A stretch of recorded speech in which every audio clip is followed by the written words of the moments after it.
and creativity for resilience. And I'm going to start by, yes. Well, allow me to introduce our moderator for this opening, Ms. Bletta Seller, who is the UNDP representative in Côte d'Ivoire. Bletta, I'm going to ask you to come up to the podium and you're going to introduce your featured speakers. Okay. Yes.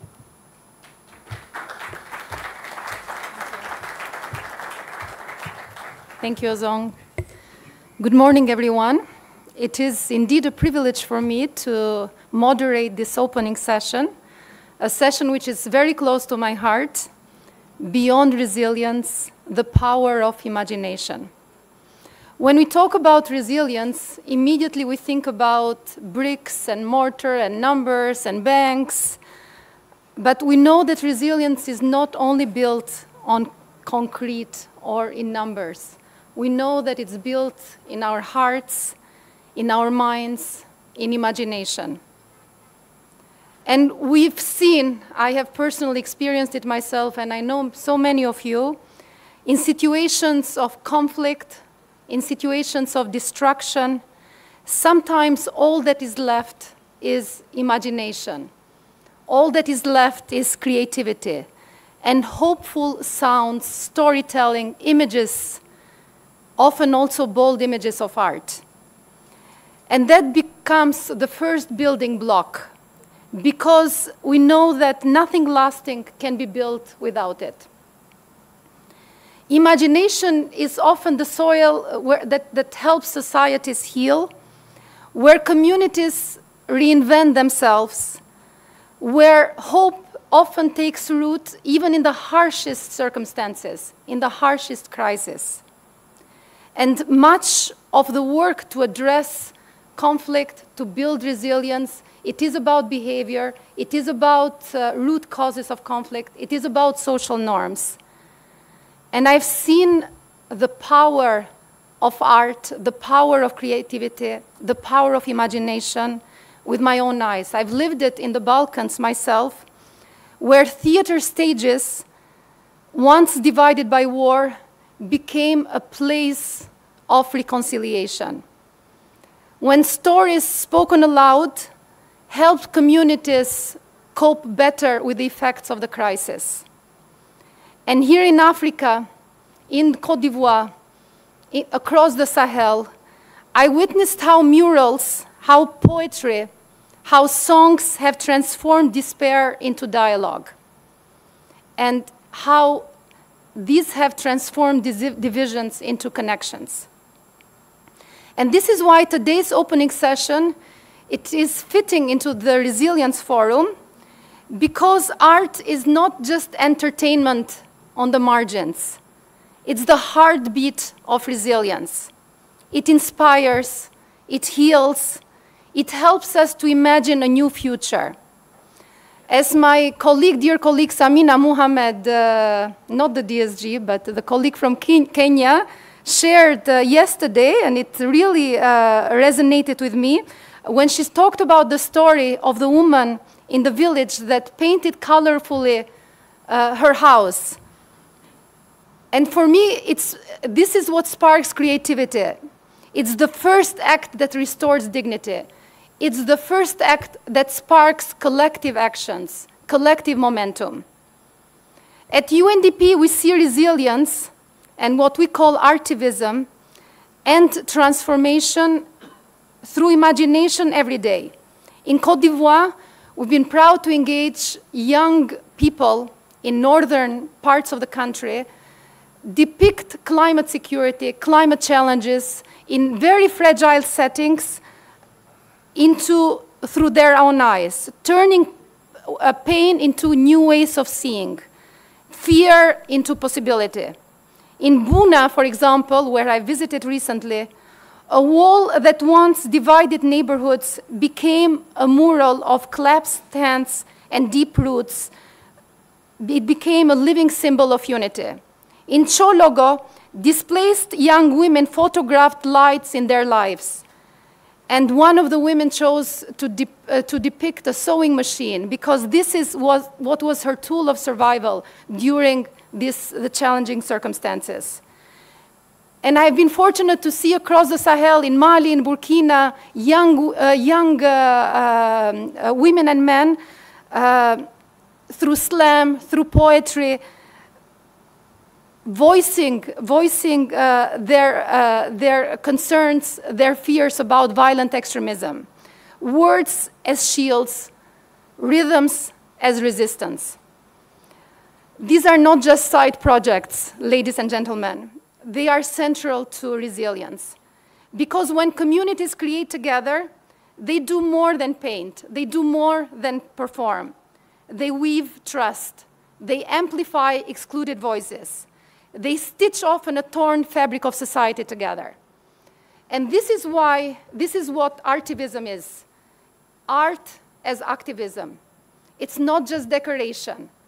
It is transformation. So our panelists today embody the spirit of artivism, embody this truth. They bring to us slam, music, storytelling from Côte d'Ivoire, Cameroon, and Mali. So it is now my pleasure to welcome Mr. Everard Jean-Guessam. So if I may ask Mr. Edward, who is known as Le Géomètre, a creative voice from Côte d'Ivoire. Through his art, he bridges the worlds of geography, culture, and storytelling, showing us how knowledge and imagination can be tools of resilience. Please join me in welcoming Edward. Over to you. Thank you, everybody. I'm very happy to be with you. We gotta make a show.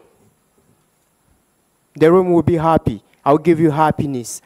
I'll give you loving kindness. Anyway, let's go on. I have to be here?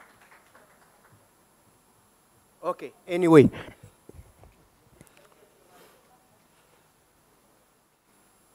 Jin bonoma mo wabiekum.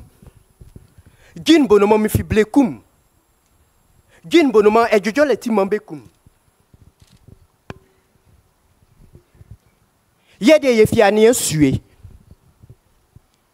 Yepe musue. Epe bona etrasio e undoko sue. Adure ngeta adure susu adure eda adure. Abialie, alie, bengelie, ayulie, acholie, asielie. Pie to matranga mo bezi aflebe o mdi to.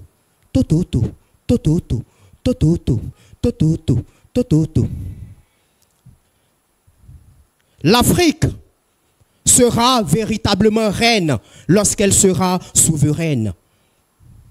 Pour l'instant, elle sombre dans les couches souterraines. Douleur de l'être, douceur de l'être. L'Afrique sera véritablement reine lorsqu'elle sera souveraine. Bekan, eti, bekan cléo, tie. Adjoint n'engeta adjoint. Yedi yefiani esue yepe musue. Tu goûteras la manne et à la caille.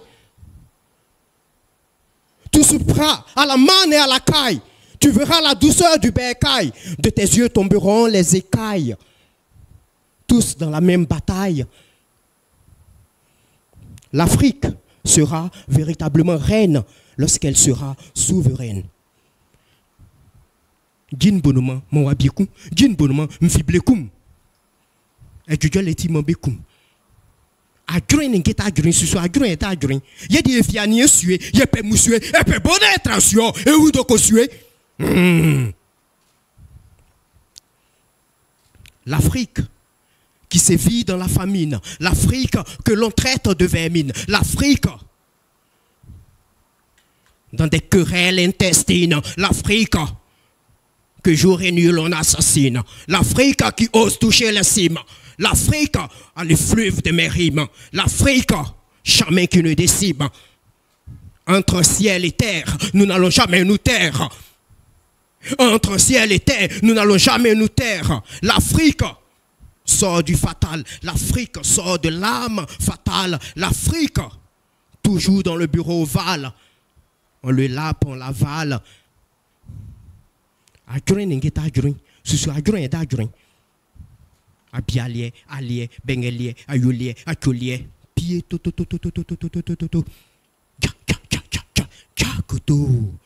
Big up!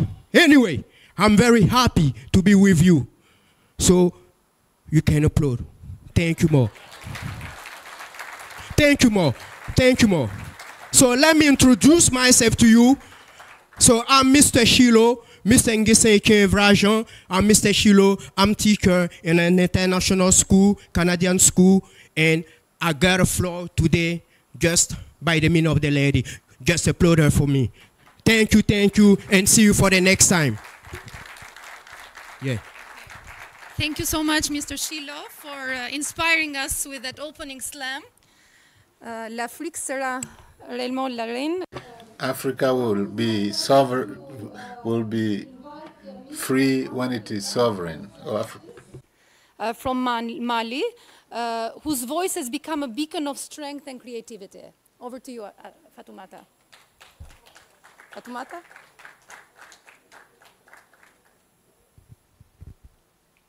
Elle était ici, une minute. Okay.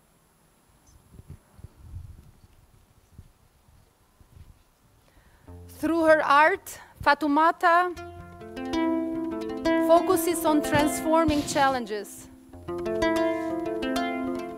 into powerful expressions of hope and renewal.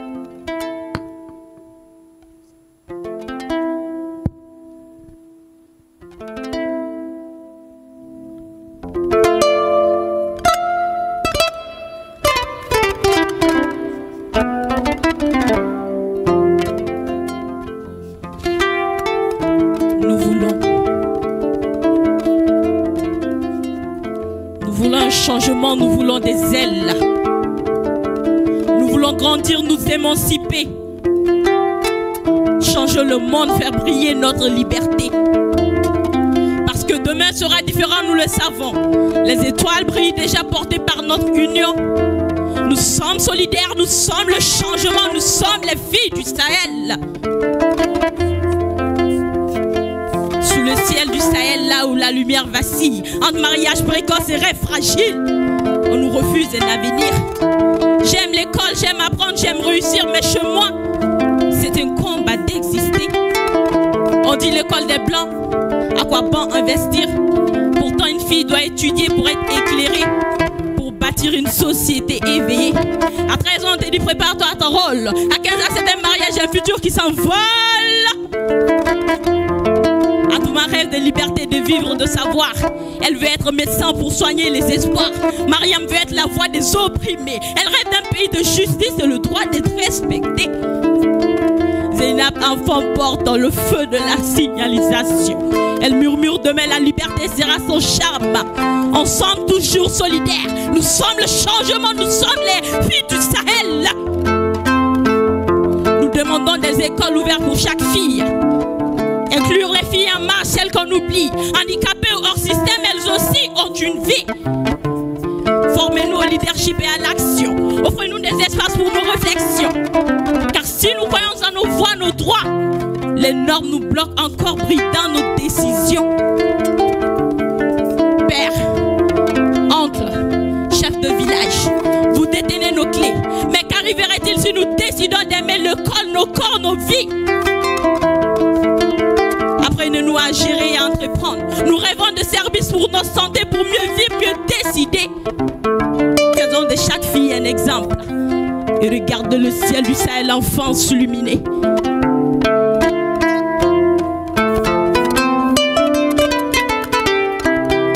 Regarde le ciel du Sahel, l'enfance illuminée.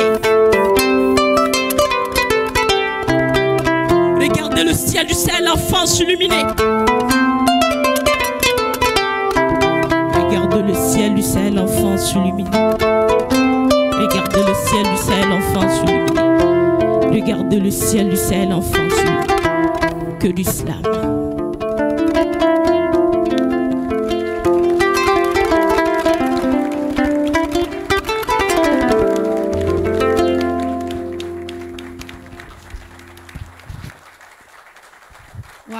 was very powerful. Thank you so much, Fatoumata.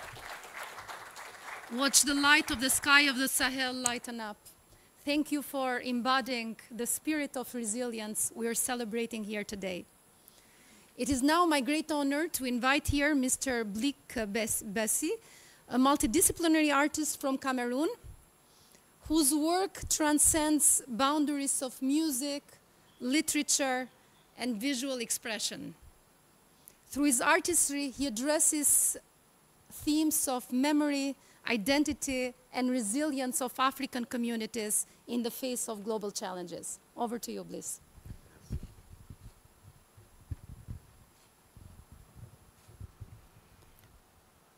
Bonjour, bonjour à toutes, bonjour à tous. Good morning, everyone. It is a pleasure for me to be here, to be in front of a forum like this one. You know, it is generally important people who are invited to fora like this one, you know, because we try through our words to be at the same frequency with others to communicate our messages. I'm quite pleased to be here today. I'm pleased to see that we are starting with performances by various artists, which is something, I think, it is a prerequisite that allows the various souls to meet and commune and vibrate at the same frequency, because we are here primarily to talk about care, about feeling and love, because all the representatives of the institutions here, like yesterday and throughout this forum, are meeting to put their heads together to see how we can improve the space in which we live in. So we are playing our own role in order to contribute to the flourishing of the entire chain. So taking the floor before you all today is a great luck. It's really my luck, because generally I meet people to sing, but I'm here to send across a few messages that tie essentially with what you do. I am a multidisciplinary artist, and I try to participate in social change. And I have put in place a system in Cameroon, and I work with various organizations like IMF, Live Day, and so on across the continent. And the work I try to do through my art is to ensure that art can break into your heart and open it for change. And in our various endeavors, it is important to involve the artists, because they are facilitators that allow you to break down messages that may appear to be complicated or complex for the peoples you work with. But when there is cooperation between the countries of the North and the South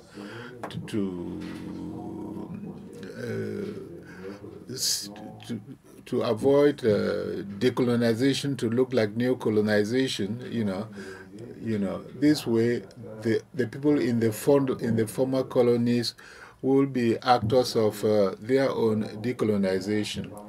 So we need to put in place the kind of, we need to use the kind of language that will give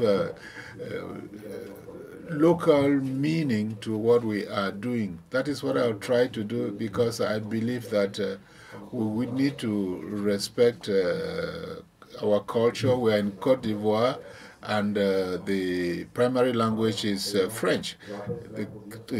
The language here in Côte d'Ivoire is French. I speak English, but I prefer to speak here.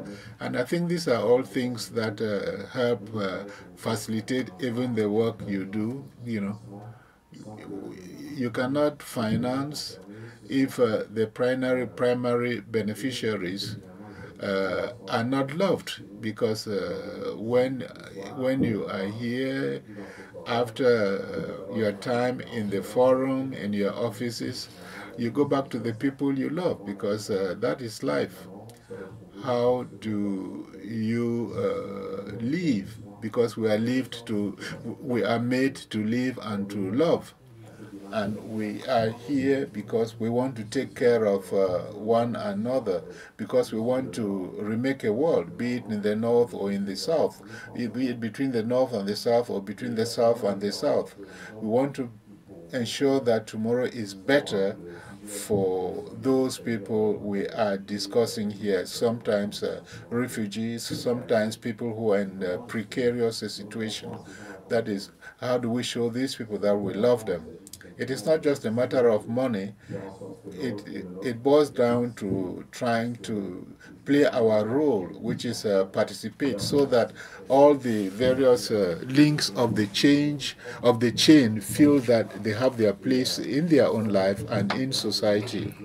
So I am recalling all of this to say that the people who are in the arts are important, and can work hand in hand as facilitators to ensure that the actions that, like the ones we are discussing here, can be implemented under the best possible conditions and facilitated, because culture allows us to translate the various actions into language that is less complex, and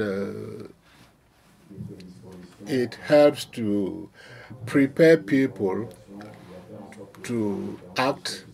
And since we talk about precarity scale in terms of how we can see to ensure that the people who are in a precarious situation today will find their place in society and help to emancipate our space.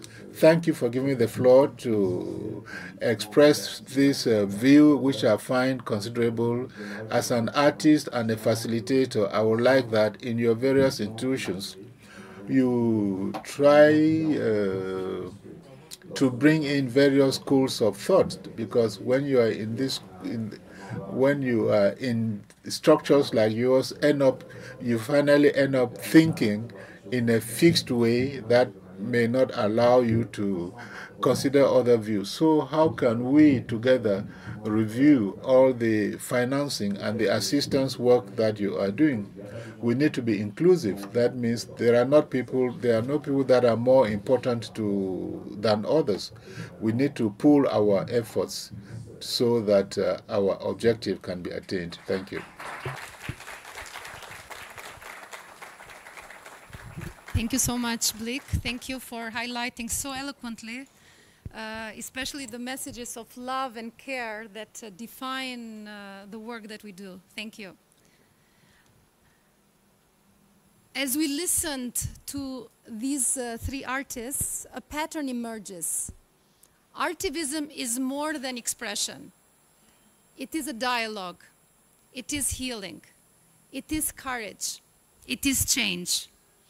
From Cameroon, hearing the stories that bridge cultures and borders, that build bridges. From Mali, the poetry that becomes the light of the sky, the voice of youth and resilience. And from Côte d'Ivoire, where creativity is bridging transformation. Different places, the same truth. When people create, when people share together, whether through slam, whether through music, through story, through art, they imagine their way into peace.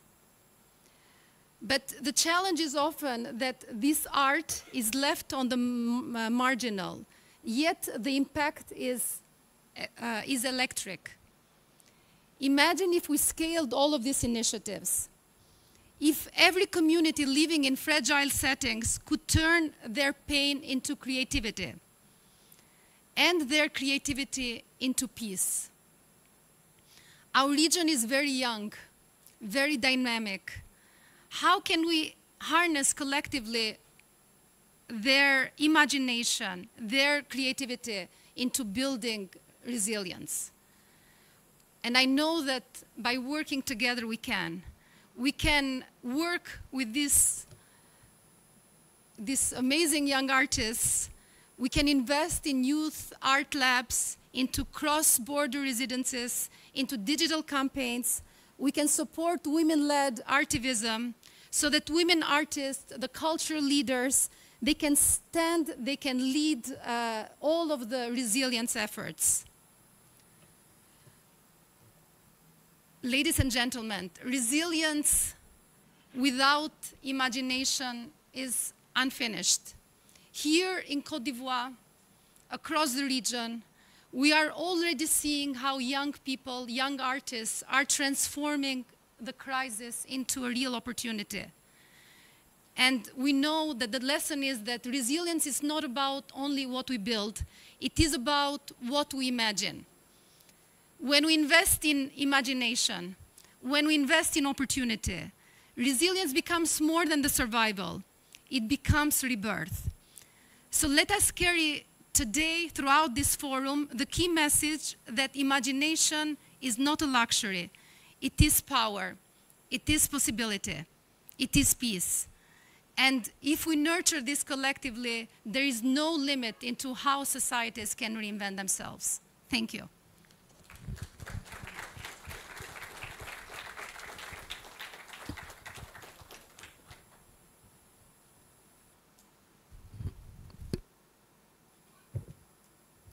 Thank you very much, Bletta, for that amazing segment. I remember that you said when people create, they imagine their way to peace. I'll remember that. Thank you so much. Thank you to our artists for such powerful reflections. We now turn to our first panel of the day, which is Achieving Resilient and Transformative Impact for Scaled Food Security in Africa. Food security is not only a development challenge, but it's also a peace imperative. So this session will explore how governments, private sector, and communities can align their efforts to scale solutions that address food systems. And with that, it is my pleasure to invite our moderator, Simon Winters, who is the Vice President at Rockefeller Foundation. Simon. Thank you.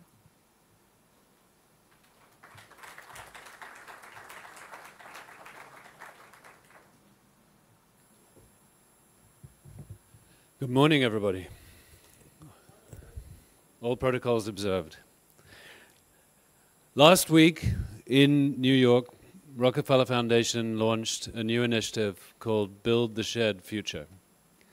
This is a very much needed initiative in the face of the significant downturn in official development assistance and international cooperation finance, which we've heard an enormous amount about over the last day or so. One of the background efforts that was done in the build-up to the launch of the Build the Shared Future initiative was a survey across 34 countries of citizens' opinions about international cooperation. And I would encourage you to take a look at the Rockefeller Foundation website and take a look at the survey. It's quite interesting. What it reveals is that despite the interpretation of certain politicians in certain countries that the days of ODA are done, citizens don't necessarily agree with that. But people do want to see substantive benefits of the efforts of international cooperation. They want to see results. They want to see impact. They want to know where the money's going. They want to know what it delivers as a result of it. And in some cases, they want to know that that benefit is not just to disadvantaged people in faraway places, but also at home as well. So there's definitely a public underpinning of continued efforts to improve international cooperation and development assistance in the world, and that's part of what Build the Shared Future is about. I'm leading the food initiative within Build the Shared Future, and what we're focusing on is in response to a few numbers that I will share. I was interested to hear yesterday various numbers about the potential benefits cost-wise of peace efforts that ranged from very significant reductions in cost if one can take anticipatory action that is effective, preventative action that is effective. But these numbers vary widely. The number I was using when I spoke last week at the launch of Build the Shared Future was if we look at food crises and humanitarian crises related to food, that we would reduce by 7 times the cost if we're effective in anticipatory action. The numbers yesterday relating to peace were often much higher than that. So there's maybe a research question to synthesize across all these estimates to see what drives those different numbers. The World Food Programme announced earlier this year, and it's wonderful to have Beth Bechtel with us today, that it, with its funding downturns, would have the capability to feed over 16 million fewer people this year than in previous years, which is a shocking statistic.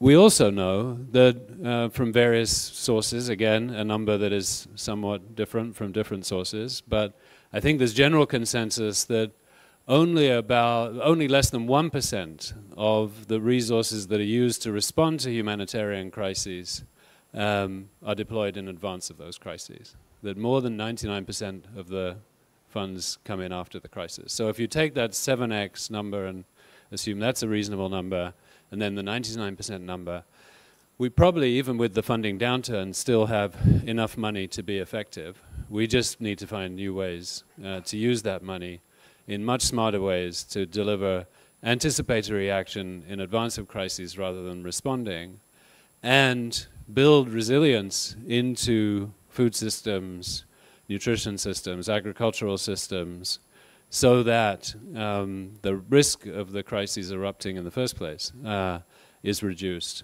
and the local response capacity to respond, first of all in advance of the crisis, but also then when the crisis happens anyway, is significantly enhanced. And that's what I'm going to be exploring with my pillar of this new Build the Shared Future program. My entry point for this is new data systems, advanced data systems. We now, I think, have the potential with satellite data, with terrestrial data, with media data of different kinds, social media data and so on, AI, to achieve these efficiencies and effectiveness that will allow us two particular things that hasn't been allowed in the past. One is to be further ahead of the crises in terms of time. Weather-related crises typically are only accurate 2 to 4 weeks ahead of the disaster hitting, but we have the potential to extend that into 2 months or more.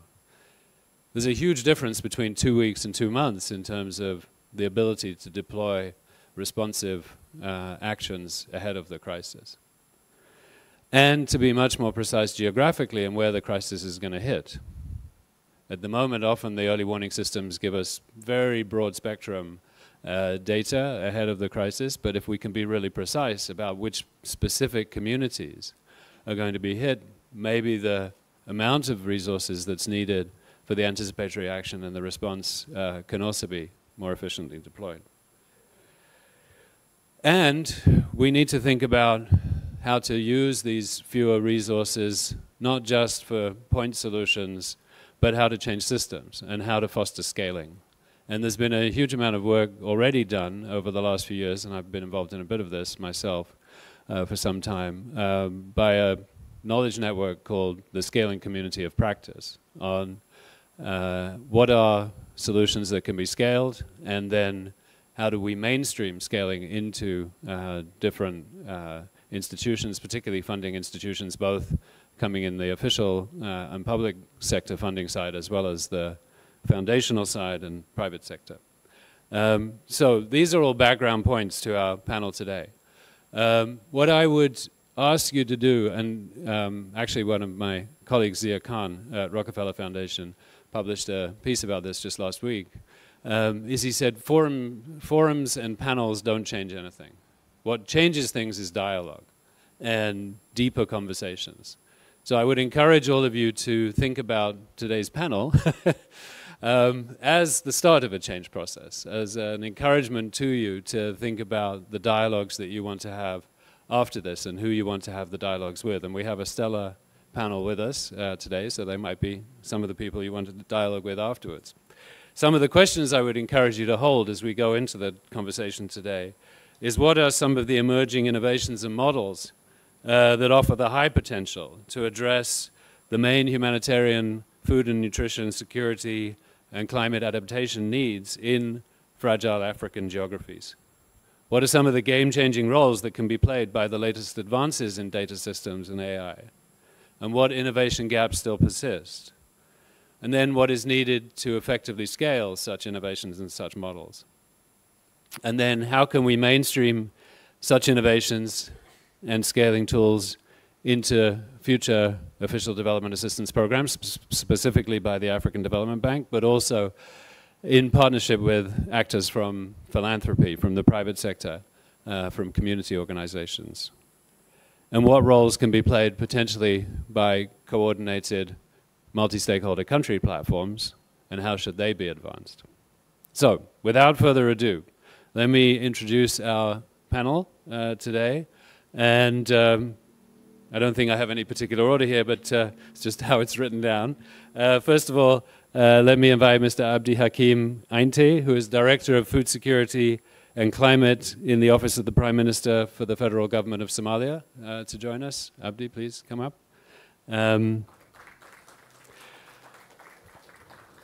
Mr. Roland Fumundam, who is the CEO of Greenhouse Ventures, welcome. Ms. Felista Nyakio, who is an agripreneur from Kenya. Felista, please come and join us. Dr. Martin Fragene, the Acting Vice President and Director of the Agriculture and Agro-Industry Department for the African Development Bank. Welcome, Martin. Ms. Beth Bagdal, Deputy Director General for the Food and Agriculture Organization of the United Nations. Beth, please join us. You should have name tags. Hopefully you can figure out which side to sit on.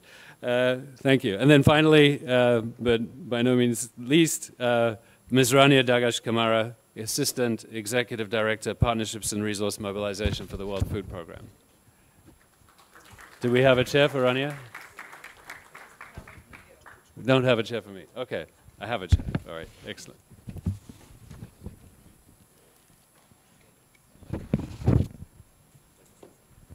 Thank you. So, we're going to open with Martin. And Martin, you have 7 minutes to talk about the African Development Bank's work on scaling resilient food and nutrition security in fragile parts of Africa, and what are some of the keys to successful scaling? Thank you very much, Simon, and it's a pleasure to be here with this very impressive panel. I can see Beth, and I can also see Rania.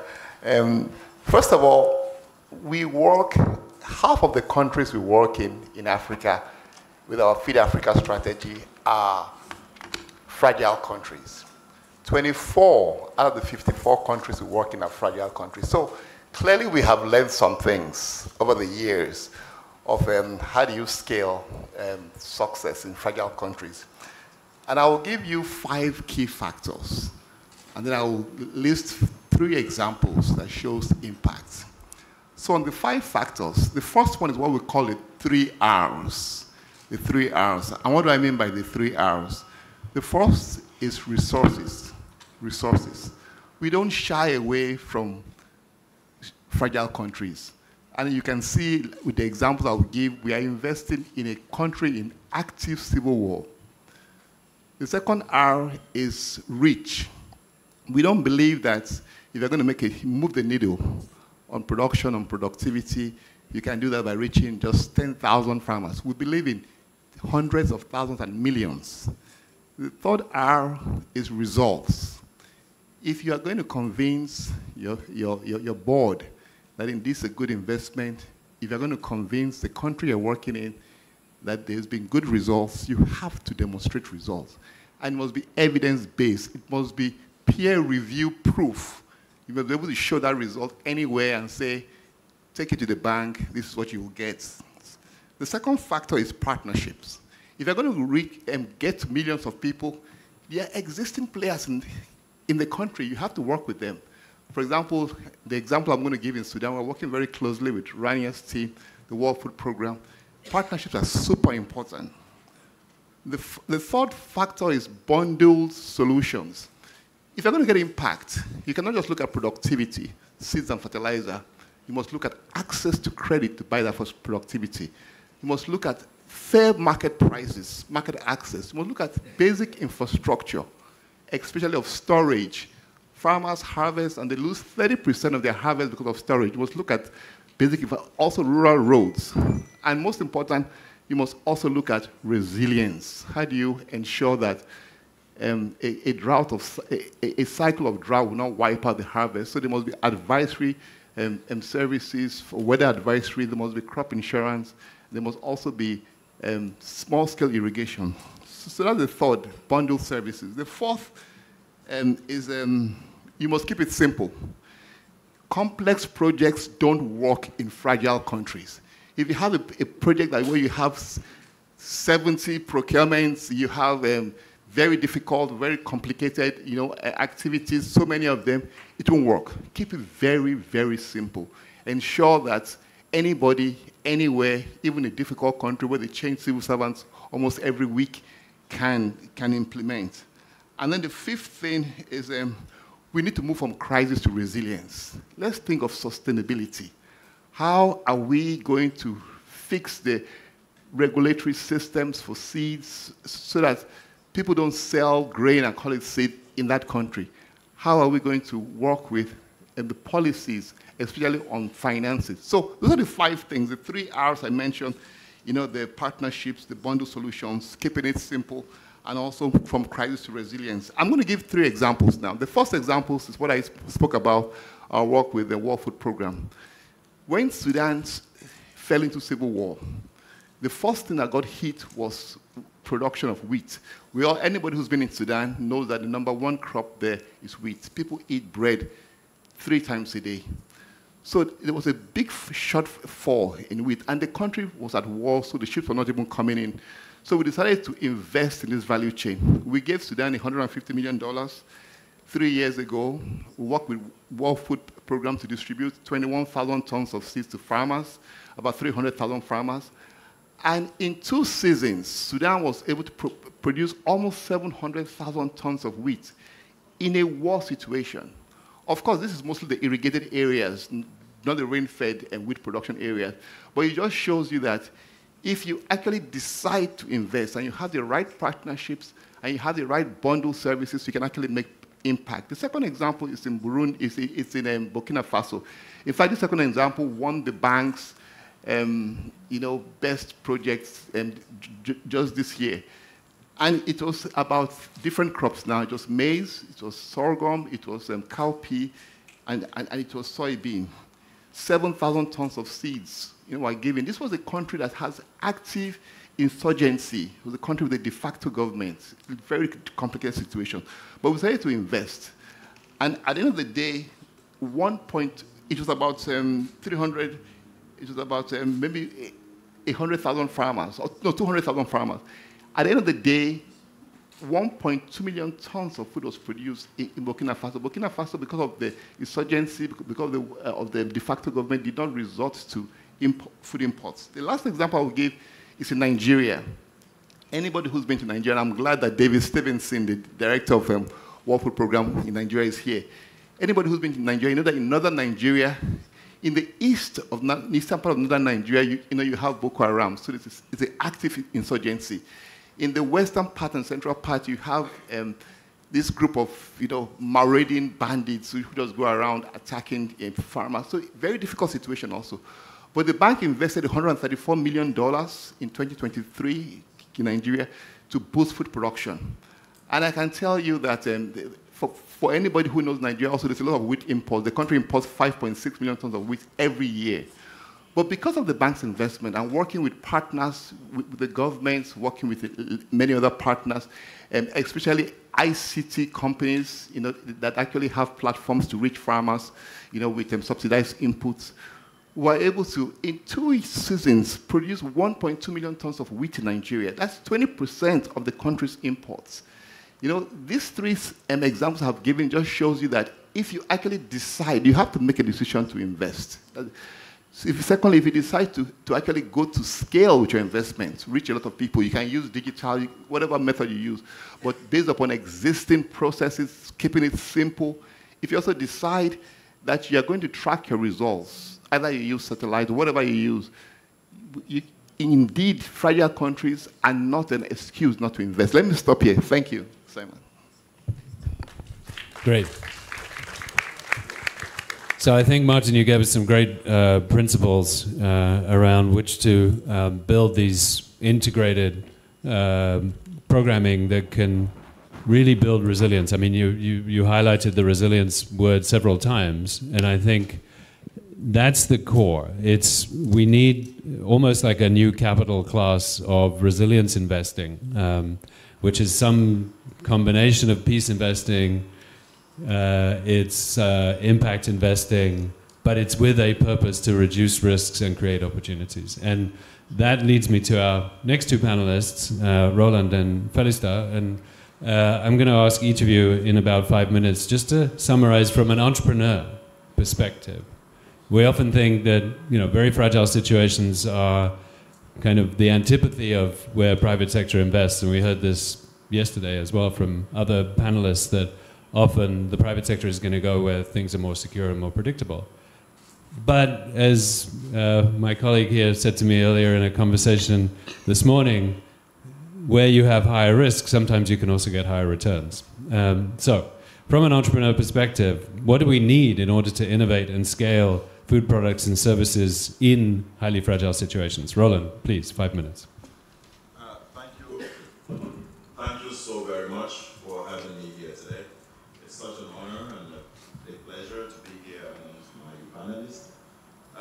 To your question, one thing which you just mentioned, many a times the fragile areas do not mean that they are not bankable.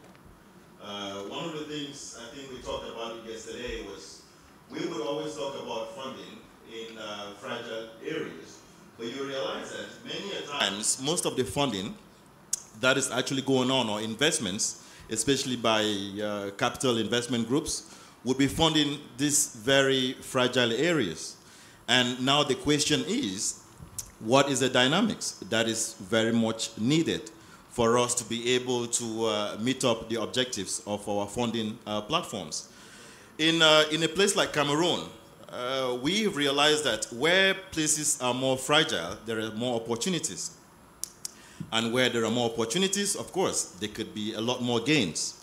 We have actually been more driven towards areas where these crisis aspects are very prevalent, and seeing how we could be very much involved in intervening at the level of the people.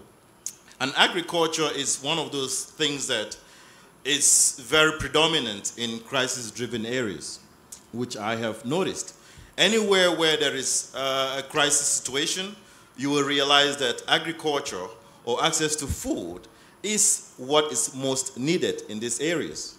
So how do we intervene at a point where we can make sure that no matter what the crisis situation is in that area, we can be able to make people have access to food? Today, my company, we started in the northwest region of Cameroon, which some of you would know, we are actually hit by a civil crisis for the last 8 years. But we haven't left, because we realized that the problem there was actually because people never had access to food. I go back to a mantra which we've been using here today to say, which they say, without peace, there is no development. I believe that without food, there is no peace. We are all Africans here, and they say the way to a man's heart is through the stomach. It is very okay. Nobody sits at a peace table if they haven't eaten. So we must first of all understand that food is the base of anything, be it development, be it peace, be it whatever we want to think in any society. And it is very important that we begin to bring farmers at the table when we want to talk about farming. I'm very happy to be here today because I represent all the farmers. It is very rare to find farmers seated, in places like this. And it is just very important that we begin to engage farmers in these conversations because many a times these policies are being done without the presence of a farmer. I remember one time we had an opportunity in Cameroon, which was to actually lead one of a bank's driven initiatives for farmers. And I was disqualified because I didn't have a PhD. But of course, the challenges of that particular program failed because the people who were leading the initiative never had ground information about farmers or farming in general. So to your question, it is very important that we begin to realize that sometimes what we define as fragile or crisis is not really what it is because in those particular areas, people still live. And you have to go down to those people, understand who they are, what they are, to be able to have solutions that are actually driven to them in particular. So we may have, a textbook definition of what crisis really is, but that's not really what the problem on the ground is. Of course, now in Cameroon, in the Northwest region, we are known that people have been displaced, but people still live there. How do they live? On what objectives do they still live? The fact that they're able to grow their own food, the fact that they still have access to food, still makes them live in those areas. So sometimes the dynamics of what we say, this area is a crisis or is a fragile area, may not be what actually is on the ground. So to you, my idea is we always need to be able to adapt culturally adaptable solutions to the various persons living in that particular area to best understand or to best have solutions that would solve the particular problem of the persons living in that particular area. Thank you. Great. Thank you very much.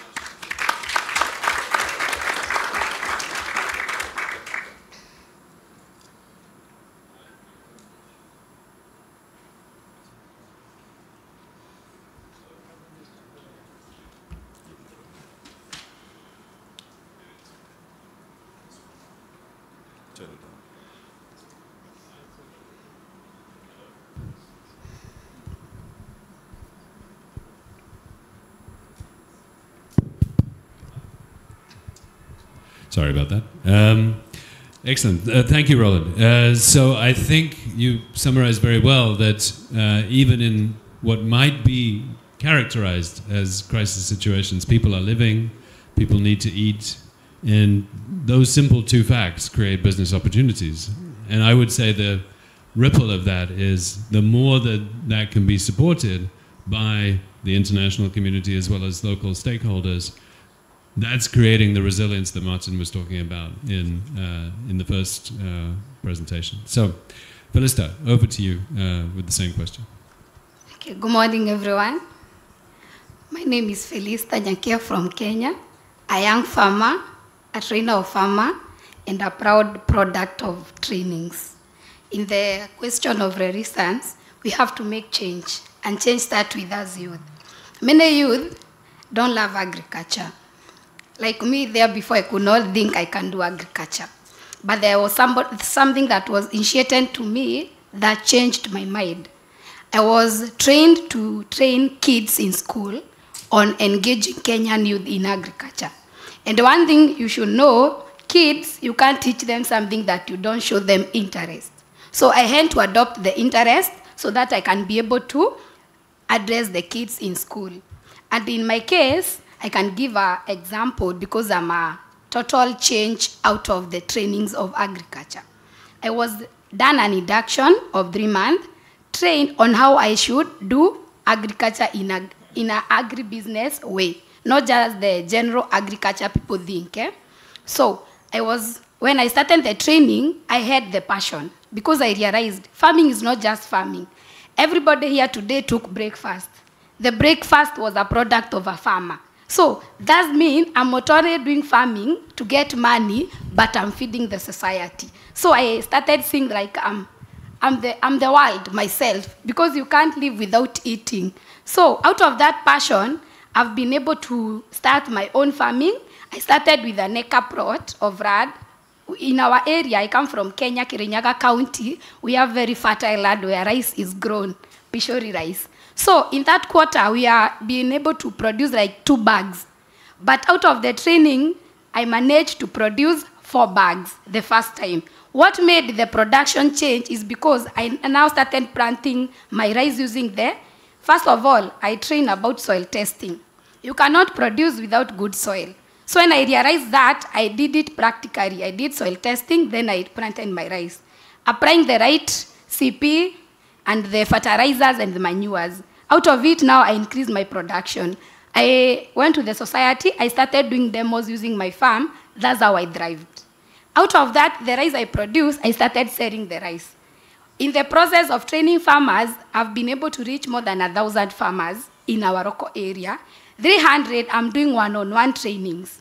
So out of that, I've realized that people in the village or in the farm, it is not that they don't want to produce, it is that they don't have the knowledge of how to do productive agriculture. So in my case, for me, as I've told you, I call my name Agripreneur. Facebook, everywhere. Why? Because that name changed my life. There before I used to sell chips, despite I was a graduate in business administration.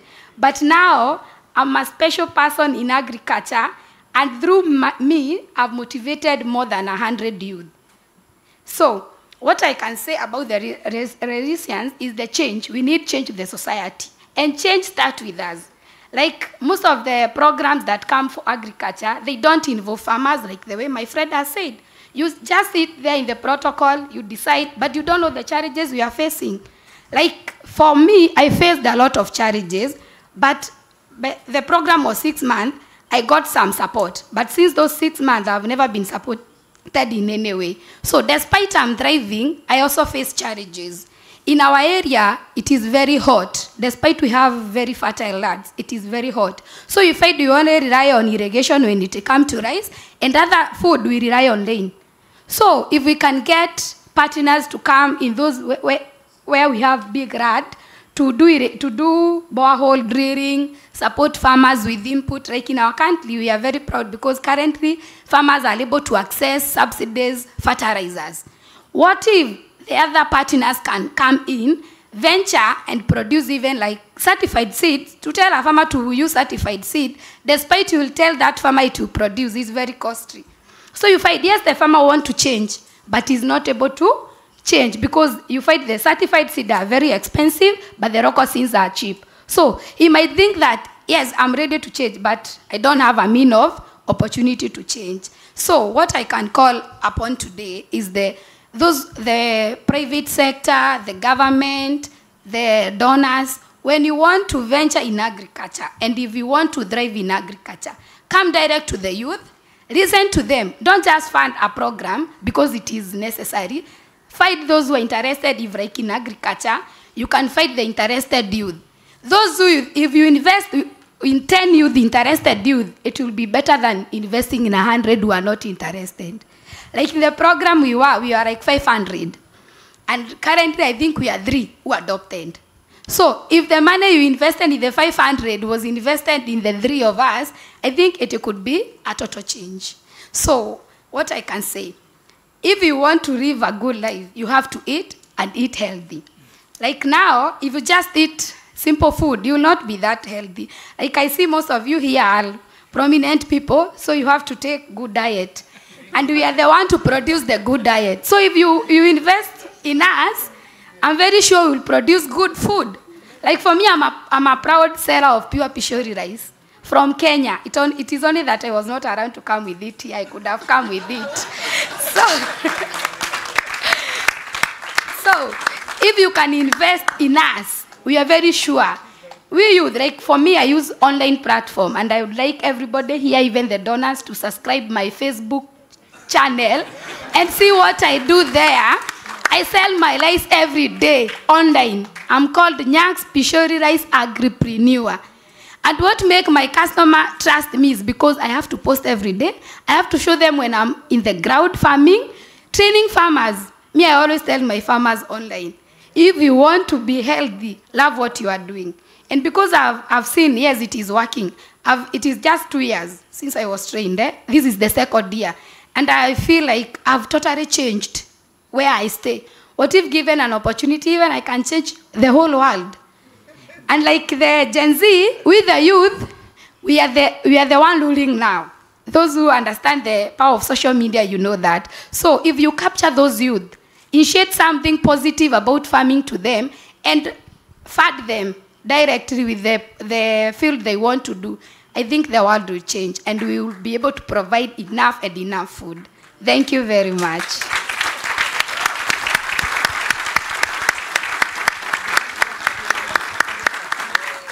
Thank you, Felista, for that extremely motivational talk, and very inspiring to hear your story, and wish you great success in the future as you further pursue scale in your business and with the farmers in your community. And while we're promoting different things, I'm also going to do a quick promotion because I used to be the head of the Syngenta Foundation for Sustainable Agriculture, and we now have a legacy of 7 non-profits, including operating under the umbrella of the Sustainable Agriculture Foundation, local non-profits in different countries, including Kenya. And we have launched something called the Global Agri-Entrepreneurship Academy, which is designed to find hundreds of thousands of Felistas across the world who can then be supported to emulate your experience and learn from exactly the kind of stories that you just shared with us. So again, another round of applause for Felista. Okay, so we have the funder story. Resilience is an important driver of future investments. We have entrepreneurs who see within the resilience space the opportunity to build businesses to benefit their communities and consumers and farmers within their communities. Now we want to hear from the government side, and I'm very pleased that we're joined by Abdi Hakim Ainte. What is the Somalia government planning to do to scale humanitarian food security solutions? And what in particular are the capacity constraints and challenges you face, and how can the international community support you? First of all, thank you so much. It's such an honoring but also extremely gratifying to speak after that passionate. You set the bar very high for me. And I'm so proud of you, what you're doing, and keep doing it. It's also an honor to be in panel with such an esteemed panelist that I've seen and known for some time. So let me speak to a few things before I try to address the broader question, which is, I think someone mentioned earlier that the fragility is all about the failure of imagination. Was it the last speaker spoke about that? And I think that definitely speaks to what I'm about to say, how failure of imagination is such an important thing in countries that are generally considered to be fragile or in the bracket of fragility. I think probably too often people keep hearing fragile and fragility, and maybe they have not lived through, but let me give you a very quick overview or a bit of a context in terms of what fragility means to us, countries that are really struggling and faced with a fragile on a day-to-day basis. So I'm coming from a country that is way out in the East Africa, Horn of Africa, Somalia. We are generally sit within the fragile countries that are exposed to range of challenges, including conflict, climate shocks, vulnerability, and so on and so forth. But this fragility has not only causing our inability to respond and become a responsible state to respond to the crisis, but also it also undermines our ability to also respond to the challenges that we faced. So we are over the last 30 plus years, we have been presented to a persistent cyclical crisis that either on one hand, you are presented to day-to-day shocks climate shocks, conflict, vulnerability, which then undermines you to think the long-term solutions. So I always say that we are caught in this vicious trap. On one hand, you get to be focused on a day-to-day challenges, which is saving lives today, but also not losing sight to the long-term solution, which is building a resilience. And I think that is the central of this conversation of the platform such as to address. So what are we doing as a country, and and how we are investing and scaling up? So today Somalia is way different than what it has been a couple of years ago in terms of the capacity to respond. I think now we have institutions that are ready, that are providing the technical know-how, that have the ability to also mobilize resources that Martin was talking about. But also we have a deeply entrenched and protracted humanitarian industry that too often takes as the core responsibility, because of our humanitarian community in the country. They have been in this space for way longer than we have a government, the last 30 years, and they have been saving lives. But we are now at a point where we are asking, okay, having spent $11 billion over the last 10 years, we're asking a serious question of, okay, has that make any difference to your investment in the country? And to their credit, saving a life is essential, especially when you are in a context such as Somalia. But also that cannot be at the cost of a long-term thinking. And this is exactly why the government of Somalia has been trying to take their responsibility in their hand by launching what is now called the National Transformational Plan, a 10 years roadmap plan that is looking at $30 billion investment over a number of resilient institutions. Number one, the capacity to predict and have the early warning systems, so that we are better able to forecast, but also we're better able to provide the right information to our people so that they are being warned and so that they're better prepared should there be a looming crisis. That's number one. Number two, we are now way better positioned to mobilize our resources than we have been a couple of years. I mean, a couple of years ago, maybe a decade ago, we have been in a situation where we've been sitting down with our development partners and asking themselves to help us mobilize a resource for us. Now we are in a position to mobilize a resource for us. We have last year written off a debt of $6 billion.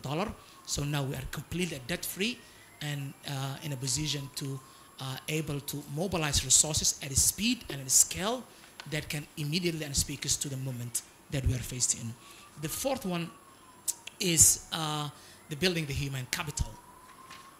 And the human capital in the real sense of the word, building the human capital in education, in health, in key basic service delivery, so that our people are able to respond, but also able to take the decisions in their hand.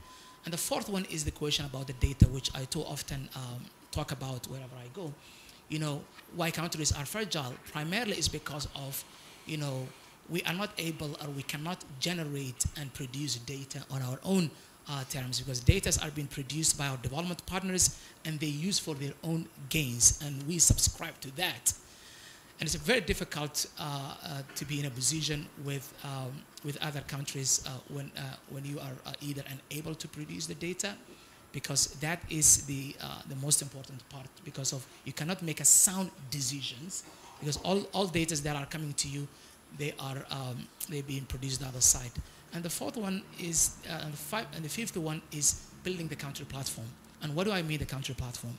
The country platform here is trying to have a government, one government approach to all crises that we are presented to, whether they are a national level or a sub-national level. So we operate in a federal structure. We have a government in the capital city, but also we work with the federal member states. So how do you have a better coherent and coordinated country-led platform so that all federal member states and the government in Mogadishu can better plan and prepare to the moment that we are faced. So it has been an incremental, a very long, arduous process, not easy, but finally, I think we are at least now coming to see and imagining ourselves where we could be for the next 10 years. And that is the most critical part. 10 years ago, we've been completely at loss with imagination. But now we are regaining that imagination ourselves, and seeing how we can cope with and be a country that has not only potential resources, but has the viability to become strong. And one final point that I want to bring to everyone's attention is when people ask me, what is your resources? And I say, okay, every country has a natural resource. Some has more, others are less. But our singular most important resources is our private sector.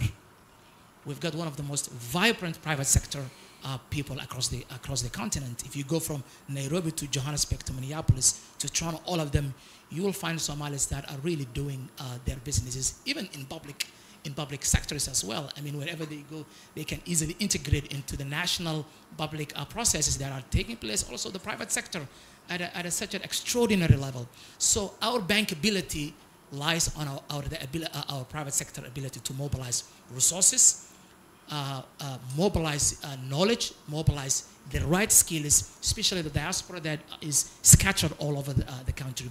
So if we are betting on one major bankable, because our national transformational plan is nearly $30 billion and looking for the next 10 years, and we're asking our private sector to come and co-explore and co-partner with us in realizing this ambition plan that would put Somalia on a path of transformation. So, resilience, yes, Martin talked about 3 R's, in which is resources 1.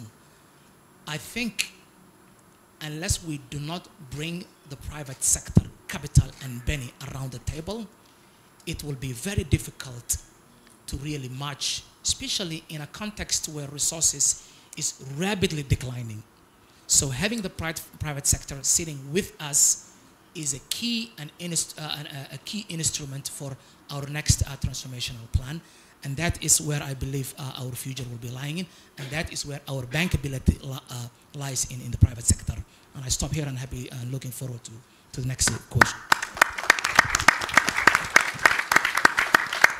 Thank you, Abdi, again for a very inspiring discussion about the vision of how the government can actually unlock opportunities for the private sector, even in very fragile situations like Somalia, and the importance, as you said, of imagination, of vision, of leadership, and taking a long-term perspective. And I would add in, from the theme of this panel, thinking at scale as well, to Martin's point about reach.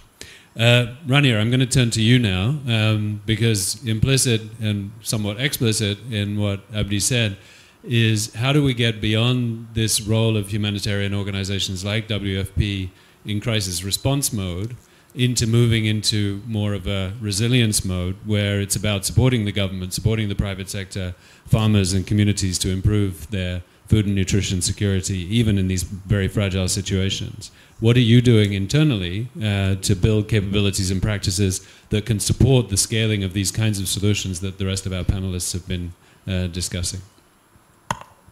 Thank you very much, Simon. Can you hear me? Great. And really, thank you to AFDB and to all the partners and to all of you who made the time to be here, but especially to our very inspiring panelists. Abdi Hakim knows I am very biased to Somalia. And I would even argue that it is your private sector on the Somali side that started the investments, they took the risks, and it has forced the government to change its strategies from crisis to a much broader one, and you're owning it. Building the social protection system that you are today in Somalia is really testament to that. In WFP, what are we doing was the question, and how are we managing this transition? I think the first thing I would say is trying to understand and acknowledge the scale of the problem. And that is evidence and that is data, where you started today, Simon. About 5-6 years ago, there were about 90 million acutely hungry people in the world. These are people who don't know where their next meal is from, 90. Today, that figure is 300 million in a very short span of time. So hunger is rising, and everything that we are doing collectively isn't catching up with it. And there are many reasons that underpin that, as you well know. It's certainly extreme weather and climate change. We're seeing more floods and storms and droughts happen more regularly. We're seeing the highest number of conflicts since the Second World War. And all of that leads to food insecurity. And Ronald, I think the line you want is food security is national security. Without it, without food and the stability it can extend, there is more potential for civil unrest, there's more potential for violence, there's more potential for revolutions and instability. My own country, Sudan, the revolution started a few years ago over bread prices. It was the stroke that broke the camel's back, but it was bread prices that put the youth and the elderly and the women on the streets and overthrew a government of 30 years. So it is a very powerful link between food and peace. What happens, I think, when all these factors come together is three things, and Martin framed it really well. It disrupts production. It disrupts supply chains and markets. And I think, to your point, the best fertilizer, we often say, is a market. So when they're disrupted, we can't go further. And it disrupts nutritious food also reaching populations. In WFP, we do three things. We anticipate the risks. And so we do a lot, increasingly, of anticipatory action, where we are able to intervene and move people before a natural disaster strike at a marginal cost to what it would cost us to respond after. This is done with the populations, this is done with the local communities. In Somalia, this was done with the imams and social media, and highly successful, and we do it in many other countries. We respond to crises, and that's the life-saving element, which remains critical, because today there are over 100 million people who are displaced or refugees, unable and do not have the ability to find alternatives, and we come in and support with that. So that's an important segment of what WFP does in life-saving, and that, sadly, is not reducing. But the third one, which is the building the resilience that I think is critical and where we want to do a lot better, is to overlay building that resilience with partners to those who are most vulnerable. And overlaying our ability to build that where we are and have been investing for 60 years in life-saving, so that you reduce humanitarian needs and build communities. I'll tell you about the Sahel Integrated Resilience Program that we have. It's 5 countries, 4 million people, and that was not done by WFP alone. It was WFP, governments, local communities, BMZ, UNICEF, FAO.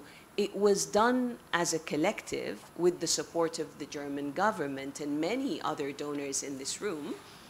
But what it fundamentally did is it brought partnership and integrated the bundle that you spoke to, Martin, together. It brought land restoration, it brought school meals, it brought green jobs, it brought youth engagement.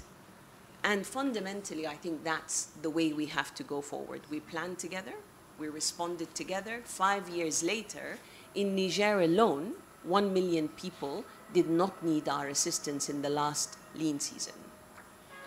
So can we invest in expanding partnerships because we can't do it alone and leveraging our different strengths? We have to. There is no other option because resources are dropping and we need better impact. So coming together, planning together, and implementing together is going to be vital. So will local involvement. I think the final thing I want to say is it is about public and private coming together. I mean, with the Rockefellers, we now have an incredible school meals coalition that is pushing to get to hundreds of millions of children.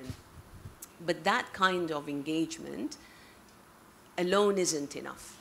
Grants and grants money is what we have been doing. We need the investors in this room to take the risks that you were speaking to, Ronald and Abdel Hakim. You have to take risks in conflict zones and in fragile contexts, because without it, we will stay in this vicious circle for very long. And where I also think we haven't done as well and have potential to grow is in insurance.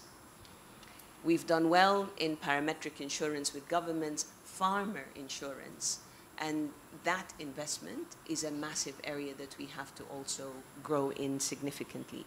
Lots of opportunity, lots of partnerships, lots of resources out there, but we have to bring them together. And I think these conversations and the examples shared are great ways to start.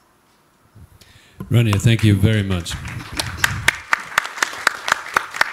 It's, again, great to hear that World Food Programme is really embracing this kind of nexus space now of how to deliver increased resources into anticipatory action and into this long-term system strengthening through partnerships, while still maintaining your life-saving role, as you said. I mean, the crises are still happening no matter how good our technologies are about predicting them, sadly. And I want to just call out particularly your last point about insurance, because I think the insurance industry itself is somewhat under pressure right now because of the rising risks about how do they change their own actuarial formula so that they can continue to insure even in the face of this, significant increases in all the risks that we've been talking about over the last few days. And last week in a convening, we had the head of an insurance group called Humanity Insured, which is now a collective of a number of insurance players that's getting started to bring the best of the insurance sector into this space. So that may be another partnership opportunity to be developed further. Okay, Beth, over to you. And the same question, basically. What is FAO doing in this space now to support this pathway to more integrated solution building, more resilience building? And please share. Yeah, thanks very much, Simon. And it's a very distinct pleasure to be here at this forum. I think, like Roland and Felista, we have a third farmer on the panel, and that would be me. I don't get to do it much in my day job, but I'm a part of a 7th generation corn, soybean, and wheat farm in the Midwest of the United States. And I think after we started this morning with artivism, I think we've moved to agtivism for this session. Your enthusiasm and your passion and the stories that you brought, I think, about why we all are here to support food security and food and agricultural production. We need you in more of these discussions, so I'm happy that you're here.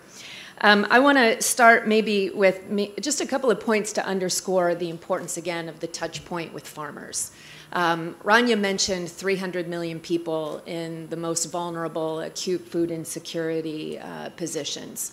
The missing statistic that's often overlooked is that 3/4 of those most vulnerable are farmers. They're livestock herders, they're fishermen and women. And if you think about the dignity and the agency of how we should consider the profession of farming, and yet the most vulnerable people on this planet are the ones that are in the most dire of circumstances, our priorities are not, unfortunately, in the right place. And these are individuals where for decades we have prioritized as a global system traditional food aid, commodity-based assistance. And if you ask any person, frankly ask a farmer, whether or not she or he wants to be dependent on food aid, we know that answer is a clear and resounding no. They have so much more to give, so much more productivity to be earned, so much more profitability and income to be derived. And that, I think, often speaks to the importance, Simon, of resilience as our focus. I think it's important to really talk about the narratives of why we have used certain terminologies in our old explanations, in our previous descriptions of our support models. Farmers should never be viewed as a beneficiary. I'm sorry, never. Farmers should be productive, and they should earn more money. And I think historically, in many of our assistance models, we have viewed the farmer as someone so fortunate that we are here to help.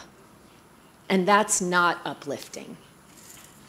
That's not resonating with the positioning that we need to put producers in, because the other important point, I don't think anybody said it yet, farmers are the private sector. Farmers invest. Farmers adopt innovation and technology. Farmers take risks, and farmers earn income. And so they have to be better integrated and not seen as a different constituency when we talk about private sector opportunities, I think, in the industry.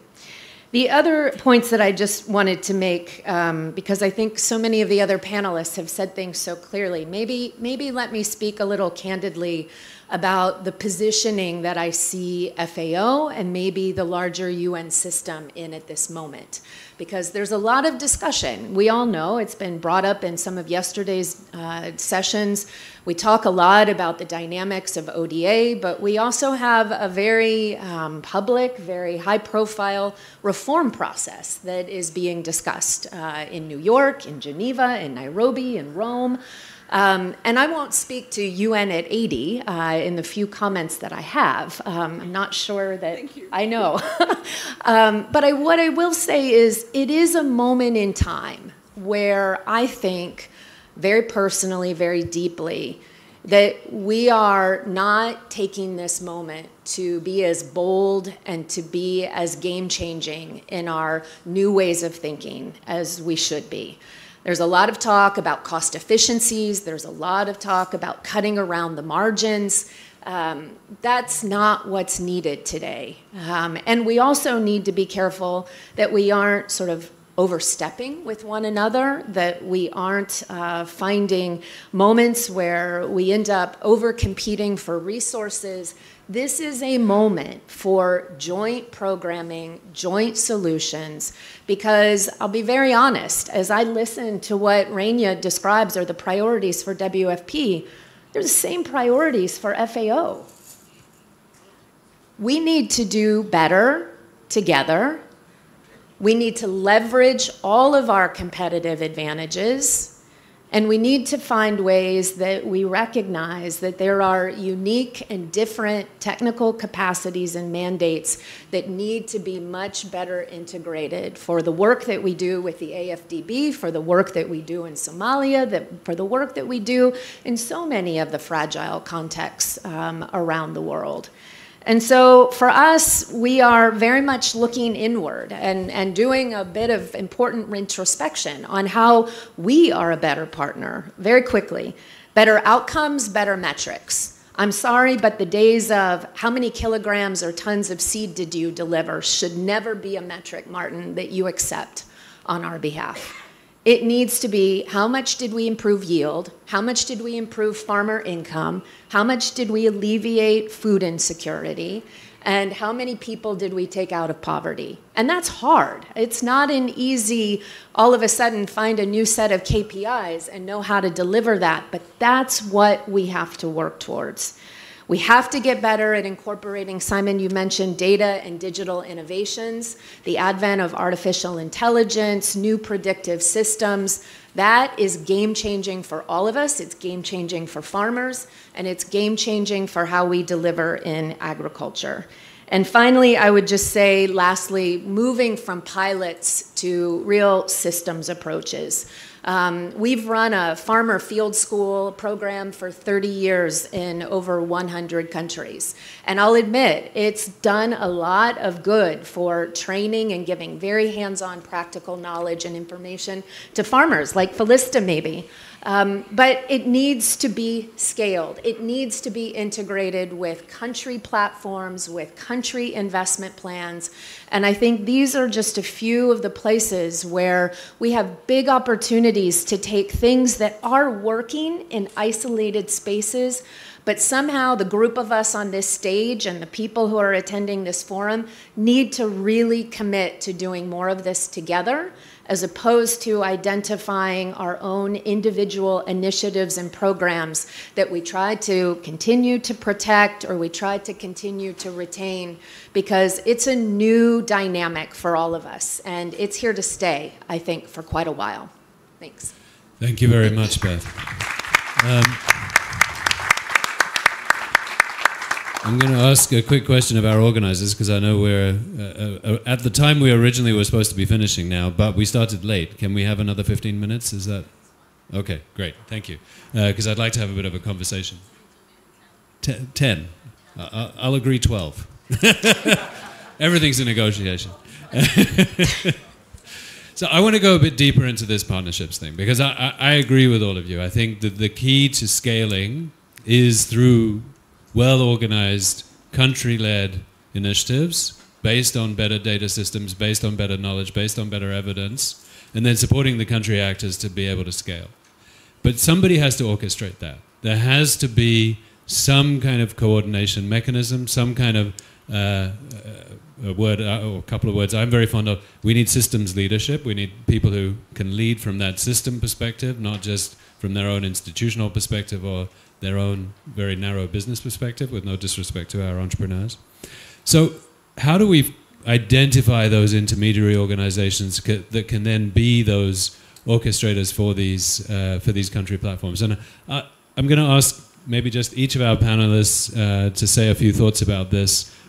Please be brief. We have 12 minutes, maybe 11 now because I've just spoken. So take just 2 minutes each, and then we'll close. Thank you. And sorry we didn't get time to have questions from the audience, but I would encourage all of you to just speak to our speakers afterwards. Abdi. Well, I think I pick up a point that Beth really made it, which is a better result. I mean, we should measure based on evidence and based on delivery, not how much kilograms and how much scale you've delivered. Those days are past, and that's number one. But also there ought to be some kind of a mutual accountability on both sides. We too often do not talk about that. Accountability on both sides of the development partners and the government and the private sector in terms of how we measure and what are the metrics that are in place. Thirdly, which is very important to me, is the question of a narrative. I think we're living in an age where I think narrative has been largely manipulated, and we were in New York about a week ago that, you know, the entire mood of the whole global, the resources are being very somber and very pessimistic in the future, primarily because of a narrative has been laid in years and years without basically looking at, you know, how these words that are being thrown out, such as vulnerability and fragility, could have a toll impact on countries that really live those challenges day to day. So it's time for changing the narrative and letting every countries to speak for themselves and chart the path for their narrative. And finally is the isolations, because there is no single challenge that can be done isolation. Food security, water resilience, infrastructure, all of them, they are tied to one another. You cannot address one issue in silos and leaving the rest. So you got to look at the 360-degree view to make sure that whatever you're trying to address has to have a broader impact, and you are coordinating with all the steps. Because of, if you, I mean, someone mentioned yesterday, there is no peace without development, there is no development without the peace. Then comes the question of chicken and egg. Is it the development first or the peace first? I think they're tied to one another. Having, building a sustainable, durable solution require a system approach, collaboration. No single issue can be done in isolation. They have to be coordinated, collaborated, and aligned with across the platforms, whether it's a peace, rural, livelihood, rural development, security, so on and so forth. So taking that approach is very important. Changing the narrative and letting everyone, especially countries on the global south, speaking is also very important. And finally, my favorite topic, the data. The data. I mean, having the data and the right data so that we generate and produce the data, and then we make decisions based on our data. It's also very important. So I would highlight those 3 points as a 3 takeaways from this important conversation. Yes, for me, I believe very strongly in identifying who we call local champions. You see, every country, every community has those persons. And all it really takes is identifying these persons and working with them. Because these are the guys who understand the community, they understand the culture, and they understand the norms. Many a times decisions have been made out of where the local constituencies are.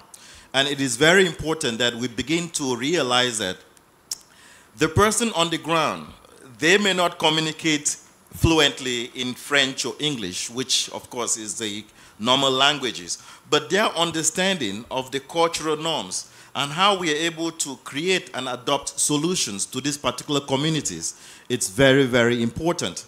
I say this because I am an example. I did my studies in the US, I moved back, and out of everything that everyone thought I would be, I moved back from the US to become a farmer. And it created a lot of problems in my family. I mean, imagine my mom telling me, I was actually on a pharmacy track. So you don't want to be a doctor? So I said, no, Mom, let me treat people before they get sick. And that is important. And when I got back home, many people thought I was repatriated. Many people thought I had problems in the US, because who leaves the United States with a master's degree and then comes back home to become a farmer? So this narrative about farming and farmers needs to change. We need to look at farmers, like our panelist said. Farmers, we are the private sector. We are 65% of the population. We have most of the cash flows that run around. We run the businesses. But again, we are ignored when decisions are being made.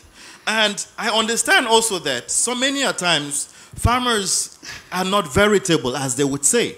So we started something in Cameroon where we wanted to validate and actually move people away from that. So when I moved back from the US, I was first of all a university lecturer. Sitting in a university class, I realized that most of my students never knew why they were actually studying what they were studying, and most of them would not even go on to do what they studied. So I moved on from there. I said, I want to be an entrepreneur. Went on to starting my company, Greenhouse Ventures. Today, we have the largest network of greenhouse farms in all of Central Africa. And you ask yourself, there are greenhouses everywhere in the world. Why is Africa not adopting these greenhouses? Why are we still looking to think that the youth of today would farm the way our parents did? No, they wouldn't. And the problem now we're facing is that our kids will not farm the way we are doing. So as much as we're trying to solve the problems of today, we have to start anticipating for what would happen tomorrow and how the youths of tomorrow would actually view farming, which is one of the things that we did from being able Roland, to... I'm going to have to... I'm almost done. Move 2 on. seconds. Yes. 2 seconds. We moved on from the greenhouses and now have become more inclusive in actually grain farming. We started a farmers cooperative and then a credit union that actually embodies all the aspects of insurance, fair trade, and digital farming. Today, we are actually developing a prototype of an AI-powered sunglasses that actually can provide instant, localized, and cultural adaptable information to farmers, making sure that farmers can have information as quick, as sound, and sight. Thank you very much. Thank you, Roland. Felista. Okay, to sum up, what I can add, program like Engaging Kenyan Youth in Agriculture, funded by UNICEF, it can be a model to start with. We initiate the kid in school, we change the mentality, because agriculture is seen like dirty work. So if we initiate the kids, we start with the kid, and that's what gave us morale. We show the kid it is not just agriculture. We are doing technologies nowadays. You don't have to plow, we have machines. We make them understand. Those will be the turning point. When you change those kids, the generation will come changing. So what I can say, a program like Engaging Kenyan Youth in Agriculture, it's a post. So if it is better for it to be a continuous program, it will be able to change the mentality. And if we want change, we have to start with the mind. So for me, what I can say, like the way my friend has said, yes, I'm a product of that change, but it's a post. What many doors that have been closed for others who could be change as well. Another thing I can add, these models, sometimes they are restricted. If you adapt, you need to be supported. Your capacity built in a way, yes, you have adapted. You won't now start from zero again because people will see like you are just, it was just a normal thing. So if you have adopted, you be capacity builded, you are supported, you are given funds so that you can continue and mentor other people. So for us to love agriculture, you have to, the private sector, the government, the donors to come together and appreciate first what we are doing before we make others appreciate agriculture. And if we just do that, I'm very sure, like 5 years to come, when we shall have another forum like this one, we shall be celebrating change in agriculture. And we shall have enough food, we shall be healthy, because if you farm good food, you eat, you will be healthy. So you shall not have those malnutrition problems like what or that, so you'll just be healthy. So first of all, let's initiate the kids in the ground, the farmers in the ground, we show them priorities. We make them feel they are part of the nation. Because without the farmer, you won't have healthy food, you won't eat. I know you are looking at your watch to go and take breakfast. And the breakfast is prepared using the farmer's input. So guys, let's love agriculture, make the kid love it, the youth, and help us in making it a working system. Thank you. Martin. Thank you. Thank you, Simon. I'll be very brief. When it comes to building or rebuilding food systems, I've lived and worked on 3 continents, right? And there's no reinventing the wheel. The truth is that all the continents where agriculture has been transformed, and the simple definition is just doubling productivity and then value addition, has based on 3 key things. The first one is you build on existing production systems. And then you adopt technologies and innovation. And then the last part, of course, you use policies of finance, of infrastructure to support them. So there's no reinventing the wheel. It's going to be the same thing in Africa. Ag SMEs account for 80% of all the food we consume, like Felicita was saying, all the food you ate this morning, I'm sure there's a small guy who was an aggregator, who was a farmer.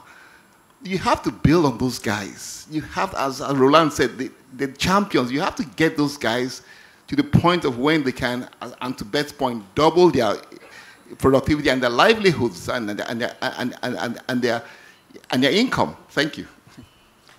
Thank you, Martin. Beth. Yeah, thanks. I'll be very brief, and I wish I had the answer of where or how or who could pull all of these things together.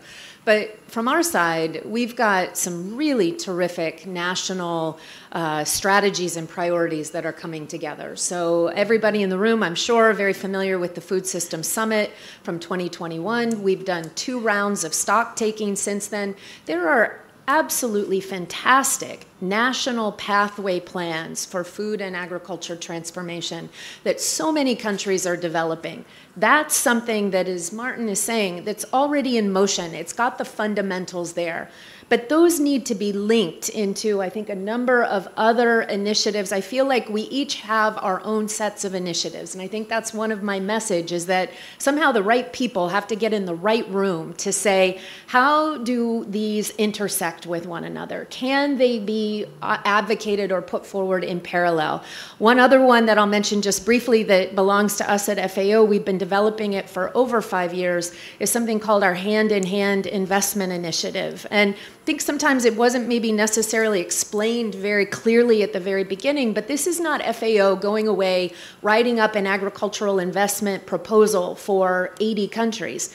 This is geospatial, agricultural, subnational data that literally puts an appropriate agricultural production, basic production, commodities, export markets, investment plans, all of that together for a national government.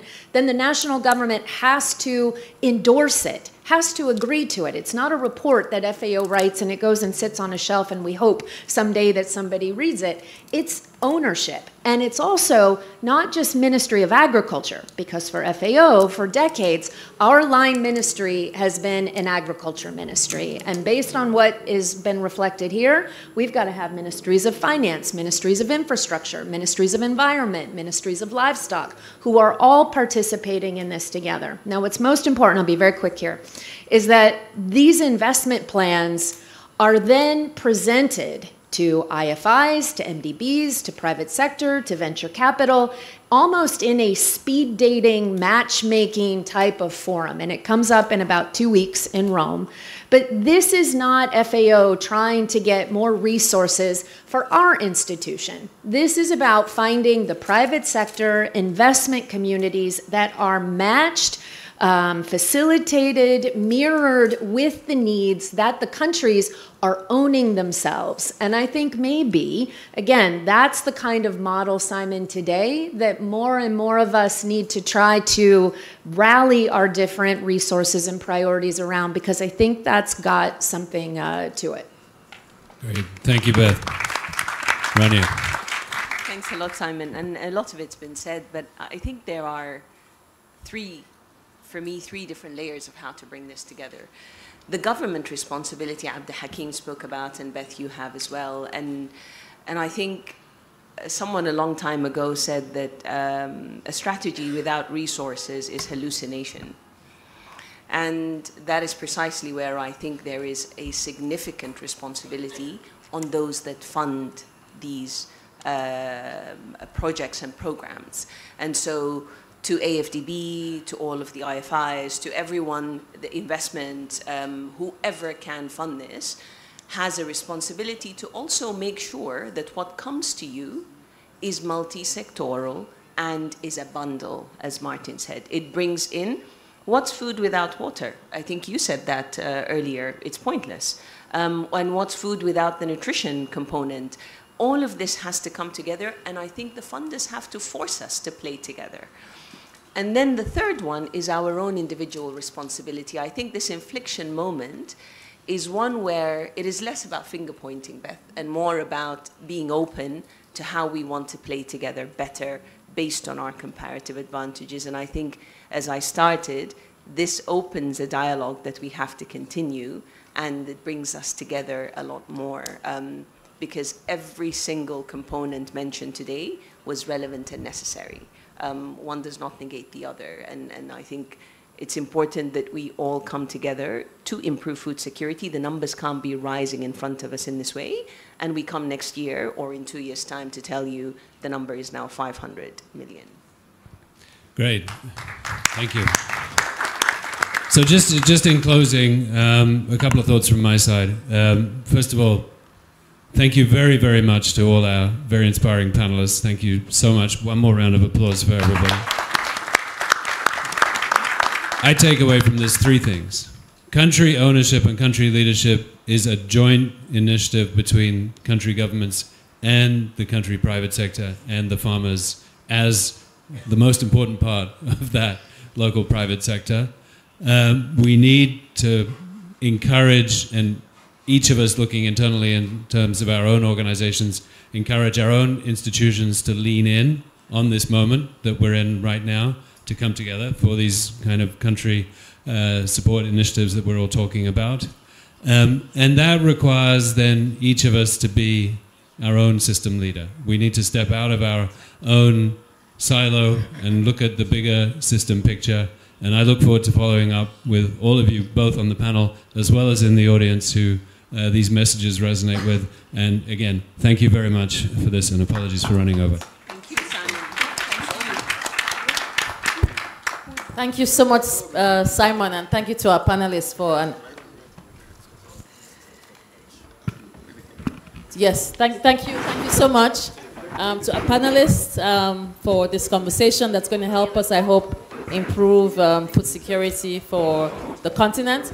This conversation will be followed up at lunch with a special discussion, but for now, let's agree to take a very short coffee break of 10 minutes, 9 minutes actually, so that we're back in here at 11:15, so that we can continue the conversation with a session on youth entrepreneurship that is absolutely critical and will be very interesting to join in. Thank you.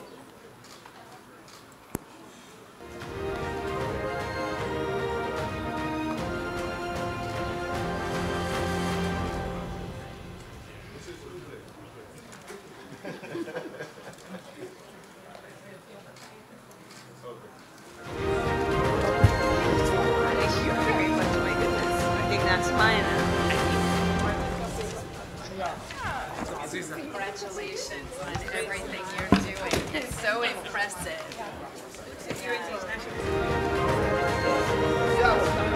What's next, Rob?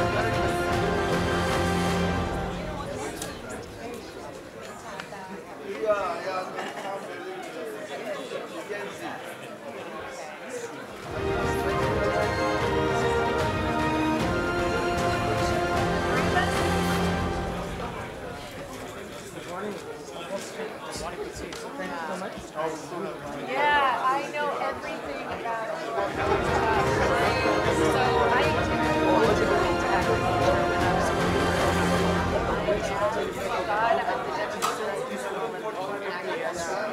it's the only reason he still likes me.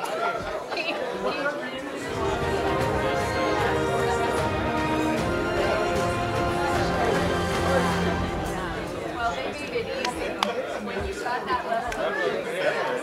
Yeah. Good. We'll do that. I know. Well, after these two admitted that they were, I thought I'm going to go ahead and put my farmer credentials in. Exactly. By the way,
lakatune no kandineo. Lakatune.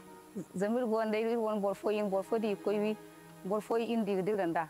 So kir gonde to jur biong indi setre hala to subguru boy har borko kangi kan kungai borawi. Utte diro. Amutte kir kazum neo. Barbatan regta akan candidate la kartune irgono irgo goro kalir kwarara ikaiwirse borihinza e borihinkini jingwi sintana après semaine for chargami nerse ingay no 24 heures alir mandira kulinga girwi gita ir moyru tunu no beri. Behind these stories lie families destroyed, futures derailed, childhoods stolen, communities shattered. And hundreds of thousands more stories remain untold. This is the human cost of fragility, and more than sympathy, it demands decisive, urgent action. Across Africa, conflict events have surged. In 2024, the number of conflict events exceeded 30,000. Today, 250 million Africans live in fragile and conflict-affected countries. More than 44 million have been displaced, and 1 in 5 faces food insecurity. Climate change worsens these pressures. Drought and floods fuel tensions and deter investments. Countries in fragile and conflict-affected contexts face crushing fiscal pressures. Debt service consumes more than 40% of government revenue, while tax averages just 10% of GDP. Meanwhile, military spending reaches $52.1 billion in 2024. The cost of conflict is devastating. 10 years after violence begins, GDP per capita drops by 28%. Yet, official development assistance is projected to fall by up to 17% in 2025, just when it's needed most. But here's the opportunity. Prevention works. It is a smart investment. According to the International Monetary Fund, every dollar invested in prevention can return up to $103. Prevention isn't charity. It's the smartest investment we can make. Il n'y a pas de développement sans paix. Il n'y a pas de paix sans développement. That is why the African Development Bank created the African Resilience Forum, ARF, not just another meeting, but a platform for action. The ARF goes beyond dialogue. It is a marketplace for ideas, partnerships, and peace-positive investments. Peace finance is not only a public good, it is an untapped frontier for private investment. By blending concessional resources with private capital, we're proving that resilience is bankable. It de-risks fragile markets and channels investment into agriculture, renewable energy, infrastructure, and digital solutions. Through the action of young agripreneurs, a virtuous ecosystem is emerging. These enterprises create jobs, generate income, and contribute to food sovereignty. Quand on voit ces jeunes entrepreneurs, aujourd'hui, ils ont créé des emplois, ils payent des salaires, ils payent de l'impôt, ils contribuent au développement de leur pays. C'est un sentiment vraiment de satisfaction totale que nous avons. Notre pays est enclavé. Avec l'arrivée de la fibre, ça va vraiment nous permettre d'accéder à ce qu'avant on ne pouvait pas accéder. Depuis que la route est bitumée, l'activité a augmenté. Nous permettons donc l'accès à l'emploi aux villageois. Nous, on leur offre donc cette opportunité d'avoir des ressources stables et on prend en charge aussi donc la scolarité des enfants des employés. When we invest in initiatives like these, we deter young people from joining armed groups, turning to crime, or falling into cycles of hopelessness. Instead, we offer them pathways to prosperity and purpose. These investments strengthen entire communities, build resilience against future shocks, and prove that peace and prosperity can flourish in the most challenging places. This is where the Africa Resilience Forum makes a difference. The ARF is building alliances, governments, civil society, private sector, and development partners, all united around one goal: investing in peace to unlock prosperity. The agenda is clear: peace finance, climate resilience, private sector engagement, and youth employment. The ARF provides a space to forge alliances and launch initiatives that change how we approach development. Together, we can turn fragile contexts into investable opportunities and prove that peace is the most sustainable form of development finance. This is a clarion call to rethink development, mobilize capital for peace, and invest in Africa's resilience. Because there is no development without peace, and no peace without development. Africa Resilience Forum 2025, investing in peace, building prosperity.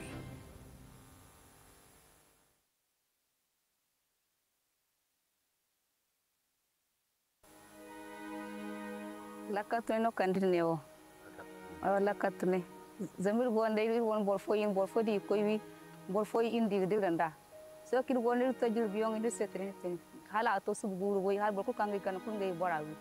Lutte diro. Mutikir kazum neo. Barbatan regta ya kan kandide telakatune. Irgo goro kalir kwarara ikaiwirse borihinza borihinkini jingwi sintana. Après semaine for chargami nerse ingay no 24 heures. Alir mandira kulinga girwi gita irmo irutunu no beri. Behind these stories lie families destroyed, futures derailed, childhoods stolen, communities shattered. And hundreds of thousands more stories remain untold. This is the human cost of fragility, and more than sympathy, it demands decisive, urgent action. Across Africa, conflict events have surged. In 2024, the number of conflict events exceeded 30,000. Today, 250 million Africans live in fragile and conflict-affected countries. More than 44 million have been displaced, and 1 in 5 faces food insecurity. Climate change worsens these pressures. Drought and floods fuel tensions and deter investments. Countries in fragile and conflict-affected contexts face crushing fiscal pressures. Debt service consumes more than 40% of government revenue, while tax averages just 10% of GDP. Meanwhile, military spending reaches $52.1 billion in 2024. The cost of conflict is devastating.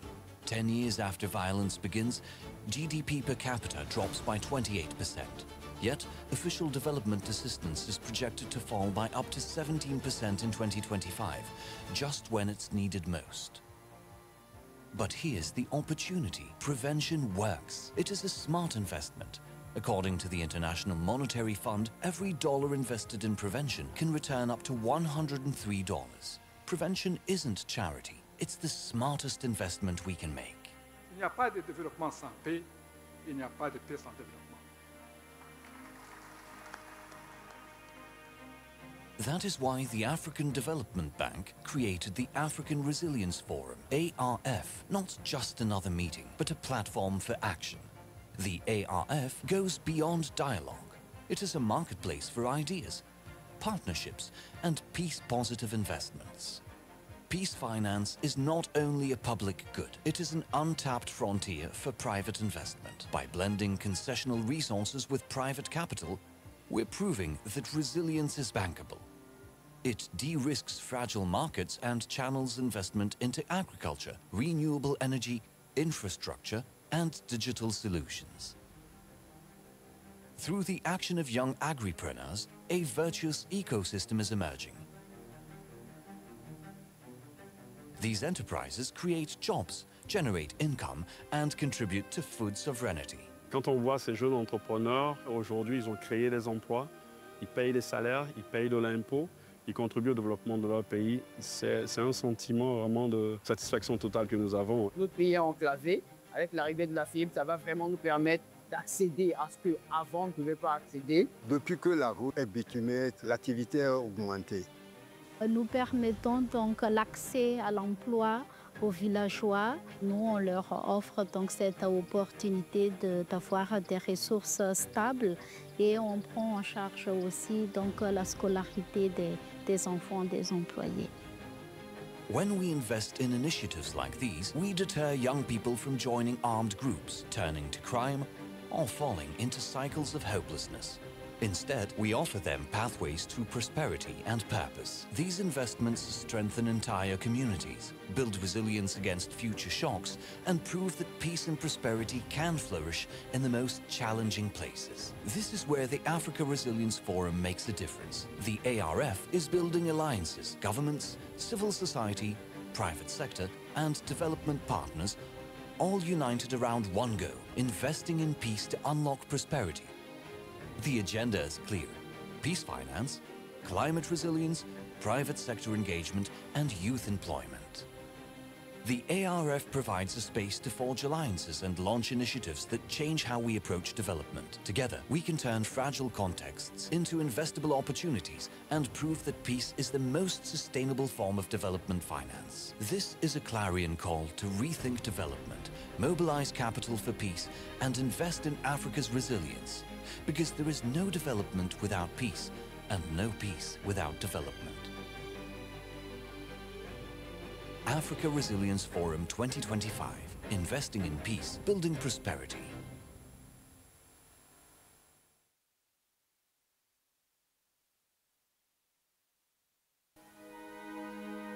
Lakatune no kandilneo. Lakatune. Zamir gonde won borfo di koiwi borfo indi dilanda. So kid gonde to jil biyong indi setrin. Hala to subguru boy har borko kangi kan ko be bora. Press to talk. Ko dilo. O mutikir kazum neo. Barbatan regta akan candidate la kartune. Irgo goro kalir kwarara ikaiwirse borihinza borihinkini jingwi sintana. Après semaine for chargami nerse ingay no 24 heures. Alir mandira kulinga girwi gita irmo irutunu no beri. Behind these stories lie families destroyed, futures derailed, childhoods stolen, communities shattered. And hundreds of thousands more stories remain untold. This is the human cost of fragility. And more than sympathy, it demands decisive, urgent action. Across Africa, conflict events have surged. In 2024, the number of conflict events exceeded 30,000. Today, 250 million Africans live in fragile and conflict-affected countries. More than 44 million have been displaced, and 1 in 5 faces food insecurity. Climate change worsens these pressures. Drought and floods fuel tensions and deter investments. Countries in fragile and conflict-affected contexts face crushing fiscal pressures. Debt service consumes more than 40% of government revenue, while tax averages just 10% of GDP. Meanwhile, military spending reaches $52.1 billion in 2024. The cost of conflict is devastating. 10 years after violence begins, GDP per capita drops by 28%. Yet, official development assistance is projected to fall by up to 17% in 2025, just when it's needed most. But here's the opportunity. Prevention works. It is a smart investment.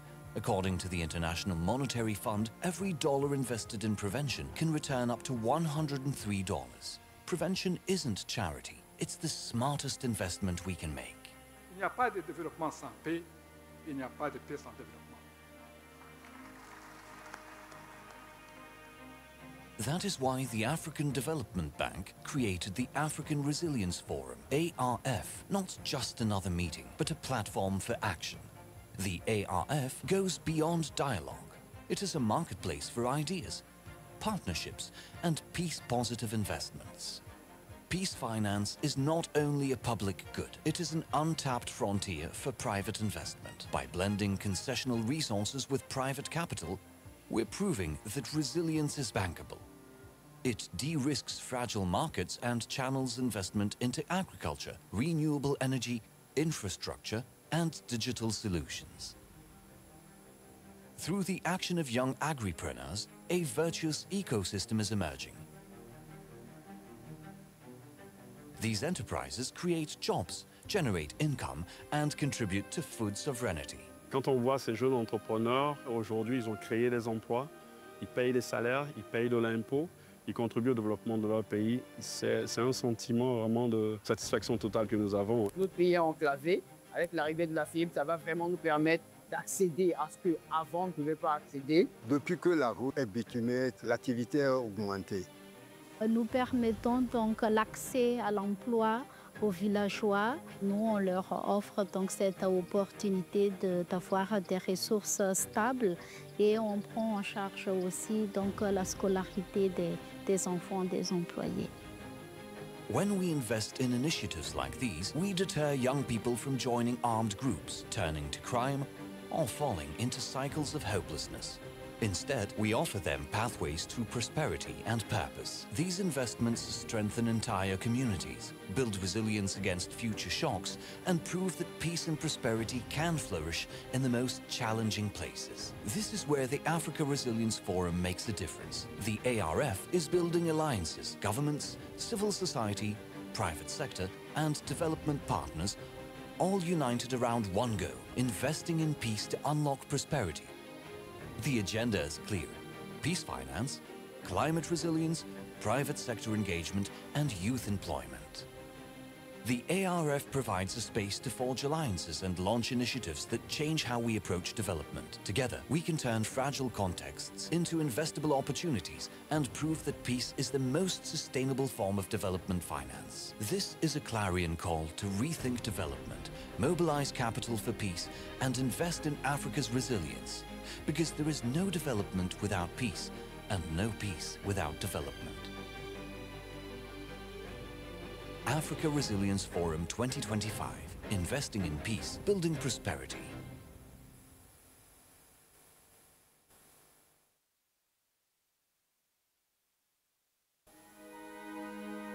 Lakatune no kandineo.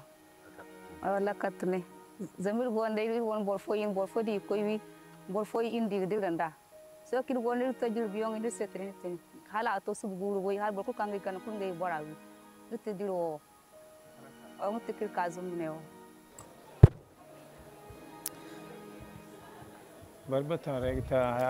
Welcome back, colleagues. Welcome back, and thank you for taking your seats. Our next session focuses on youth entrepreneurship for economic resilience in Africa. A very important discussion. Across the continent, young people are leading innovation. They are creating jobs and challenging the status quo. Today we will hear from change makers and leaders on how youth entrepreneurship can move communities from fragility to resilience. Our moderator for this session is Mr. Tapera Jeffrey Muzira, who is the bank's manager for human capital, youth, and skills development. Please join me in welcoming him and our distinguished panelists. Tapera, thank you.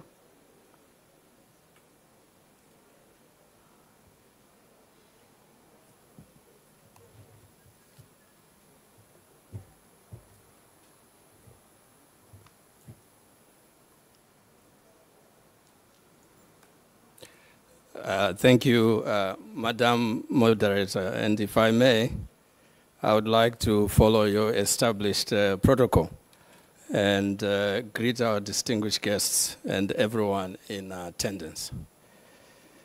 Ladies and gentlemen, welcome to this panel discussion on youth entrepreneurship and economic resilience in Africa. Many of you are familiar with the Africa Development Bank Group, which is widely recognized as the leading development finance institution in Africa that is supporting economic and social progress.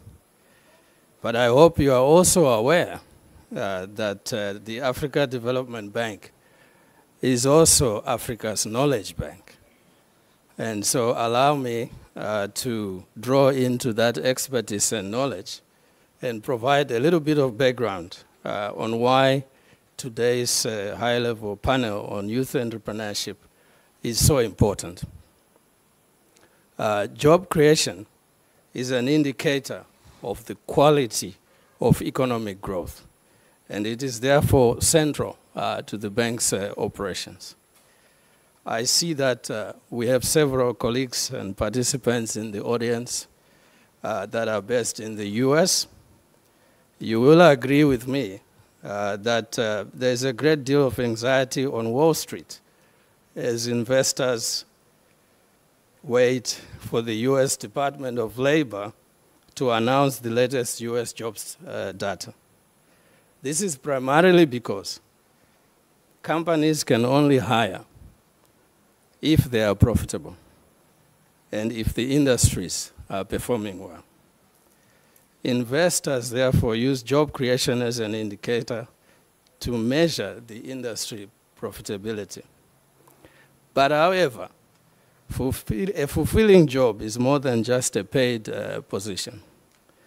It brings dignity, respect, and a purpose to life. In this moral sense, job creation is also a social and political issue, which becomes much more pronounced when unemployment and underemployment reach catastrophic levels, unfortunately, as they have in Africa today. Unemployment has become one of the biggest social, political, and economic risks that most of our investors are paying attention to. We can see the social impact and the political impact of this. If you recall the Arab Spring and the subsequent sporadic social unrest currently being experienced in many of our African countries. So let me just start by diving into the bank's knowledge on the background to this. In 2015, we partnered with Dowberg and advisors and other think tanks on the continent to take a closer look at the quality of economic growth. What we found was shocking. Only 3 million formal jobs were available for 10 to 12 million young people entering the labor market each year. And this is 10 years ago. The statistic is important, but what is more important is the reason why. Africa's private sector remained too small, was focused primarily on extractive industries and the export of raw materials and commodities with very little added value. For this reason, Africa's value chains and jobs were located outside the continent, resulting in a jobless economic growth. In response, the Africa Development Bank Group approved the Jobs for Youth in Africa strategy, aiming to equip 50 million young people and create 25 million jobs. I should say a first among the MDPs. But we did not stop there as a knowledge bank. In our 2018 Africa Economic Outlook, we noted that the employment elasticity had hovered around only 0.41% for the previous 2 decades. And what this meant was that job creation had been lagging behind the celebrated GDP growth. Given the gravity of this challenge, we decided to issue a policy research report on creating decent jobs in 2019, noting that the continent needed to create 1.7 million jobs in all industries per month, and providing policy guidance to African countries on how to address this issue. So I would want to tell you that the Africa Economic Report of 2018 and also the policy research that we did in 2019 is critical, and have a look at it for some of the solutions on how to address this issue. But however, we faced COVID-19, if you all recall. The pandemic was, the impact was very severe.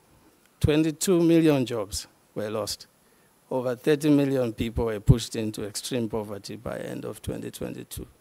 So despite the measures we took, even as a bank ourselves with the COVID response facility and the social bond, enterprise closures and job losses amid a growing youthful population retrogressively made unemployment situation worse. Recently, the United Nations has projected that the African population would reach close to 2.5 billion by 2050, meaning that 1 in 4 people worldwide will be African. By the end of the century, Africa's share of the world's population is said to reach almost 40%. With over 70% of our population being under the age of 35 years old, the challenge of creating jobs, particularly for young people, is expected to intensify. Last year, the World Bank Group set up a high-level advisory committee on jobs, noting that 362 million young Africans will reach a working age over the next decade. But only 151 million job opportunities will be available. And that means nearly 24% of them are unlikely to find work. And this is the reason why the World Bank itself has made job creation a top priority when it's work in Africa. My UNICEF colleagues are here. In July 2023, UNICEF warned that about 11 children were dying every week while attempting to cross the central Mediterranean Sea migration route. So the consequences of indication are very catastrophic, not just for Africa, but also for the rest of the world too. Negative migration, human trafficking, prostitution, drug abuse, crime, only to name a few. So the consequences of not addressing this issue are quite catastrophic. But the good news is there are potential solutions, which can broadly be split into 2 categories. On one hand, we should have enough jobs for those who are looking for them, so wage employment. On the other hand, we should support those who want to create enterprises and create more jobs, so self-employment. So broadly, the solutions can be divided into those 2. Today, we are discussing one of those broad category of solutions, which is entrepreneurship, as a viable option to job creation, which ultimately would contribute to economic resilience. Madam Chair, with that background, please allow me to introduce the members of the discussion panel on youth entrepreneurship for economic resilience in Africa. As the saying goes, there's nothing for young people without young people. So I will begin by inviting one of the youth entrepreneurs from the African countries we have represented here. So Mr. Ernest Magisha, Managing Director of Infim AG Transform Africa, a young entrepreneur from Rwanda. Please, let's put our hands together to welcome Ernest. But however, the panel is not complete without policymakers, advisors, directors, and actors of the labor market economy. So please welcome Her Highness, Madam Mayor Victorine Ndeye from Senegal.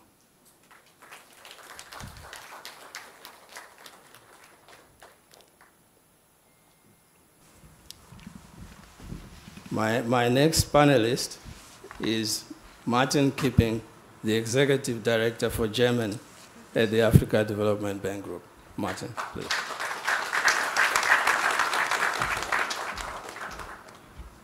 My colleague, Deputy Executive Director from the United Nations Children's Fund, Omar Abdi.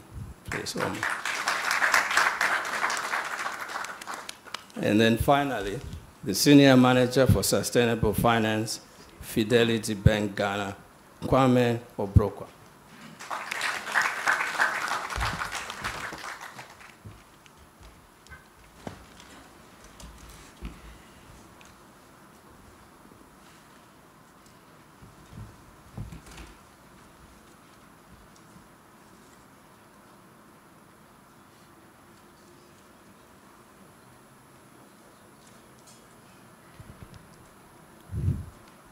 Your Highness, it's a pleasure to have you on the panel.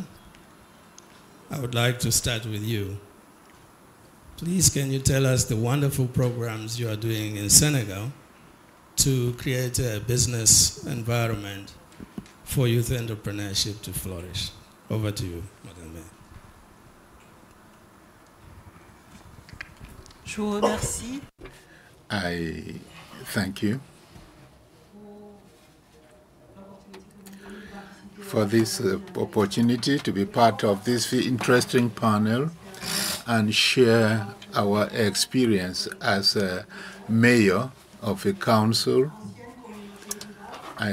formerly a rural community located in a zone that has been in conflict for over 40 years. Talking about entrepreneurship or opportunities for the young is very important today, since we are talking about peace as well. And as it is said, if you want peace, you prepare for war. All wars are economic wars. When we give opportunities to the youth, it allows for the ownership of the development of their area. Women in our area, in our country, for over 40 years, were assisted in initiative. They are used to working amongst themselves. They are used to receiving assistance from partners. But nothing was done for the youth during that time.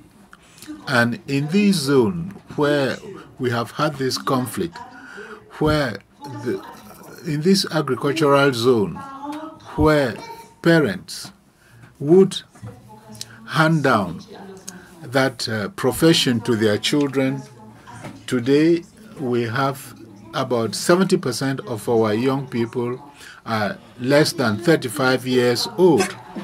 And these people cannot farm, and they don't even want to go back to traditional agriculture. So we need to give them a hand.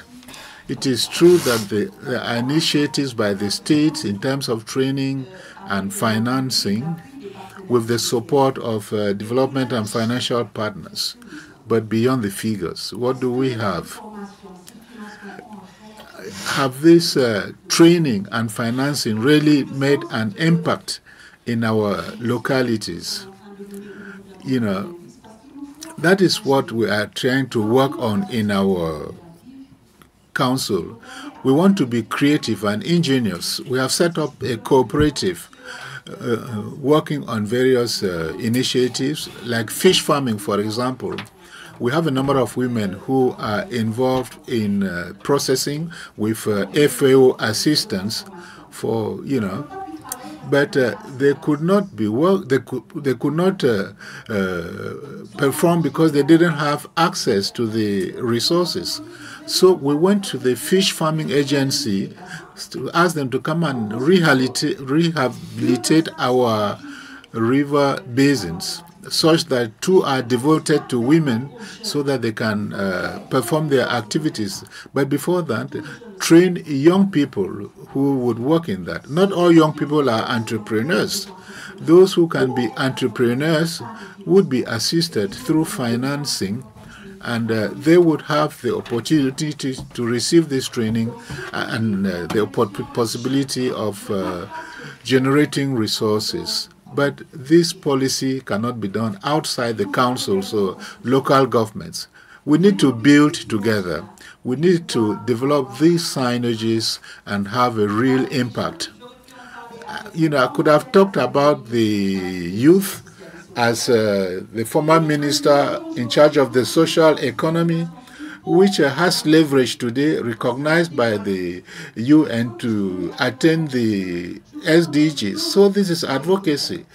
There are other things that have been done in my council. It is true we have our constraints, and we need to strengthen our capacity. We talk about financing, but financing comes after. We first need to structure. We need to have a solid model that can be replicated. Outside that, we work with young agripreneurs, and we have always wanted to have them as success stories to incentivize the young people that this is possible, but you need to be patient.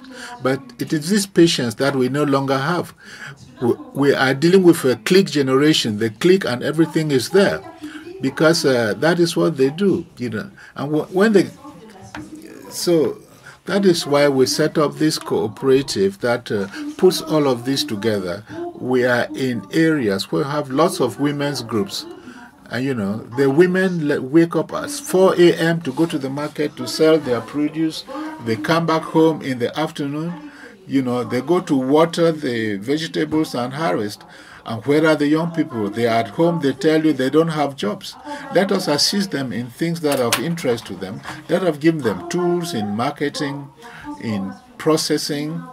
But we cannot just sit back and let them be, because that would be a social time bomb and nobody will be protected from it. Nobody will be spared. So that is my advocacy concerning the initiatives we are implementing. Today, we cannot tackle the issue of youth employment by treating it in a segmented manner. It has to be holistic in a value chain approach. Thank you very much. Johannes, I can't agree with you more. One of your major points that I'm hearing is that youth is not a homogeneous group. You have to appreciate there are those who can be in entrepreneurship, but there are also those who are job seeking. Also that we have to consider them as actors of the economy across all different types of sectors. So, and value chains. And their position in a value chain may not necessarily be that of production. So you might not see them as one of the inspirational farmers that we see here, but you could find them perhaps with a drone assisting to measure the output of an agricultural investment. You could also find them in marketing and distribution, even in recycling within the value chain of agriculture. So I think that's a very important realization that young people are interacting with these business sectors, particularly value chains, at different levels. And you have to identify those levels to be able to maximize their opportunities for job creation. But we do have a young person here representing the aspirations of millions of others that are not here today. So let me ask Ernest that you are an entrepreneur, so what challenges have you faced? How have you navigated all of this to become successful? Yes, thank you so much, Mr. Moderator, for having me. It's a pleasure to be here. First of all, I'd like to congratulate IFDB for organizing this. It's really amazing, and thank you so very much for providing the platform for young people to share their views, to share their journeys, because there are a lot more young people out there who get inspired. I'd like, first of all, to recognize UNICEF, Generation Unlimited, for providing this opportunity to be here. Thank you so very much. Before I share the challenges that I have faced and how I navigated through them, I'd like, first of all, to give a little bit about my journey so that people can connect dots. I think that's how it would be better. So my journey started back in 2018 when I completed my high school. I went back home, and after getting home, I told my father, I need to go to university, and I did computer science in high school, so I need a laptop. What my father did, went to the village, sold a small plot of land that we had. He bought me a laptop. And when he bought me a laptop, I started realizing that computer science takes a lot of things from my family. And they have actually sold a plot of land that was providing food for my family. So that's when I started realizing that I should go for a sector that could contribute to my family rather than taking too much from them, because he could not deny me that opportunity. So I went to a university and I changed my career. I was a computer science enthusiast, and I went to conservation agriculture. When I did conservation agriculture, I started realizing the challenges faced by local farmers in the communities around the campus. So I tapped into friends of mine. I told them, you know what? We need to go outside, find a small demo plot of land, and start extending the improved practices that we're learning here and share them to the local farmers. We did that. It was very impressive. And local farmers started loving that. And one of them approached me and said, you know what? I know some investors who'd like to adopt these practices and make money out of it. From that moment, I started realizing that what I started as a demo plot can make money. So we transformed that into an agribusiness startup. So by 2019, we started the farm, and I started mobilizing funds, and farmers around started adopting these practices, and I started including young people, women, to our projects, and it was very successful. At the end of 2020, that's when we signed a groundbreaking contract of 5 years to export chili to China. Chili is pepper. And this was the beginning of achievements, but also I entered into the world of challenges that I never anticipated. There are 4 main challenges that I have selected that have really made it hard for me. The first one is, of course, bias. You know, as a young person who has been given every single thing to do computer science, my family, people around, were expecting me to do software engineering. At the end of the day, I decided to go for agriculture. So young people were like, no, bro, you cannot do that. Stop it.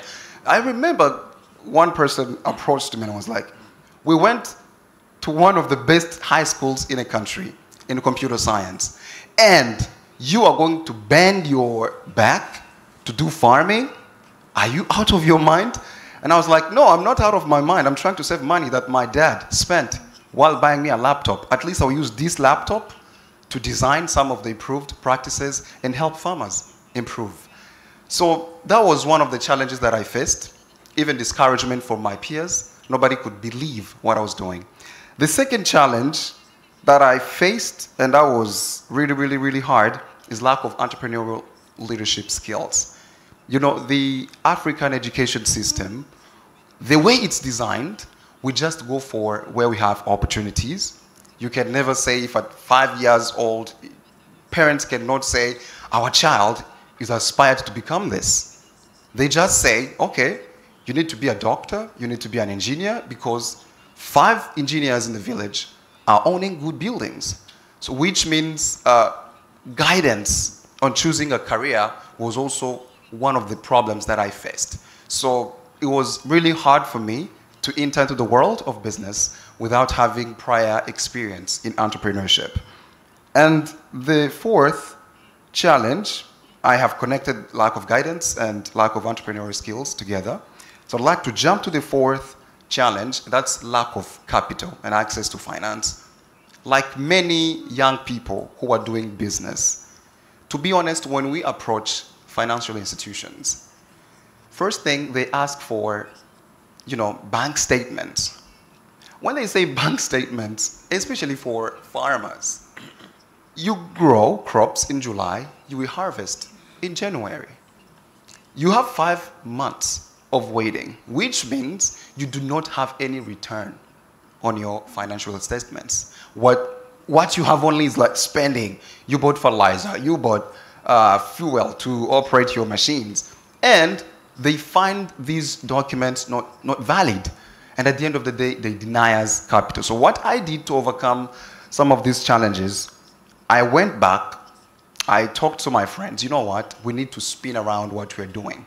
We started very small, we didn't have much money, and we designed a pitch deck, an impressive one, saying, you know what, we have been able to do this with the small resources we have. Can you imagine what can happen if you invest? We moved around the investors, the angel investors. We pitched to them.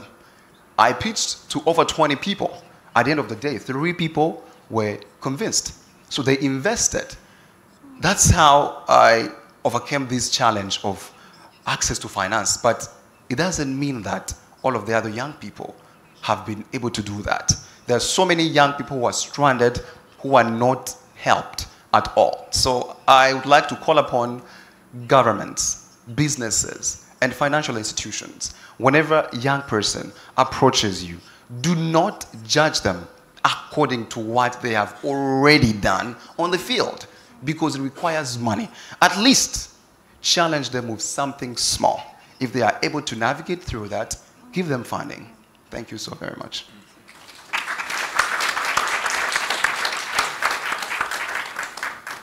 Thank you very much, Ernest, for sharing with us the realities that young entrepreneurs face.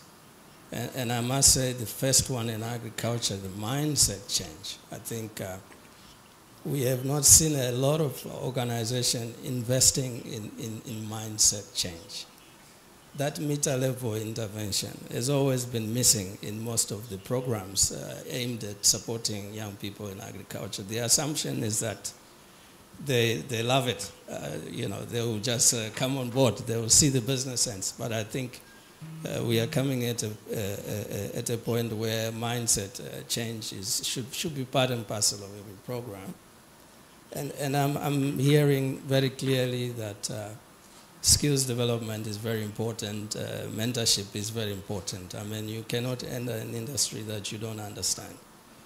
So that is very clear. But I think the most disturbing one is the access to finance. I think really the idea that financial institutions need to understand better, you know, and come up with products and services that are really suitable for startups. I think this is something that needs to be addressed.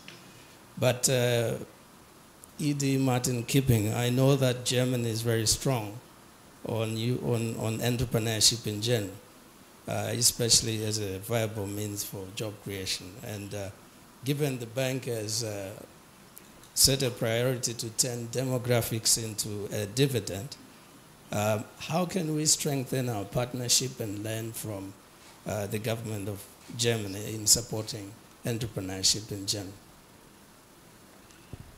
Thanks, Tapera, first of all, for having me. Is that working? Yes, it is, I believe. A real pleasure and honor to be on this distinguished panel.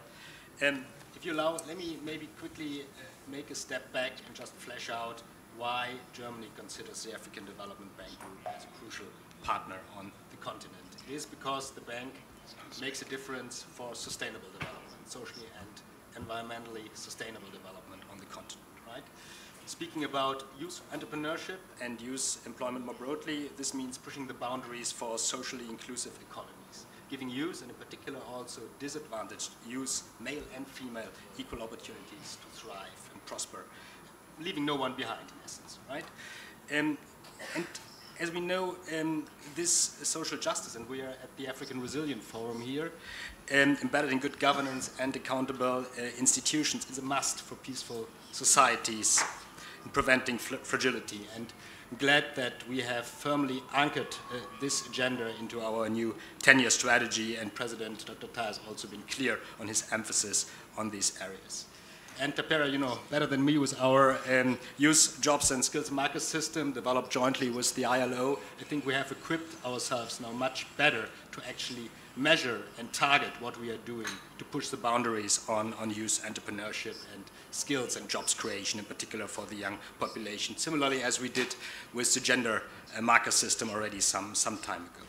But beyond the whole issue of justice and stability, I think it's also youth entrepreneurship and youth employment is also a crucial ingredient for economic prosperity, right? Because these young brains, they are the biggest asset of the continent, right? For instance, and we've just listened to a very compelling example, the young generation will also be key for unlocking Africa's enormous renewable energy potential and its green wealth, making Africa's economic development environmentally sustainable and playing a major role for tackling global climate and biodiversity challenges. So the youth is a big part of that solution. And against that backdrop, let me just applaud also our commitment, AFDB's commitment, I should say, to the emerging global initiative on skills and jobs for the new economy to be launched at COP30, I understand. So AFDB further pushing the boundaries and innovating for socially inclusive and environmentally sustainable development is what it makes a very attractive partner for Germany and its cooperation programs. So let me get a little bit more practical. What precisely are the possibilities where we can further get together, cooperate, strengthen our cooperation for joint bigger impact? I think one example also good known to you, Tapera, is the Bills for Skills Cooperation, right? Where the basic idea is to bring together the big finance we as African Development Bank Group have in infrastructure in particular with benefits for skills and training, in particular of the youth, right? So in essence, getting the biggest skills and employment bang for the buck we're investing in infrastructure, right? There is a cooperation between the bank and GIZ, helping us to improve our systems to better integrate these skills and employment aspects in our infrastructure operations, and more is to come, I believe, in sense of that cooperation. As we are at the Africa Resilience Forum, let me maybe zoom in a little bit more into the fragility resilience area. Germany has been supporting big programs, notably in the Sahel Resilience Partnership, jointly with UNICEF, WFP, and other partners, to help increase resilience by improving the livelihoods of the population, creating additional opportunities.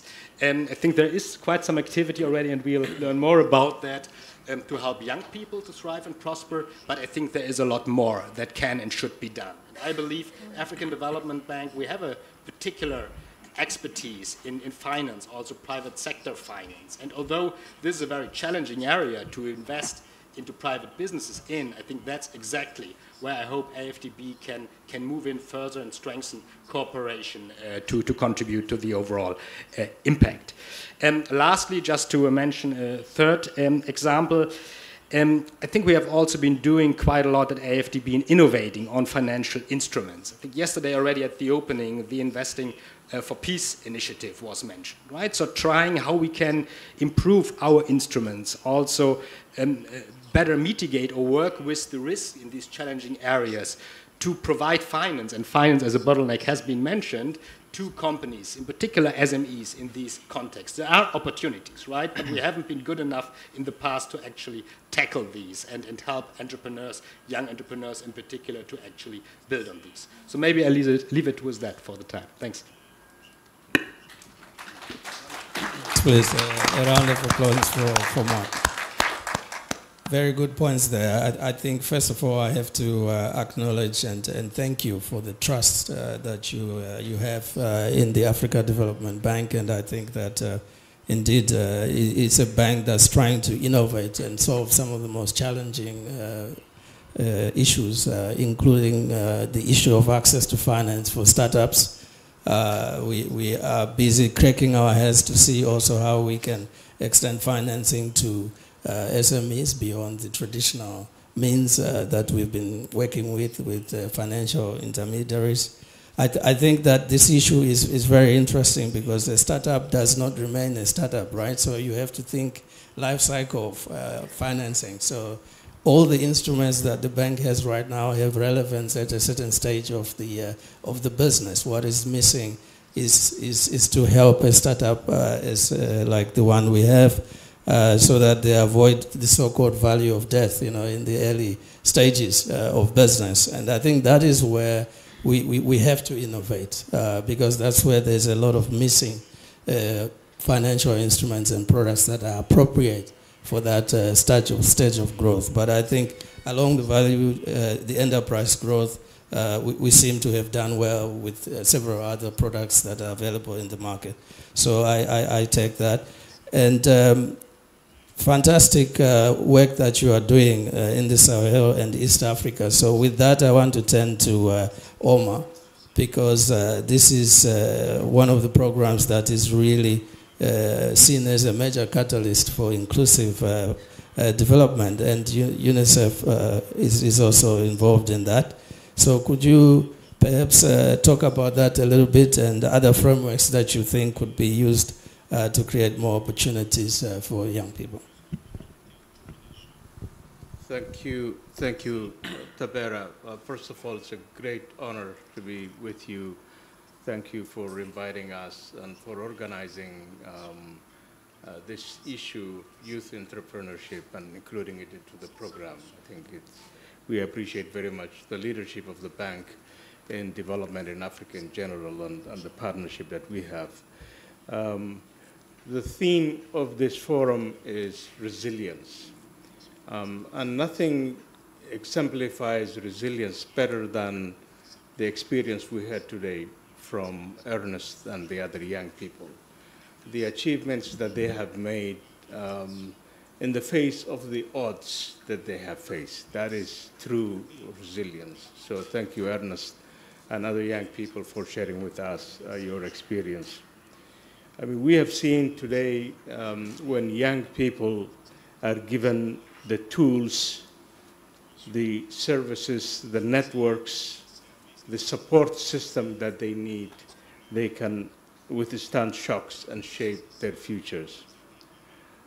This is exactly what the German-supported resilience program that Martin talked about tries to achieve, in which WFP, UNICEF, and GIZ are collaborating on by focusing on three issues. First is investing in resilient social services. Yes, it's important that young people have the skills they need, the finances they need, but there is a whole environment that they grow. If that environment is not conducive, if they don't have the services, the social services, if they don't have access to health, nutrition, education, child protection, social protection, those are the things that lay the foundation for employability, especially young women in the Sahel face overlapping barriers, lack of education, threats to their safety, exclusion from opportunities that limit their potential. So the partnership that we have tackles these barriers directly by providing support to schools as integrated service hubs. Adolescents receive vocational training and market-linked skills, the ones that Ernest talked about. And girls who cannot return to formal education, they are reached through alternative community-based approaches. In Burkina Faso, for example, displaced adolescents continue to start businesses. In Mauritania, there's a program called the SAFIA program, which strengthens the resilience of over 8,000 adolescent girls each year.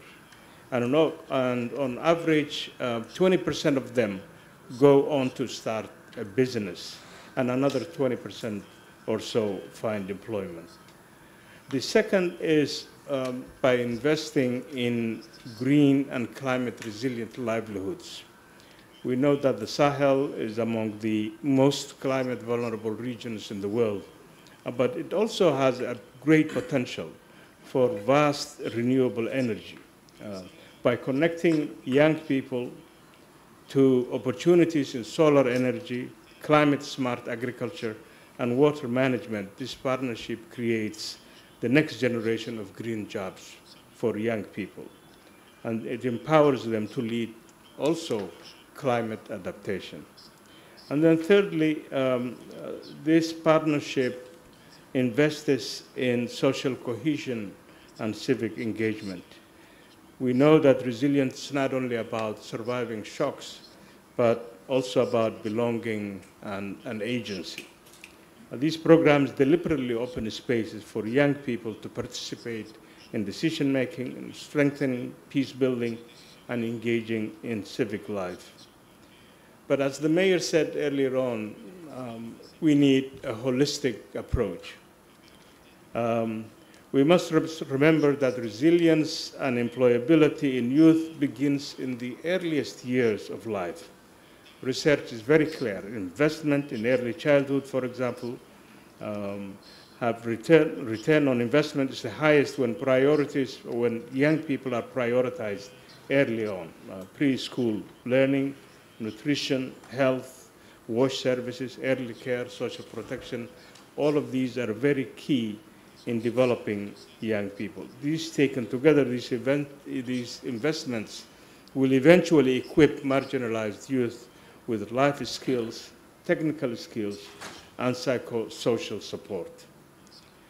Finally, looking forward, we hope that the experiences that we have had both in the Sahel as well as in eastern part of Africa that Ernest talked about, that the bank will be able then to scale up those interventions and benefit from the lessons that we have learned and reach even many more young people.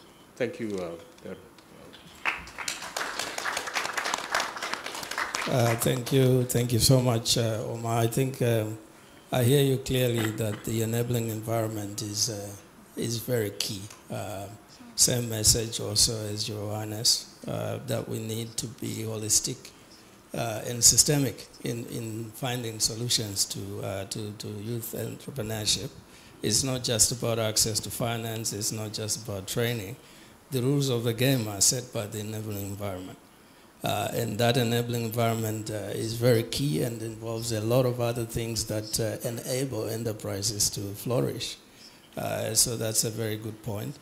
The need to scale up successful initiatives. So as the earlier discussion was talking about, I think that we need to come together. We need to come together and invest in successful initiatives so that we could scale them to reach the critical mass in terms of impact that we want to see. But let me turn to my colleague Kwame in the private sector. A lot has been said, access to finance is a problem, but you are here with us from Fidelity Bank Ghana. It will be very good to hear from your side what you are doing in Ghana to address this issue.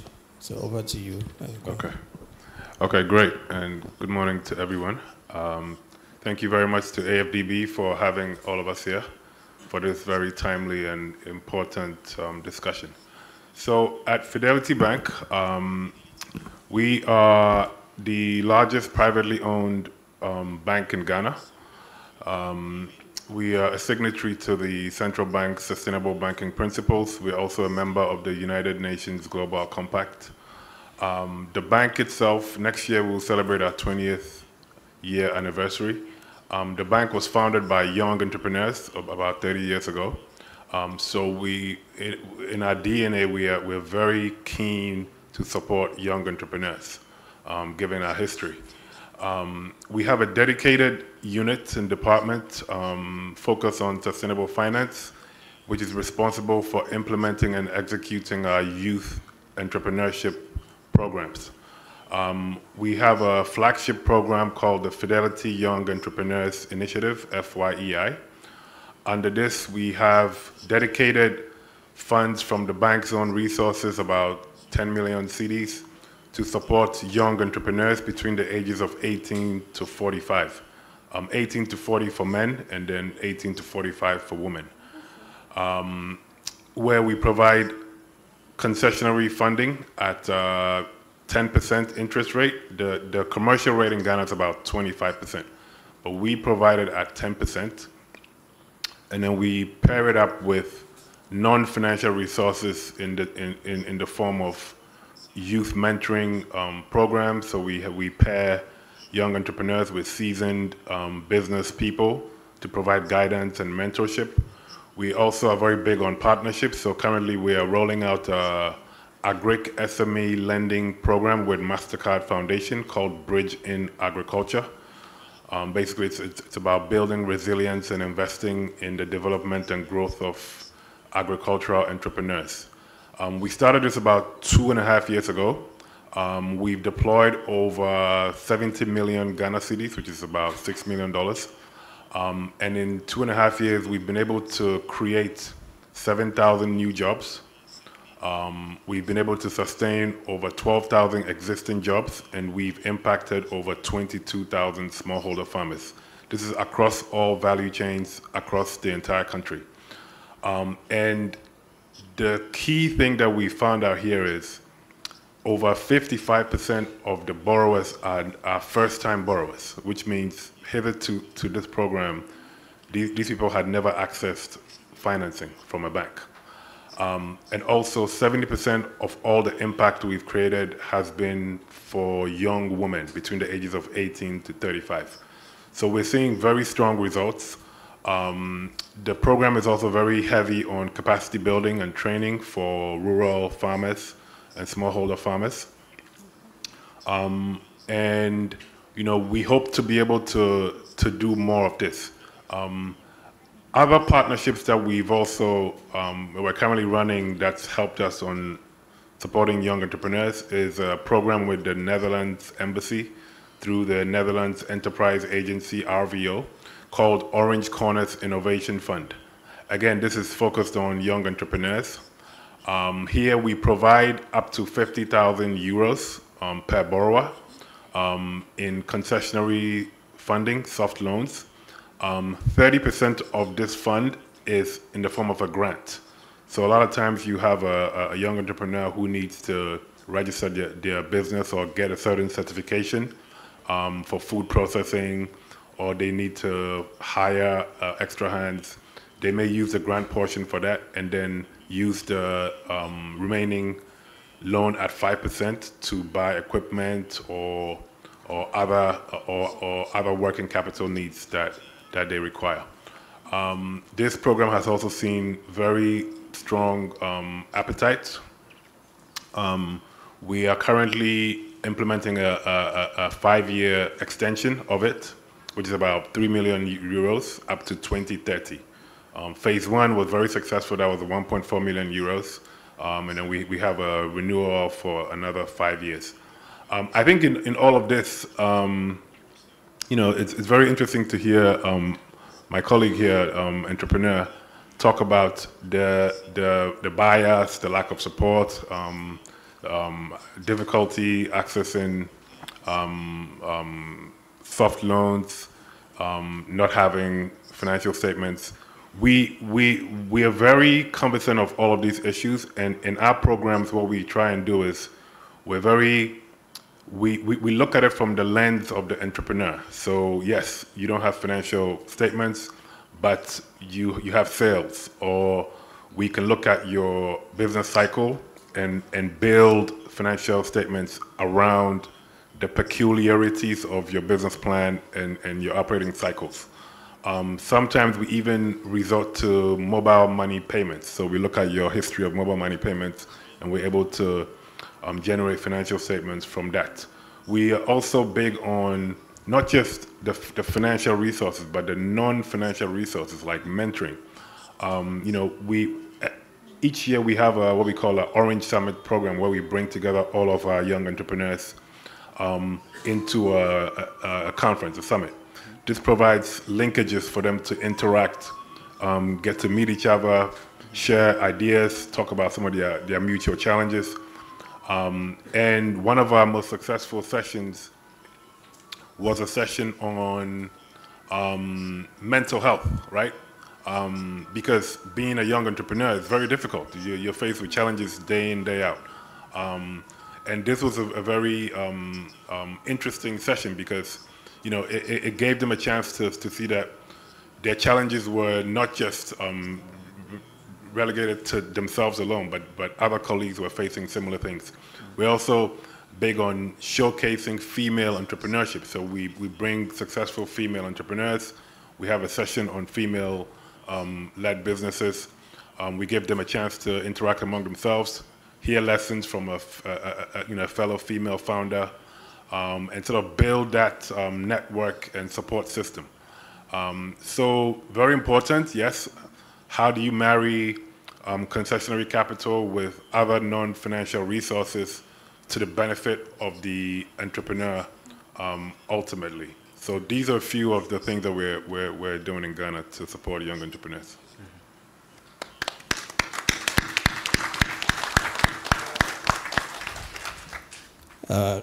Kwame, I must say that judging from the faces, I could see that you raised a few eyebrows. You seem to have found the solution that a lot of financial institutions are looking for, and I think they can really benefit from your experience.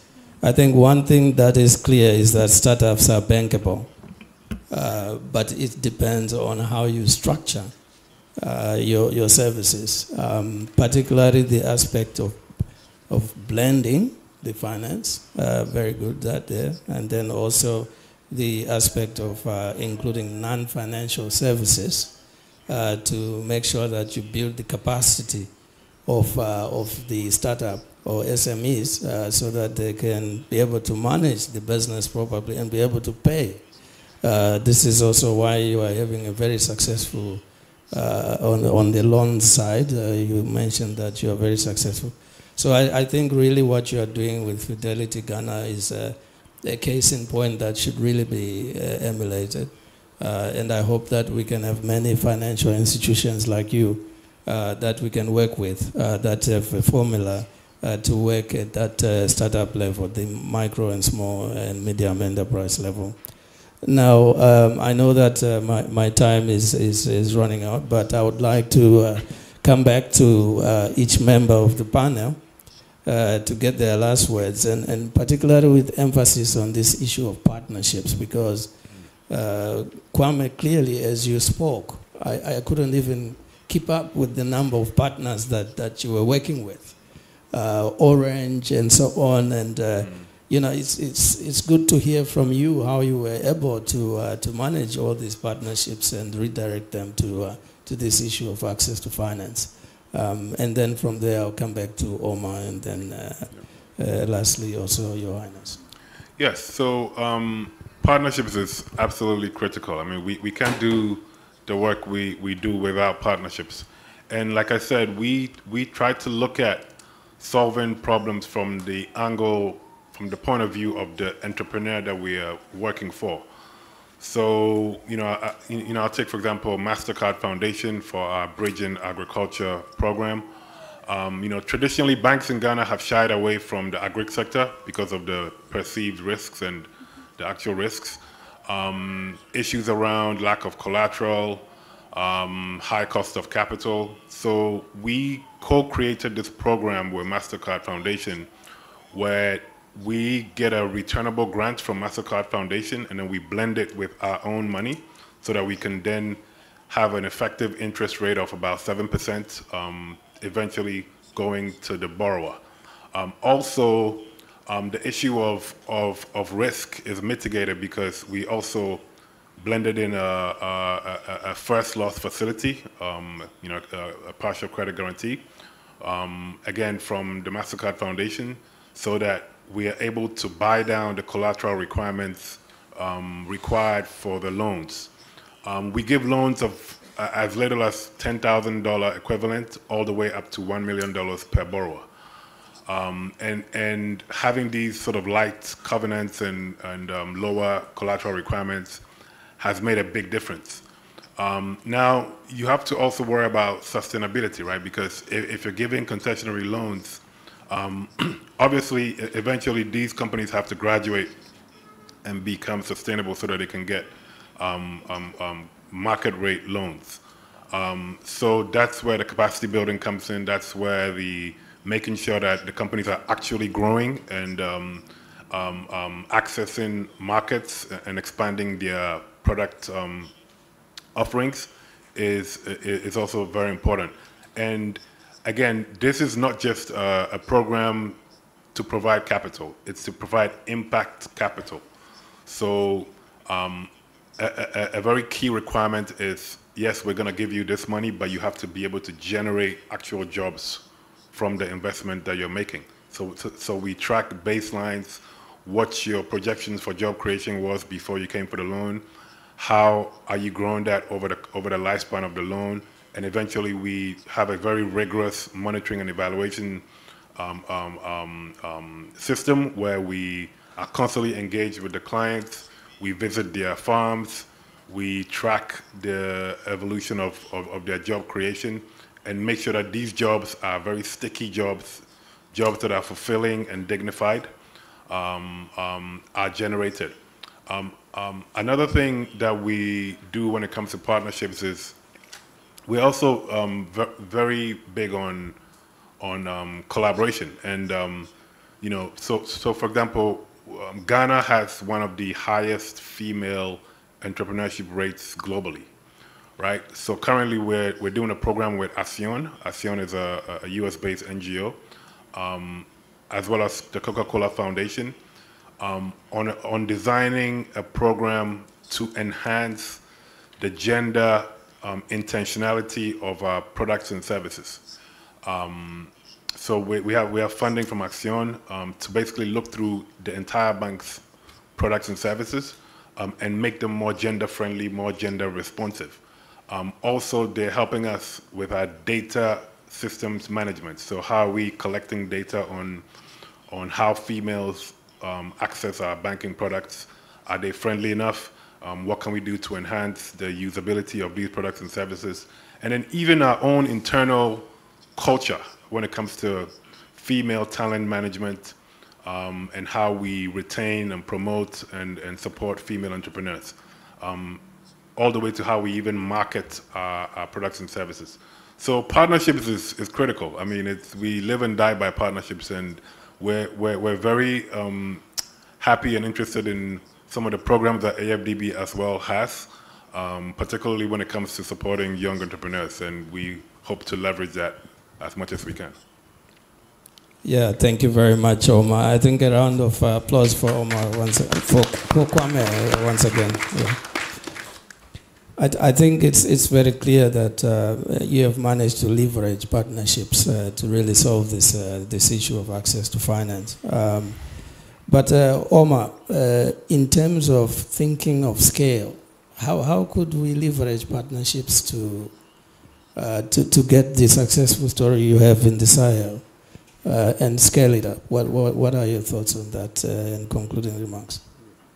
Thank you, Tapera. I think the example that Kwame gave us in Ghana is an exciting one. And we could find other examples in other countries as well. There's the Equity Bank in Kenya and others. So it would be, I think, very helpful if AFDB could bring together also these private bank partners and see how we can expand and scale the work that they are doing in different countries. But as we've seen today, not one partner can address this issue. It will require all partners to come together, including young people. That is why we, a few years ago, brought together private sector, public sector, and young people themselves to establish we call Generation Unlimited, which colleagues like, entrepreneurs like Ernest have benefited from, and others. So I think young people are involved as well. So it's not just others deciding for young people, but young people themselves contributing to the innovations and ideas and solutions that we need to support them. So we invite you all to look at Generation Unlimited, and it's not something that UNICEF owns, it's something that we all own, and it brings together different partners in different countries. Now they have established governments involved as well, first of all, the national government, but also other bilaterals and private sector as well. I was telling Martin that the global chair of the board of Generation Unlimited is Christian Klein. I believe the youngest CEO in Europe, right? The CEO of SAP in Germany. So I think, as you said, Tapera, is partnership. That's the only way we can get out of this.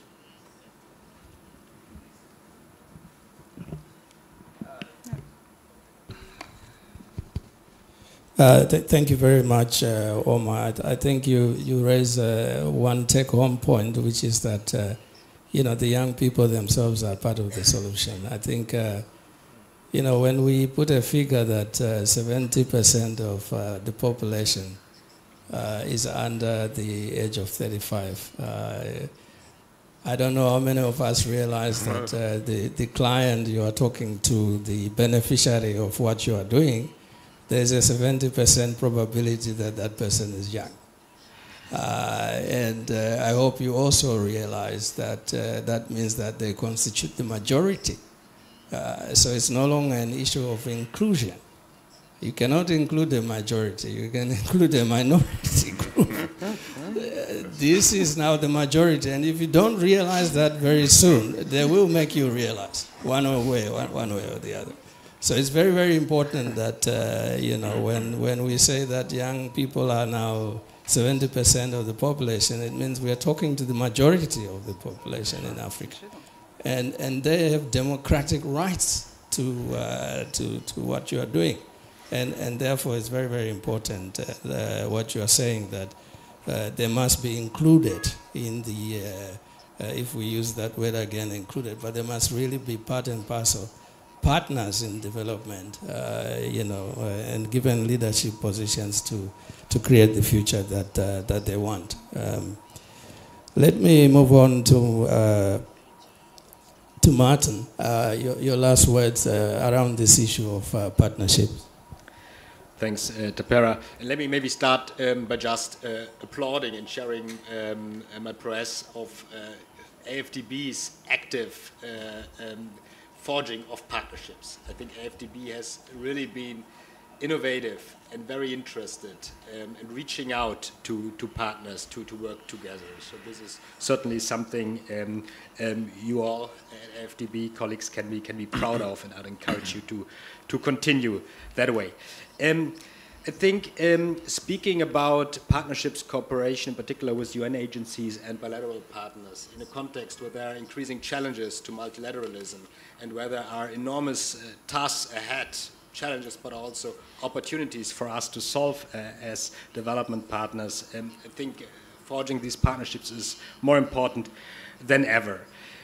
If there is one aspect I'd like to point out when it comes to partnerships, it's really the complementarity thing, right? It's not partnership for partnering's sake, right? It's because we can achieve more by working together. We can achieve something which is more than the sum of its parts, right? So to achieve, to come back to that wording, a bigger bang for our collective buck. Right? So I think that's the lens from which we should look at these partnerships. So speaking about UN agencies or bilaterals, for instance, so I believe many of these have a very strong presence on the ground, particularly also in contexts that might be challenging, like fragile settings. Right?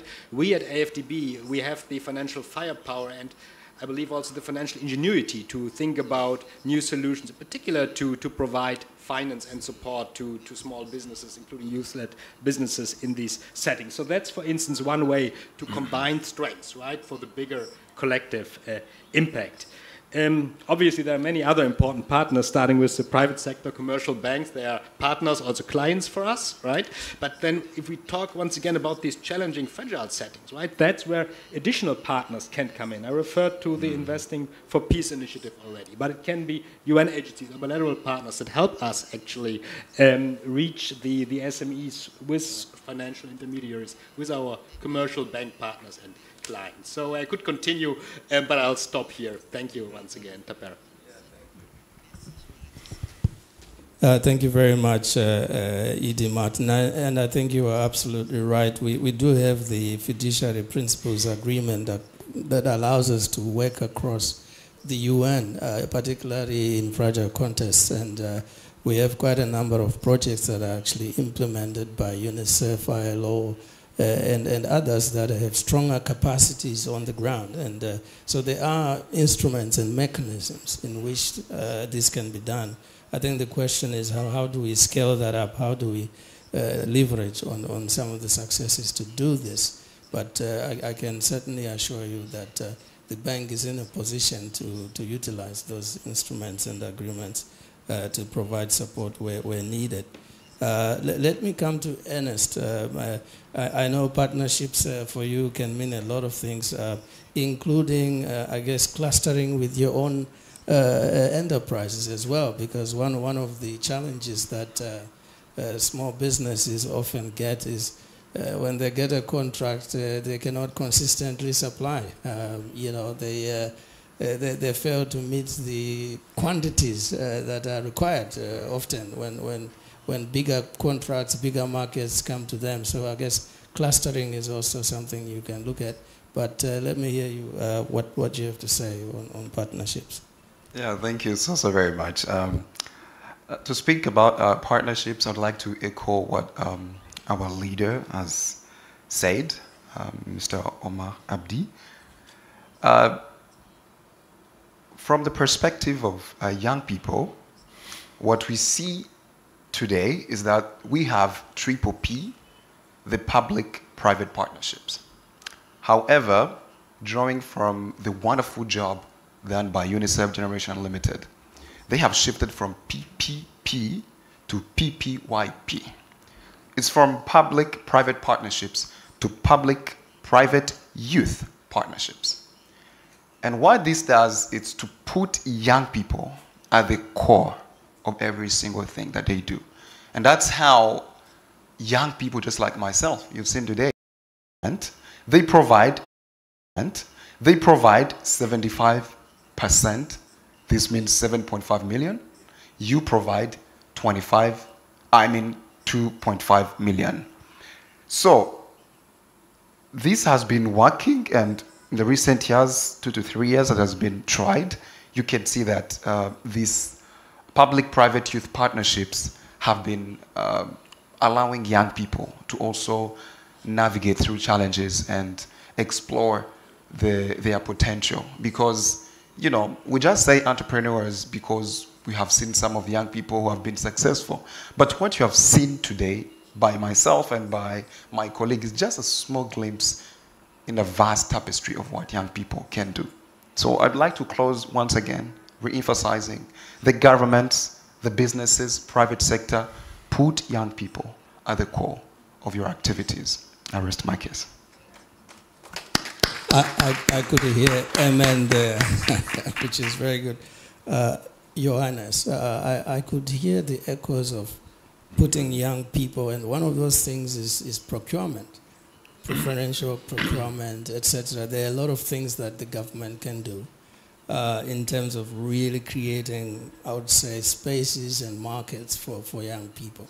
And you seem to have some experience in Senegal, so it would be good to hear from you in your closing remarks on this issue of partnerships.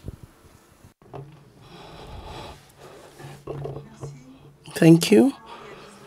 Yes, there are initiatives that have been carried out in Senegal to accompany the youth, namely in the funding sector, where we had a fund of 485 billion to accompany youth in training. But like I said, there is the problem. All youth are not entrepreneurs, and there is the finance aspect. And if with the finance aspect, would there really, even with the funding, would there be an impact? So development must go to the base. We would always have entrepreneurs. It's a good thing. We would also have social enterprises. And what is a social enterprise? An enterprise in the general term is one that will have a social impact and through its activities would help the entrepreneur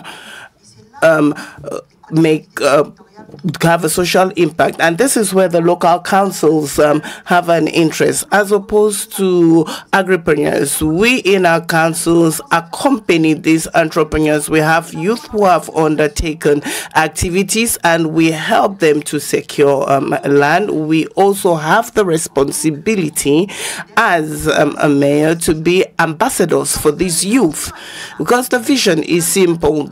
The more these youth entrepreneurs grow, the more their companies would have an impact, and then they would have a benefit, and there will be taxes that will be paid back into the councils. And nothing is done nowadays without the impact of the youth. So the commitment is there, and at the level of councils, we have partnerships with microfinance institutions where the council makes available to these institutions a certain amount, which can be, with the necessary support, made available to the youth. And so we would need more impact. We need to create these value chains, taking into account our potentials, our local potentials, be it economic, societal, without which we would miss the mark and miss a lot of opportunities. And so we're ready to accompany, and I want to make this as an advocacy to other mayors to be able to accompany the youth in their activities. Thank you. Your Highness, thank you really for that. Very inspirational. And I remember also speaking to your colleague in Sierra Leone. And one of the things that resonate is the issue of social enterprises, you know, where it's not just entrepreneurship, it's also resolving issues that the city is facing. So for instance, in Sierra Leone, waste management, getting young people to resolve the issue of waste management, and the mayor creating opportunities for young people to come up with innovative businesses that resolve that issue. So that is very well understood, and I think it's one of the best ways to create opportunities. It's a win-win situation where you utilize the budget of the city to solve the problems that your communities are actually facing by opening up opportunities for young people. So I guess it's been a wonderful panel, and I would like to thank all panel members. It will be very difficult to really summarize everything, but in short, I would say that there are a number of aspects that are required to make youth entrepreneurship successful. You need the enabling environment, that is for sure. You need, of course, access to finance. You need to be very innovative and creative on how that is delivered through various partnerships, blended finance that we had. But you know, that value chain development is very important. And considering young people that they enter these sectors at various levels of the value chain.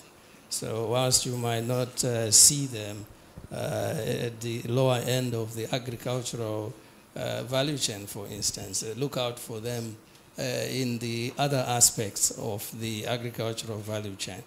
You might find them there because it's easier to get into the value chain that way. It's less capital intensive. You can use technology. There are many ways in which they can enter these value chains, these economic sectors. So with that, I would like to close this session and thank all of you for your time and your active listening.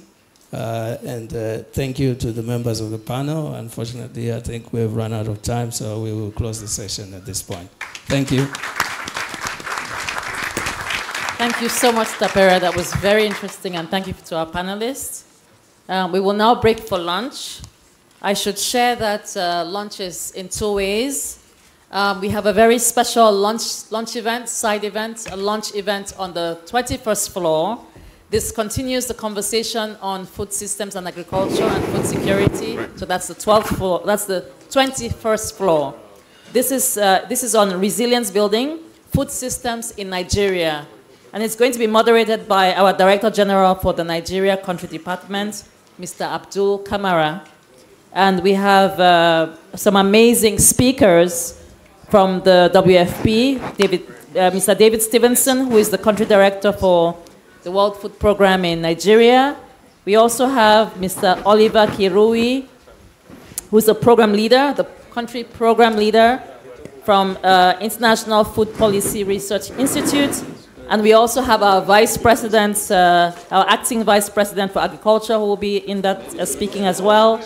And the regional director for the West and Central Africa Division for IFAD. So please, either you have lunch on the 7th floor like yesterday, or you could also join lunch on the 21st floor and engage and participate in the special conversation around resilience building and food systems in Nigeria.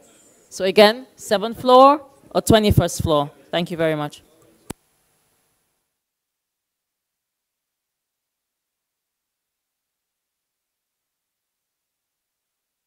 Yes, yes. Please kindly return to the room at 2 p.m. We will start for the afternoon at 2 p.m. back in this room for the other sessions for the rest of the day. Thank you.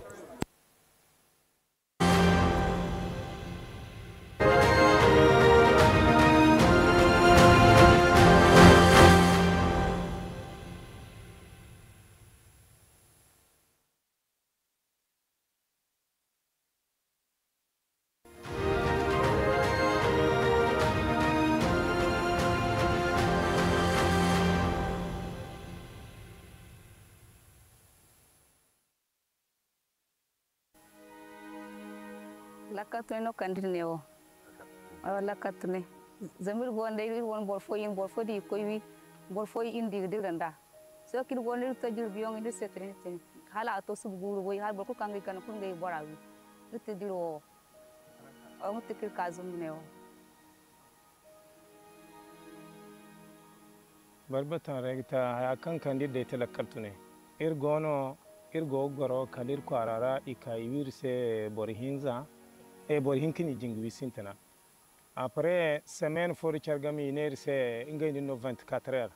Alir mandira kulinge girwi gita irmo irutunu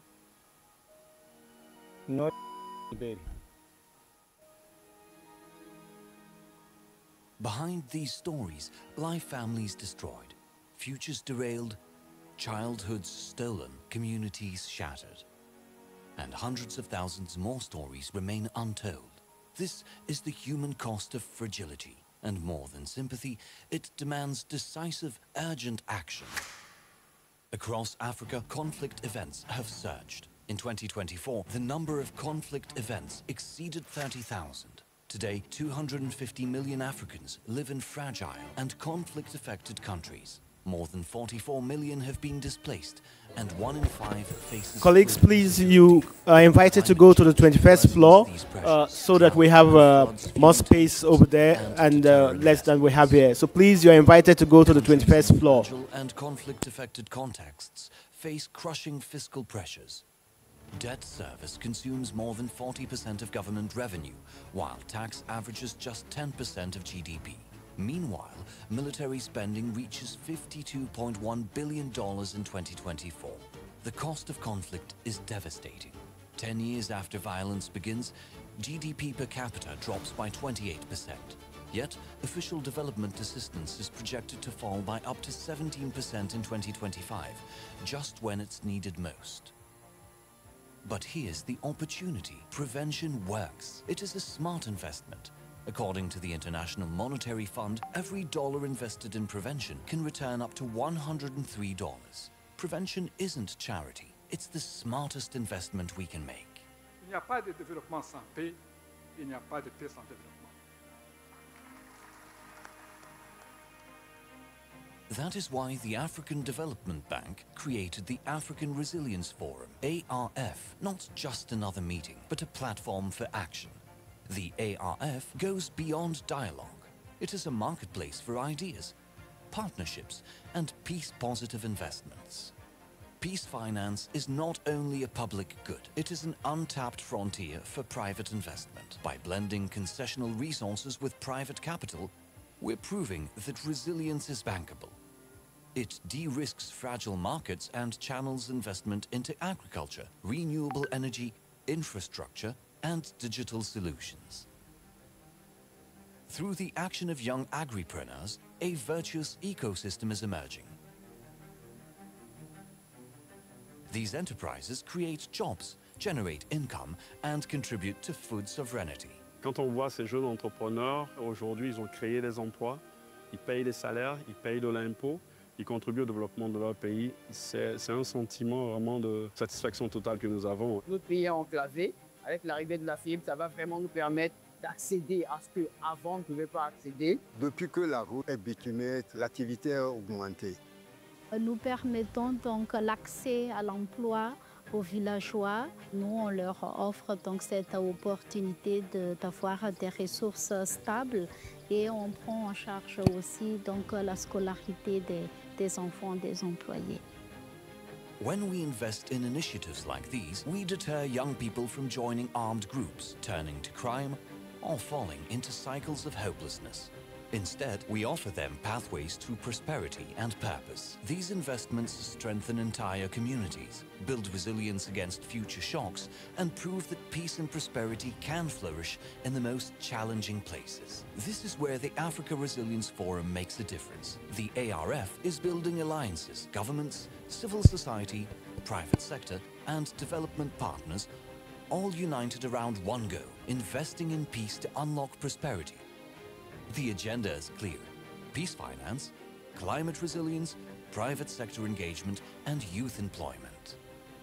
The ARF provides a space to forge alliances and launch initiatives that change how we approach development. Together, we can turn fragile contexts into investable opportunities and prove that peace is the most sustainable form of development finance. This is a clarion call to rethink development, mobilize capital for peace, and invest in Africa's resilience.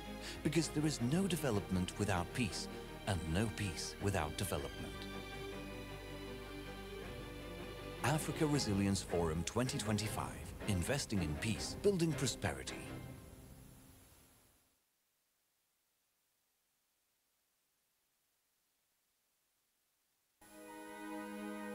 Lakatune no kandineo. Lakatune. Zamir gonde won borfo di koiwi borfo indi diranda. So kid gonde to jur biong indi setre hala to subguru boy har borko kangi kan kungai borawi. Utte diro o mutikir kazum neo. Barbatan regta ya kan kandi de telekartune. Irgo goro kalir kwarara ikaiwirse borihinza borihinkini jingwi sintana. Après semaine for chargami nerse ingay no 24 heures. Alir mandira kulinga girwi gita irmo irutunu no beri. Behind these stories lie families destroyed, futures derailed, childhoods stolen, communities shattered. And hundreds of thousands more stories remain untold. This is the human cost of fragility, and more than sympathy, it demands decisive, urgent action. Across Africa, conflict events have surged. In 2024, the number of conflict events exceeded 30,000. Today, 250 million Africans live in fragile and conflict-affected countries. More than 44 million have been displaced, and 1 in 5 faces food insecurity. Climate change worsens these pressures. Drought and floods fuel tensions and deter investments. Countries in fragile and conflict-affected contexts face crushing fiscal pressures. Debt service consumes more than 40% of government revenue, while tax averages just 10% of GDP. Meanwhile, military spending reaches $52.1 billion in 2024. The cost of conflict is devastating. 10 years after violence begins, GDP per capita drops by 28%. Yet, official development assistance is projected to fall by up to 17% in 2025, just when it's needed most. But here's the opportunity. Prevention works. It is a smart investment. According to the International Monetary Fund, every dollar invested in prevention can return up to $103. Prevention isn't charity. It's the smartest investment we can make. Il n'y a pas de développement sans paix, il n'y a pas de paix sans développement. That is why the African Development Bank created the African Resilience Forum, ARF, not just another meeting, but a platform for action. The ARF goes beyond dialogue. It is a marketplace for ideas, partnerships, and peace-positive investments. Peace finance is not only a public good, it is an untapped frontier for private investment. By blending concessional resources with private capital, we're proving that resilience is bankable. It de-risks fragile markets and channels investment into agriculture, renewable energy, infrastructure, and digital solutions. Through the action of young agripreneurs, a virtuous ecosystem is emerging. These enterprises create jobs, generate income, and contribute to food sovereignty. Quand on voit ces jeunes entrepreneurs, aujourd'hui, ils ont créé des emplois, ils payent des salaires, ils payent de l'impôt, ils contribuent au développement de leur pays. C'est un sentiment vraiment de satisfaction totale que nous avons. Notre pays est enclavé. Avec l'arrivée de la fibre, ça va vraiment nous permettre d'accéder à ce qu'avant on ne pouvait pas accéder. Depuis que la route est bitumée, l'activité a augmenté. Nous permettons donc l'accès à l'emploi aux villageois. Nous, on leur offre donc cette opportunité d'avoir des ressources stables et on prend en charge aussi donc la scolarité des enfants des employés. When we invest in initiatives like these, we deter young people from joining armed groups, turning to crime, or falling into cycles of hopelessness. Instead, we offer them pathways to prosperity and purpose. These investments strengthen entire communities, build resilience against future shocks, and prove that peace and prosperity can flourish in the most challenging places. This is where the Africa Resilience Forum makes a difference. The ARF is building alliances, governments, civil society, private sector, and development partners, all united around one goal: investing in peace to unlock prosperity. The agenda is clear: peace finance, climate resilience, private sector engagement, and youth employment. The ARF provides a space to forge alliances and launch initiatives that change how we approach development. Together, we can turn fragile contexts into investable opportunities and prove that peace is the most sustainable form of development finance. This is a clarion call to rethink development, mobilize capital for peace, and invest in Africa's resilience. Because there is no development without peace, and no peace without development. Africa Resilience Forum 2025, investing in peace, building prosperity.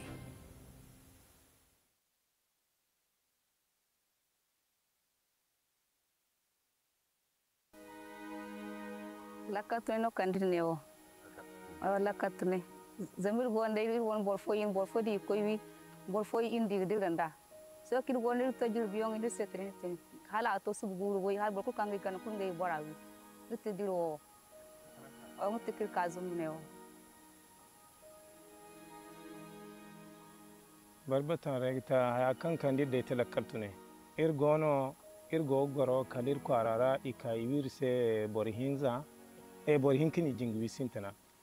Après semaine for chargami nerse ingay no 24 heures. Alir mandira kulinga girwi gita ir moiru tunu no beri. Behind these stories lie families destroyed, futures derailed, childhoods stolen, communities shattered. And hundreds of thousands more stories remain untold. This is the human cost of fragility. And more than sympathy, it demands decisive, urgent action. Across Africa, conflict events have surged. In 2024, the number of conflict events exceeded 30,000. Today, 250 million Africans live in fragile and conflict-affected countries. More than 44 million have been displaced, and 1 in 5 faces food insecurity. Climate change worsens these pressures. Drought and floods fuel tensions and deter investments. Countries in fragile and conflict-affected contexts face crushing fiscal pressures. Debt service consumes more than 40% of government revenue, while tax averages just 10% of GDP. Meanwhile, military spending reaches $52.1 billion in 2024. The cost of conflict is devastating. 10 years after violence begins, GDP per capita drops by 28%. Yet, official development assistance is projected to fall by up to 17% in 2025, just when it's needed most. But here's the opportunity. Prevention works. It is a smart investment. According to the International Monetary Fund, every dollar invested in prevention can return up to $103. Prevention isn't charity. It's the smartest investment we can make. Il n'y a pas de développement sans paix, il n'y a pas de paix sans développement. That is why the African Development Bank created the African Resilience Forum, ARF, not just another meeting, but a platform for action. The ARF goes beyond dialogue. It is a marketplace for ideas, partnerships, and peace-positive investments. Peace finance is not only a public good, it is an untapped frontier for private investment. By blending concessional resources with private capital, we're proving that resilience is bankable. It de-risks fragile markets and channels investment into agriculture, renewable energy, infrastructure, and digital solutions. Through the action of young agripreneurs, a virtuous ecosystem is emerging.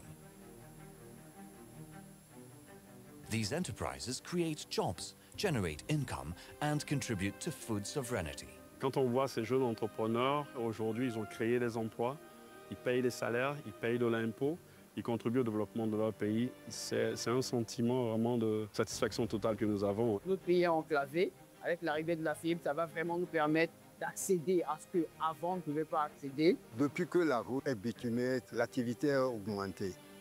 Nous permettons donc l'accès à l'emploi aux villageois. Nous, on leur offre donc cette opportunité d'avoir des ressources stables et on prend en charge aussi donc la scolarité des enfants des employés. When we invest in initiatives like these, we deter young people from joining armed groups, turning to crime, or falling into cycles of hopelessness. Instead, we offer them pathways to prosperity and purpose. These investments strengthen entire communities, build resilience against future shocks, and prove that peace and prosperity can flourish in the most challenging places. This is where the Africa Resilience Forum makes a difference. The ARF is building alliances, governments, civil society, private sector, and development partners, all united around one goal, investing in peace to unlock prosperity. The agenda is clear: peace finance, climate resilience, private sector engagement, and youth employment. The ARF provides a space to forge alliances and launch initiatives that change how we approach development. Together, we can turn fragile contexts into investable opportunities and prove that peace is the most sustainable form of development finance. This is a clarion call to rethink development, mobilize capital for peace, and invest in Africa's resilience. Because there is no development without peace, and no peace without development. Africa Resilience Forum 2025, investing in peace, building prosperity.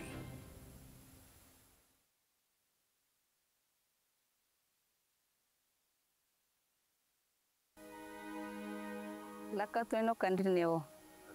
Lakatune. Zamir gonde won borfo di koiwi borfo indi diranda. So kid gonde to jil biong indi setre hala to subguru boy har borko kangi kan kungai borawi. Utte diro. Tikir kazum neo. Barbatan regta ya kan de telakatune. Irgo goro kalir kwarara ikaiwirse borihinza borihinkini jingwi sintana. Après semaine for chargami nerse ingay no 24 heures. Alir mandira kulingay girwi gita irmo irutunu no beri. Behind these stories lie families destroyed, futures derailed, childhoods stolen, communities shattered. And hundreds of thousands more stories remain untold. This is the human cost of fragility, and more than sympathy, it demands decisive, urgent action. Across Africa, conflict events have surged. In 2024, the number of conflict events exceeded 30,000. Today, 250 million Africans live in fragile and conflict-affected countries. More than 44 million have been displaced, and 1 in 5 faces food insecurity. Climate change worsens these pressures. Drought and floods fuel tensions and deter investments. Countries in fragile and conflict-affected contexts face crushing fiscal pressures.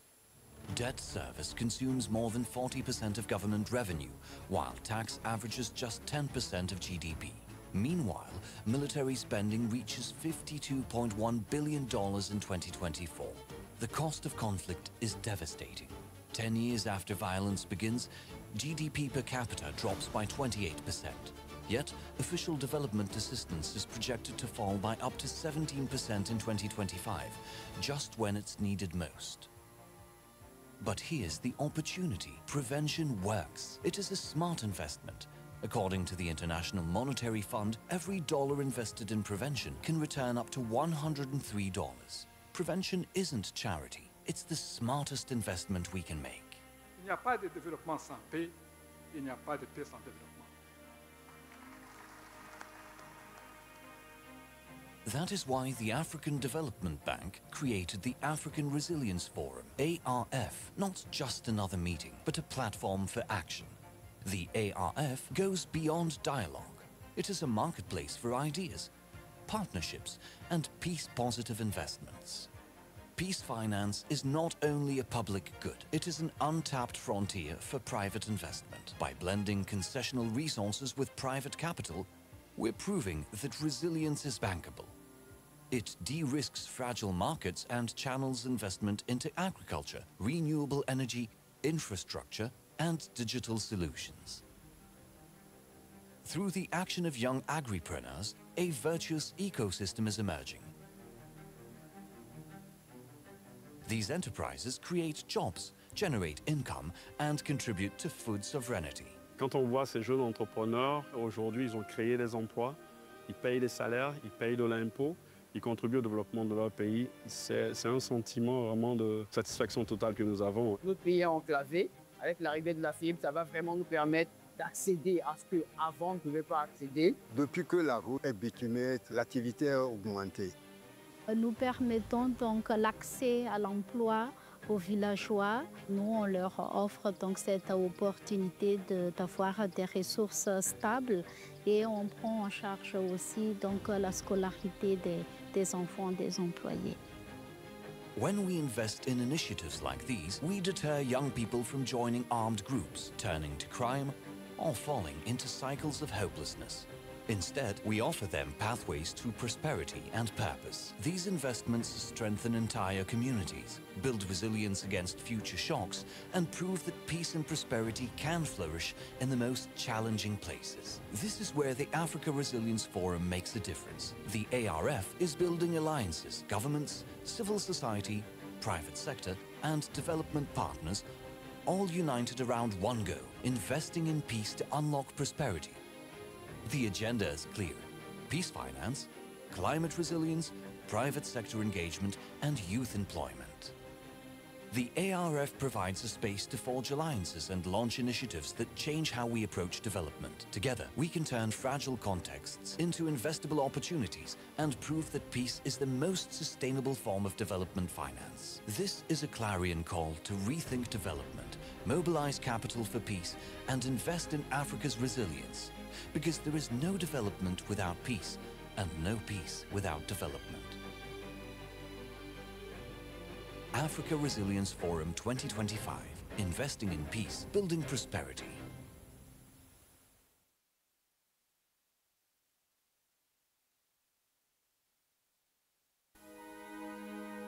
Lakatune no kandineo. Lakatune. Zamir gonde won borfo di koiwi borfo indi diranda. So kid gonde to jil biong indi setre. Hala to subguru boy har borko kangi kan kungai borawi. Utte dilo. Mutikir kazum neo. Barbatan regta ya kan de telekartune. Irgo goro kalir kwarara ikaiwirse borihinza e borihinkini jingwi sintana. Après semaine for chargami nerse ingay no 24 heures. Alir mandira kulinga girwi gita moiru tunu no beri. Behind these stories lie families destroyed, futures derailed, childhoods stolen, communities shattered. And hundreds of thousands more stories remain untold. This is the human cost of fragility, and more than sympathy, it demands decisive, urgent action. Across Africa, conflict events have surged. In 2024, the number of conflict events exceeded 30,000. Today, 250 million Africans live in fragile and conflict-affected countries. More than 44 million have been displaced, and 1 in 5 faces food insecurity. Climate change worsens these pressures. Drought and floods fuel tensions and deter investments. Countries in fragile and conflict-affected contexts face crushing fiscal pressures. Debt service consumes more than 40% of government revenue, while tax averages just 10% of GDP. Meanwhile, military spending reaches $52.1 billion in 2024. The cost of conflict is devastating. 10 years after violence begins, GDP per capita drops by 28%. Yet, official development assistance is projected to fall by up to 17% in 2025, just when it's needed most. But here's the opportunity. Prevention works. It is a smart investment. According to the International Monetary Fund, every dollar invested in prevention can return up to $103. Prevention isn't charity. It's the smartest investment we can make. Il n'y a pas de développement sans paix, il n'y a pas de paix sans développement. That is why the African Development Bank created the African Resilience Forum, ARF, not just another meeting, but a platform for action. The ARF goes beyond dialogue. It is a marketplace for ideas, partnerships, and peace-positive investments. Peace finance is not only a public good, it is an untapped frontier for private investment. By blending concessional resources with private capital, we're proving that resilience is bankable. It de-risks fragile markets and channels investment into agriculture, renewable energy, infrastructure, and digital solutions. Through the action of young agripreneurs, a virtuous ecosystem is emerging. These enterprises create jobs, generate income, and contribute to food sovereignty. Quand on voit ces jeunes entrepreneurs, aujourd'hui, ils ont créé des emplois, ils payent des salaires, ils payent de l'impôt, ils contribuent au développement de leur pays. C'est un sentiment vraiment de satisfaction totale que nous avons. Notre pays est enclavé. Avec l'arrivée de la fibre, ça va vraiment nous permettre d'accéder à ce qu'avant on ne pouvait pas accéder. Depuis que la route est bitumée, l'activité a augmenté. Nous permettons donc l'accès à l'emploi aux villageois. Nous, on leur offre donc cette opportunité d'avoir des ressources stables et on prend en charge aussi donc la scolarité des enfants des employés. When we invest in initiatives like these, we deter young people from joining armed groups, turning to crime, or falling into cycles of hopelessness. Instead, we offer them pathways to prosperity and purpose. These investments strengthen entire communities, build resilience against future shocks, and prove that peace and prosperity can flourish in the most challenging places. This is where the Africa Resilience Forum makes a difference. The ARF is building alliances, governments, civil society, private sector, and development partners, all united around one goal: investing in peace to unlock prosperity. The agenda is clear: peace finance, climate resilience, private sector engagement, and youth employment.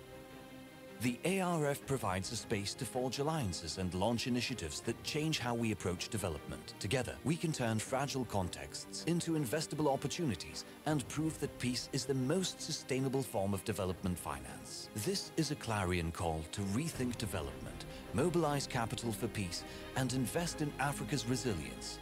Because there is no development without peace, and no peace without development. Africa Resilience Forum 2025. Investing in peace, building prosperity.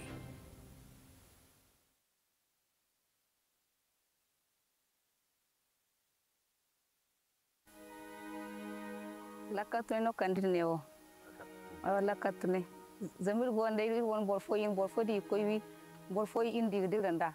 So kid gonde tajur biyong indi setrin hala ato subguru boy har borko kangi kan kungai borawi. Lutte diro. Ang tikir kazum neo. Barbatan regta akan kandide telekartune.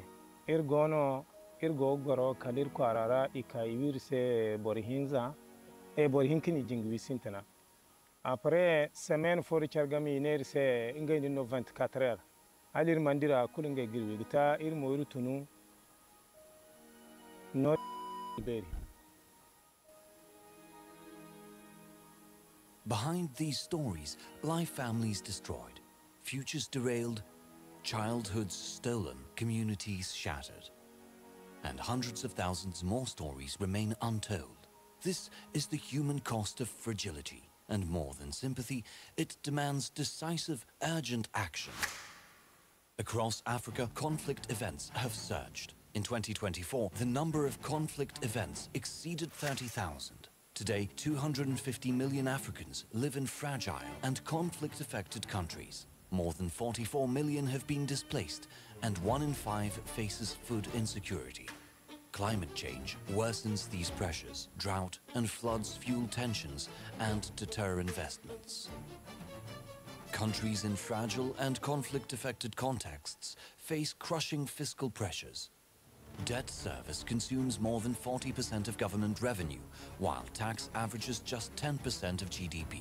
Meanwhile, military spending reaches $52.1 billion in 2024. The cost of conflict is devastating. 10 years after violence begins, GDP per capita drops by 28%. Yet, official development assistance is projected to fall by up to 17% in 2025, just when it's needed most. But here's the opportunity. Prevention works. It is a smart investment. According to the International Monetary Fund, every dollar invested in prevention can return up to $103. Prevention isn't charity. It's the smartest investment we can make.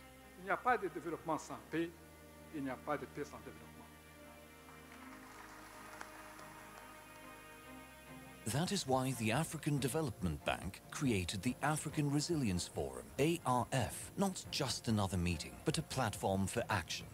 The ARF goes beyond dialogue.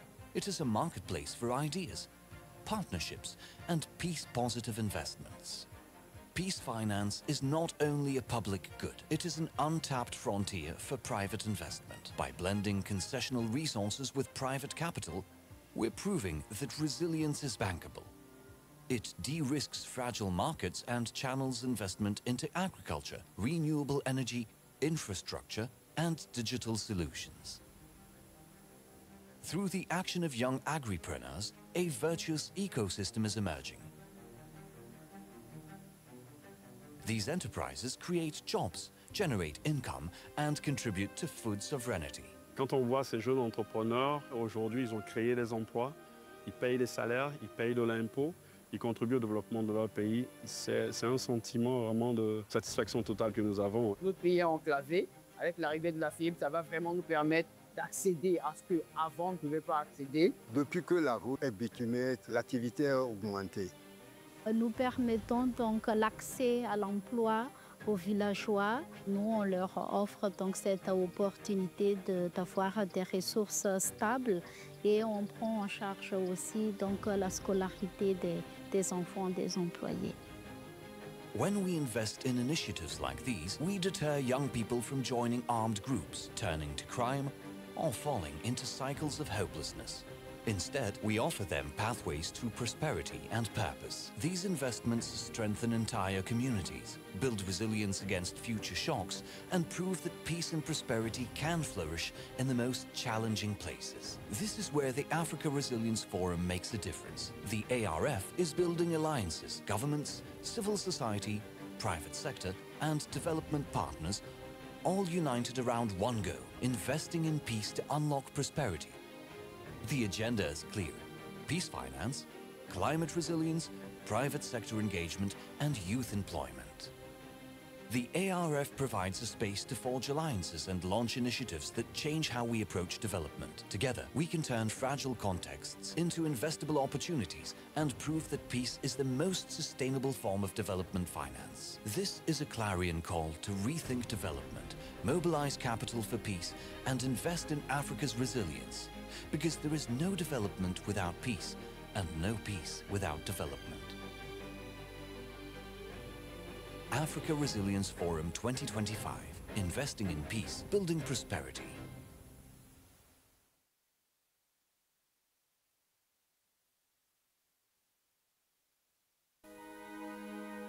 lakatune no kandineo. Lakatune. Zamir gonde won borfo di koiwi borfo indi diranda. So kid gonde to jur biyong indi setrin tin. Hala to subguru boy har borko kangi kan kungai borawi. Lutte diro. O mutikir kazum neo. Barbatan regta akan kandide telekartune.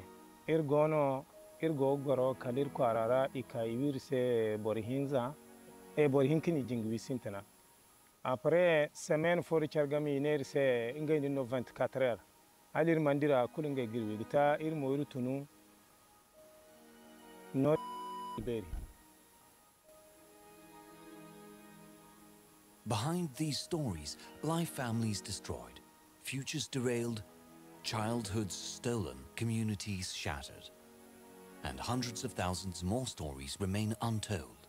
This is the human cost of fragility, and more than sympathy, it demands decisive, urgent action.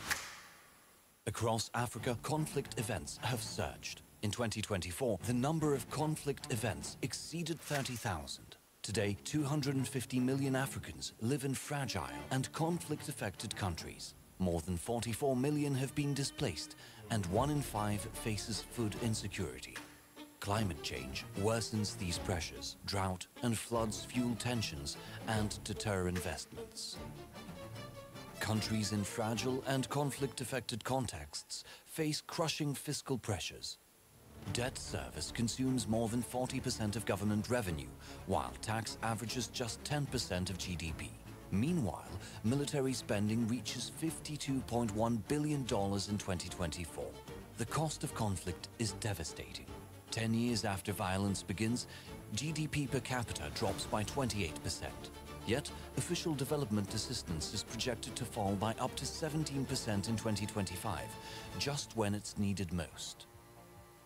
But here's the opportunity. Prevention works. It is a smart investment. According to the International Monetary Fund, every dollar invested in prevention can return up to $103. Prevention isn't charity. It's the smartest investment we can make. Il n'y a pas de développement sans paix, il n'y a pas de paix sans développement.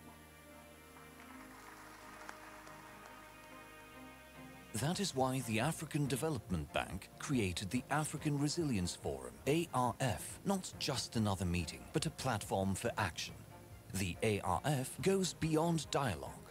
It is a marketplace for ideas, partnerships, and peace-positive investments. Peace finance is not only a public good, it is an untapped frontier for private investment. By blending concessional resources with private capital, we're proving that resilience is bankable. It de-risks fragile markets and channels investment into agriculture, renewable energy, infrastructure, and digital solutions.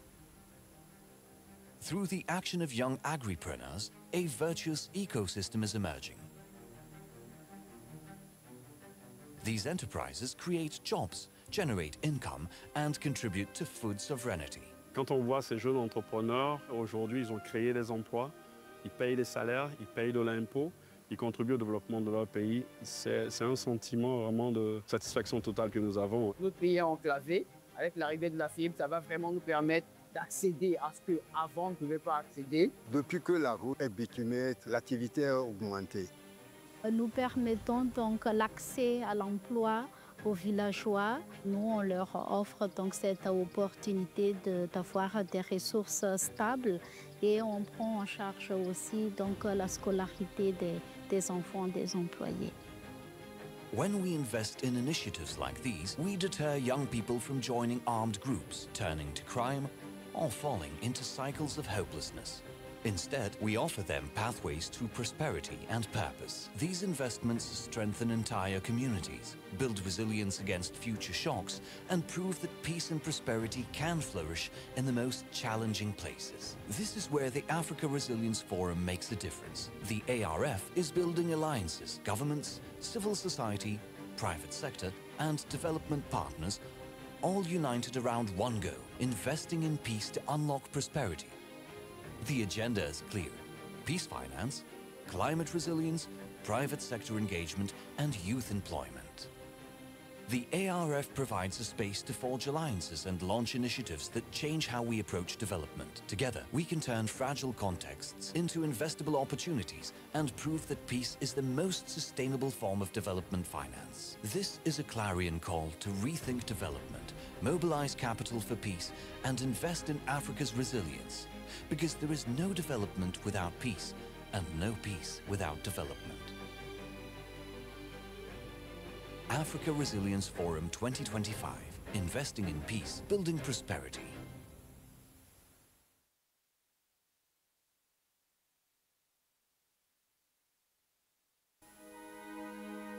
Lakatune no kandineo. Lakatune. Zamir gonde won borfo di koiwi borfo indi diranda. So kid gonde tajir biyong indi setrin tin. Hala to subguru boy har borko kangi kan kungai borawi. Lutte diro. Ang tikir kazum neo. Barbatan regta akan kandide telekartune. Irgo goro kalir kwarara ikaiwir se borihinza borihinkini jingwi sintana. Après semaine fori chargami iner se ingay no 24 heures. Alir mandira kulingay girwi gita ir moiru tunu no beri. Behind these stories lie families destroyed, futures derailed, childhoods stolen, communities shattered. And hundreds of thousands more stories remain untold. This is the human cost of fragility, and more than sympathy, it demands decisive, urgent action. Across Africa, conflict events have surged. In 2024, the number of conflict events exceeded 30,000. Today, 250 million Africans live in fragile and conflict-affected countries. More than 44 million have been displaced, and 1 in 5 faces food insecurity. Climate change worsens these pressures. Drought and floods fuel tensions and deter investments. Countries in fragile and conflict-affected contexts face crushing fiscal pressures. Debt service consumes more than 40% of government revenue, while tax averages just 10% of GDP. Meanwhile, military spending reaches $52.1 billion in 2024.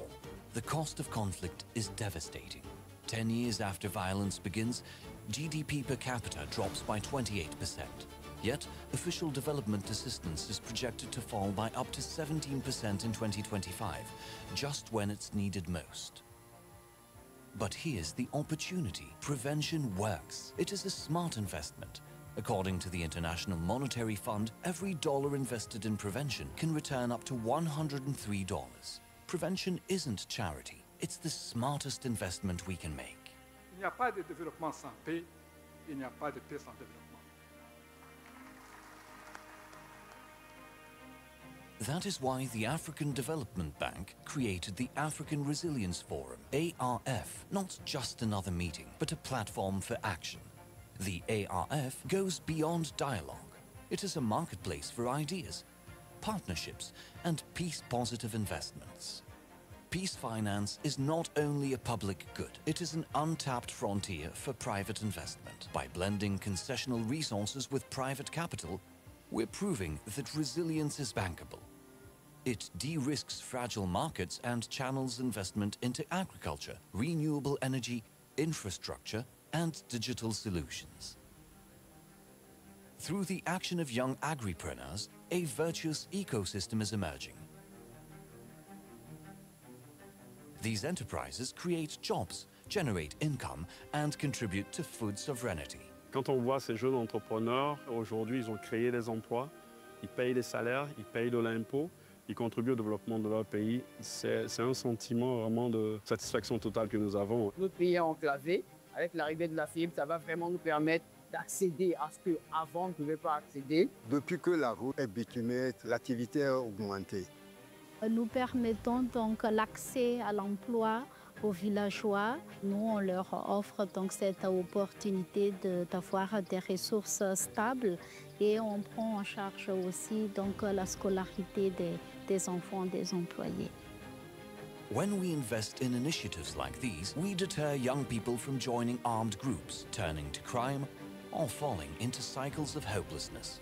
Instead, we offer them pathways to prosperity and purpose. These investments strengthen entire communities, build resilience against future shocks, and prove that peace and prosperity can flourish in the most challenging places. This is where the Africa Resilience Forum makes a difference. The ARF is building alliances, governments, civil society, private sector, and development partners, all united around one goal: investing in peace to unlock prosperity. The agenda is clear: peace finance, climate resilience, private sector engagement, and youth employment. The ARF provides a space to forge alliances and launch initiatives that change how we approach development. Together, we can turn fragile contexts into investable opportunities and prove that peace is the most sustainable form of development finance. This is a clarion call to rethink development, mobilize capital for peace, and invest in Africa's resilience. Because there is no development without peace, and no peace without development. Africa Resilience Forum 2025, investing in peace, building prosperity.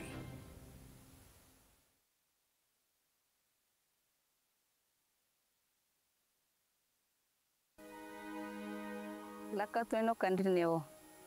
Lakatune. Zamir gonde won borfo di koiwi borfo indi diranda. So kid gonde tajir biyong indi setrin tin. Hala to subguru boy har borko kangi kan kungai borawi. Lutte diro. Ang tikir kazum neo. Barbatan regta akan kandide telekartune. Irgo goro kalir kwarara ikaiwir se borihinza borihinkini jingwi sintana. Après semaine fori chargami iner se ingay no 24 heures. Alir mandira kulingay girwi gita ir moiru tunu no beri. Behind these stories lie families destroyed, futures derailed, childhoods stolen, communities shattered. And hundreds of thousands more stories remain untold. This is the human cost of fragility. And more than sympathy, it demands decisive, urgent action. Across Africa, conflict events have surged. In 2024, the number of conflict events exceeded 30,000. Today, 250 million Africans live in fragile and conflict-affected countries. More than 44 million have been displaced, and 1 in 5 faces food insecurity. Climate change worsens these pressures. Drought and floods fuel tensions and deter investments. Countries in fragile and conflict-affected contexts face crushing fiscal pressures. Debt service consumes more than 40% of government revenue, while tax averages just 10% of GDP. Meanwhile, military spending reaches $52.1 billion in 2024. The cost of conflict is devastating. 10 years after violence begins, GDP per capita drops by 28%. Yet, official development assistance is projected to fall by up to 17% in 2025, just when it's needed most. But here's the opportunity. Prevention works. It is a smart investment. According to the International Monetary Fund, every dollar invested in prevention can return up to $103. Prevention isn't charity. It's the smartest investment we can make. Il n'y a pas de développement sans paix, il n'y a pas de paix sans développement. That is why the African Development Bank created the African Resilience Forum, ARF, not just another meeting, but a platform for action. The ARF goes beyond dialogue. It is a marketplace for ideas, partnerships, and peace-positive investments. Peace finance is not only a public good, it is an untapped frontier for private investment. By blending concessional resources with private capital, we're proving that resilience is bankable. It de-risks fragile markets and channels investment into agriculture, renewable energy, infrastructure, and digital solutions. Through the action of young agripreneurs, a virtuous ecosystem is emerging. These enterprises create jobs, generate income, and contribute to food sovereignty. Quand on voit ces jeunes entrepreneurs, aujourd'hui, ils ont créé des emplois, ils payent des salaires, ils payent de l'impôt, ils contribuent au développement de leur pays. C'est un sentiment vraiment de satisfaction totale que nous avons. Notre pays est enclavé. Avec l'arrivée de la fibre, ça va vraiment nous permettre d'accéder à ce qu'avant on ne pouvait pas accéder. Depuis que la route est bitumée, l'activité a augmenté. Nous permettons donc l'accès à l'emploi aux villageois. Nous, on leur offre donc cette opportunité d'avoir des ressources stables et on prend en charge aussi donc la scolarité des enfants des employés. When we invest in initiatives like these, we deter young people from joining armed groups, turning to crime, or falling into cycles of hopelessness. Instead, we offer them pathways to prosperity and purpose. These investments strengthen entire communities, build resilience against future shocks, and prove that peace and prosperity can flourish in the most challenging places. This is where the Africa Resilience Forum makes a difference. The ARF is building alliances, governments, civil society, private sector, and development partners, all united around one goal: investing in peace to unlock prosperity.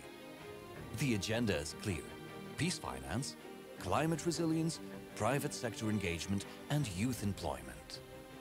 The ARF provides a space to forge alliances and launch initiatives that change how we approach development. Together, we can turn fragile contexts into investable opportunities and prove that peace is the most sustainable form of development finance. This is a clarion call to rethink development, mobilize capital for peace, and invest in Africa's resilience. Because there is no development without peace, and no peace without development. Africa Resilience Forum 2025. Investing in peace, building prosperity.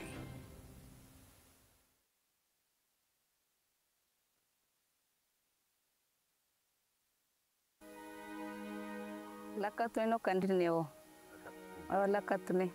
Zamir gonde won borfo di koiwi borfo indi diranda. So kid gonde tajir biyong indi setrin hala to subguru boy har borko kangi kan kungai borawi. Litte diro ang tikir kazum neo. Barbatan regta hayakan kandi de telekartune. Irgono irgo goro kalir kwarara ikaiwir se borihinza borihinkini jingwi sintana. Après semaine fori chargami iner se ingay no 24 heures. Alir mandira kulingay girwi gita ir moiru tunu no beri. Behind these stories lie families destroyed, futures derailed, childhoods stolen, communities shattered. And hundreds of thousands more stories remain untold. This is the human cost of fragility. And more than sympathy, it demands decisive, urgent action. Across Africa, conflict events have surged. In 2024, the number of conflict events exceeded 30,000. Today, 250 million Africans live in fragile and conflict-affected countries. More than 44 million have been displaced, and 1 in 5 faces food insecurity. Climate change worsens these pressures. Drought and floods fuel tensions and deter investments. Countries in fragile and conflict-affected contexts face crushing fiscal pressures. Debt service consumes more than 40% of government revenue, while tax averages just 10% of GDP. Meanwhile, military spending reaches $52.1 billion in 2024. The cost of conflict is devastating. 10 years after violence begins, GDP per capita drops by 28%. Yet, official development assistance is projected to fall by up to 17% in 2025, just when it's needed most. But here's the opportunity. Prevention works. It is a smart investment. According to the International Monetary Fund, every dollar invested in prevention can return up to $103. Prevention isn't charity. It's the smartest investment we can make. Il n'y a pas de développement sans paix, il n'y a pas de paix sans développement. That is why the African Development Bank created the African Resilience Forum, ARF, not just another meeting, but a platform for action. The ARF goes beyond dialogue. It is a marketplace for ideas, partnerships, and peace-positive investments. peace finance is not only a public good, it is an untapped frontier for private investment. By blending concessional resources with private capital, we're proving that resilience is bankable. It de-risks fragile markets and channels investment into agriculture, renewable energy, infrastructure, and digital solutions. Through the action of young agripreneurs, a virtuous ecosystem is emerging. These enterprises create jobs, generate income, and contribute to food sovereignty. Quand on voit ces jeunes entrepreneurs, aujourd'hui, ils ont créé des emplois, ils payent les salaires, ils payent de l'impôt, ils contribuent au développement de leur pays. C'est un sentiment vraiment de satisfaction totale que nous avons. Notre pays est enclavé. Avec l'arrivée de la fibre, ça va vraiment nous permettre d'accéder à ce qu'avant on ne pouvait pas accéder. Depuis que la route est bitumée, l'activité a augmenté. Nous permettons donc l'accès à l'emploi aux villageois. Nous, on leur offre donc cette opportunité d'avoir des ressources stables et on prend en charge aussi donc la scolarité des enfants des employés. When we invest in initiatives like these, we deter young people from joining armed groups, turning to crime, or falling into cycles of hopelessness. Instead, we offer them pathways to prosperity and purpose. These investments strengthen entire communities, build resilience against future shocks, and prove that peace and prosperity can flourish in the most challenging places. This is where the Africa Resilience Forum makes a difference. The ARF is building alliances, governments, civil society, private sector, and development partners, all united around one goal: investing in peace to unlock prosperity. The agenda is clear: peace finance, climate resilience, private sector engagement, and youth employment. The ARF provides a space to forge alliances and launch initiatives that change how we approach development. Together, we can turn fragile contexts into investable opportunities and prove that peace is the most sustainable form of development finance. This is a clarion call to rethink development, mobilize capital for peace, and invest in Africa's resilience. Because there is no development without peace, and no peace without development. Africa Resilience Forum 2025, investing in peace, building prosperity.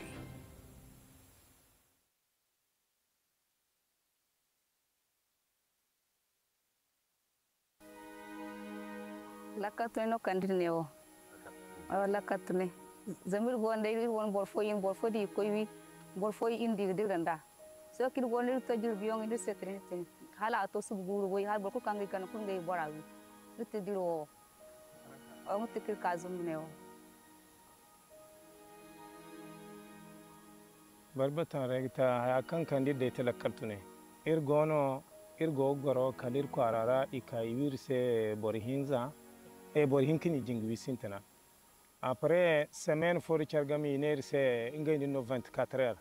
Alir mandira kulinga girwi gita ir moiru tunu no beri.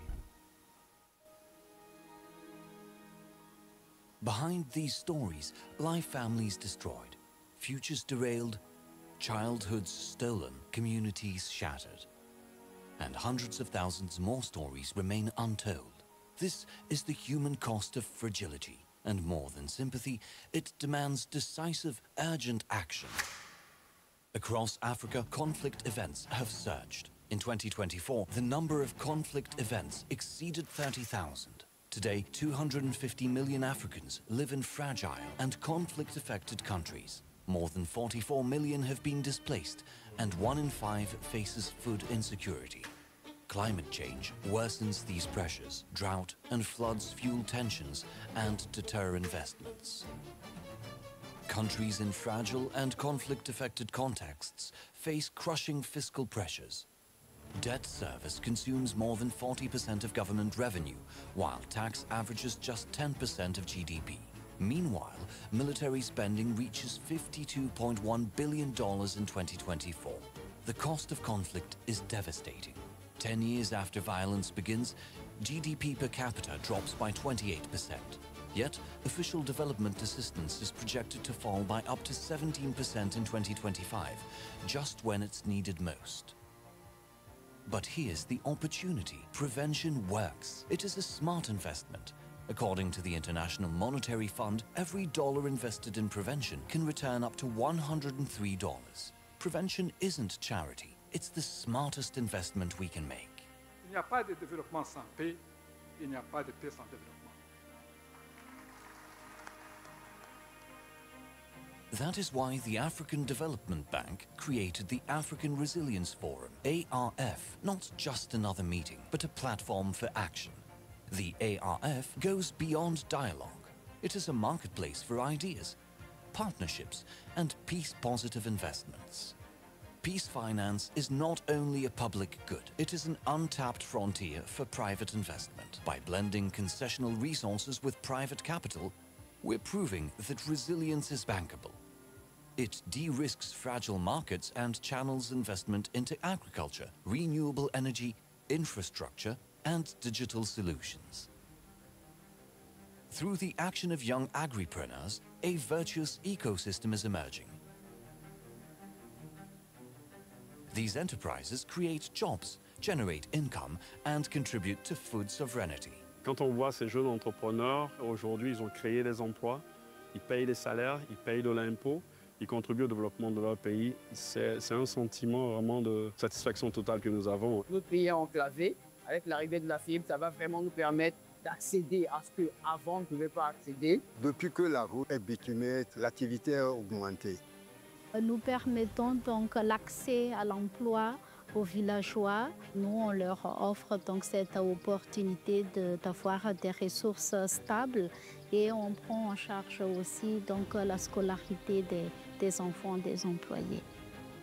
When we invest in initiatives like these, we deter young people from joining armed groups, turning to crime, or falling into cycles of hopelessness. Instead, we offer them pathways to prosperity and purpose. These investments strengthen entire communities, build resilience against future shocks, and prove that peace and prosperity can flourish in the most challenging places. This is where the Africa Resilience Forum makes a difference. The ARF is building alliances, governments, civil society, private sector, and development partners, all united around one goal: investing in peace to unlock prosperity. The agenda is clear: peace finance, climate resilience, private sector engagement, and youth employment. The ARF provides a space to forge alliances and launch initiatives that change how we approach development. Together, we can turn fragile contexts into investable opportunities and prove that peace is the most sustainable form of development finance. This is a clarion call to rethink development, mobilize capital for peace, and invest in Africa's resilience. Because there is no development without peace, and no peace without development. Africa Resilience Forum 2025, investing in peace, building prosperity.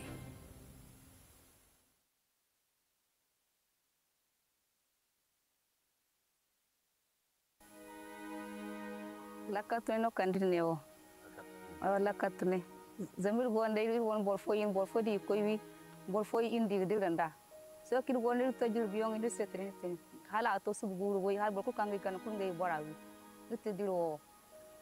Mutikir kazum neo. Barbatan regta ya kan de telekartune. Irgo goro kalir kwarara ikai wirse borihinza e borihinkini jingwi sintana. Après semaine for chargami nerse ingay no 24 heures. Alir mandira kulinga girwi gita irmo irutunu no beri. Behind these stories lie families destroyed, futures derailed, childhoods stolen, communities shattered. And hundreds of thousands more stories remain untold. This is the human cost of fragility, and more than sympathy, it demands decisive, urgent action. Across Africa, conflict events have surged. In 2024, the number of conflict events exceeded 30,000. Today, 250 million Africans live in fragile and conflict-affected countries. More than 44 million have been displaced, and 1 in 5 faces food insecurity. Climate change worsens these pressures. Drought and floods fuel tensions and deter investments. Countries in fragile and conflict-affected contexts face crushing fiscal pressures. Debt service consumes more than 40% of government revenue, while tax averages just 10% of GDP. Meanwhile, military spending reaches $52.1 billion in 2024. The cost of conflict is devastating. 10 years after violence begins, GDP per capita drops by 28%.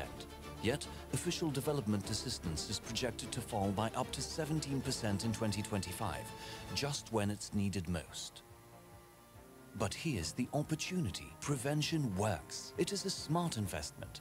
According to the International Monetary Fund, every dollar invested in prevention can return up to $103. Prevention isn't charity. It's the smartest investment we can make. Il n'y a pas de développement sans paix, il n'y a pas de paix sans développement. That is why the African Development Bank created the African Resilience Forum, ARF, not just another meeting, but a platform for action. The ARF goes beyond dialogue. It is a marketplace for ideas, partnerships, and peace-positive investments. Peace finance is not only a public good, it is an untapped frontier for private investment. By blending concessional resources with private capital, we're proving that resilience is bankable. It de-risks fragile markets and channels investment into agriculture, renewable energy, infrastructure, and digital solutions. Through the action of young agripreneurs, a virtuous ecosystem is emerging. These enterprises create jobs, generate income, and contribute to food sovereignty. Quand on voit ces jeunes entrepreneurs, aujourd'hui, ils ont créé des emplois, ils payent des salaires, ils payent de l'impôt, ils contribuent au développement de leur pays. C'est un sentiment vraiment de satisfaction totale que nous avons. Notre pays est enclavé. Avec l'arrivée de la fibre, ça va vraiment nous permettre d'accéder à ce qu'avant on ne pouvait pas accéder. Depuis que la route est bitumée, l'activité a augmenté. Nous permettons donc l'accès à l'emploi aux villageois. Nous, on leur offre donc cette opportunité d'avoir des ressources stables et on prend en charge aussi donc la scolarité des enfants des employés. When we invest in initiatives like these, we deter young people from joining armed groups, turning to crime, or falling into cycles of hopelessness. Instead, we offer them pathways to prosperity and purpose. These investments strengthen entire communities, build resilience against future shocks, and prove that peace and prosperity can flourish in the most challenging places. This is where the Africa Resilience Forum makes a difference. The ARF is building alliances, governments, civil society, private sector, and development partners, all united around one goal: investing in peace to unlock prosperity. The agenda is clear: peace finance, climate resilience, private sector engagement, and youth employment. The ARF provides a space to forge alliances and launch initiatives that change how we approach development. Together, we can turn fragile contexts into investable opportunities and prove that peace is the most sustainable form of development finance. This is a clarion call to rethink development, mobilize capital for peace, and invest in Africa's resilience. Because there is no development without peace, and no peace without development. Africa Resilience Forum 2025. Investing in peace, building prosperity.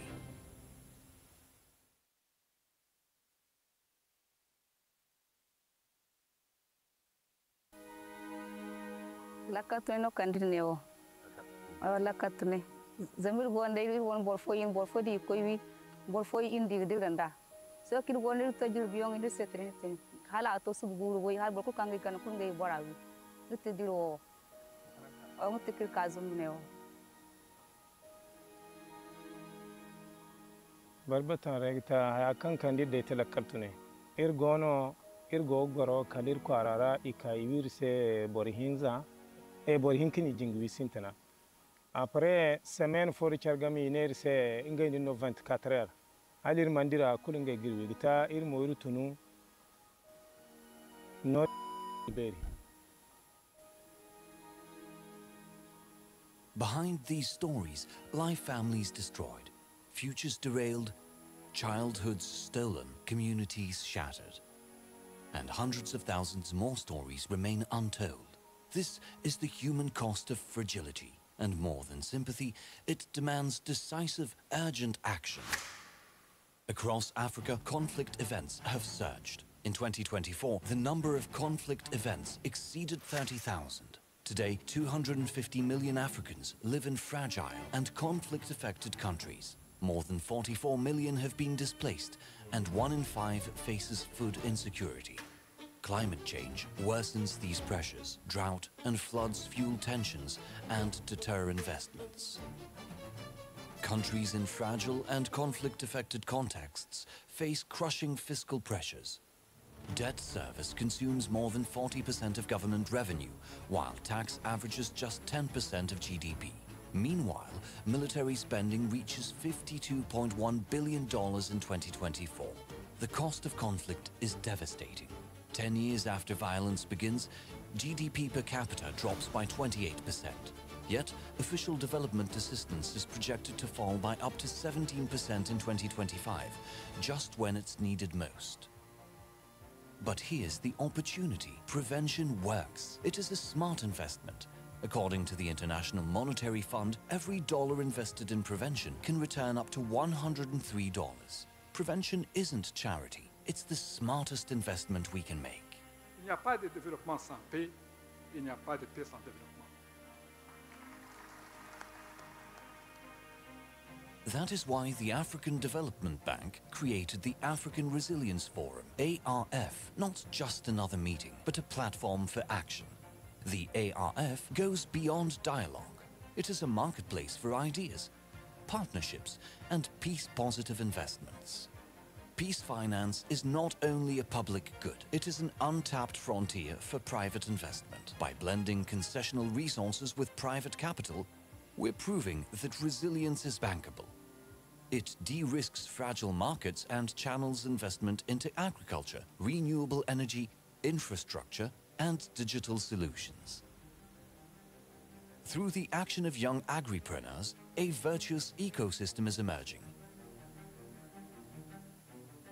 These enterprises create jobs, generate income, and contribute to food sovereignty. Quand on voit ces jeunes entrepreneurs, aujourd'hui, ils ont créé des emplois, ils payent des salaires, ils payent de l'impôt, ils contribuent au développement de leur pays. C'est un sentiment vraiment de satisfaction totale que nous avons. Notre pays est enclavé. Avec l'arrivée de la fibre, ça va vraiment nous permettre d'accéder à ce qu'avant on ne pouvait pas accéder. Depuis que la route est bitumée, l'activité a augmenté. Nous permettons donc l'accès à l'emploi aux villageois. Nous, on leur offre donc cette opportunité d'avoir des ressources stables et on prend en charge aussi donc la scolarité des enfants des employés. When we invest in initiatives like these, we deter young people from joining armed groups, turning to crime, or falling into cycles of hopelessness. Instead, we offer them pathways to prosperity and purpose. These investments strengthen entire communities, build resilience against future shocks, and prove that peace and prosperity can flourish in the most challenging places. This is where the Africa Resilience Forum makes a difference. The ARF is building alliances, governments, civil society, private sector, and development partners, all united around one goal: investing in peace to unlock prosperity. The agenda is clear: peace finance, climate resilience, private sector engagement, and youth employment.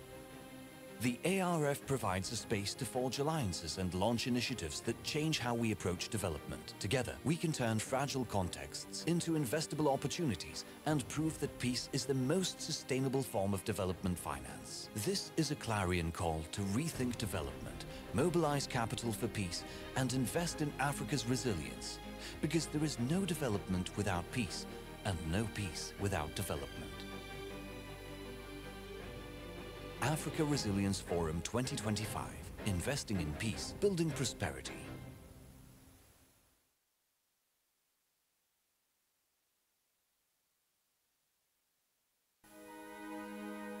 Lakatune no kandineo.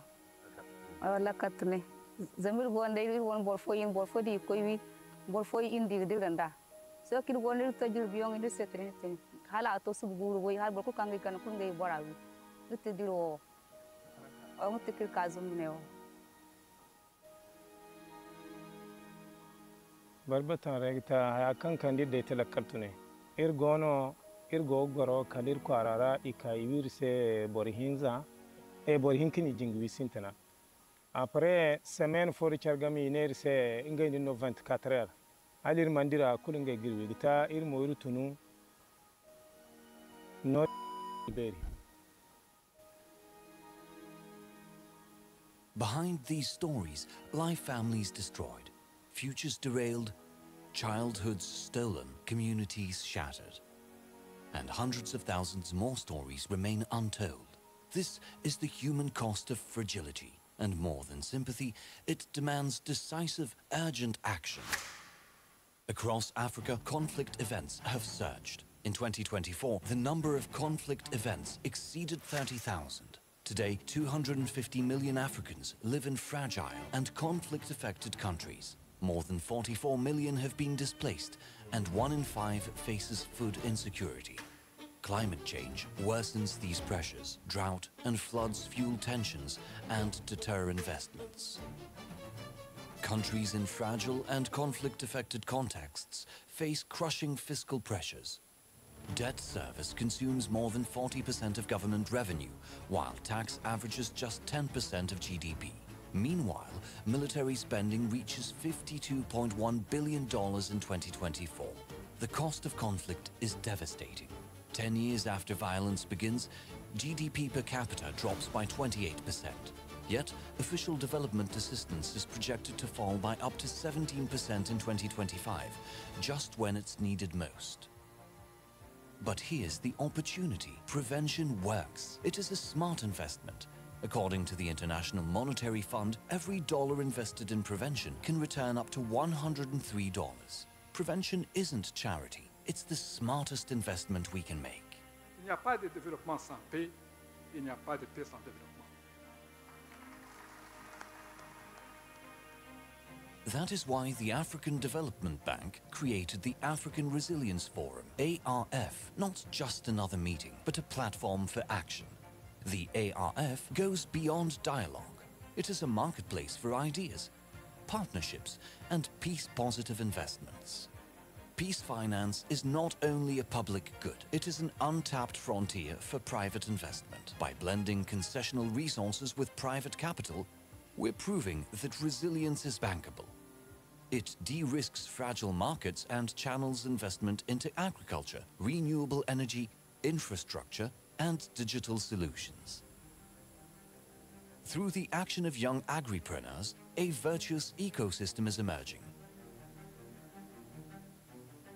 These enterprises create jobs, generate income, and contribute to food sovereignty. Quand on voit ces jeunes entrepreneurs, aujourd'hui, ils ont créé des emplois, ils payent des salaires, ils payent de l'impôt, ils contribuent au développement de leur pays. C'est un sentiment vraiment de satisfaction totale que nous avons. Notre pays est enclavé. Avec l'arrivée de la fibre, ça va vraiment nous permettre d'accéder à ce qu'avant on ne pouvait pas accéder. Depuis que la route est bitumée, l'activité a augmenté.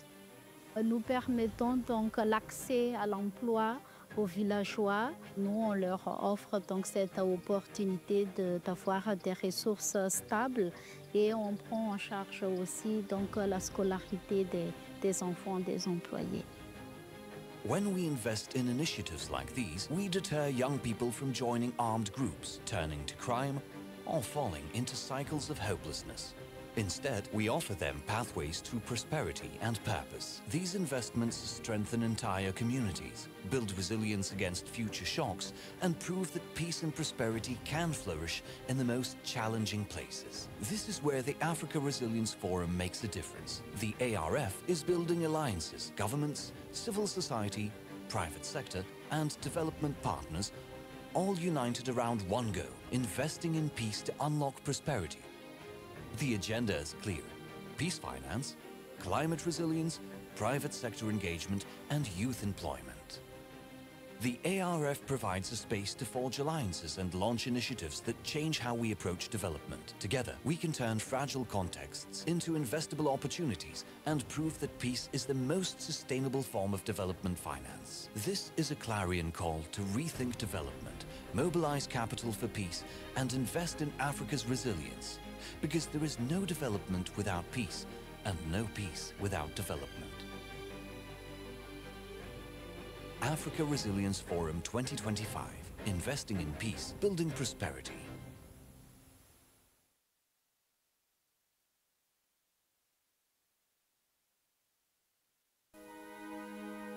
Lakatune no kandineo. Lakatune. Zamir gonde won borfo di koiwi borfo indi diranda. So kid gonde tajir biyong indi setrin tin. Hala to subguru boy har borko kangi kan kungai borawi. Lutte diro. Ang tikir kazum neo. Barbatan regta akan kandide telekartune. Irgo goro kalir kwarara ikaiwir se borihinza borihinkini jingwi sintana. Après semaine fori chargami iner se ingay no 24 heures. Alir mandira kulingay girwi gita ir moiru tunu no beri. Behind these stories lie families destroyed, futures derailed, childhoods stolen, communities shattered. And hundreds of thousands more stories remain untold. This is the human cost of fragility, and more than sympathy, it demands decisive, urgent action. Across Africa, conflict events have surged. In 2024, the number of conflict events exceeded 30,000. Today, 250 million Africans live in fragile and conflict-affected countries. More than 44 million have been displaced, and 1 in 5 faces food insecurity. Climate change worsens these pressures. Drought and floods fuel tensions and deter investments. Countries in fragile and conflict-affected contexts face crushing fiscal pressures. Debt service consumes more than 40% of government revenue, while tax averages just 10% of GDP. Meanwhile, military spending reaches $52.1 billion in 2024. The cost of conflict is devastating. 10 years after violence begins, GDP per capita drops by 28%. Yet, official development assistance is projected to fall by up to 17% in 2025, just when it's needed most. But here's the opportunity. Prevention works. It is a smart investment. According to the International Monetary Fund, every dollar invested in prevention can return up to $103. Prevention isn't charity. It's the smartest investment we can make. Il n'y a pas de développement sans paix, il n'y a pas de paix sans développement. That is why the African Development Bank created the African Resilience Forum, ARF, not just another meeting, but a platform for action. The ARF goes beyond dialogue. It is a marketplace for ideas, partnerships, and peace-positive investments. Peace finance is not only a public good, it is an untapped frontier for private investment. By blending concessional resources with private capital, we're proving that resilience is bankable.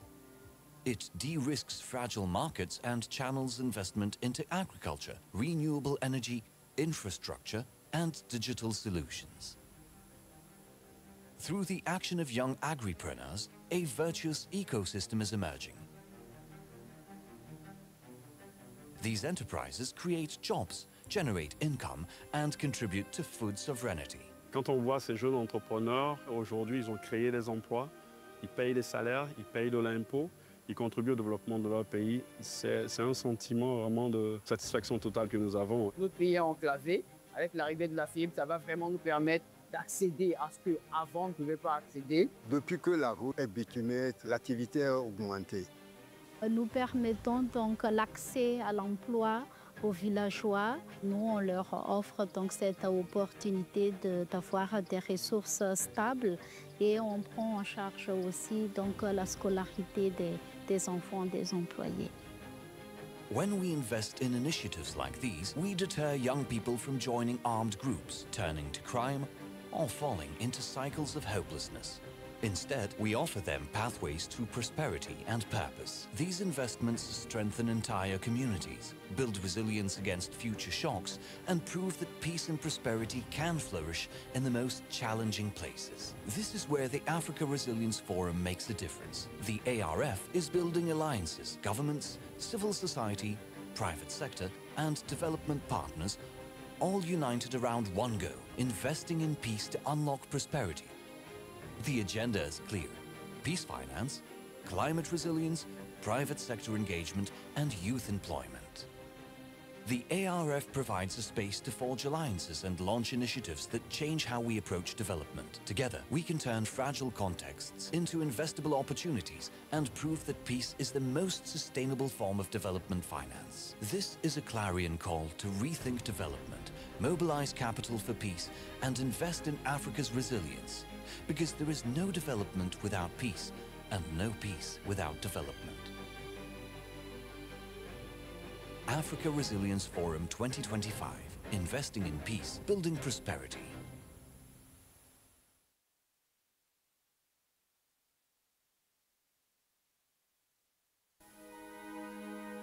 Lakatune no kandineo. Lakatune. Zamir gonde won borfo di koiwi borfo indi diranda.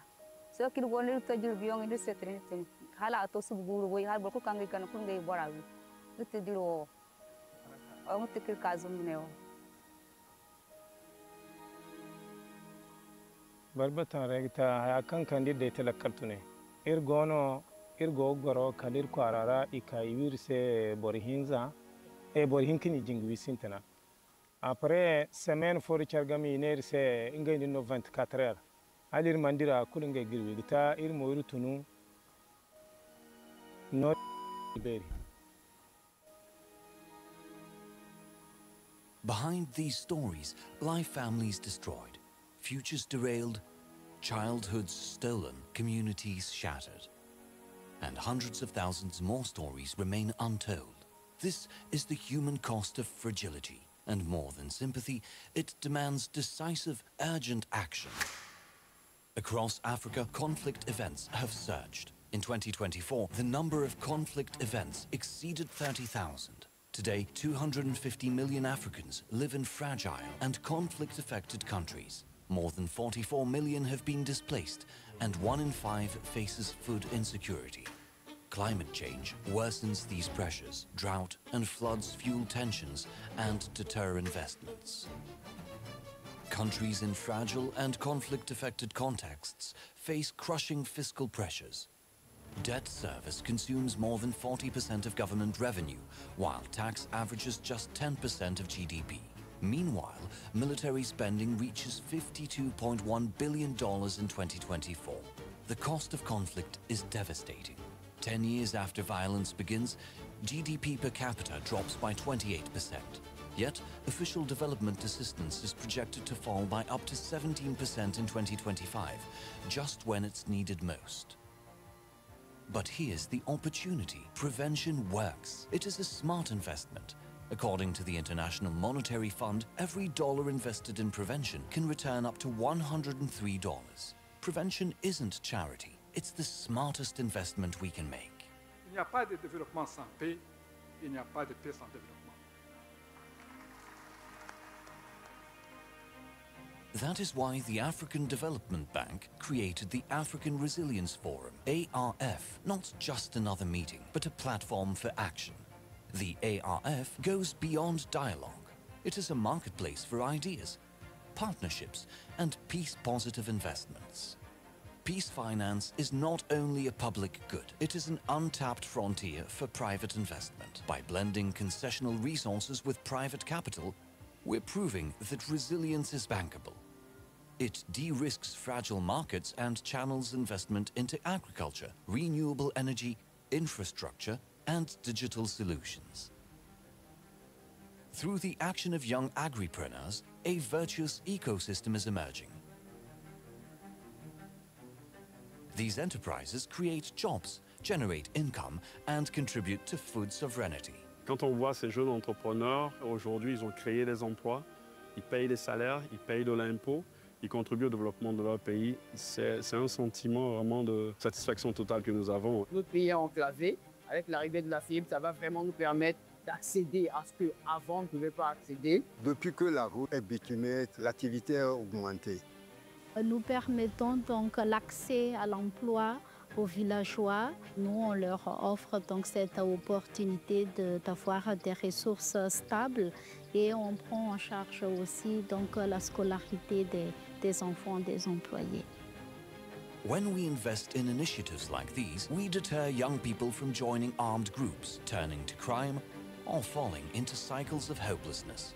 Instead, we offer them pathways to prosperity and purpose. These investments strengthen entire communities, build resilience against future shocks, and prove that peace and prosperity can flourish in the most challenging places. This is where the Africa Resilience Forum makes a difference. The ARF is building alliances, governments, civil society, private sector, and development partners, all united around one goal: investing in peace to unlock prosperity. The agenda is clear: peace finance, climate resilience, private sector engagement, and youth employment.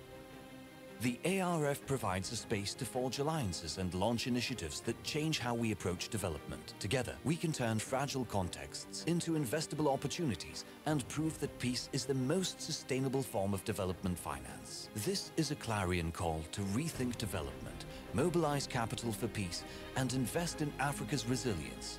Because there is no development without peace, and no peace without development. Africa Resilience Forum 2025. Investing in peace, building prosperity.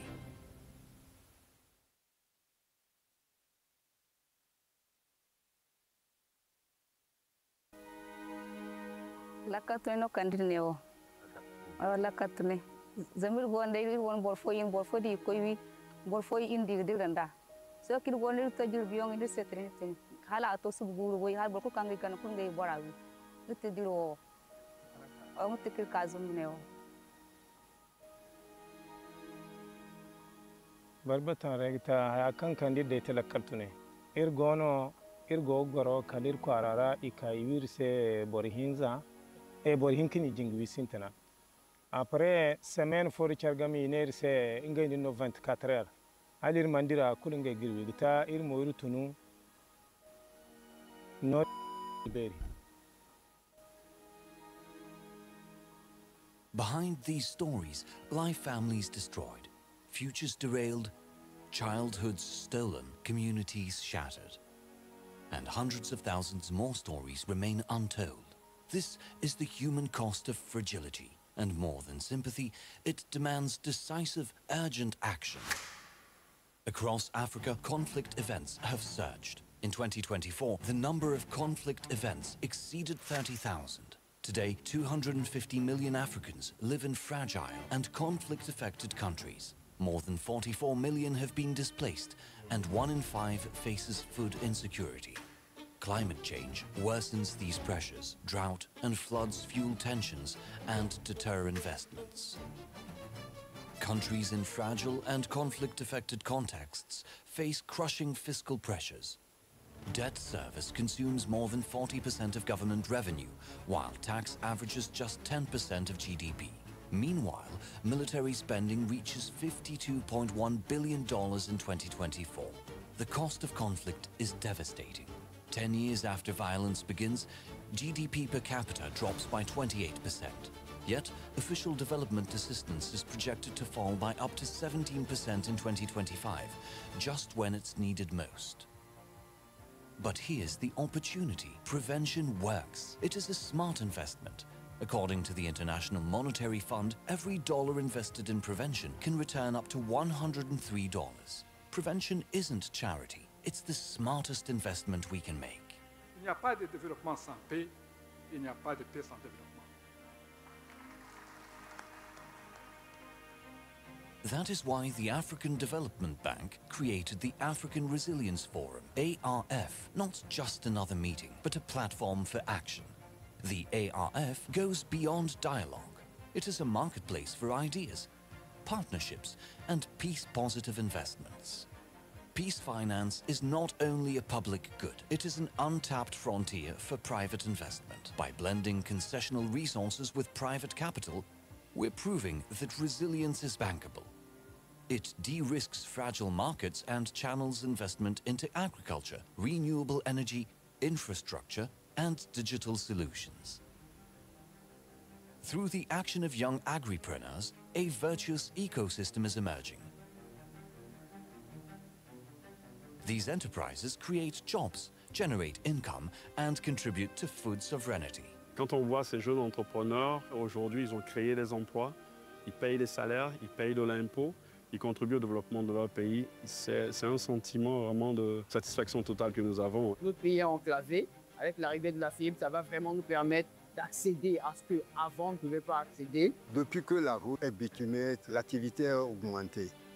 Nous permettons donc l'accès à l'emploi aux villageois. Nous, on leur offre donc cette opportunité d'avoir des ressources stables et on prend en charge aussi donc la scolarité des enfants des employés. When we invest in initiatives like these, we deter young people from joining armed groups, turning to crime, or falling into cycles of hopelessness. Instead, we offer them pathways to prosperity and purpose. These investments strengthen entire communities, build resilience against future shocks, and prove that peace and prosperity can flourish in the most challenging places. This is where the Africa Resilience Forum makes a difference. The ARF is building alliances, governments, civil society, private sector, and development partners, all united around one goal: investing in peace to unlock prosperity. The agenda is clear: peace finance, climate resilience, private sector engagement, and youth employment. The ARF provides a space to forge alliances and launch initiatives that change how we approach development. Together, we can turn fragile contexts into investable opportunities and prove that peace is the most sustainable form of development finance. This is a clarion call to rethink development, mobilize capital for peace, and invest in Africa's resilience. Because there is no development without peace, and no peace without development. Africa Resilience Forum 2025, investing in peace, building prosperity.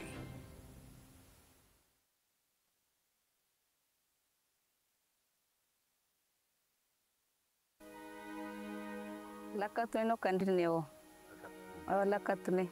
Zamir gonde won borfo di koiwi borfo indi diranda. So kid gonde tajir biyong indi setrin tin. Hala to subguru boy har borko kangi kan kungai borawi. Lutte diro. Ang tikir kazum neo. Barbatan regta akan kandide telekartune. Irgo goro kalir kwarara ikaiwir se borihinza borihinkini jingwi sintana. Après semaine fori chargami iner se ingay no 24 heures. Alir mandira kulunga girwi gita ir moiru tunu no beri.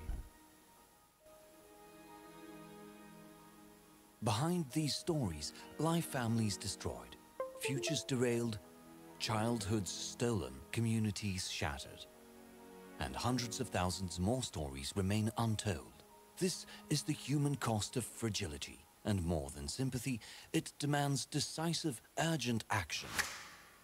Across Africa, conflict events have surged. In 2024, the number of conflict events exceeded 30,000. Today, 250 million Africans live in fragile and conflict-affected countries. More than 44 million have been displaced, and 1 in 5 faces food insecurity.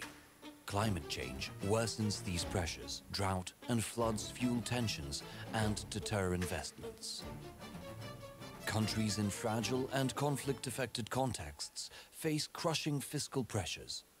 Debt service consumes more than 40% of government revenue, while tax averages just 10% of GDP. Meanwhile, military spending reaches $52.1 billion in 2024. The cost of conflict is devastating. 10 years after violence begins, GDP per capita drops by 28%.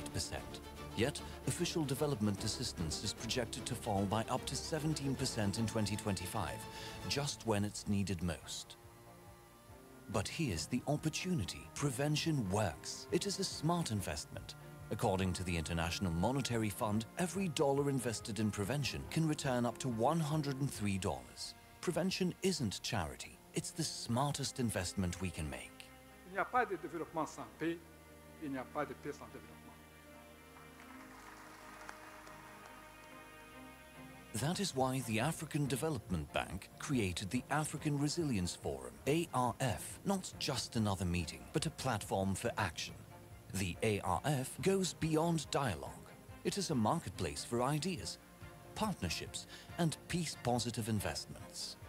Peace finance is not only a public good, it is an untapped frontier for private investment. By blending concessional resources with private capital, we're proving that resilience is bankable.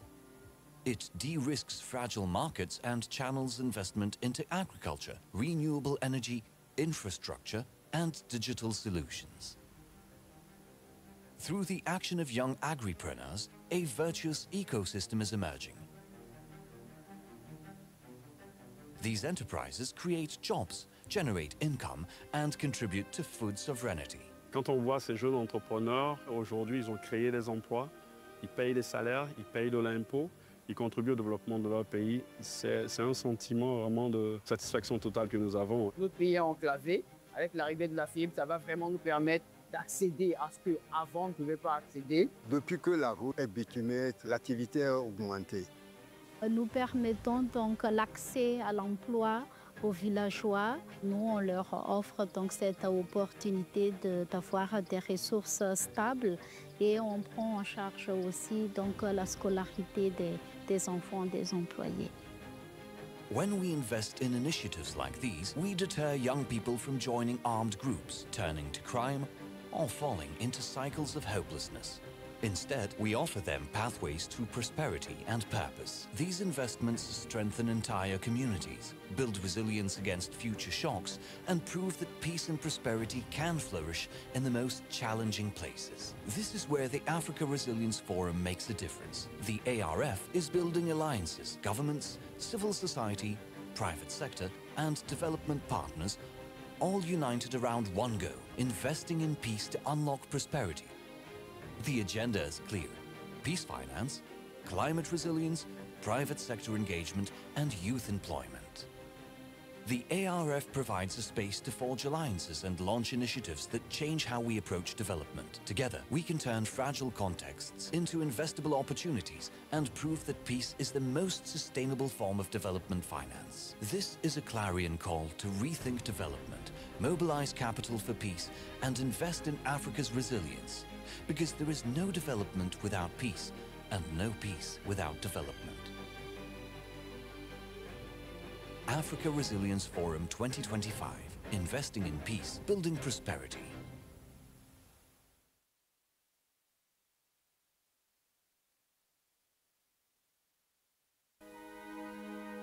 Lakatune no kandineo. Lakatune. Zamir gonde won borfo di koiwi borfo indi diranda. So kid gonde to jil biong indi setrin. Hala to subguru boy har borko kangi kan kungai borawi. Lutte diro. Mutikir kazum neo.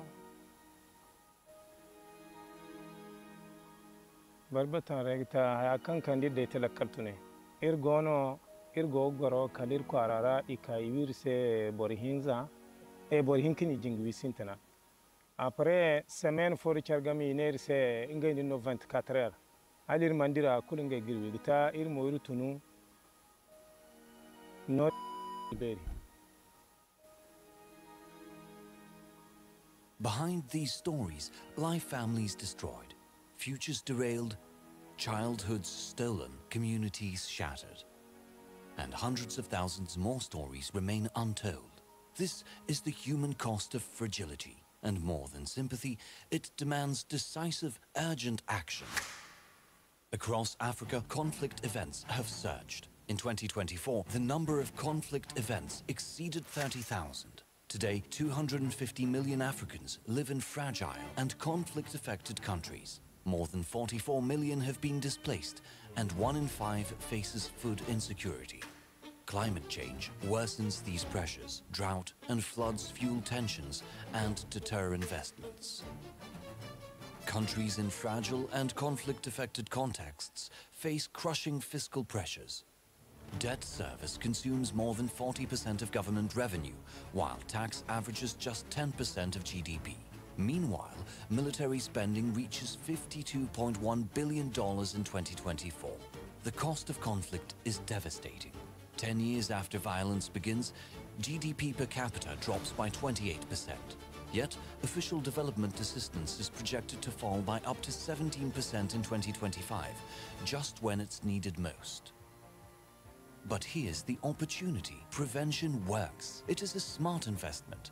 According to the International Monetary Fund, every dollar invested in prevention can return up to $103. Prevention isn't charity. It's the smartest investment we can make.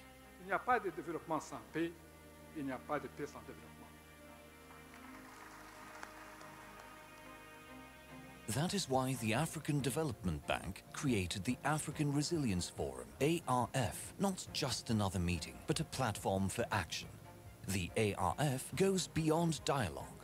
It is a marketplace for ideas, partnerships, and peace-positive investments. Peace finance is not only a public good, it is an untapped frontier for private investment. By blending concessional resources with private capital, we're proving that resilience is bankable. It de-risks fragile markets and channels investment into agriculture, renewable energy, infrastructure, and digital solutions. Through the action of young agripreneurs, a virtuous ecosystem is emerging. These enterprises create jobs, generate income, and contribute to food sovereignty. Quand on voit ces jeunes entrepreneurs, aujourd'hui, ils ont créé des emplois, ils payent les salaires, ils payent de l'impôt, ils contribuent au développement de leur pays. C'est un sentiment vraiment de satisfaction totale que nous avons. Notre pays est enclavé. Avec l'arrivée de la fibre, ça va vraiment nous permettre d'accéder à ce qu'avant on ne pouvait pas accéder. Depuis que la route est bitumée, l'activité a augmenté. Nous permettons donc l'accès à l'emploi aux villageois. Nous, on leur offre donc cette opportunité d'avoir des ressources stables et on prend en charge aussi donc la scolarité des enfants des employés. When we invest in initiatives like these, we deter young people from joining armed groups, turning to crime, or falling into cycles of hopelessness. Instead, we offer them pathways to prosperity and purpose. These investments strengthen entire communities, build resilience against future shocks, and prove that peace and prosperity can flourish in the most challenging places. This is where the Africa Resilience Forum makes a difference. The ARF is building alliances, governments, civil society, private sector, and development partners, all united around one goal: investing in peace to unlock prosperity. The agenda is clear: peace finance, climate resilience, private sector engagement, and youth employment. The ARF provides a space to forge alliances and launch initiatives that change how we approach development. Together, we can turn fragile contexts into investable opportunities and prove that peace is the most sustainable form of development finance. This is a clarion call to rethink development, mobilize capital for peace, and invest in Africa's resilience. Because there is no development without peace, and no peace without development. Africa Resilience Forum 2025, investing in peace, building prosperity.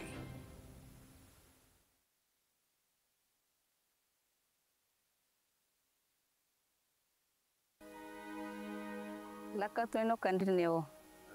Lakatune. Zamir gonde won borfo di koiwi borfo indi diranda. So kid gonde to jir biong indi setene. Hala to subguru boy har borko kangi kan kungai borawi. Lutte diro. Ang tikir kazum neo. Barbatan regta ya kan kandi de telekartune. Irgono irgo goro kalir kwarara ikaiwirse borihinza borihinkini jingwi sintana.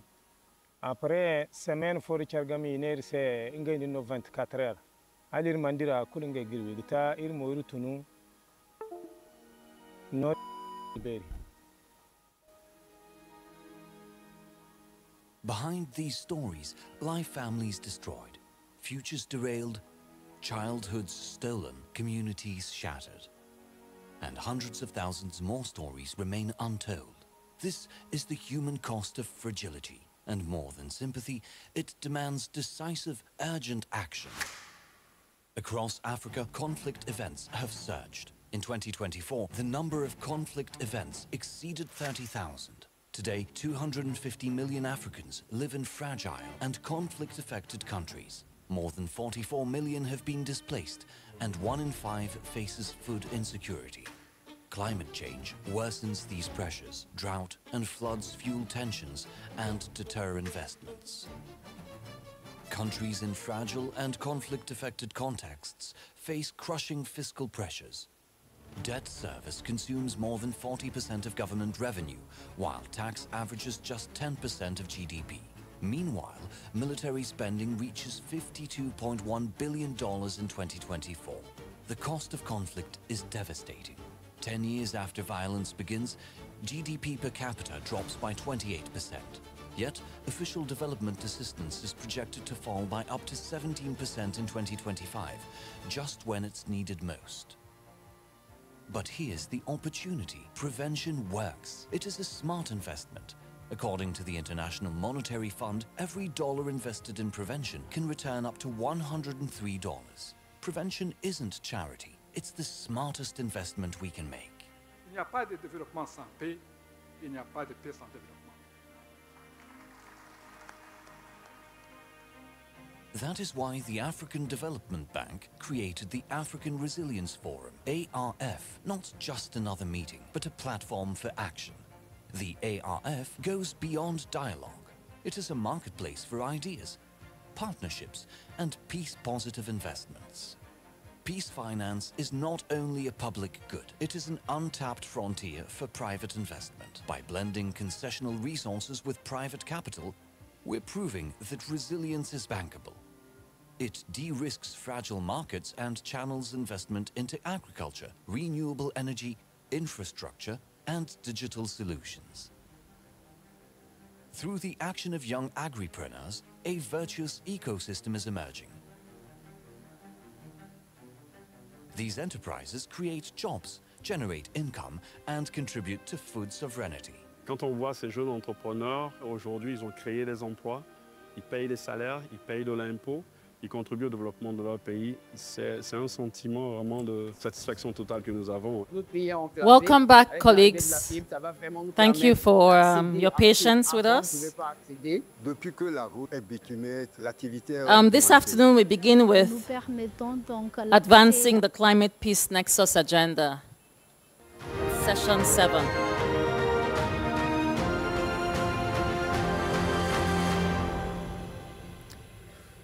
So, climate shocks and insecurity are increasingly intertwined, especially in fragile settings. So this session will examine how to close the climate peace financing gap and how Africa can contribute solutions to the global dialogue on climate, including COP30 in Brazil. Our moderator for today is my colleague Frederick Teufel, who is the lead coordinator in the Transition States Coordination Office at the African Development Bank. Please welcome him and our distinguished guest. Thank you, Fred. Thank you so much, Ozong, and it's a pleasure to be here with you. I would now like to immediately welcome our esteemed panelists, starting with Dr. Philip Atukayefo. He's the Senior Advisor on Climate Peace and Security at the African Union Commission. Please come up to join the panel. Then, in addition, we have Pierre Kramer. He is the Deputy Regional Director of the International Federation of the Red Cross and Red Crescent. Thank you for being here with us. Then Augustine Jamji, he is the chair of the African Development Bank Civil Society Organization Coalition for Climate Change in Energy. Then we have Ms. Rania Sharsha. She is the climate director at the International Organization for Migration. And we have Hans-Peter Lankes. He is the managing director of the Overseas Development Institute Global. I think my seat will now be maybe at the very end. That's... No, that's okay.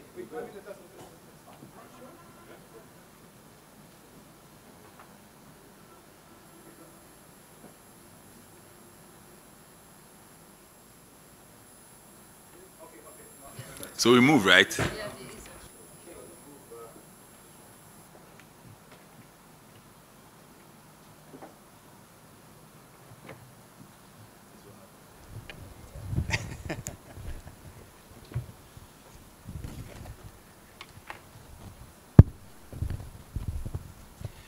Yeah. So, thank you very much for your interest in the session. We'll be discussing now the climate peace nexus. This topic has really been at the forefront of our engagement also at the African Development Bank for a number of years, because naturally the continent is the one that is severely affected by the consequences of climate change. We have 30 out of the 50 most vulnerable countries to climate change are in Africa, and at the same time we see that there are insufficient resources provided to the continent to deal with it. We know the continent is only responsible for less than 4% of global emissions, and yet it pays a high price for the consequences of climate change. And just to illustrate that, in 2009, floods and droughts led to the internal displacement of about 1 million people on the continent. Now this figure grew sevenfold, and last year reached 7.8 million people that were internally displaced because of these climate shocks. Now this causes a lot of stress, not just for the economies, but particularly for the societies there, because we know that droughts and floods, they don't just destroy the agricultural production, they lead to displacement, but they fuel tension and angers, and this is then what also drives conflict. And this is where we see this overlapping dimension of also then the growing food insecurity there, and this is why we do need to have dedicated answers for that. But also just when we think about the actual economic cost of climate change, so this is for these countries it's estimated to be in the range of 5 to 15% of GDP, and this basically means it's within the same range as what they collect in taxes. So you just have to imagine that basically everything that these countries collect in taxes, this is just to only address the impact of climate change. So and so this is where we really need to think about strategies, how we can change that, and this is why we've been actively also engaging, particularly over the past COPs, COP28, COP29 there, that recognize the centrality of the climate peace nexus, and the African Development Bank, and then working with many of the partners that are here now on the panel, but also other ones like that we have in the room, like ICRC, like Triple CPA, like UNDP, and so see like how can we all join forces that we can address that challenge. And so yeah. Without further ado, I would really like to pass the word to my colleague Philippe here, so that he can share with us what the African Union Commission is doing, because they are currently in the process of developing a common African position on that topic. And this is really then that position that guides us now on the continent, how we should go about it. And he will share some insights on where we stand with this, and also what this position is expected then to help us achieve going forward. Philip, please, over to you. Is this okay? Okay, so thank you very much to the AFDB for this invitation. I'd also like to bring greetings from the Commissioner for Political Affairs, Peace and Security, Ambassador Bankole, who would have wanted to be here, but obviously had other pressing issues. You can imagine. He's the Commissioner for Peace and Security, so you can imagine. But anyway, good afternoon to distinguished guests. Just to say, to take up from where you left off, that the issue of climate peace and security is perhaps one of the most challenging security or governance issues today as we speak. I mean, from competition over dwindling, livelihood-related resources. I mean, particularly in the West African region, I mean, I believe many countries are confronted by, farmer-herder conflicts. You can also talk about lapses in governance institutions in dealing with some of the effects of these. You can also talk about the political economy of climate-induced mobility as some of the pathways through which you identify the link between climate change and peace and security. Now, with the African Union since 2018, there has been a conversation, a sustained conversation over what it means to you and I on the continent and what can be done to address some of these things. This conversation started in 2018, but then in 2022, something quite profound happened, and this was when the Assembly of Heads of State and Government decided to formally recognize that climate, peace, and security are inextricably linked. And for us, that was the beginning of our marching orders. Again, in 2022, at COP27, we had the Commissioner for Peace and Security going to COP and basically laying out 15 key principles insofar as the AU's understanding of the nexus is concerned. And one of the key points that came out of that meeting was that if you look at it from a conflict point of view, climate change is a risk or threat multiplier. And then if you look at it from a climate point of view, you need peace and stability to be able to, enable adaptation and mitigation measures. And so these are inherently linked. And so since then, the AU Peace and Security Council, which, as you know, is the prime institution for addressing peace and security on our continent. And so since then, the PSC has been heavily engaged on the issue. It's tried to keep it on the agenda. And it started with a request by the PSC for some hard data to guide its own decisions. And this came in the form of the African Climate Resilience Assessment and the Accra Report, which was presented to the PSC, I believe, in 2023. Then, of course, the PSC also requested for a common African position on climate, peace, and security. And so since 2024, we've been engaged in the process of, developing this common African position on climate, peace, and security. Now, in the context of prevention, I think it's important to state that when member states, RECs and RMs, met in Nairobi in August 2024 to give us the marching orders for the development of the CAP, one of the key principles he came up with to serve as guidance for the development of CAP was the need for the CAP to focus on resilience and prevention. And I think that's really, really important in the context of the discussions we've had here in the last couple of days. Since then, there have been other meetings, there have been consultations, trying to ensure that all member states can make inputs into what is to come.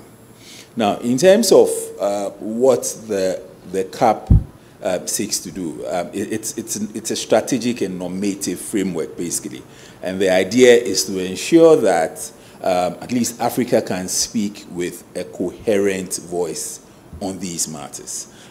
Certainly, when it comes to the general issues, there is some homogeneity, but then again, there are specific nuances across regions that we know.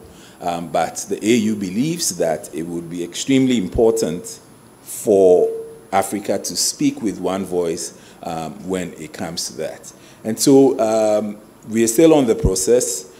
It's not done yet. We have a validation scheduled for November this year. Following that, we're likely to take it to the Assembly to get it adopted if all goes well. but post-adoption, the CAP will serve three main purposes, and let me elaborate this. The first, as I had indicated earlier, is to enable, a unified voice from Africa on the issues of climate peace and security. As you said, sir, the fact that, we are not the major contributors when it comes to, the causes, but then we suffer, a bit more than perhaps everybody else, is one of the reasons why it's important that we speak with one voice. And so what the CAP would do as number one is to enable a unified voice, African voice on the matter. Certainly this can have some effect on leveraging, negotiating power, when it comes to negotiating issues of climate peace and security, as well as keeping it on the multilateral agenda. Now, a second major thing that the CAP would likely do once adopted has to do with, policy, integrating policy.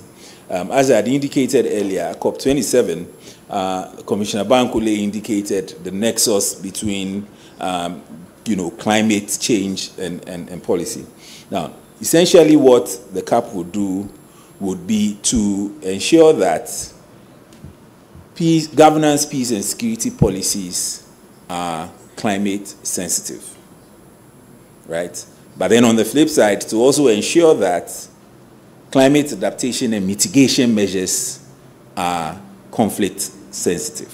You understand? And so it's kind of a Janus-phased idea to ensure that these two concepts speak to each other.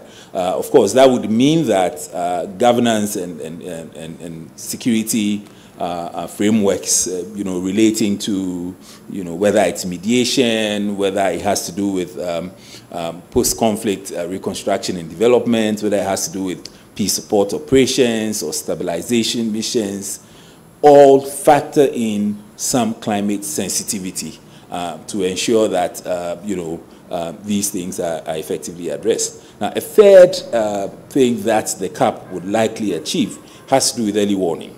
And the idea is if you effectively integrate, climate considerations into early warning, then it's not just a matter of waiting to see the guns before you activate prevention. But once you see these structural difficulties that we often associate with climate stresses, then you can activate measures that would ensure that we avoid, being reactive in what we do. And so basically that's where we are headed. In terms of the content itself, it's still subject to some negotiation as we go in for validation later on in the year. In terms of capacities, enabling capacity, as you'd imagine, I mean, the biggest, perhaps the elephant in the room when it comes to our conversation on capacities has to do with resources and finance. And that's why during our Right Shop earlier this year, we made sure that we extended an invitation to the bank to at least come in and start that conversation. Certainly, when it comes to the real deal, we would hope that some innovative funding mechanisms would be unlocked, to ensure that we're able to mobilize enough funds to push this CAP. Beyond that, we're also looking at the extent to which we can leverage technology. And in this, we would say that some of our RECs are doing quite well. We know IGAD. IGAD is perhaps miles ahead of other RECs in terms of, exploring, the utility of technology to address some of these in terms of early warning and so on and so forth. Of course, there are risks, as you'd imagine, and I'm sure some people are saying, the African Union, yet again, another framework. Sometimes we also say that, but certainly we go in with the best of minds, and we believe that once we're able to activate all these enabling capacities, we'll be able to achieve the purpose for which, the CAP is being developed. So by way of introduction, that's what we're doing, and I think I'd hand over back to you, and then perhaps come in later on. Thank you. Thank you so much, Philip, for this. And I think also that's like the importance of this kind of normative framework can really not be cannot be overstated, because having a common voice is very important the moment you try to engage in global negotiations, because otherwise, the risk of fragmentation and is very high. I think now just also this is a nice segue in terms of the work that you are also doing on the early warning that you said like now to our next speaker, Pierre from the International Federation of the Red Cross and Red Crescent. If you could please share the work that you're doing now, because I think this is no longer at this policy framework, but this really brings us down to community level. It brings us down to early warning mechanisms, and can share with us what you're doing, the challenges that you see, and the opportunities, and what needs to be done next. Thank you. Thank you. Can you hear me? Yes. So, good afternoon, everyone, and thank you again to African Development Bank for inviting us. I know you don't want too much that we speak about who we are, right? But I will just make one distinction, because we're our dear colleagues from the ICRC here, just to make a distinction between ICRC and the International Federation. ICRC, well, they speak much better than me about them, but it's very much based on the Geneva Convention, this mandate. It's very low. A little bit closer? Yes. Okay, all right. So yeah, don't come back to ICRC, but the Federation is basically a membership organization. It's a network of 191 national societies, 48 in sub-Saharan Africa. And it's very much a community-based network as well, right? I just put this distinction between when we speak of contribution to this climate peace nexus. We have not been completely new in this agenda since 2008. I think we issued what we call a World Disaster Report that was basically already about greening the red, if I may say, on climate action, being very close to where we are seen basically as more disaster-related, disaster response. We have mechanisms for that. We have emergency appeals, disaster response, emergency funds, and all these emergency tools has been evolving to become sometimes more activated before the disaster strikes, or even more and more to include within our emergency appeal focus on durable solutions from the beginning. Not only, relief, distribution of foods, but really looking at these durable solutions or recovery, the way we name it, early enough, not as a sequential afterthought, let's say, if it's funded enough.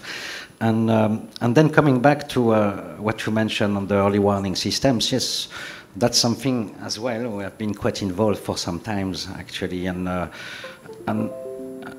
that's one component. We have tools basically in place. I mentioned the drive, but we have also what we call the early action protocol, which is trigger-based. When the likelihood of a disaster to strike is evidenced, we are able to release funding immediately to ensure that the communities are prepared properly.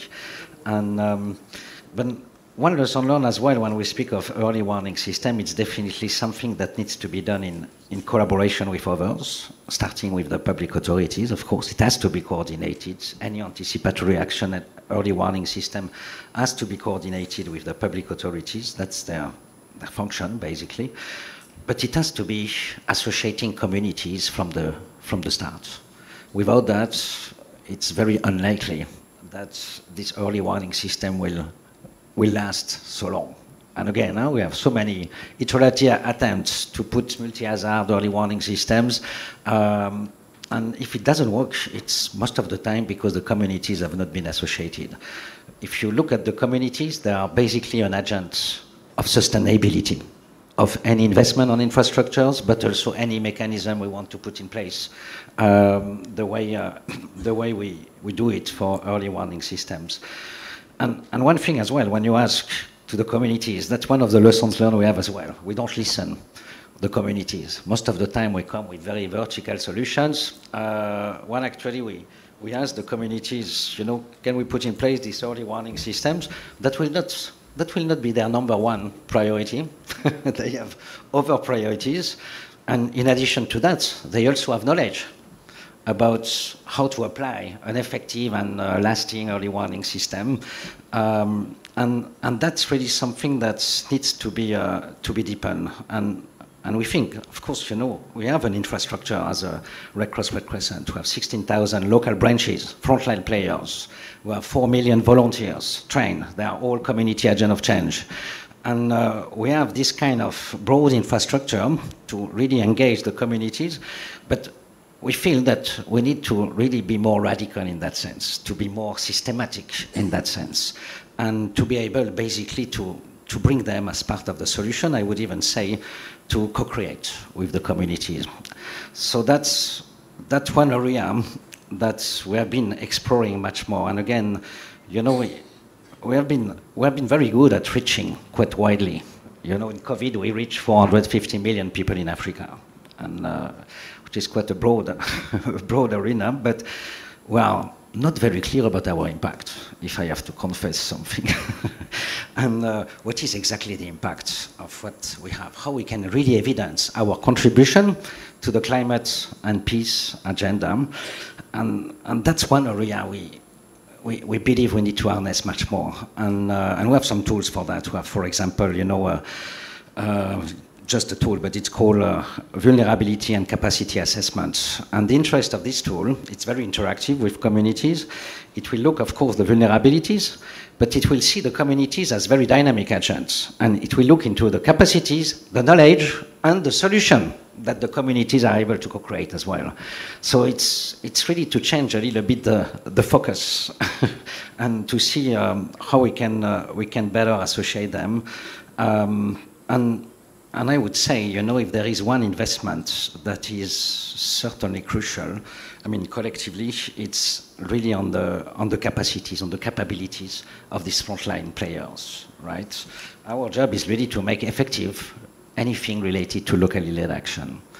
And when I say capacities, I would focus even more on the branch capacities. Out of the 16,000 local branches that we have, which are, again, the frontline players in terms of community engagement, only a bit more than 20% are digitally connected, for instance.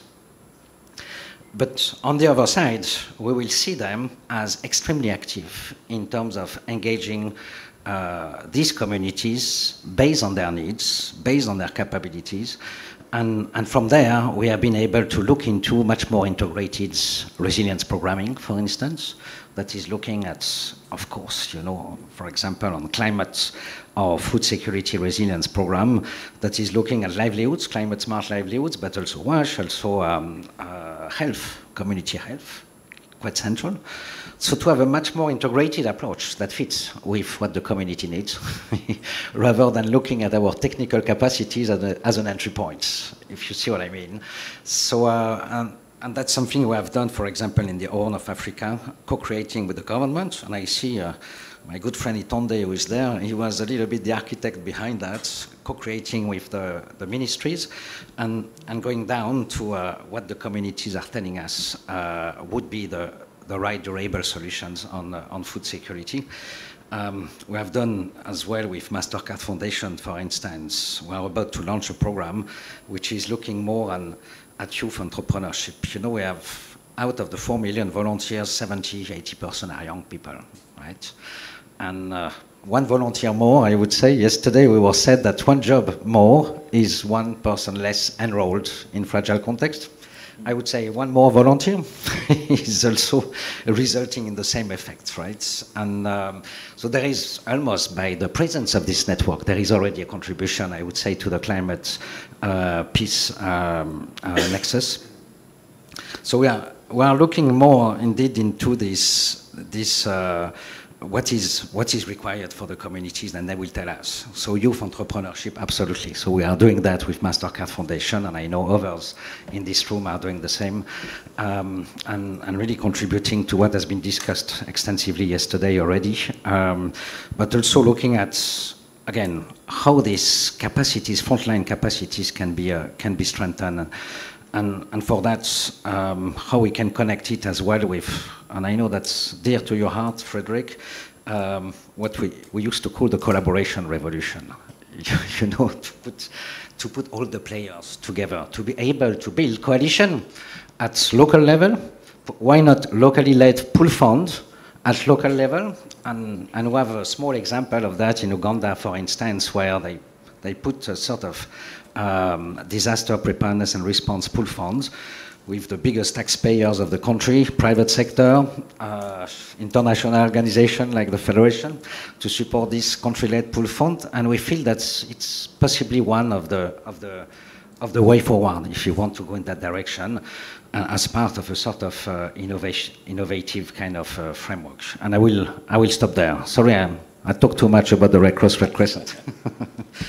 No, thank you so much, Pierre, for that. No, and I find it very interesting because I also, I'm still learning about all the work that really is being done at that community level, because this is really I think for all of us, the frontier, particularly as a development bank. No, we tend to be a bit far away, and I think we all recognize the importance of civil society engagement, but traditionally also we have faced challenges in really reaching them. No, and this is something that in this context of the climate peace nexus we are trying to change, and that's why also now I would like to continue the conversation and pass over to our colleague Augustine.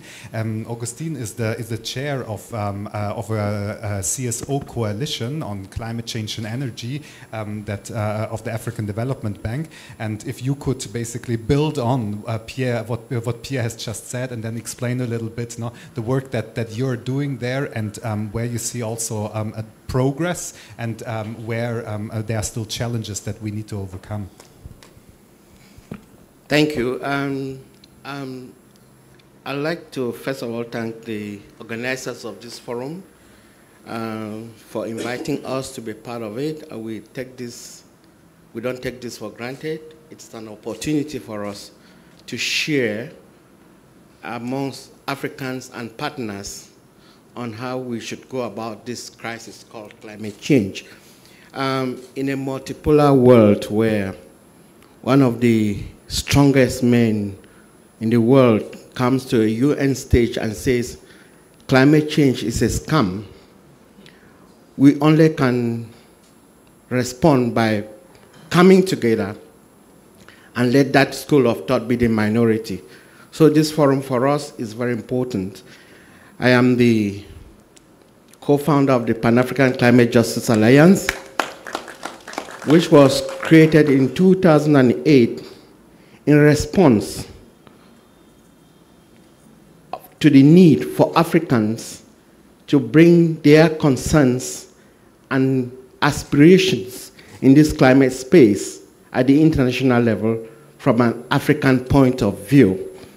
PACJA, since creation, is now having a membership of about 2,000 organizations, grassroots, faith-based women, indigenous people, and even some academics of science in our midst, and we operate in 53 African countries. Colleagues, ladies and gentlemen, Africa is a continent of special needs and circumstances. This is recognized under the UNFCCC Convention, Article 41E. This is not a fairy tale. It is scientific, it is cultural, it is economic, and what have you. IPCC Fifth Assessment Report says somewhere that Africa has the potential of warming more than 1.5 times the global mean temperature. This means if the global mean temperature is 2 degrees, Africa will be burning under 3.5. And that is what motivated the African position in Copenhagen in 2009, that the temperature goal should be well below 1.5 degrees.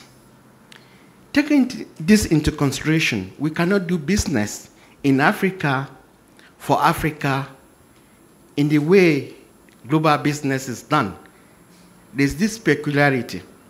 So as an African civil society movement, do we only remain in the streets and point at our government, you are not doing this, you are not doing that? No. Our peculiarity is that rather than curse the darkness, we can light the candle.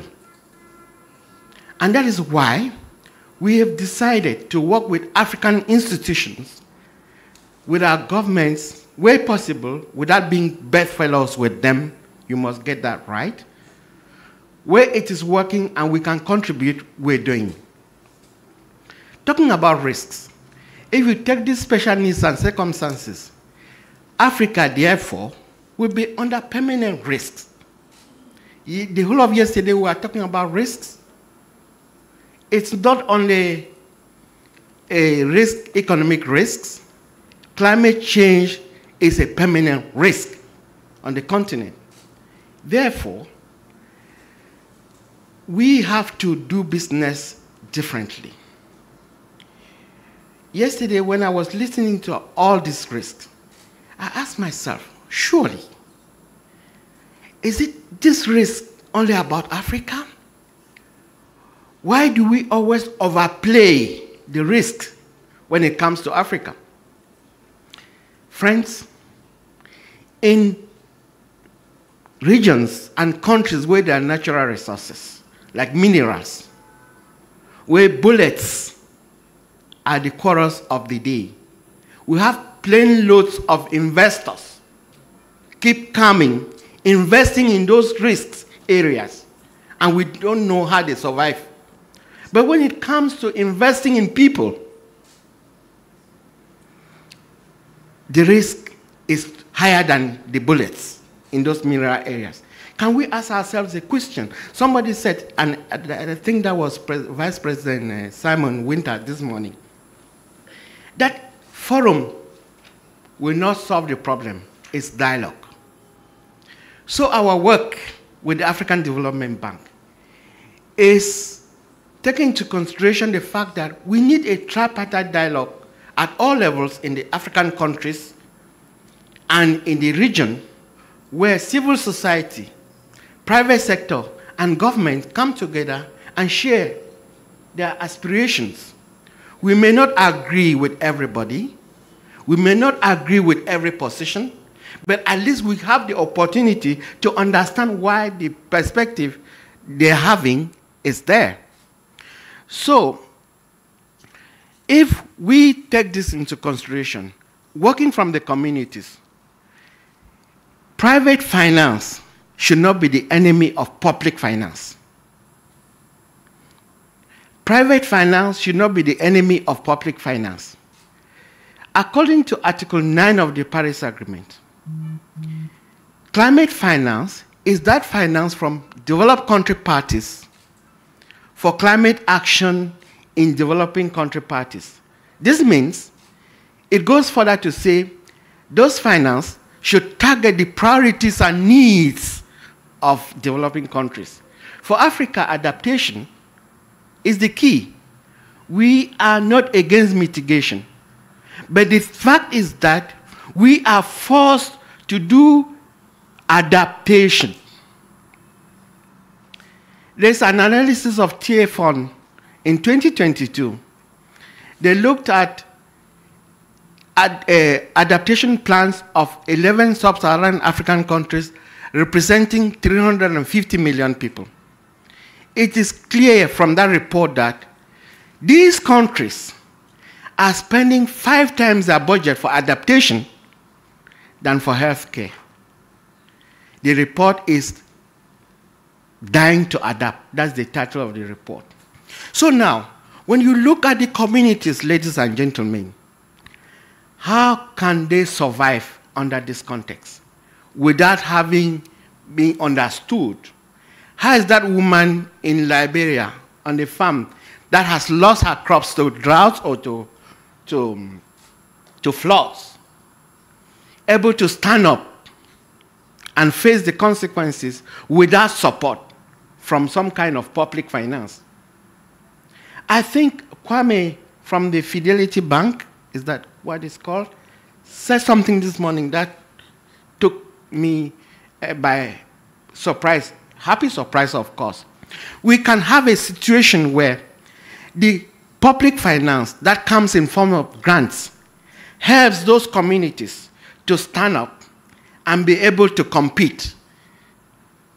And that will build the portfolio and the capacity of these communities to, repay the loans when they get those loans and put it in viable businesses.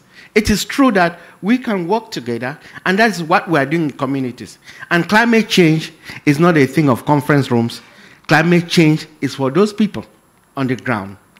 How does the money that comes for climate change, either from the government or from philanthropies, from banks, go down to help the needs of the populations? This cannot be done without their effective participation. Thank you.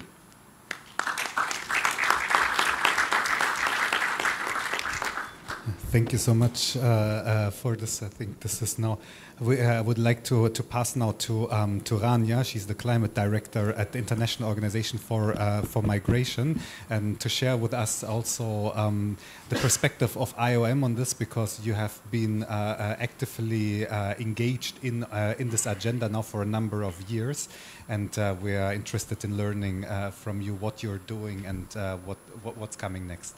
Thank you so much. I hope you can hear me well. Good afternoon, respectful panelists, colleagues and friends across the room. It feels like home here, so thank you so much for inviting us. Actually, this session is extremely important for two main reasons. First of all, I'm so thrilled that when we talk about climate, peace, security, integrating displacement and human mobility, we're talking that from a development and sustainable and resilience length, which is extremely important. This is, and I'm so glad that the African Development Bank took the lead in that, because whenever we talk about climate and security, most of the communities and the leaders look at it from an emergency response. It's not. It's resilience, it's sustainable development, it's supporting the population to stay and to be able to support their families and their resilience and livelihood. And the other reason, it's a very important momentum for all of us. In COP27, it was the start of a practical initiative, the CRISP initiative led by CCCPA, where climate, peace, security, and displacement has been operationalized and came as part of the decision cover of COP. So on the road to COP30, and with all the effort that's been done after that in COP28, led by the Emiratis, on COP29 and the declaration of Baku Hub and the operationalization of Baku Hub, that I'm very glad to say that during UNGA week, we had a high-level session, and I think the first two MOUs to start operationalizing program in Chad and Guinea-Bissau has been signed.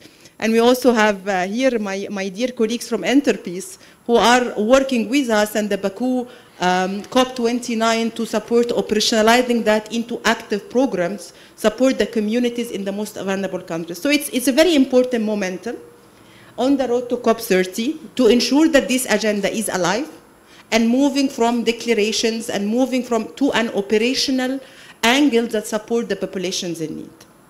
What we are doing and how we see this, I just want to bring you one step complementing what my colleagues Augustine and Pierre have mentioned. I want you to imagine a lady in a displacement camp in one of the countries who's been affected by multiple crises with her children. So by conflict, by economic crisis, and now the environmental degradation and the climate change is adding to her vulnerability, to threatening their livelihood. So for me, climate and peace is not only affecting sustainable communities and put them at risk of further displacement, but also it put further vulnerabilities on communities who have been affected by multiple crises. What we are doing, and I think that we need to do it in partnership, and I think that we are already doing it in partnership, numbers are clear, evidence are clear. But when I go to global forums, stories are not clear.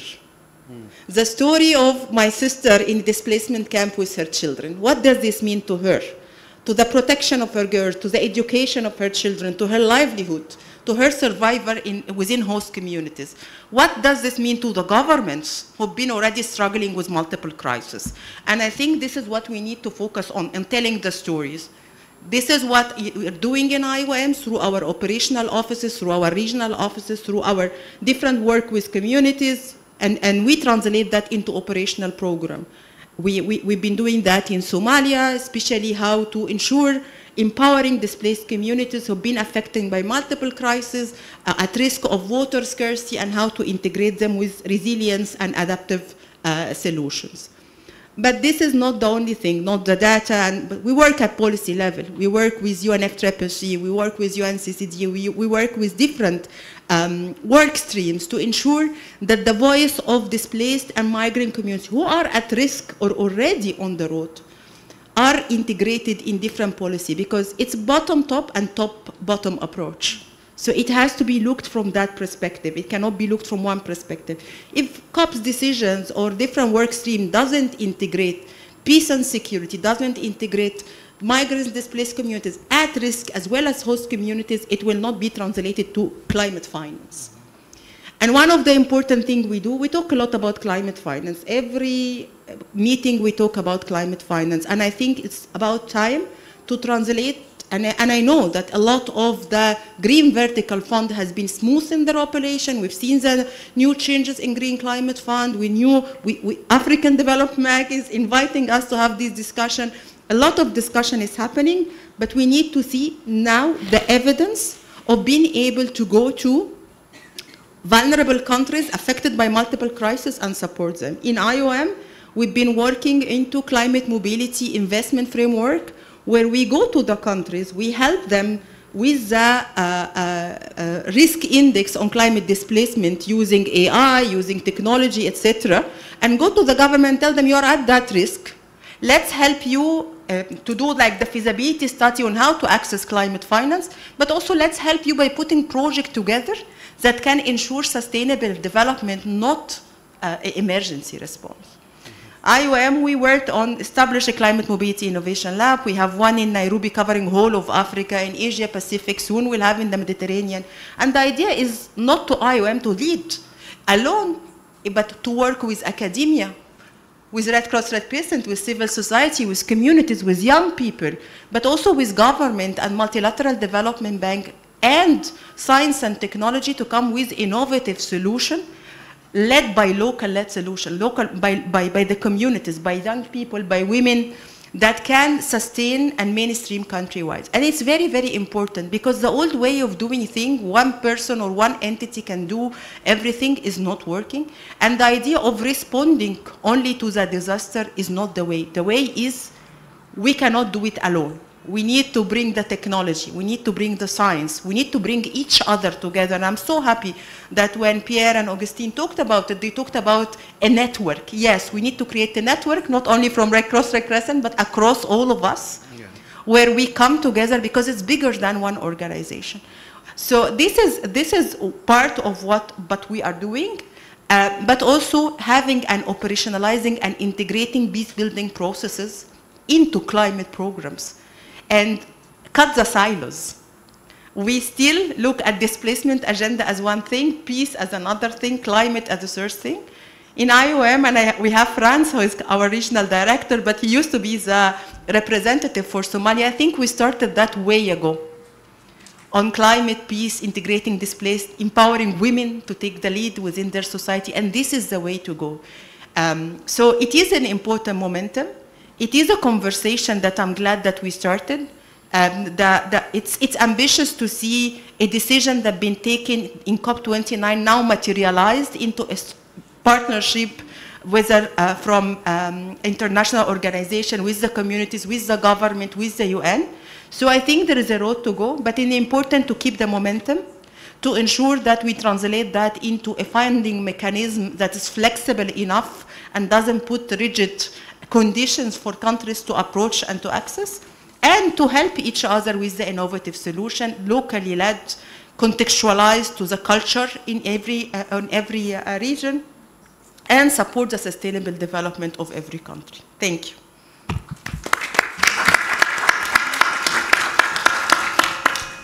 Thank you so much, Rania, for this. I think it's really very important for us to always bear in mind that this is such a complex problem that the solution cannot be singular. So climate finance by itself, sometimes it appears to be presented as being the solution to the climate problem, but it's just one part of it.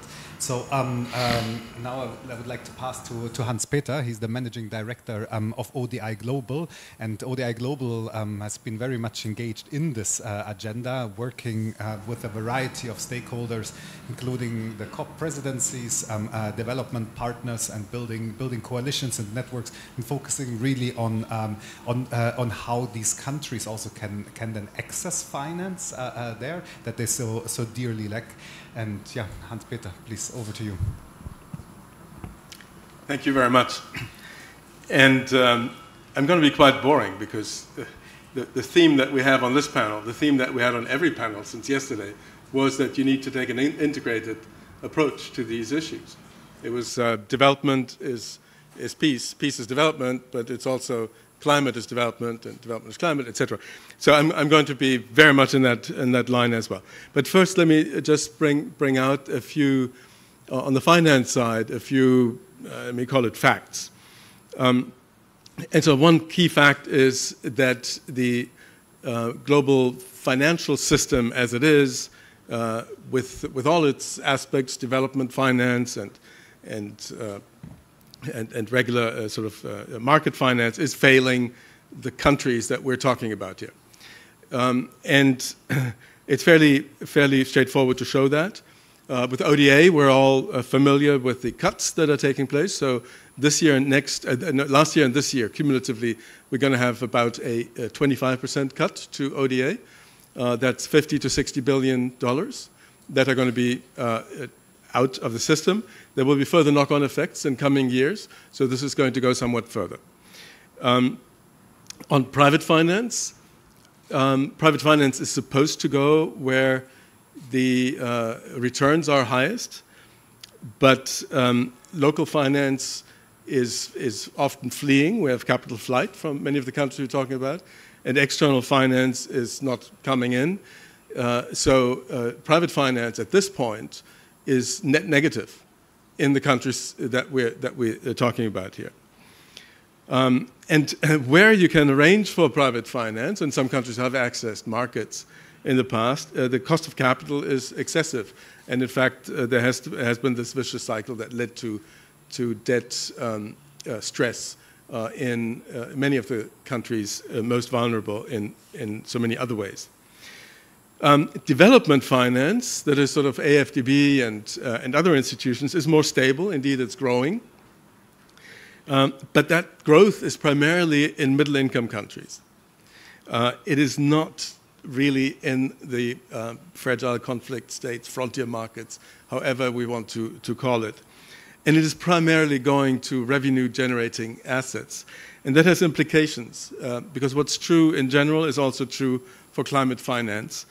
And what you have, because climate finance in Africa is primarily around resilience and adaptation, and primarily around sectors in which you do not have easy revenue generation capabilities, there is very little of it going into those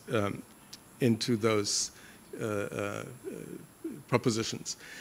The adaptation gap globally is estimated somewhere between $200 and $400 billion. The adaptation gap in Africa is about 20% of that.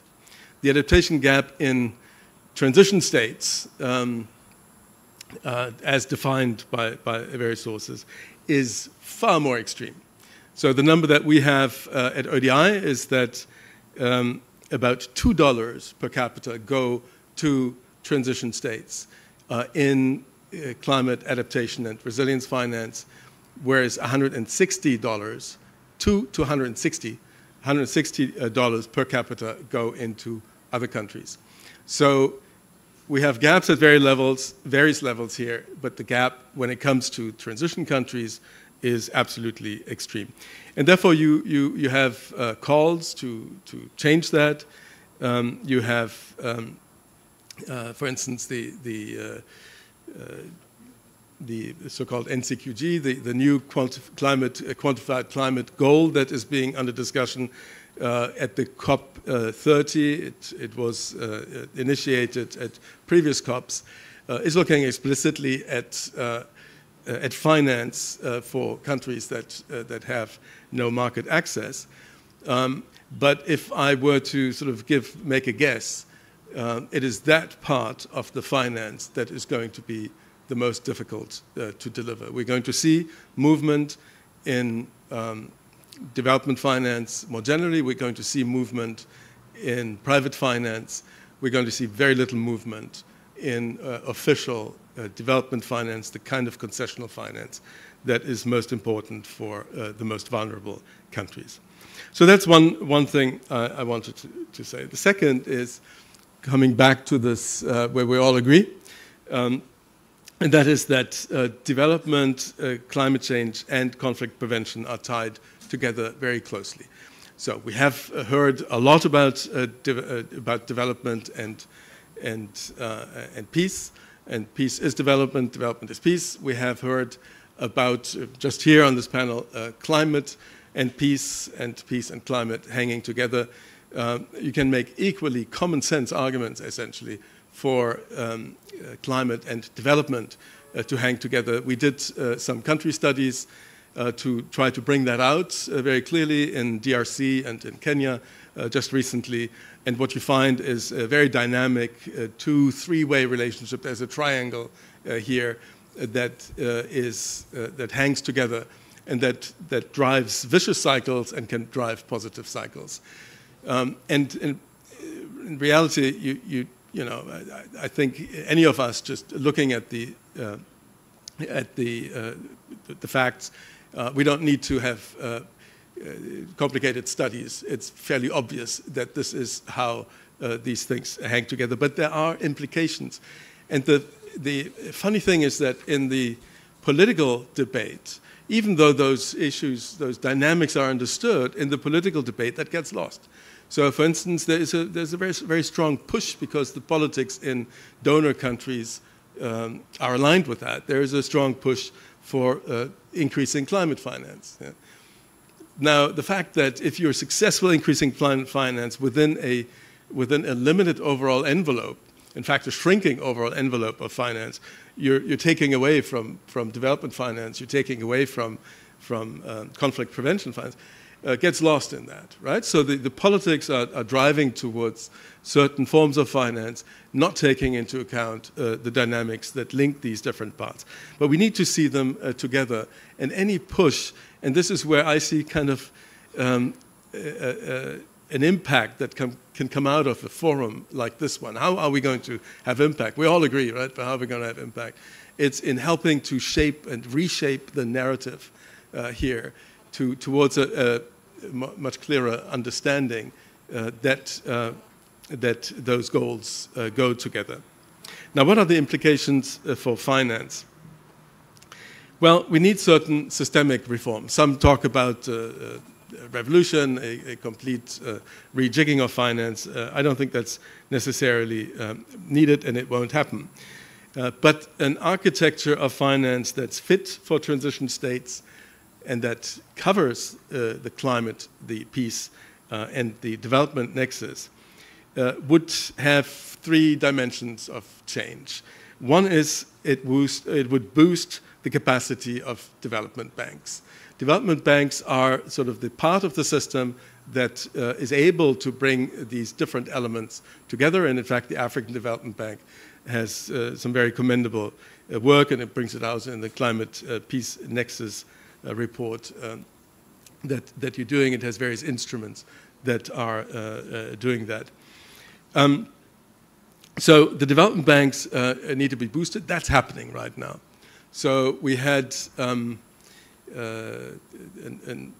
estimate that was just went to the G20 about 2 weeks ago, that measures that have been taken over the past 3-4 years to strengthen the lending capacity of the development banks have produced on the order of $650 billion in additional lending capacity over 10 years. per year. That would reflect about a 50% increase in the lending capacity of the development banking system, of which the African Development Bank is one. That's very significant. Yeah? A second thing that's needed is to invest in de-risking tools, into high-risk blending facilities with the private sector. We need to bring the private sector in. The gaps are too large. We understand that the private sector also brings a variety of other benefits. Private sector drives jobs. We have to bring the private sector in. But how to do that in a situation where everybody sits on the fence, and these 2 days have been filled with the risks that the private sector is perceiving. So there is work, there has been innovation in that. Parametric insurance, cat bonds, the African Green Bank initiative, structured securitizations of high-risk exposures, where typically you blend some patient or risk-taking capital with less risk-taking capital. So there is innovation around that. But one thing that is important, especially in the vulnerable states, and that is that the raising finance from the private sector has to go hand in hand with creating the environment for that finance to flow. It has to go hand in hand with work, what we would call upstream of the investment itself, into the regulatory environment, into the infrastructure environment, into everything that makes investment, private investment, possible. And for that, we need a very close collaboration between the private sector arms and the public sector arms of the development finance institutions, including the African Development Bank. That is a factor that is not typically very well understood. It's a factor that is very limited in implementation. I have been working in these institutions, and I know how difficult it is to come to a joint programmatic approach in these environments, but we need that. So just simply focusing on, well, let's attract the private sector with some fancy financial engineering is just not going to make a difference in the end. You have to reshape the environments, you have to transform the environments in which these investments take place. So first, the development banking system. Second, ways of leveraging private capital. And third is a focus on concessional finance. And that concessional finance, given that it's dwindling, that we have less of it and will have even less of it in the future, it has to be focused very well. Transition states, fragile states, are one area where this finance has to be focused. And it's not happening. We still have a majority of concessional finance, of ODA, going into middle-income countries. There's quite a bit that's going into, say, renewables, and to attract funding into renewables, which is increasingly unnecessary. There is something where the global system has to think very hard about where to focus in the context of shrinking budgets, where to focus this concessional finance. And that is, those are areas which aren't easily revenue generating, which are maybe high risk, but in particular are not easily revenue generating, like adaptation and resilience. That is not something that you can bank on very easily, like supporting public services for the excluded, especially education, like public goods, the preservation of natural capital. Those are hard to make bankable, and that is where we need the concessional finance, especially in the countries that we're talking about.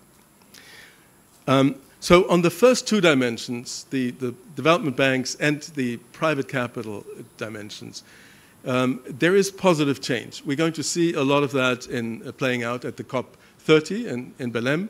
There is a mechanism aimed at sort of bypassing the G20 because of the complications we are now having at the G20, which is the Circle of Finance Ministers for Climate, on climate change, which has on its table fairly ambitious commitments on climate finance, covering all those angles that I have been talking about. And so that, I think we're going to see some ambition from a coalition of the willing in Belém.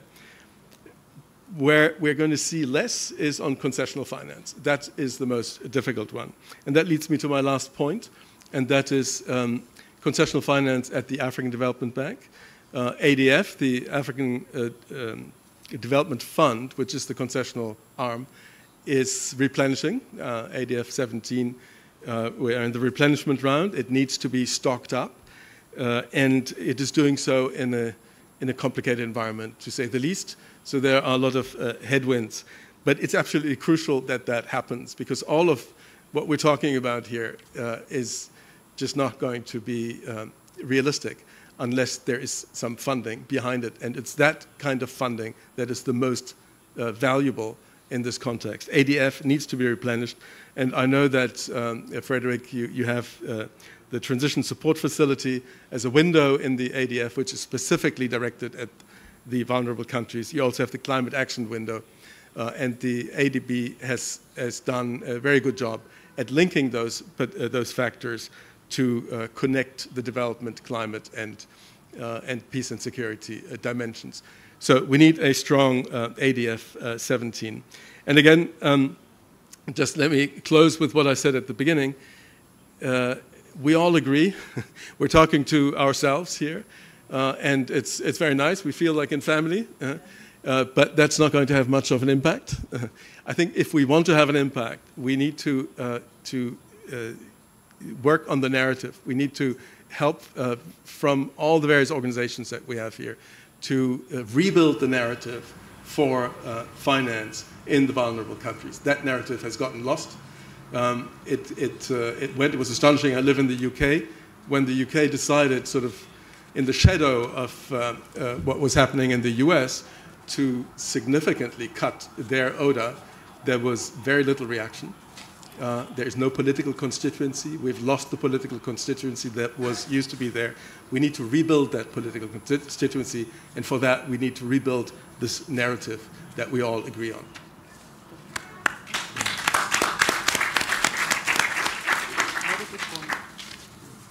Yeah, thank you so much, Hans-Peter, for these insights. And I think that that very well also really bring together the different perspectives, and also very much are in line. I think that this need for changing the narrative, this is also what drives us at the African Development Bank, because when we now talk about basically the people that we're trying to reach, that we're trying to serve, what we notice is like, I mean, 2/3 or 70% of them work in agriculture in these countries.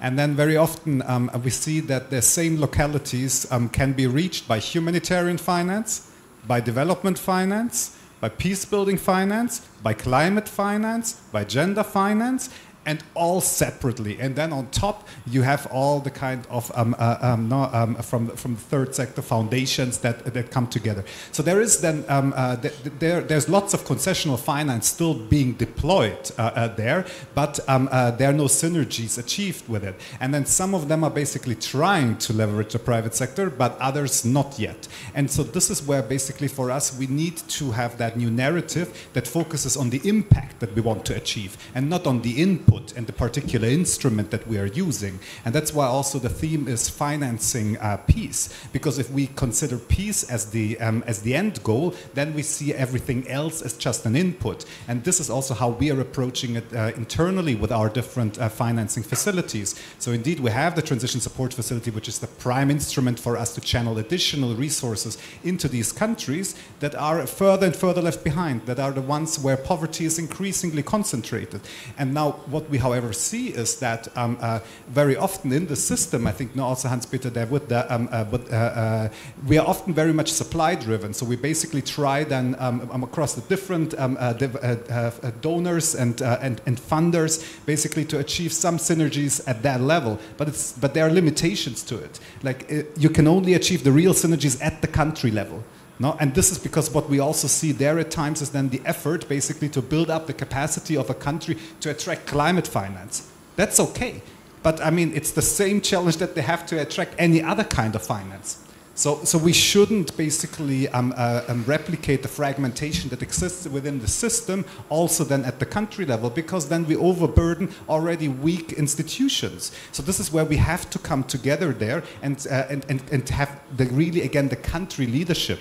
It's only at that level where basically the country can also force the entire ecosystem to come together and achieve these synergies. And I think this is there we heard about now the importance of having these different kinds of partnerships. And this is the partnerships amongst all of us that we're trying to help the countries and the people there. And but it has to be under the leadership of the country, because otherwise it will become very, very complicated there. Because all of us, we can succeed and meet our KPIs, but still not have achieved the impact that we are looking for. So therefore, I think this is really about now, also this, the Resilience Forum is therefore about trying to change this narrative, build these kinds of alliances, now for us to change it, and put at the core always the private sector. Now I think this is, because if we keep the mentality of basically public finance can solve it, then we will never achieve where we want to go. Ultimately, development, peace, and prosperity go hand in hand. So in prosperity, wealth is created through the private sector. And these are also then, this is also the private sector development. This is what creates the incentives for people not to engage in violent behavior and promote conflict. So this is, I think that's where now we are really very happy to be able to work with many partners here on that journey, so that we can achieve these synergies and change the narrative there. Now, with this, I would now like to just open it up also here to the floor, because we have several of our partners that couldn't be on the panel there now because we don't have enough chairs here. But maybe so that then we can also share with us what they're doing, and also any suggestions that they have for us, basically, in how we can move this agenda forward. So yeah, please raise your hand, and we are happy to hear from you. The gentleman over there.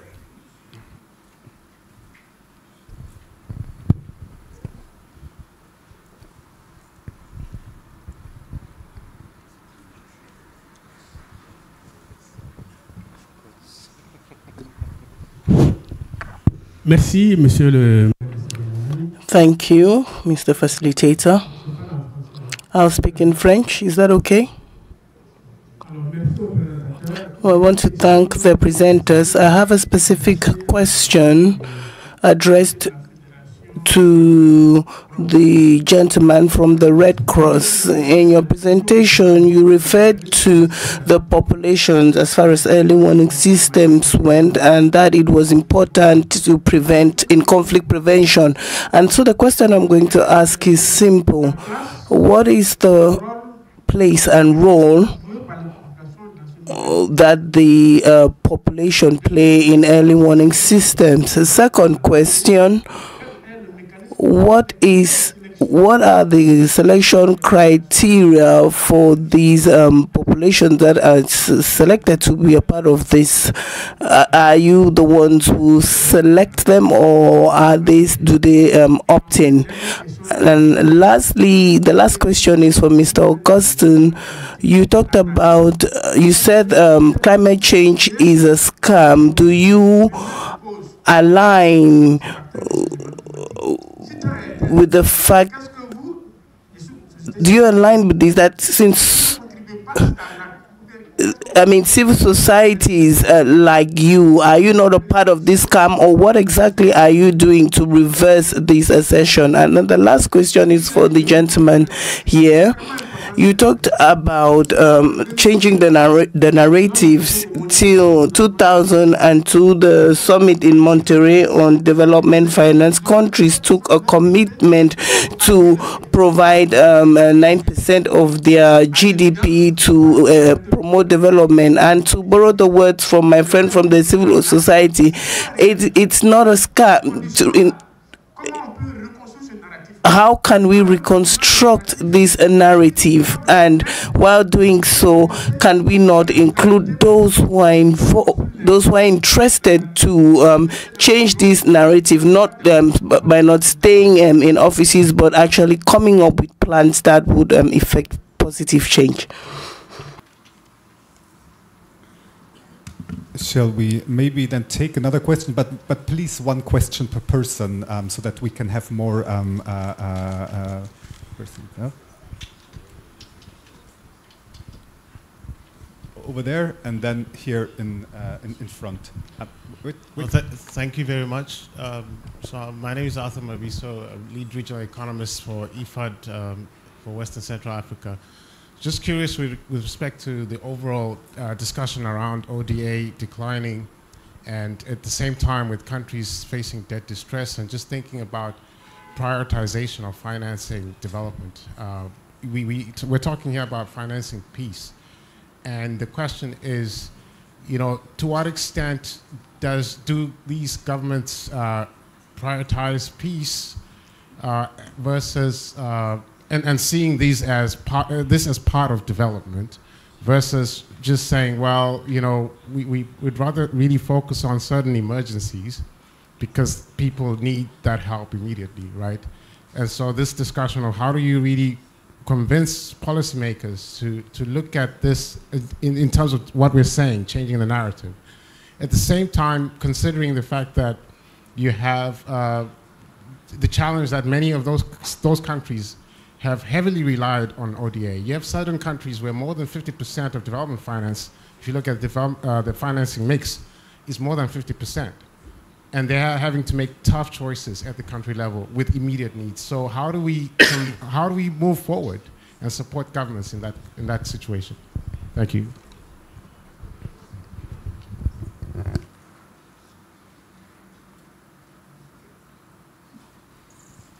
We still have an intervention. Thank you, Frederic. Just a word of commendation, first and foremost, for this panel and what it represents, and to the leadership of African Development Bank, the way in which you are utilizing your convening authority to drive forward an agenda that is needed in the advancement of more sustainable peace. I think if we were just to look at the makeup of this panel, and were there to be the deep collaborative spirit among these institutions and individuals, you would see a transformative effect. What's missing is the injection of the resources to do so at scale and in a sustainable manner. And this is where the role of the African Development Bank to leverage the trust you enjoy and to bring on board a broader set of partners, including the private sector, becomes an unrealized potential. There's so much to learn from, particularly the climate finance, what has gone well, what hasn't realized its potential, and has everything to do with the question of risk or risk appetite, and creating the systems to really unlock the capital that is deployed. So I trust we are learning those lessons, and I want to just recognize that, I mean, the vast reach of IFRC, of IOM, together with national institutions and extensive policy expertise as represented by ODI, it's really the combination of institutions and individuals that's required to take this agenda forward from policy to action. Again, a word of a deep appreciation to African Development Bank for sustained convening on this agenda.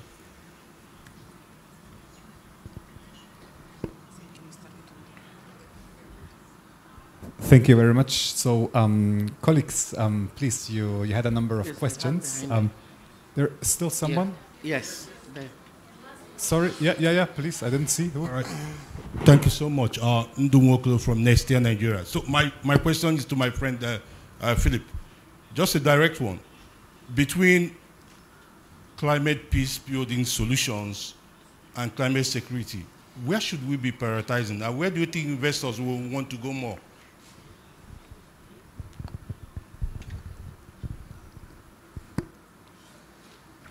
Okay, here we go. So, who wants to start? Pierre, I think the first questions were addressed to you, the first set of questions, and then maybe we just go and everybody just, I think, use this opportunity also then to provide closing remarks, no? So that everybody speaks now. Thank you.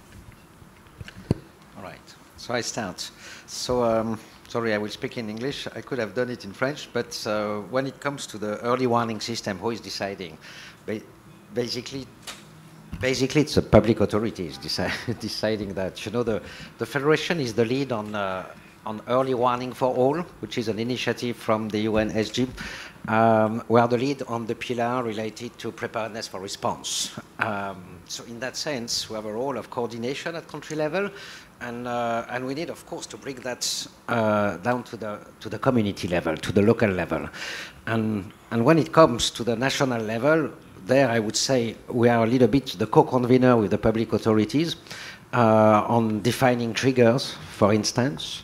You know, what are the triggers for multi-hazard triggers? It can be on drought, it can be on cholera, it can be on different hazards. But then when it comes to the local level, it's really who is well placed to do that, right? Who is well placed to apply this trigger at community level. And in that case, it can be basically any community-based organization in relation with the local authorities.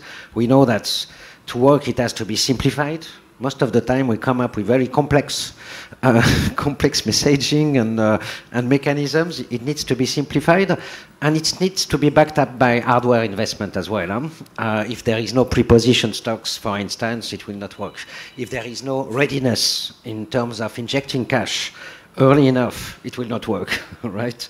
It will become quickly a response, more than an early warning or early action ecosystem. So I hope I answer your question. And so, as you said, we can do some very quick remarks. We are late. Maybe just on the narrative that was mentioned by our colleagues from ODI. I mean, what is interesting when you look at climate finance, climate is an amplifier. It's unprecedented amplifier of disasters from all nature, you know, heat, drought, floods, you name it.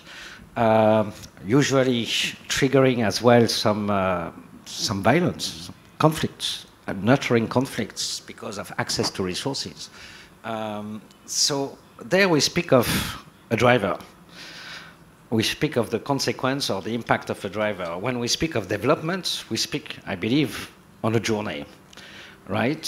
Which is how we bring the energy, the resources, the capability, the skills of a country toward the common goals.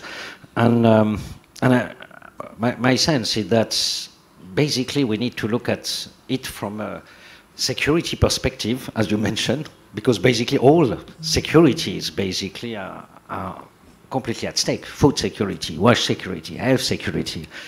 And on the other side, I mentioned that, but I believe that's crucial. It's to be able to invest on durable solutions. To modelize durable solutions, co-created with the communities, public authorities, private sector, to be a little bit more radical, I would say, in a sort of locally led factory of durable solutions. That's what I believe could be an interesting way of approaching it. Security on one side, durable solutions on the other side. Thank you, comrade.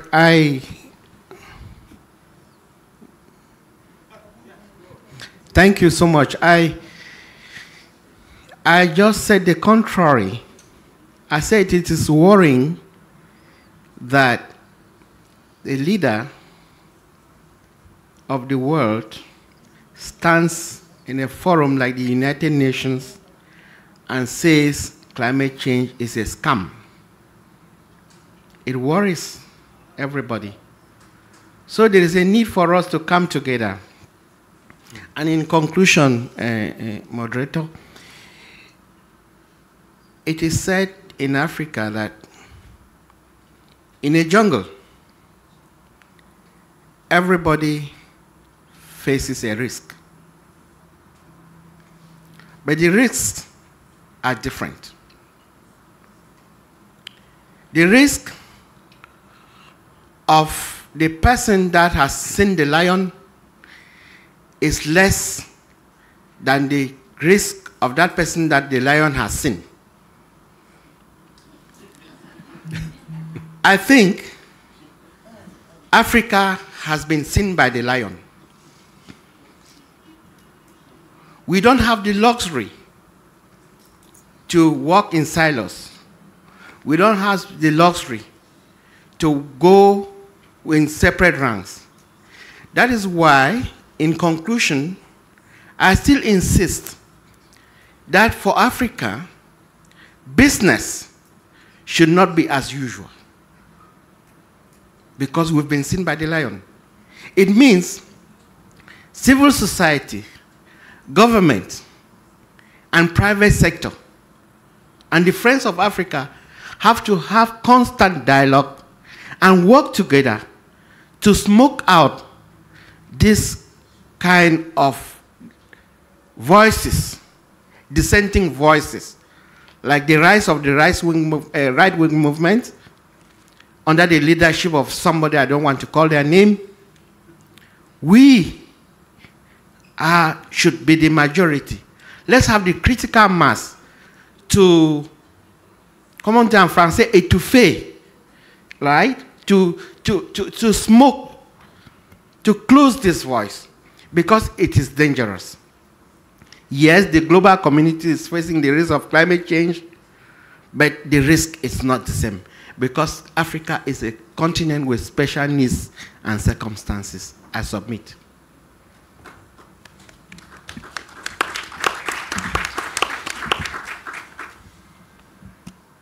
It's very difficult to say last word after such a very enthusiastic closing. I think there was no question specifically for us, but I just want to say one thing which will come into 3 points. First of all, when it comes to climate, everyone is vulnerable. It doesn't matter. Everyone is vulnerable. But definitely the vulnerability is differ from one continent to another, from one country to another, depending on the situation the countries are struggling with. I think one important thing, and I mentioned, data is important to the countries and to the global policymakers. But it's not only figures. It's not only quantified figures. It has to tell the story. The story in Africa, the story in Asia, the story and how this implicates into people.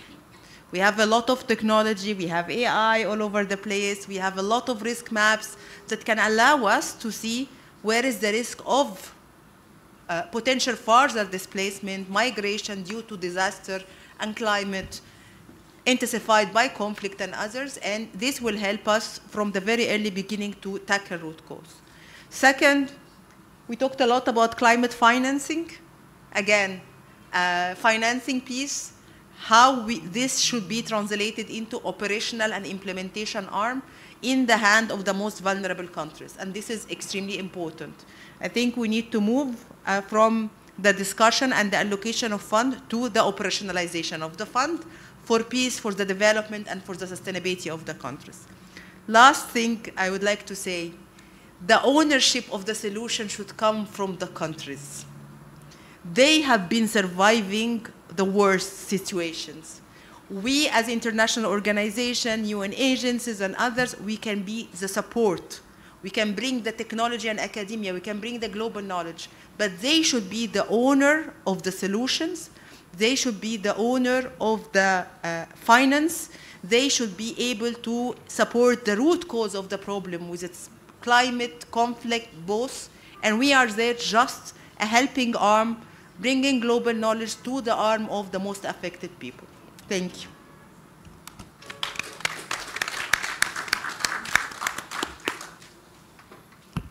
So not much to add here. I also, like you, I was very impressed by Mr. Nyamshi. I think he really captured the mood. I think very much this is a political issue at this point. Technically, we know what we need to know. Politically, we have lost the plot. We have to come together. We have to rebuild the narrative. We have to influence. And I think that's perhaps the number one priority there now. There were these questions around the ODA goal. Very, very good point. In fact, it goes back even much longer. It was 1968. The Pearson Commission set the 0.7% goal. It was never reached collectively. It has been reached by some countries, which are still going strong, Norway, Denmark. So you have some countries that have reached that goal. The larger countries have always struggled to reach it, and now we're falling behind. I think that times will change. There may be some rebuilding of ODA at some point in the future. I wouldn't bet my pension on it. I don't think this is going to be the most promising form of finance to put our hopes on in the future. We have to think how to use ODA better, yeah?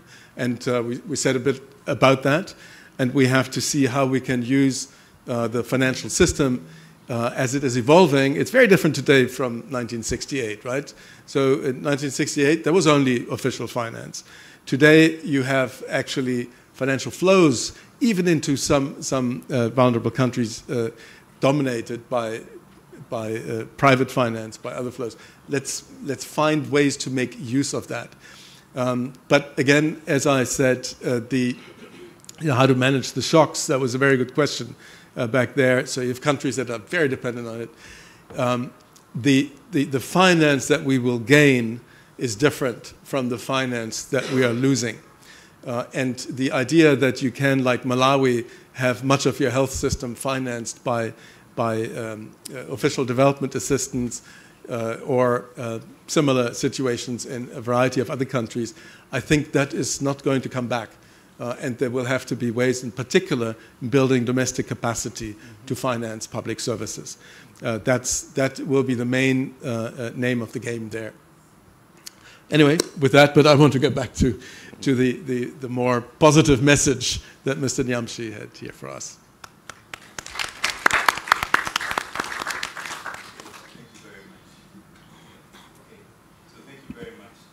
For that.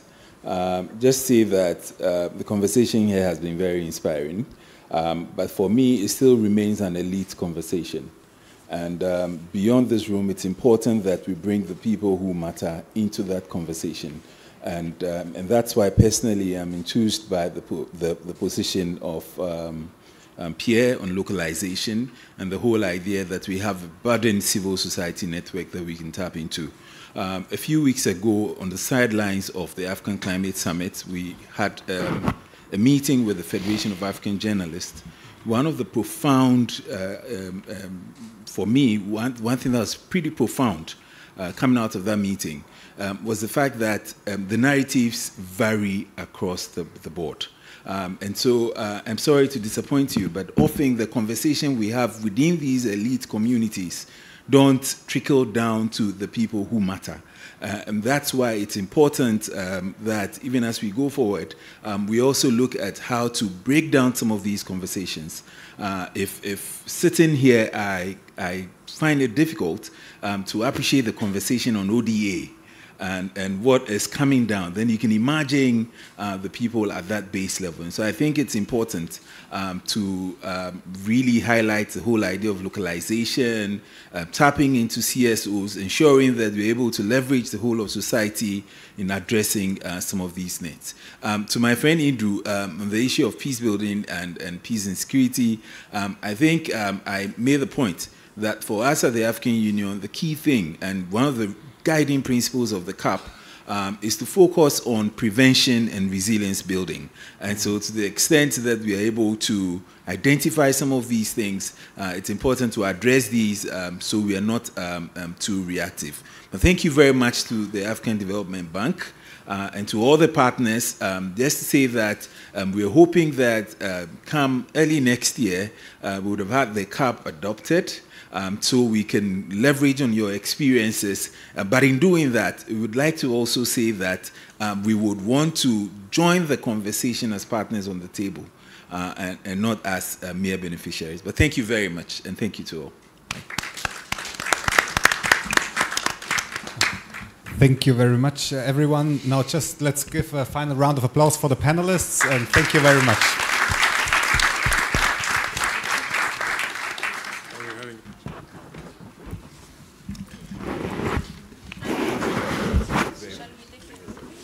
Yeah, sure. Thank you, panelists. Thank you, moderator, for a good discussion. We apologize for the delays on the time. We're going to do better. We'll take a very short coffee break, 10 minutes, please. A short coffee break of 10 minutes, and then be back in the room. The best is yet to come. We have 2 exciting conversations coming up. one on how we catalyze private investment, and the second one on technology and AI, which is the future and should be the future of our work. So, well, it's 9 minutes now, and please be back in the room so we can wrap up this day. Thank you.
Lakatune no continue. Lakatune. Zamir gonde won borfo di koiwi borfo indi diranda. So kid gonde to jur biyong indi setre hala to sub guru boy har borko kangi kan kun ngai borawi. Utte diro. O mutte kazum neo. Barbatan regta ya kan candidate lakaltune. Irgo goro kalir kwarara ikaiwirse borihinza borihinkini jingwi sintana. Après semaine for chargami nerse ingay no 24 heures. Alir mandira kulinga girwi gita irmo irutunu no beri. Behind these stories lie families destroyed, futures derailed, childhoods stolen, communities shattered. And hundreds of thousands more stories remain untold. This is the human cost of fragility, and more than sympathy, it demands decisive, urgent action. Across Africa, conflict events have surged. In 2024, the number of conflict events exceeded 30,000. Today, 250 million Africans live in fragile and conflict-affected countries. More than 44 million have been displaced, and 1 in 5 faces food insecurity. Climate change worsens these pressures. Drought and floods fuel tensions and deter investments. Countries in fragile and conflict-affected contexts face crushing fiscal pressures. Debt service consumes more than 40% of government revenue, while tax averages just 10% of GDP. Meanwhile, military spending reaches $52.1 billion in 2024. The cost of conflict is devastating. 10 years after violence begins, GDP per capita drops by 28%.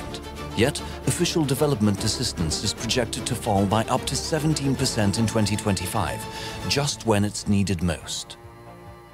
But here's the opportunity. Prevention works. It is a smart investment. According to the International Monetary Fund, every dollar invested in prevention can return up to $103. Prevention isn't charity. It's the smartest investment we can make. Il n'y a pas de développement sans paix, il n'y a pas de paix sans développement. That is why the African Development Bank created the African Resilience Forum, ARF, not just another meeting, but a platform for action. The ARF goes beyond dialogue. It is a marketplace for ideas, partnerships, and peace-positive investments.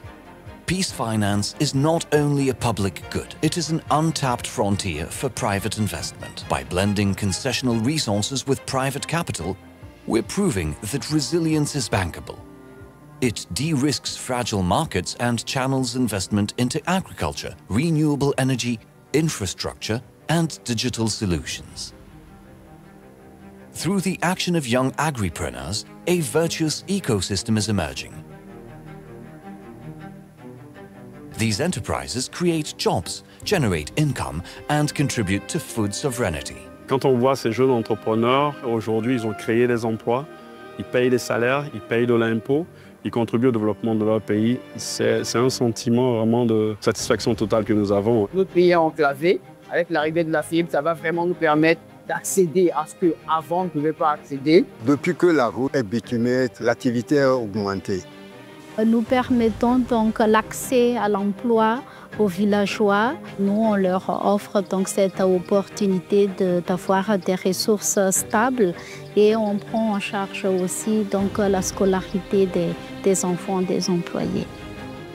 When we invest in initiatives like these, we deter young people from joining armed groups, turning to crime, or falling into cycles of hopelessness. Instead, we offer them pathways to prosperity and purpose. These investments strengthen entire communities, build resilience against future shocks, and prove that peace and prosperity can flourish in the most challenging places. This is where the Africa Resilience Forum makes a difference. The ARF is building alliances, governments, civil society, private sector, and development partners, all united around one goal: investing in peace to unlock prosperity. The agenda is clear: peace finance, climate resilience, private sector engagement, and youth employment. The ARF provides a space to forge alliances and launch initiatives that change how we approach development. Together, we can turn fragile contexts into investable opportunities and prove that peace is the most sustainable form of development finance. This is a clarion call to rethink development, mobilize capital for peace, and invest in Africa's resilience. Because there is no development without peace, and no peace without development. Africa Resilience Forum 2025, investing in peace, building prosperity.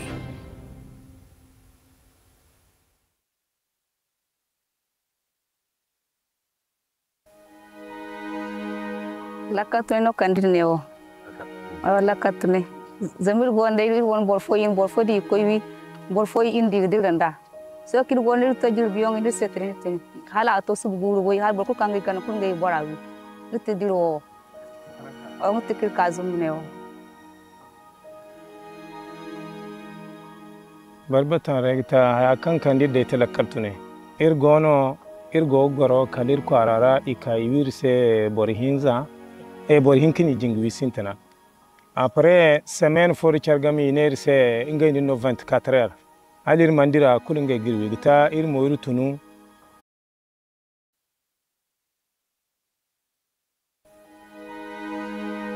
Lakatune no kandineo. Lakatune. Zamir gonde won borfo di koiwi borfo indi dirganda. So kid gonde tajir biyong indi setrin. Hala ato subguru boy har borko kangi kan kungai borawi. Lutte diro. Ang tikir kazum neo. Barbatan regta akan kandide telekartune. Irgo goro kalir kwarara ikaiwirse borihinza borihinkini jingwi sintana. Après semaine for chargami nerse ingay no 24 heures. Alir mandira kulunga girwi gita moiru tunu no beri. Behind these stories lie families destroyed, futures derailed, childhoods stolen, communities shattered. And hundreds of thousands more stories remain untold. This is the human cost of fragility, and more than sympathy, it demands decisive, urgent action. Across Africa, conflict events have surged. In 2024, the number of conflict events exceeded 30,000. Today, 250 million Africans live in fragile and conflict-affected countries. More than 44 million have been displaced, and 1 in 5 faces food insecurity. Climate change worsens these pressures. Drought and floods fuel tensions and deter investments. Countries in fragile and conflict-affected contexts face crushing fiscal pressures. Debt service consumes more than 40% of government revenue, while tax averages just 10% of GDP. Meanwhile, military spending reaches $52.1 billion in 2024. The cost of conflict is devastating. 10 years after violence begins, GDP per capita drops by 28%. Yet, official development assistance is projected to fall by up to 17% in 2025, just when it's needed most. But here's the opportunity. Prevention works. It is a smart investment. According to the International Monetary Fund, every dollar invested in prevention can return up to $103. Prevention isn't charity. It's the smartest investment we can make. Il n'y a pas de développement sans paix, il n'y a pas de paix sans développement. That is why the African Development Bank created the African Resilience Forum, ARF, not just another meeting, but a platform for action. The ARF goes beyond dialogue. It is a marketplace for ideas, partnerships. Thank you so much for being back in here. We ran quite a bit over time, so we're hoping that we're going to keep this panel to 1 hour and understand your, appreciate your understanding. Yes. We'll keep it concise, but still make sure that we cover the main points. Yeah.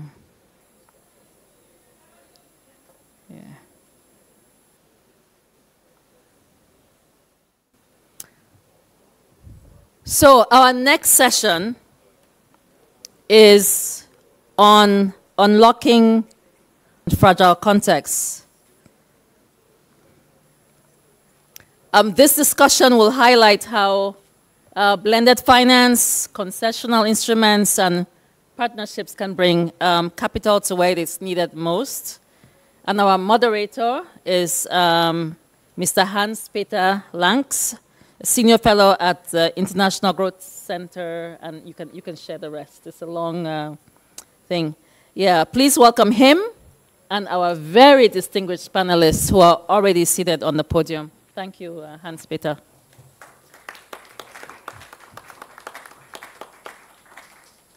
Okay.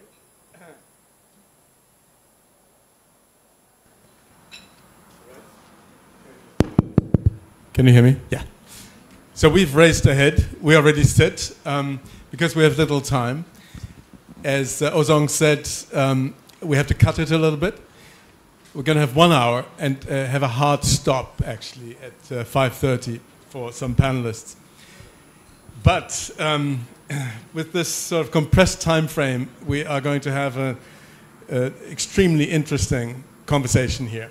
It's about unlocking private capital. We've looked at this topic from various angles over these last 2 days.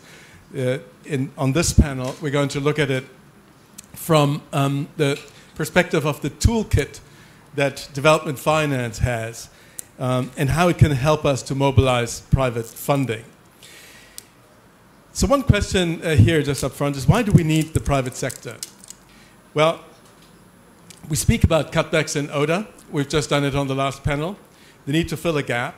But in fact, as we've also discussed already quite a bit, this is structurally different. Where ODA is retreating, the private funding is not, that pie is not growing. It's about utilizing it better. The overall amount of concessional funding that has been made available for blended finance over the past 10 years has not grown. It's been on the order of 3-4 billion in grant equivalent ODA. It's been on the order of maybe 20 billion in blended finance that has been mobilized through that grant component, through that concessionality. It has gone up a little bit, it's gone down a little bit. It hasn't really grown. And there are reasons for that, and we would want it to grow, but it is not the scale of it that is going to make the main difference. It is how we use it. So the goal of this session is to demonstrate and illustrate how the private sector can work its magic in frontier economies. It is to show how development finance can contribute to that, how it can contribute to that, to making that pivot from a more towards a more developmental approach in transition states, how it can contribute to resilience building and sustaining conflict prevention. We're going to look at innovative financing models. And we want to discuss how to facilitate a dialogue among key stakeholders around those issues. So let's introduce our brilliant panel. Let me start here to my left with Mr. Lorenzo Sebastião Zambo, who is advisor to the Minister of Planning and Development in Mozambique. Thank you for coming, Mr. Zambo. Then Jonathan Shaw, who is the CEO of Nuru. He's going to introduce Nuru to ourselves. It's an absolutely fascinating experience and initiative that you will tell us about in the Democratic Republic of Congo. We have Ida Ngom, who is the director of the Private Sector Development Department here at the African Development Bank. We have Jumoke Jagundokunmu, who is the Chief Investment Officer and Head of Fragility for Africa at the International Finance Corporation. And we have at the extreme Mr. Itonde Kakoma, who is the President of Interpeace. Thank you very much for being here. Let me start with a question to Mr. Jonathan Shaw.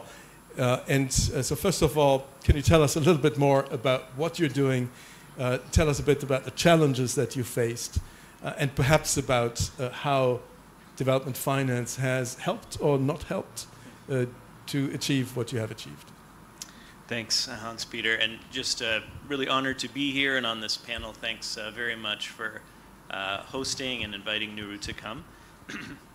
As mentioned, my name is Jonathan Shaw. I'm the co-founder and CEO of Nuru. Nuru means light in Swahili, and we build metro grids in cities in eastern Congo. So metro grids are fully islanded renewable energy utilities that serve cities in underserved places in eastern Congo. We're a Congolese startup, so we were born and grew in a little town called Beni in North Kivu in eastern Congo. So I like to say we're a Congolese company that does energy rather than an energy company that does Congo. And that's been key for us as we built in 2017 the first solar mini grid in the country. And then in 2020, built our site in Goma, which is 1.3 megawatt. And it's currently the largest off-grid solar-powered mini grid in sub-Saharan Africa.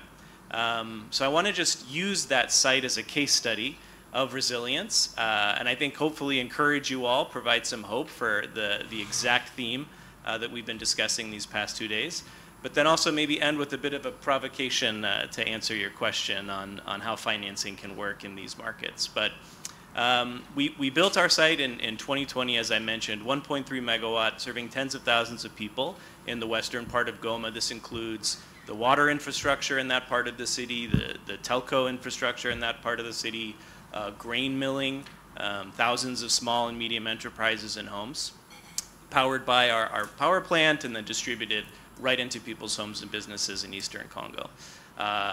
We've had a tremendous group of investors to support the company, including IFC, Proparco, REPP, the Global Energy Alliance for People and Planet, and others. But in late January of this year, as many of you might know, a rebel movement took the city of Goma. So live in Goma with my family, my 2 boys, and just days before the city was taken, the windows of my boy's bedroom was rattling because of mortars falling in and around the city. And just a tremendously difficult time. So pulled some of our key staff out of the city, and what followed, actually on my birthday, January 28, was a very violent takeover of the city of Goma. One of our partners is a trauma counseling entity in Goma, counseled the people that buried the dead in the city. At least 7,000 people were killed in a 48-hour period in Goma. People in Congo have endured tremendous difficulties in eastern Congo, in Goma, hugely difficult periods throughout their lives. My friends and loved ones there have told me this was the worst period of their lives that they've experienced. As part of the violence around the city, there are 3 entities providing power into the city. Nuru is one of them. The other 2 had their infrastructure destroyed. So for a period of 3 days, the only electricity in the city of over 1 million people, and at that time 1 million displaced people, was Nuru. So if we're talking about resilience, the investment that investors in this room made in the infrastructure we built was there for people in literally the darkest moments of their lives when nothing else was functioning. So That is resilience. It's a type of infrastructure, but it's also a type of investment in seeing how these things can work. And just to ground it a little more, just imagine 48 hours in your life, in your family's life, where it gets dark at 6. So for the entire nighttime, it's just black. And so hearing the violence, hearing the fighting in the city, just what it meant that there were lights on in people's homes and that their cell phones could be charged and the cellular infrastructure was working. This has such huge implications for the people that we serve and are served by investments made by entities in this room. It's far beyond the infrastructure, it's really in their lives. And so for me, what creates human resilience? People need to anchor on something. And I think in extremely difficult times, these types of distributed infrastructures are what people can anchor on as they're buffeted by chaos and violence. At least that's what happened in Goma earlier this year. But beyond that, we had received about $30 million of new investment to triple our power production in Goma. There was such demand for our existing site. It's over 150% subscribed, so we're massively oversubscribed on our power plant. So we're tripling our production. So what happened was we had 6,000 solar panels across 4 hectares of land in Goma, and because of the violence, we pulled our security firm. So we had millions of dollars of equipment sitting in a field, completely open to the population. There were many, many businesses in the city that were completely looted and destroyed. I was shocked, frankly, to come back and discover that not one piece of equipment, not one piece of infrastructure was damaged or stolen during that entire period. And that's not a miracle, it's because the population of that city see that infrastructure as something that is so valuable to them. At our Goma 1 site, we had community members spontaneously mobilize, men, women, young people, come to the gates of our power plant, not to seek refuge, but to protect it from potential looting during the worst times of the city, because it mattered so much to them that this infrastructure existed. So to me, that's what resilience means. It means in the darkest times in people's lives, in the most complicated environments on this continent, infrastructure can exist and be built that is truly transformational and brings hope to people in their darkest hours. So just a bit of encouragement to you in these complicated financial structures that you're working on, trying to invest in fragile markets like the DRC and perhaps the most complicated areas of those markets like Eastern Congo. The courage, the commitment to deliver that investment has transformational impacts on people's lives. But that didn't happen in January 2025. That vision was from 2018 when that investment came in. So really just encouraging parties in this room to continue to invest. From the pocketbook side, we have seen an increase in revenues and gross margins during the rebel occupation of our site. So even just on a commercial perspective, it's been fascinating to see how commercially resilient this type of infrastructure is. These are people living in a war zone, experiencing some of the most difficult moments in their lives, and we're asking from their pocketbook whether they're committed to this infrastructure. And the answer is yes, they're ready to find a way to keep the lights on in their homes and businesses in Goma. So I think for me, those are really exciting stories. I hope encouraging to you. These are real lives being impacted now as we sit here in places like Goma because of that work. On the investment side, though, I do want to provide a couple provocations perhaps for you all. Congo has maybe 80 million people that lack access to energy. So Mission 300, maybe we have 80 million of those in Congo. What we don't have is 20 Nurus operating in Congo. Why is that the case? There's many answers, but from your perspective, I would say the critical issue is speed. When Nuru is between projects, we're burning about $150,000 of OPEX. How many local entrepreneurs in Congo have the reserves of cash to burn $150,000 a month until financing is closed? So I would just say that love having an incredible group of equity investors, including IFC, Proparco, and others. But I have 10 equity investors, many of them large institutions. Just imagine the coordination required. So if you would like to unlock speed for companies like Nuru to achieve scale and for these types of resilient infrastructures to exist, we must accelerate speed. I think that happens in 2 ways. One is lead, and 2 is seed. Lead, so we're talking about concessional finance. I don't know how you structure KPIs within the investment firms, but What we need is an equity lead. So we need somebody who will take the responsibility on the equity side to rally the troops, to build alignment so that the company has one counterparty to deal with on the equity side. I really feel like we would save months of time if that was the case. So aligning incentives within your finance institutions towards equity leadership. You guys syndicate debt, you have lead facilitators, please do that on the equity side. Second is seed. So if there are dozens of compelling, brilliant local entrepreneurs in Congo, and there are who are interested in the energy space, what they lack is human capital to help them succeed. Not them, not necessarily the founders, but like let's take general counsel, for example. If I'm dealing with 5 DFIs, I have 5 senior counsel on the opposite side of the table. I don't have the resources to have a world-class general counsel on my side. So even for the benefit of counsel within your organizations, using some of that technical assistance rather than hiring a consultant to come and talk about our market, but to actually pay for people to be seeded to these organizations. AFDB is taking a bold step there through CEFA, looking at implanting capacity. I wish everyone in the room, all the organizations represented, would catch a vision for that. I think it's transformational. So just helping companies move more quickly into scale. Really, it's very tactical, but I've seen over and over again how problematic a lack of speed, a lack of urgency on the other side of the table can be in trying to get these highly conflict-resistant, highly resilient projects off the ground. Thank you, Jonathan. This was a very compelling story, really, and it's one that describes where we want to get across this space of transition states. So it's a great thing that you said, and you gave us 2 questions that hopefully our colleagues will be able to pick up. With that, I would like to turn to Itonde. Itonde, could you tell us a little bit about how you see the peace lens being included in these investments? Why is that essential for enabling the right kind of investments in fragile contexts? And how do you feel that DFIs should go about doing it? Peter, thank you so much for this, and I really appreciate the intervention of Jonathan. I think the brevity with which you presented that case study and the complexity within it both affirms and puts forward alternative narratives around what investment in fragile, conflict-affected environments looks like.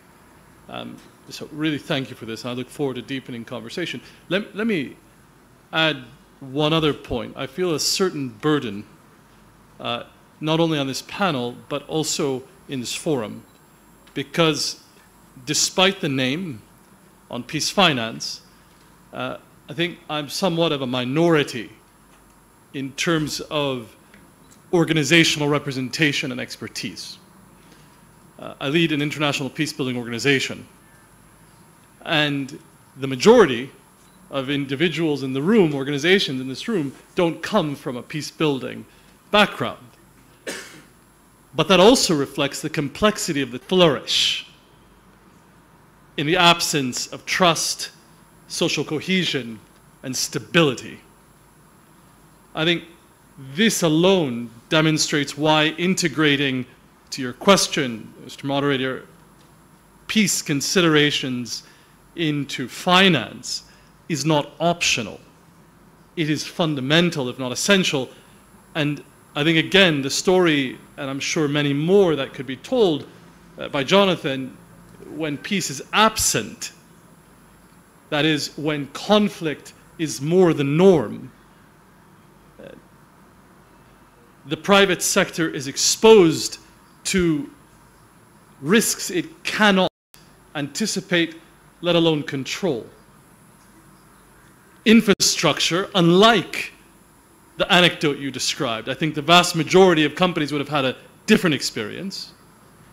Infrastructure is more often than not sabotaged, supply chains disrupted, and communities resisting the very projects, and as a result, you see investors walking away. My brother Abdi Hakim is nodding in approval. But when peace is deliberately built into the very DNA, if you will, of financing strategies, something remarkable happens, precisely as you demonstrated, Jonathan. Communities become protectors, not sabotagers, of infrastructures. Early warning mechanisms embedded in peace programming provide richer, more nuanced, timelier risk analysis than traditional assessments, and insurance and financing costs may fall when tensions are addressed because the probability of disruption decreases. So the question is not whether we can afford to integrate peace into finance. The question is how can we afford not to do so? DFIs have a very particular opportunity in this respect.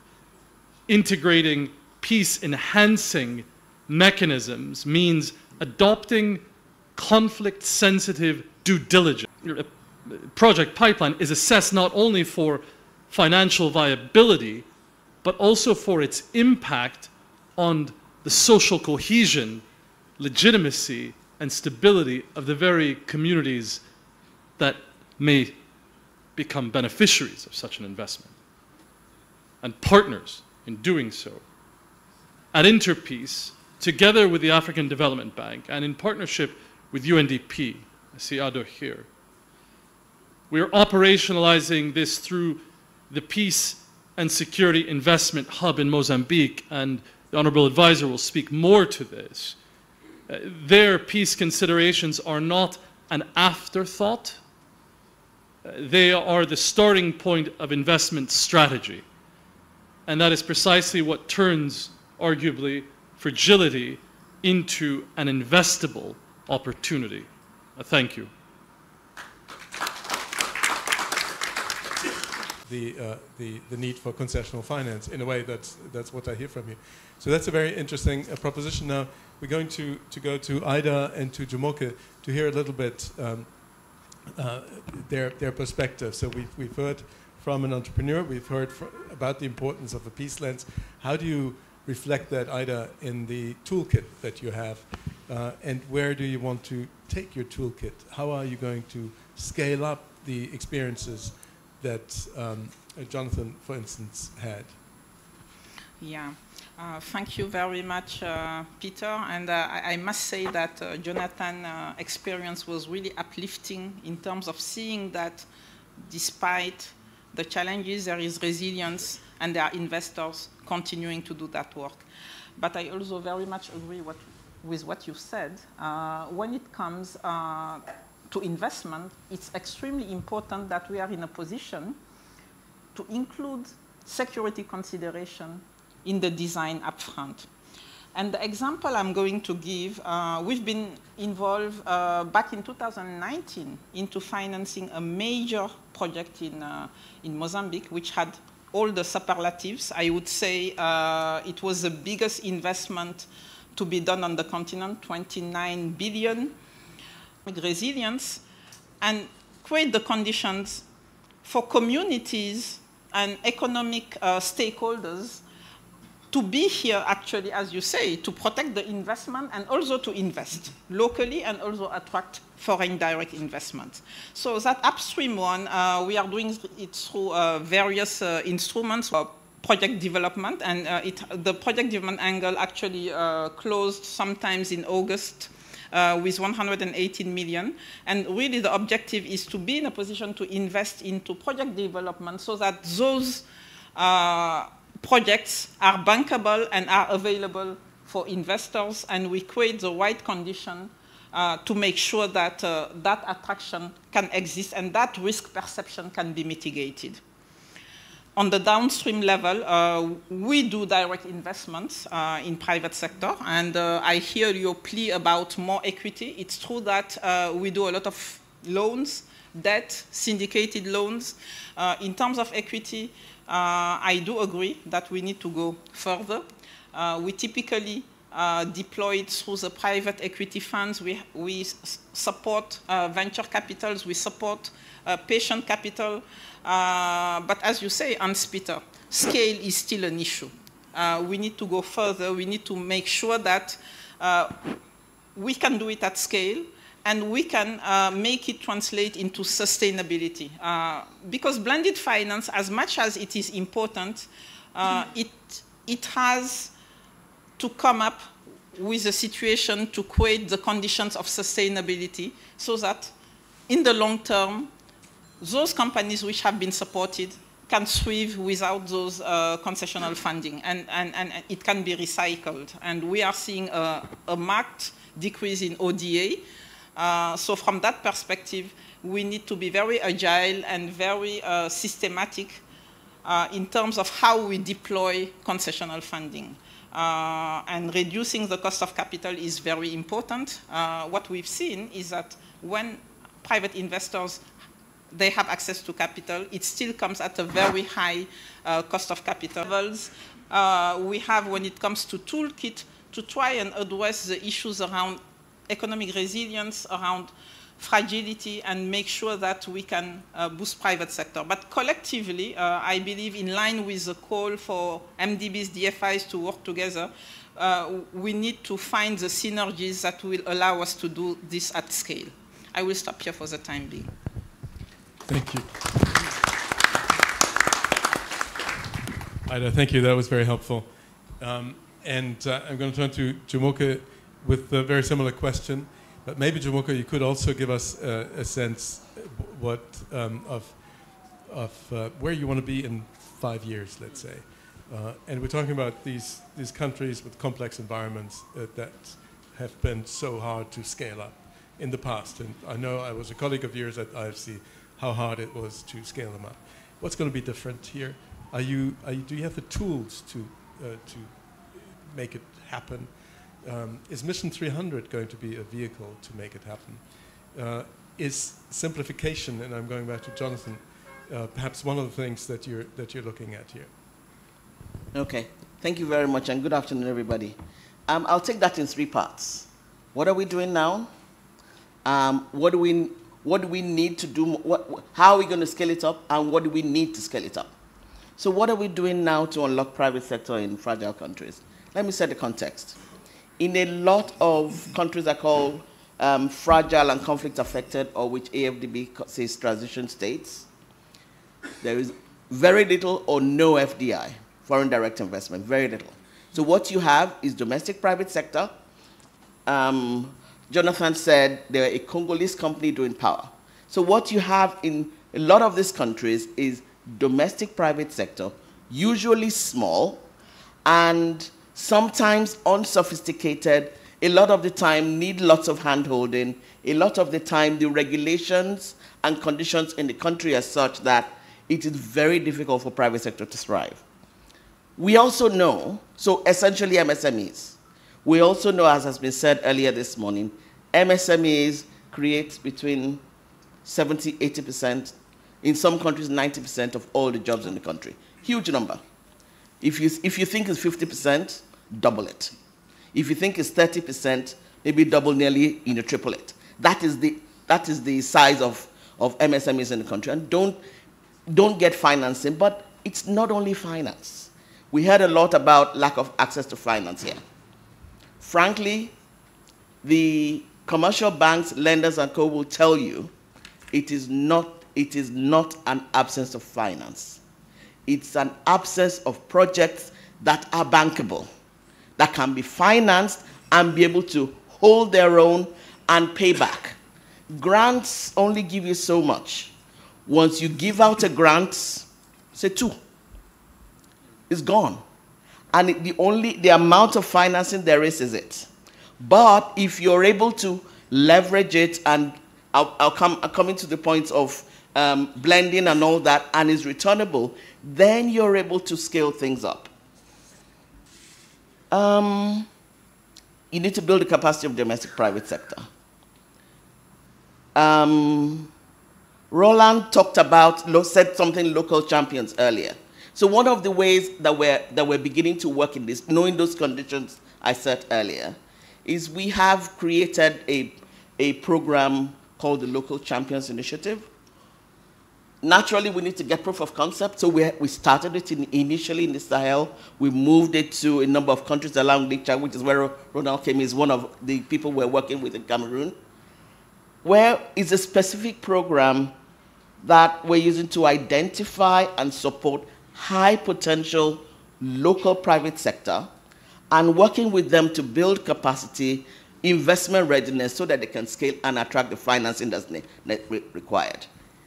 All the banks, somebody, I think it was Kwame that said earlier in one of the sessions earlier, a lot of the banks are not looking at agri and not looking at many sectors. Why? Because they're not bankable.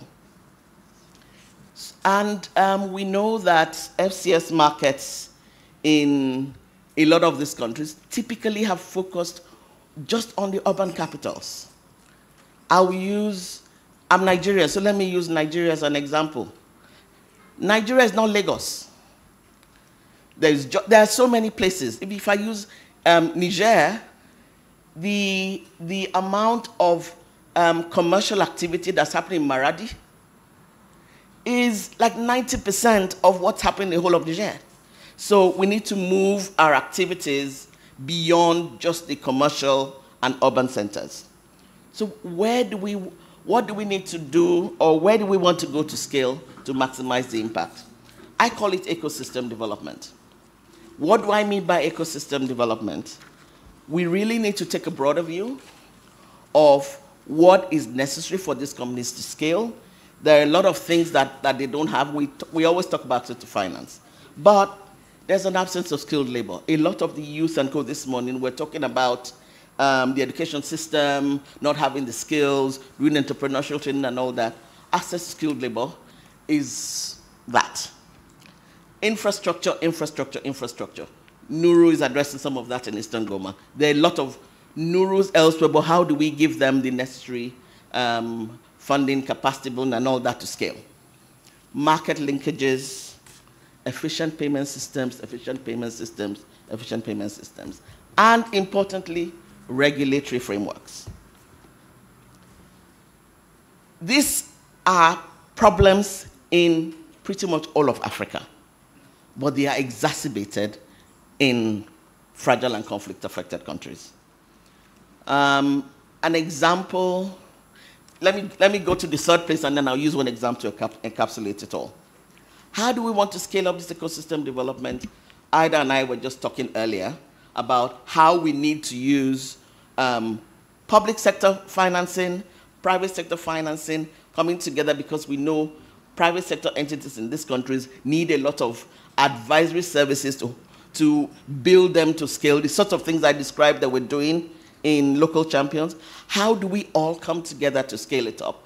And in response to Jonathan's question about making sure that we essentially are speaking with one voice to the private sector entity, how do we coordinate better to make sure that happens?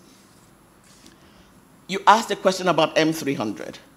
So I don't know how many people know about M300 here, but essentially it's a World Bank Group AFDB platform on energy transformation to provide energy to 300 million people by 2030. Right? Absolutely. So, yes, it will play make a play in that, but as Jonathan said, we need to, in the rollout of M300, make sure that we adapt the way we're working and what we're providing to work in FCS countries. It shouldn't just be what is going to happen in the large countries. We need to consider that. It's necessary in agriculture, it's necessary in a lot of different sectors. Sorry, I know I'm going over time. And what do we need to get there?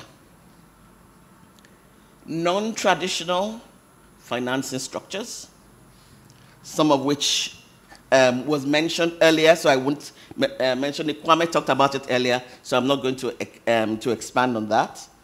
We really need to develop local currency solutions. We cannot continue lending in dollars or euros to people who are going to be earning their revenues in Kwacha or in CDs or in ZOF or Kenya shilling. We really need to look at local currency financing. When we talk about blended provisions, we really need to think about first loss provisions, but because of the decline in ODA, we really need to focus and emphasize that declining sustainability over time so that the companies and firms that we're supporting are really, they're not becoming donorpreneurs. Sorry, there are a lot of donorpreneurs around. They really must become financially sustainable over time, such that they are then able to actually understand what they need to do and not relying on donor funding all the time.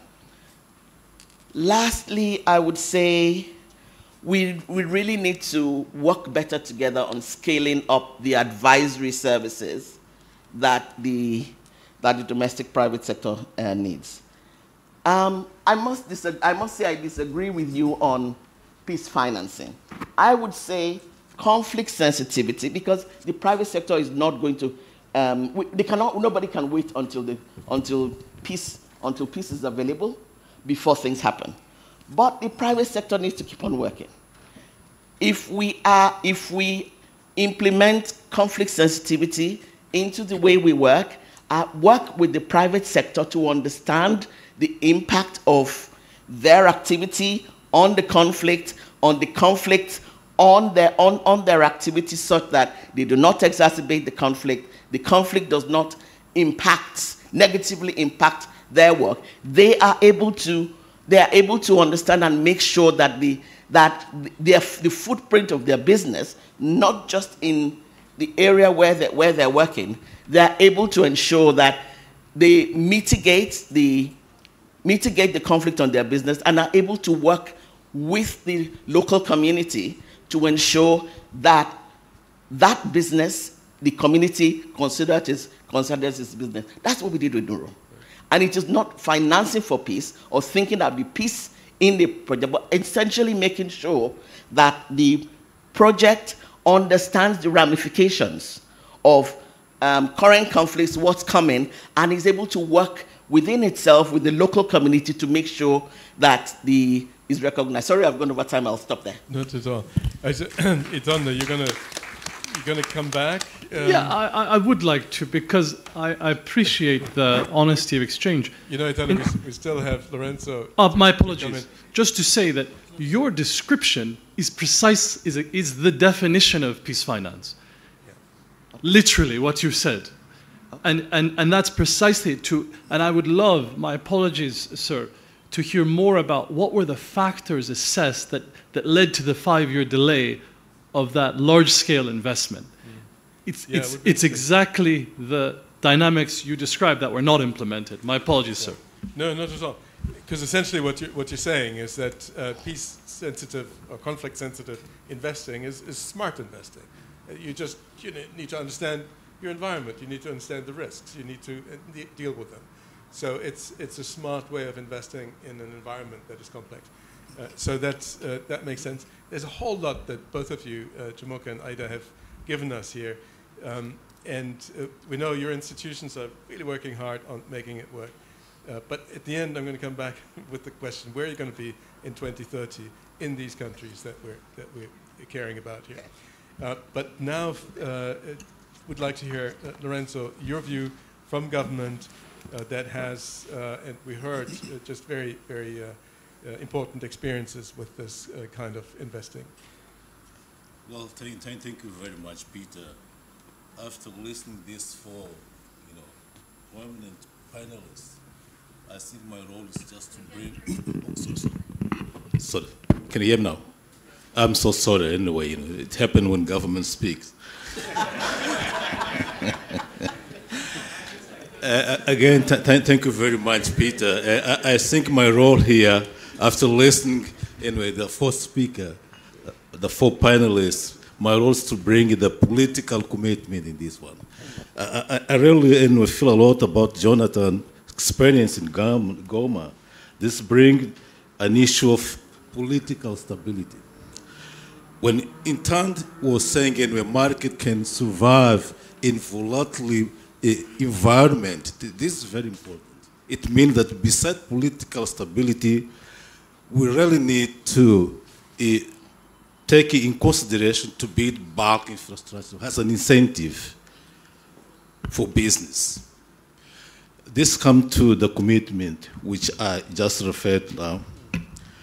Africa, and particularly Mozambique, face both significant challenge, but also opportunity to progress in terms of social economic transition to a peaceful and prosperous country. So we really need to bring the issue of peace as #1 issue when it comes to business. Another very important commitment in terms of political commitment, public development finance and private investment have a critical role to play in helping redress many key challenges related to fragility, particularly when we talk about the issue of inequality and the creation of sustainable livelihood. Because at the end of the day, what we need really when we talk about private sector and government is just to bring peace. Such investment can be based on deeper engagement with local population to start more benefit. Here I'm just trying to bring the Mozambican case to showcase what can be done when it comes to private sector. But it requires a differential approach. It requires partnership. Partnership is very important, as has been mentioned here, but more networking ways of connecting local community. When we talk about this, as Jonathan has referred, it's very important to stick on local community. But also, we need to focus the social and political context, and this to tackle particularly the needs for local people. It is what Jonathan said when the miracle happened in Goma. People from Goma, they understood that, no, this is very important for us. We cannot destroy. Conflict dynamic, for instance, in the northern Mozambique, are interestingly linked to issues related to livelihood, perception, and benefit and economic inequality. So this is very important to refer because what is happening, what happened in Goma and Congo, it's not happening in Mozambique. It's not happening in Mozambique. In this context, the behavior of and the operation of development finance institutions have significant potential impact on the conflict dynamic within the country. So we listen, for instance, here, my sister, when she was saying Ida, when she was saying anyway, she has put 29 billion in Mozambique. This is very important. It's an institution doing business. I hope it's not a local currency from Côte d'Ivoire. It's hard money. So maybe Excellence, I need to correct here. AFDB put 400 million, but the entire project size was 29 billion, including from a various pool of international investors. Okay. Now you made it clear, because this government speaking now. I need to understand very well when, both of you were talking about Mozambique. So, well, let me go to the question which is very important to me. You have put a question which is very important. The potential contribution of the private sector to post-conflict recovery and peace building has been contentious. Discussion of the role of economic incentive has often centered in the ways they prolong conflict and lead to explanation of natural resource to the peace, development, and social progress. Here I'm just trying to bring the case of Mozambique, where we have, we've endowed in terms of natural resource, particularly when it comes to oil and gas, or mineral, or whatever, even coal. Even energy is even power. But what's happening there? We have some problem. And we need really to overcome this problem. And how we can go? We need to fill the gap. Tumuke was referring to the issue of domestic and, investment, particularly in the small and medium company, which is very important, SME. But to fill the gap, we really need to take in account the limited role in peace-building situation relative to donor-designed public sector related to the programs. Here I'm just referring to some program which we have, I understand you're coming from IGC. IGC is doing very well in Mozambique, but also, why not I have to talk about ADB? What is doing there in terms of, overcoming the post-conflict situation? I would say, Jonathan, that wars end in different ways and levels, but unfortunately it destroys physical and human capital. It's a pity. This happens very, very often. Last but not least, the government of Mozambique, in partnership with international institutions, is implementing policies and programs. This program is meant to support private sector, including access to credit. Someone was saying the problem is not the credit. It is, in particular when it comes to small and medium company. These people, they need money to do business. In the case of Africa, particularly in Mozambique, we have lands, we're African. We have a human resource, human capital, but we're still lacking in terms of financial capital. This is very important. That's why we're here, anyway, to talk together, to build up a narratives. In the previous session, someone was talking about we need to build a narrative to move ahead. Let me highlight some example, for instance, just to bring my conversation or my intervention to the end. One good example to share is the RISE PS project, which come to the African Development Bank with about 17 million, amongst others, to support small and medium company in northern part of Mozambique. Skill development, creation of 24,000 employment. When the lady, Madame, was saying anyway, we need to double the SME, it is because of employment. We cannot rely, in the case of Mozambique, in those mega projects. Nothing will come. We have coal, we have, power, we have all these multinationals in oil and gas. Where is the man going to? To themselves. What we need really is just to stick on small and medium company. We have to build the capacity building. Someone was referring here to the issue of capacity building. That's very important. Training, incubation, very, very important.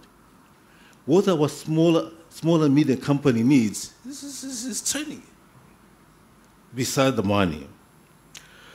But let me end by saying that some or even most of African economy, including Mozambique, still have a long way to go, particularly when it comes to those small and medium companies to achieve their potential to increase production and economic transformation. What we need at the end of the day is economic transformation.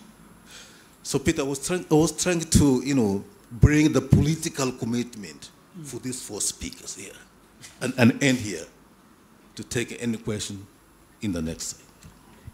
Thank you very much, Lorenzo. Okay, so this was really a very rich panel. It's very hard sort of to put your finger on one particular issue. But I would like to highlight perhaps one, and that's this question that Jumoke and you, Lorenzo, were sort of disagreeing over. But I think it is not really a disagreement. Is there too little finance, or is there too little to invest in? And the reality is you need both. The institutions like the IFC, like the African Development Bank, have a lot of financing capacity, but they struggle with getting it out there is private finance, including in countries themselves, which is going into, say, government bonds or other things. It's not going into productive investment. There is this question of how are we creating the capacity to borrow, the bankable projects, how are we creating sectors that are able to take investment because they're well regulated. So there is a hands-on job to be done, and it is a particularly important and difficult job in the countries that we're talking about. And it's good to bear that in mind. It's not just about financial engineering, blending, and we get, you know, this some wonderful grant money. It is about being on the ground and working with entrepreneurs to make it happen. And with that question, I would like to give each of you sort of a final minute, because unfortunately our time is shorter than we had hoped for. But I want to start with Jonathan. Is that, did I capture something here, or is there anything else that you would want to add? No, I think you know, I heard, I think, from all of us on this panel that really finding ways to be more creative, agile, I guess courageous about working with local entrepreneurs. Those projects don't emerge out of the ether, they emerge out of the creativity of human beings. And so finding those people, resourcing them, and, you know, especially capacitating them with things that you expect of them, that they don't necessarily recognize as valuable. Of course, ESG, hugely valuable. Sophisticated global counsel, hugely valuable. It's also hugely expensive. And so helping local entrepreneurs find those resources, capacitating them, working on both sides of the table to make sure these projects come to realization, that's the only way I think scale is going to happen. Thank you very much, Jonathan. Itonde, over to you. Any views? Did you get satisfactory responses to your question? More than satisfactory. I think this has been such a rich exchange, which I would welcome to continue and reflect even more so on the lessons that you were alluding to on why that large-scale investment could not occur.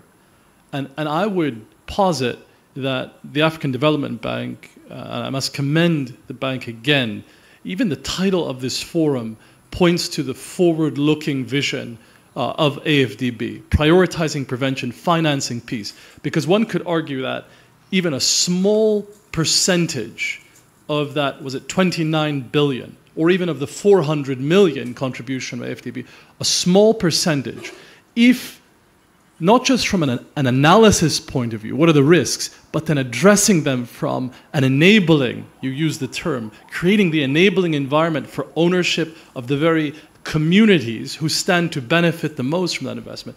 This is powerful. And I would also add that whether it's realized or not, this conference for me has helped in the standardization of language. Just 2 years ago, we would not have heard, that's why I thought it was interesting, the exchange on peace finance. From the opening presentation, we've heard a standardization of what peace finance means across institutions, and it's really important that there is this ecosystem of understanding. It's not just about financing peace-building activities, no. It is precisely nourishing that environment you spoke of to enable investment to thrive for the long term. So I really want to thank you for convening this discussion, and a deep word of appreciation to African Development Bank for the sustained, not only strategic vision built into the strategy, but now shifting that into practice through leadership of states like the representative of Mozambique has demonstrated today. Thank you very much. That's great. Very good points. I think we can all agree on that. Hold your clapping until the very end. We have very little time. So Ida, Jamoke, over to you. And maybe you could sort of encapsulate everything in the question, where are you going to be in 2030? Okay, thank you. I think there is a lot to be said, but let me maybe focus on risk perception. I think you did ask the question, Jonathan, how are we going to have 20 Nurus? I think it's all about also addressing the fundamentals of risk, but also addressing challenges around risk perception. And I'm pleased to announce that yesterday here in Abidjan, we signed a partial credit risk guarantee of 120 million sustainable linked loan, to mitigate and help addressing that risk perception, to make sure that we are in a position to attract more private capital. So I would say risk perception and leverage is extremely important, and we have to work on the tools which are going to allow us to crowd in more private capital through lowering the risk perception and obviously continuing to work on the enabling environment. That's great. Jumoke. Thank you. So you asked a specific question of what we will be by 2030. IFC has committed that our investments in IDA and FCS countries by 2030 will be 40% of our total commitments. Now, we know that our commitments have been increasing. The denominator has been rising. But the numerator has not been keeping pace because in FCS countries, which is part of this, deal size is small. So we really need to think about how we scale that up. Some of that is, one tool is this local champions thing I talked about. But what it takes to make sure that the MSMEs in these countries are able to actually be investment ready to get us what we need to work about. Some of the examples, for instance, most SMEs keep 2 to 3 books. There is no lender who is going to lend to you if they cannot be sure that the books that you keep, meaning your accounts, can be relied on. So we really need to work with them to let them understand that what they say is the real books has to be the same thing that goes to the taxman, has to be the same thing that they can defend. We know that there are lots of reasons why they do that. But if we all do not work in that path, the investment that the private sector in FCS countries, which are mainly MSMEs, need, they will not get. Remember what I said earlier. There is a lot of money that can go into these places. But until they can see bankable investments, they will not lend a dime. And so we really need to change not just the narrative, or change the reality with SMEs. And that's where I'll stop. Great. Great ambition, and it's going to be really challenging. Yes. Lorenzo, final words. Thank you, Peter. My final word is very simple and, straightforward. We all know that Africa has, in a way, what we call demographic dividend, youth, young people.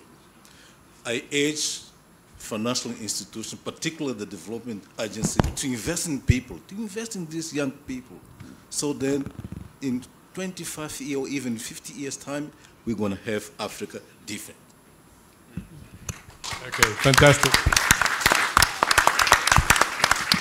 So a big hand to this panel. I think we really got a lot out of it, and we're going to keep you to your words, right? So next year, we're going to remind you of what you have said. So thank you very much, and thanks to the audience. Thank you. Jonathan, you need to get out there. So it's time for Thank you so much, Hans-Peter. I'm going to take advantage of the time when the private sector coalition is taking a photo to have the next panelists begin to get ready. Our final session for today will explore AI and frontier technology for peace in Africa. That's right. What you've said is exactly it. Yeah, so this is a forward-looking dialogue on how artificial intelligence and emerging technologies can support conflict prevention, inclusion, and governance in fragile contexts. Our moderator, Aswan Forum, Mr. Karim Ismail. I mean, you can tell us the details about all of that. Let's see, just a second. Yeah, let's please welcome our moderator, Mr. Karim Ismail, who is the Deputy Director at the Cairo International Center for Conflict Resolution, Peacekeeping and Peacebuilding. And And then you can introduce our panelists. Thank you very much.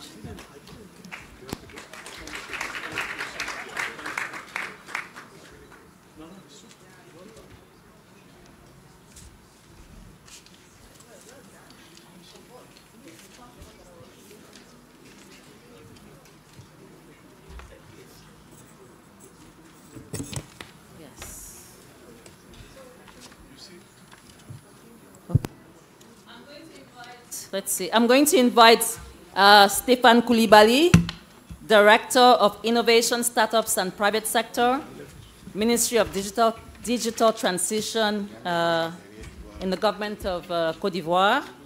I will invite also Tunji Odumoboni, who is the co-founder and chief product officer for Bazara Technologies. Let's also have Mariam Bello, Parker's Mobile Clinic. And then, of course, Jean-Delmar Ehui, who is the CEO for ICT for Dev in Côte d'Ivoire. And then Naomi Kilungu, who is the founder for AI for Peace Africa.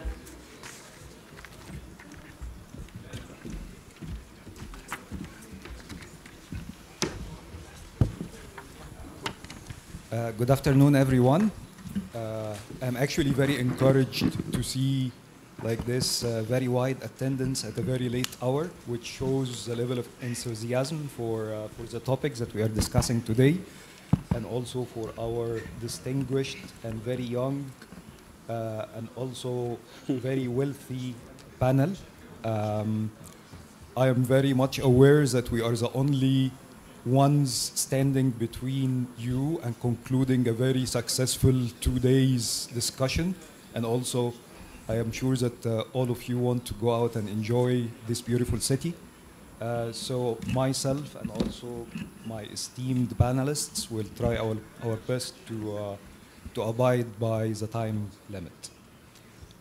We meet today at a moment when AI and other frontier technologies are no longer distant prospects. They are already transforming economies and reshaping governance.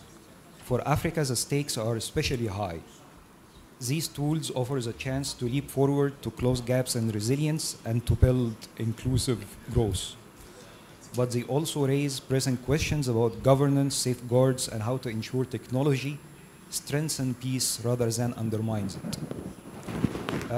This urgency becomes clearer when we look at the mounting impact of climate change across the continent, and as it was highlighted in previous sessions today, climate shocks could cost us up to $50 billion each year.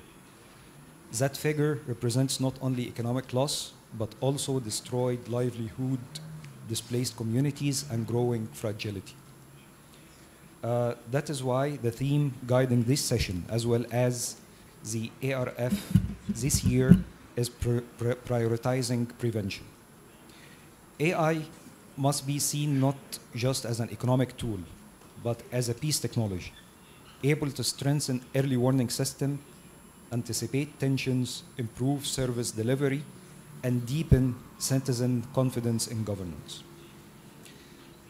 This conversation links directly to the AFDP's vision. Through its Digital Transformation Action Plan, the bank has already mobilized billions to expand digital infrastructure, support entrepreneurship, and strengthen skills, laying the foundation for 230 million African jobs requiring digital skills by 2030, and positioning Africa's youth as a driving force of the fourth industrial revolution.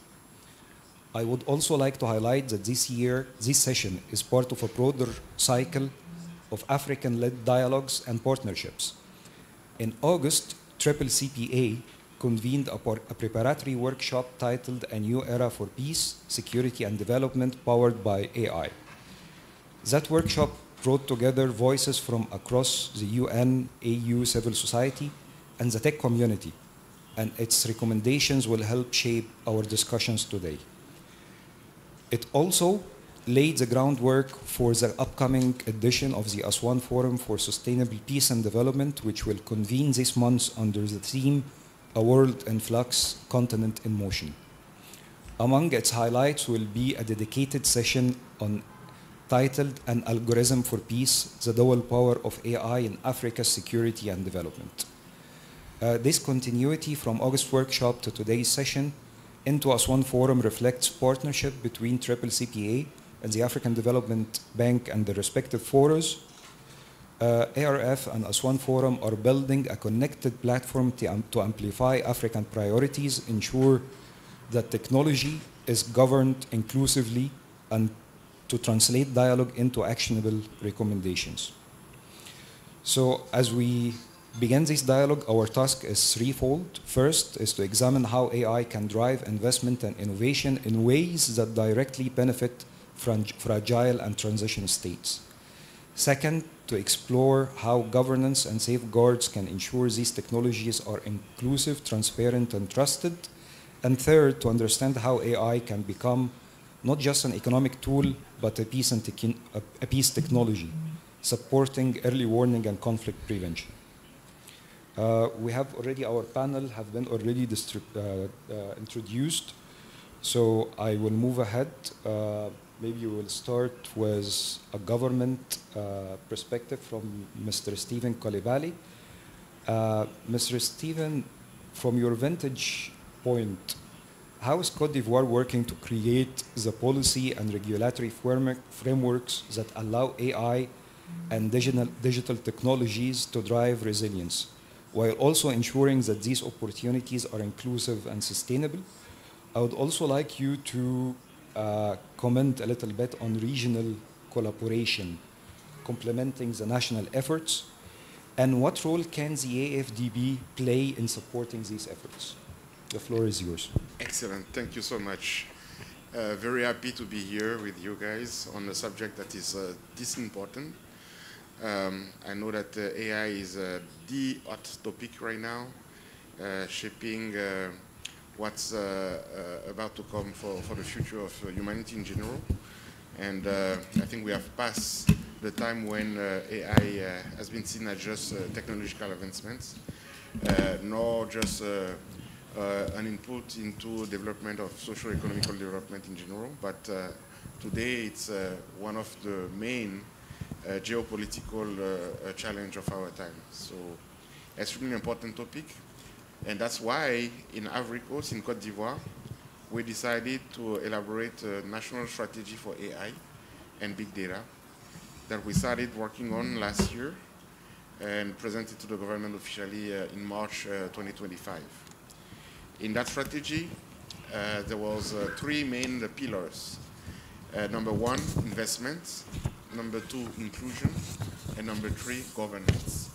So that shows a little bit of what are the priorities for the way Ivory Coast was looking at AI development here in our country. But what is very important also to notice is the way this national strategy was elaborated. It used the framework of the AU, African Union, that already elaborated a framework that it encourages countries to use in order to elaborate their strategy. So we used that framework. It was the skeleton of our national strategy, and that is the link to the continental or broader collaboration, where we want to make sure that we are not isolated in the way we approach our strategy, but it was in an effort to make sure that it was consistent with the rest of the African countries. But beyond that, what was also very important for us to do was to bring everybody's input into the way we set up that strategy. We made a call for contribution and got 1,500 response. Initially, we wanted to have experts' input, but of course, everybody's an expert in AI nowadays. So, a lot of contribution, but it was very important for us to listen to everybody's point of view and incorporate that into the strategy that was based on a continental approach. Beyond that, we also participated in the collaboration we had with Smart Africa, which had a declaration on AI that was established in April last year, this year, which gave the sense of how African countries can collaborate in order to make sure that we have synergies in our approach to the AI development. If we go in silo, it's going to be extremely difficult for us to pretend to be a player in the global AI movement. So it's important that we find synergies in our data, in our markets, in our regulations, in our solutions, to make sure that, in the infrastructures, of course, to make sure that we can have a bigger say and a bigger place at the table when it comes to AI in the global sense. In addition to that, we also contributed to establishing what will be in the future the African AI Council, which will have members from different countries in Africa giving the main strategy and the main orientation that each country should follow in general. So on our end, our approach is very collaborative. We want to make sure that we are part of a bigger picture and we are not isolated. But we also want to make sure that the way we implement that strategy that we elaborated is inclusive, takes into account gender, social situation, geographical situation, because there's a lot of things happening in rural areas that tend to promote the development of AI there as well in our strategy. And it's a matter now of implementing it. And as part of that implementation, we have a project called YIRI, which is a project of local language translation via AI, where we're going to start with the 4 main languages in Ivory Coast. That will be translated and created our own small language model. And working from that, we feel like people in rural areas that don't speak necessarily French or English will be included in what we are trying to establish for Ivory Coast. Thank you so much, and I think you summarized it very well, inclusion and complementarity, because AI inclusion is not multidiscipline, is not a single discipline endeavor, it's a multidisciplinary endeavor. Exactly. That should include different stakeholders, government, communities, and also tech producers, business. And I think that will lead us directly to the following speaker, Mr. Tunji Odumoguni, co-founder and CPTO of Bazara Technologies, a company helping drive digital adoption among small businesses in Africa. Mr. Tunji, you and your team at Bazara were the African Development Bank's knowledge partner on Africa's AI productivity gain studies that was completed earlier this year. Can you connect the key insights from the work of this study to the theme of the current session? And what insights from the report are most relevant for our conversation today? Excellent. Thank you very much, and good afternoon, everyone. Thank you for your time and the attention.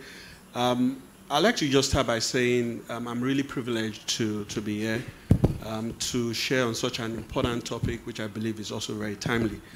Like you said, we did partner with the AFDB. Earlier in the year, we worked on a very important study. A study that I think the framing of it is also very relevant for the discussion we're having today. We called it the AI productivity gain for Africa. And when I think about the discussion we're having today, when you look at it as a technologist that I am, it's very easy to think that we're talking about things that could be preventive in the context of how can AI, for instance, help us detect and prevent rising conflict. Maybe we use social media data to do what we call sentiment analytics and detect when there's potential unrest and think about how to mitigate that. But it's far more than that. That's just one way to look at it. In this platform, there's been one recurring comment around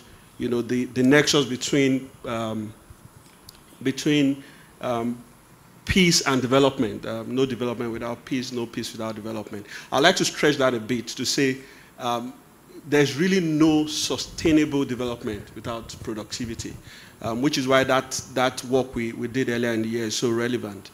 So if you think about that, and if that's true, there's no sustainable peace without productivity. And just to bring home some of the key insights from that work, it was framed around productivity, like I said, and that work highlighted what is possible if we get it right in terms of coordinated effort across all the stakeholder groups, public, private sector, the academia, get it right in a responsible way.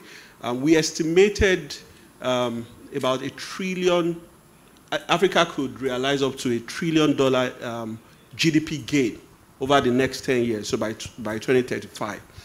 And those are not just mere economic numbers, right? They are underpinned in some micro realities around how AI is going to impact sectors like agriculture and what that could portend for new jobs that are created, what that could portend for food security, what that could mean in terms of access to finance, access to capital. Finance is also one of the sectors we looked at. So when you look at it broadly speaking, right, AI is going to be transformative. And the transformative power of it comes from the productivity it can enable us have. And when you think about, if it's not going to be aid, if it's going to be long-term, that development has to be backed by productivity, which is why that framing for me is really important.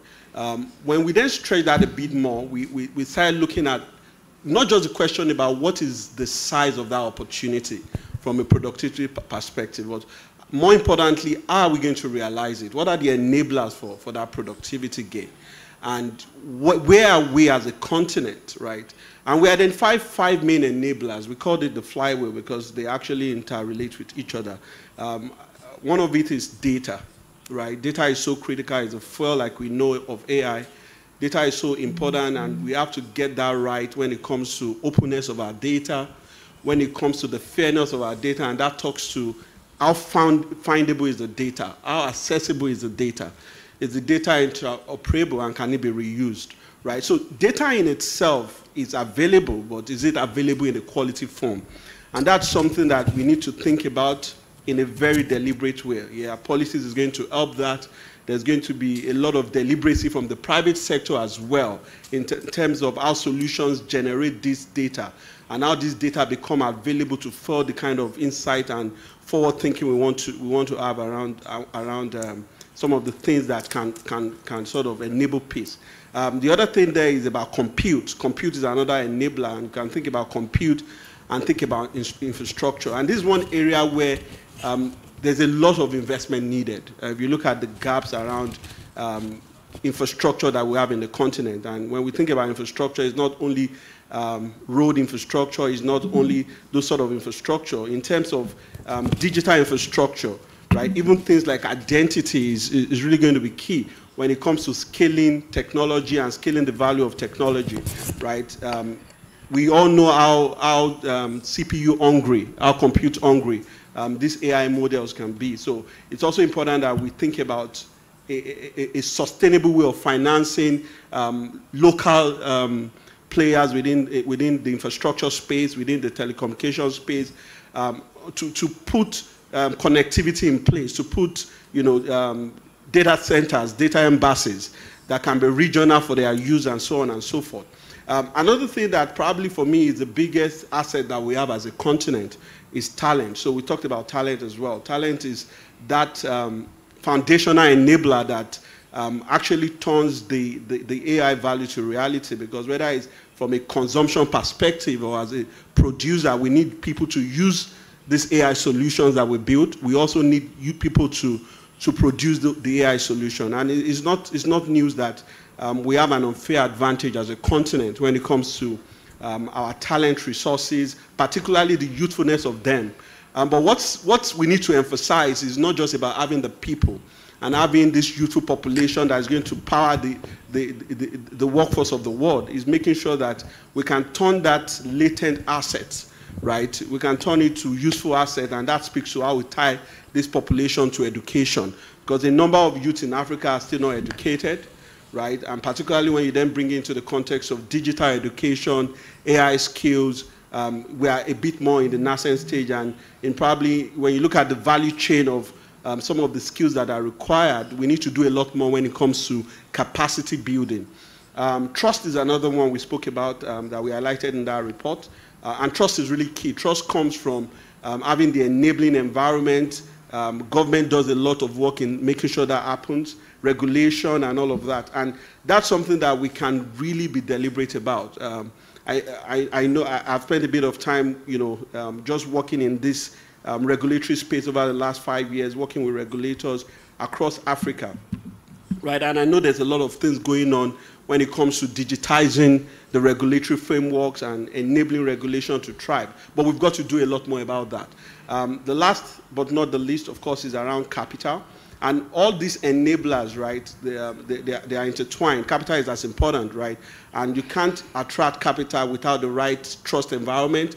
You can't attract capital where the people that you're putting that capital into are not skilled. So when we think about all of this, and you look at how heterogeneous Africa is, right, we are definitely at different levels of maturity.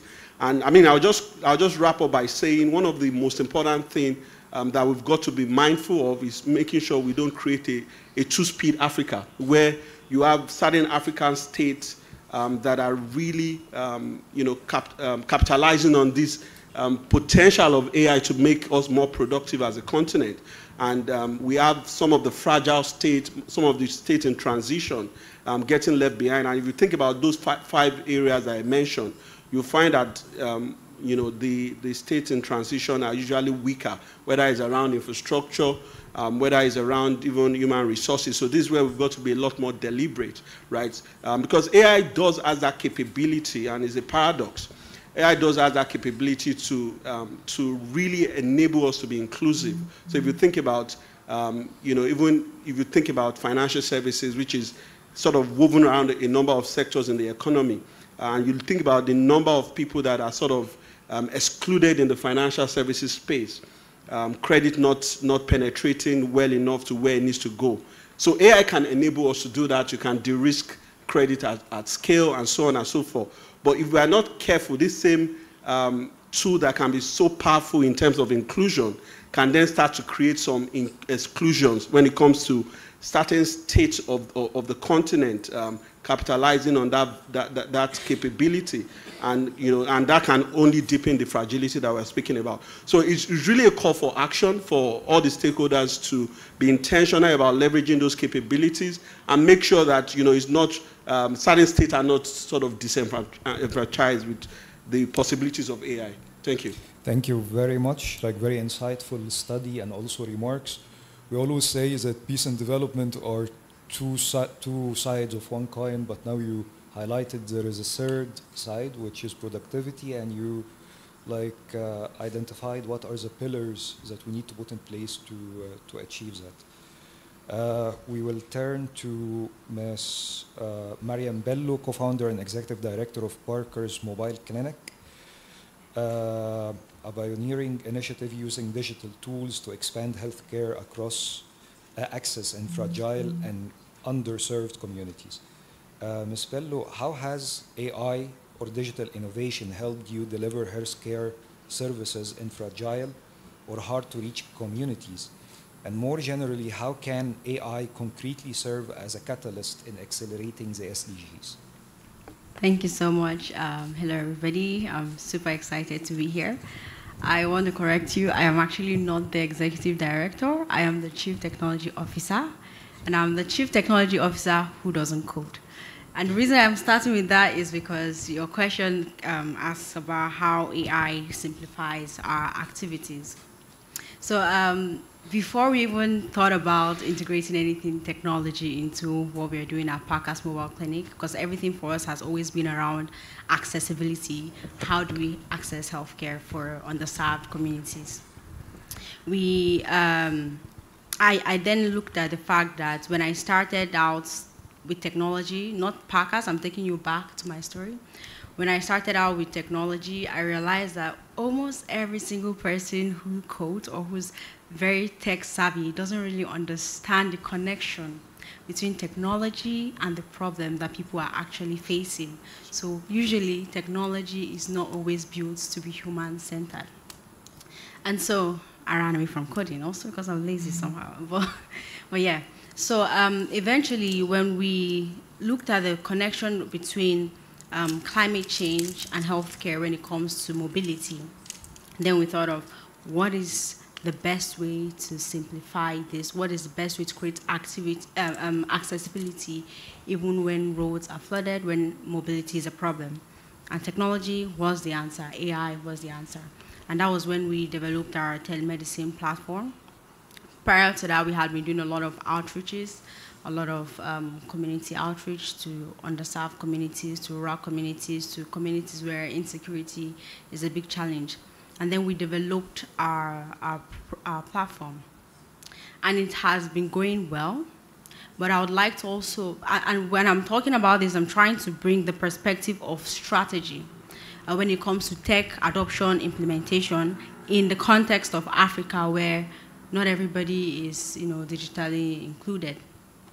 And so we built our telemedicine platform. We had some adoption.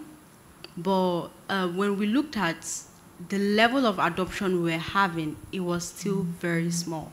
Yes, we were reaching people that our geography would have limited us to. We were reaching a lot of these people, but not the right kind of people, especially the rural communities. We're not reaching those people, and those are the people that we built this technology for, which is the reason why we had to change our approach. So we did something different. We did something not AI related, and we had a non-toll-free number, a call number for our target audience. And within like 3 months, we had over 1,000 calls for consultation. So what I'm trying to say here is that technology, AI is very, very important. But at this stage, we have to consider the stage where Africa currently is. When we're developing technology, we have to prioritize the people that we are developing technology for. We don't build what we think that they need. Obviously, it's a good one to build an AI, telemedicine, and yes, it's going to bridge the accessibility gap. Even from your home, you're talking to a medical professional. But what do they need? Are they able to adopt it? These are the things that we put in mind when working on our technology. And our technology, our initiative is focused on the resilience aspect. And I am a serial entrepreneur. I'm just trying to bring in different contexts here, not just the healthcare aspect of the conversation. I'm a serial entrepreneur, and I have worked with a lot of young people.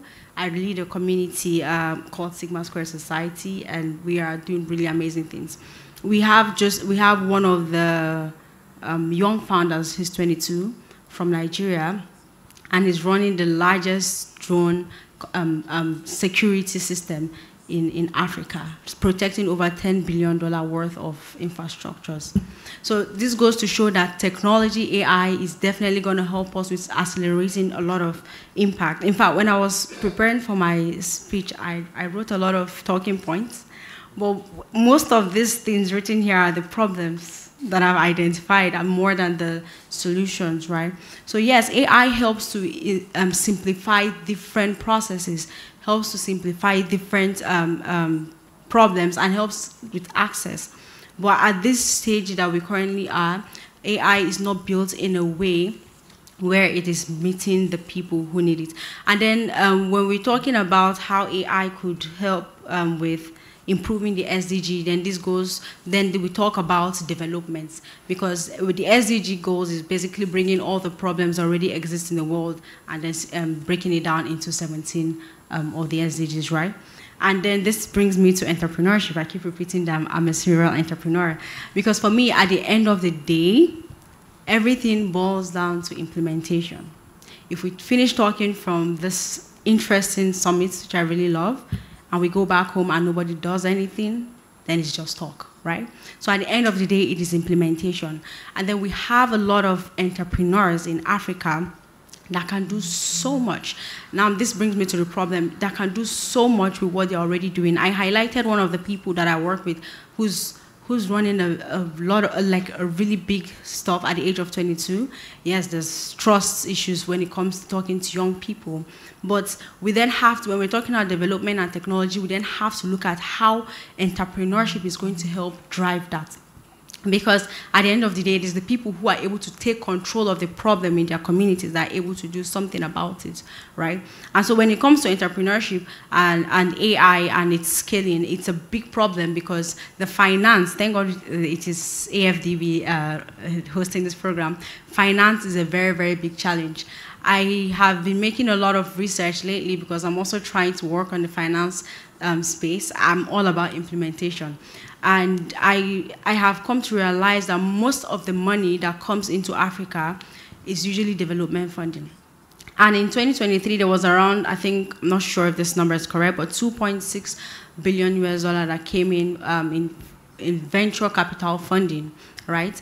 And it is very little compared to Europe or America, who receive over 150 billion per year in venture capital funding, which means that the money which is supposed to be going into the solutions that will be scaling the SDG, the AI solutions that will be scaling the SDG, is not coming in. What we really have here in Africa is more of the development funding, the donor funding, the grants, and unfortunately, that's one of the reasons why I cannot remember her name, the Nigerian lady talked about donorpreneurs. We actually call them grantpreneurs as young people. That is why we have a lot of grantpreneurs, because we have more of grants coming into Africa than more of grants than venture capital funding. And so a lot of young people in Africa's mindset has then been pushed towards working for just like building startups that are project-based instead of something that is sustainable. If you look at the grants money that a lot of African people get, if I'm going to pitch, I've gotten grants, and I love grants, but it's not going to help us go as far as we're actually dreaming. But if you look at a lot of the grants from the past, if you're pitching and you talk about my business model, you immediately are disqualified, because then they look at it as it's just money. So there's no way for these people's mindset to be built towards building a sustainable business model that then continues to accelerate and scale the impact of what they are currently doing. So that is a very, very big challenge that we're having. And then when we're talking about the scaling of these startups that are pushing the SDGs, even in the field of AI, then we are looking at the fact that investors, and I don't blame them, investors do not find most African startups to be bankable, as we've been mentioning. Most of them are not bankable to them. I actually spoke to an investor like 3 weeks ago or 2 weeks ago about something I was building, and when I just mentioned grants, he said, you know that people who get grants are usually people that don't have good business models. So yes, the money is running away. For me, in order for me to, like I said again, I am all about implementation. I would find a way to implement it if nobody else is going to do it. And then there are definitely people who agree with me that will come together with me. So I actually started a startup called Telica, which is basically focused on vetting African founders with AI to simplify the process, the due diligence process, so that then we can then pull in both the public and private sector finance to distribute larger tickets, growth tickets, because we cannot always remain at the idea skill stage. We are not moving forward. So yes, AI is there, but AI is not necessarily the primary thing, because at this stage we still have infrastructural problems. In fact, to be honest, I learned at the United Nations General Assembly when I was speaking at the AI Africa Village side events, that Africa has an AI strategy. I didn't know. So these are the things that a lot of these young people who are supposed to be accelerating the use of AI, the adoption of AI in Africa, don't even know about. So now we have to think of not just how is AI scaling, improving what already exists, but how can we work on the grassroots level with AI, but also considering the fact that at this stage, not everybody's going to adopt it 100%. How do we build to meet the needs of these people? Thank you. Thank you so much. Very insightful remarks. Yes. Very insightful remarks, not only from an health sector perspective, but also from entrepreneurship, young entrepreneurship perspective. And you have touched upon many things, the barriers that we face, and also what models can be done to encourage integration of youth perspective in everything that we do. And definitely the point that you refer to about there are certain frameworks like the AU AI strategy. It exists, and the AU is very mindful that youth has to be represented, but it's not enough to have one or two youth voices at the table. It's also important to raise awareness across the continent of what work is being done, and how to give the opportunity for access and contribution, participation in this work, and how it impacts things on the ground. So thank you so much for all these perspectives. And now we spoke about a very important sector, which is health. Now we will move to another important sector, which is agriculture and food systems. We move to Mr. Jean Delmas Ihoy, co-founder and CEO of ICT for Development Côte d'Ivoire. Mr. Jean Delmas, based on your experience, what is the responsibilities that falls upon entrepreneurial leaders in Africa to ensure homegrown solutions that are locally produced, aimed at addressing African challenges? Can we have that? Ok. Merci déjà pour cette opportunité que nous donnons. Thank you for giving me the floor on this occasion. I head ICT for Deaf. We've been existing for 10 years. We are in the business of developing solutions for agricultural value chains. I could have spoken in English, but I'd rather do it in French so that I can really express what comes to my mind on this issue. For the young leading entrepreneurs in Africa, there are, I believe, 3 levels of intervention.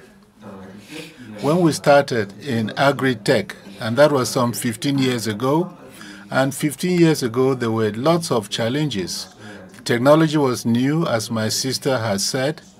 Today we have significant challenges, so there are primary needs that needed to be satisfied, particularly connectivity and electricity. These may be issues which to people in Europe may not be an issue, but in our villages and communities, people may not even have power to charge their phones. So when you talk about agriculture and technology, these were very remote things.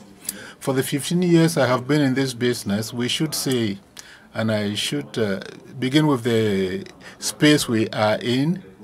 To my right, we have one of the advisors of the minister with whom I have discussed quite often. And I should say that our states have understood the importance of technology to development. So if I take the case of Côte d'Ivoire, measures have been taken. We have fiber optic. We have very good connections. I think that is foundational. We have rural electrification, and lots of things are being done. So that is the starting point. If you do not have electricity, you don't have access to the devices, you don't have affordable electricity, there is no point having this technology, and not to mention AI.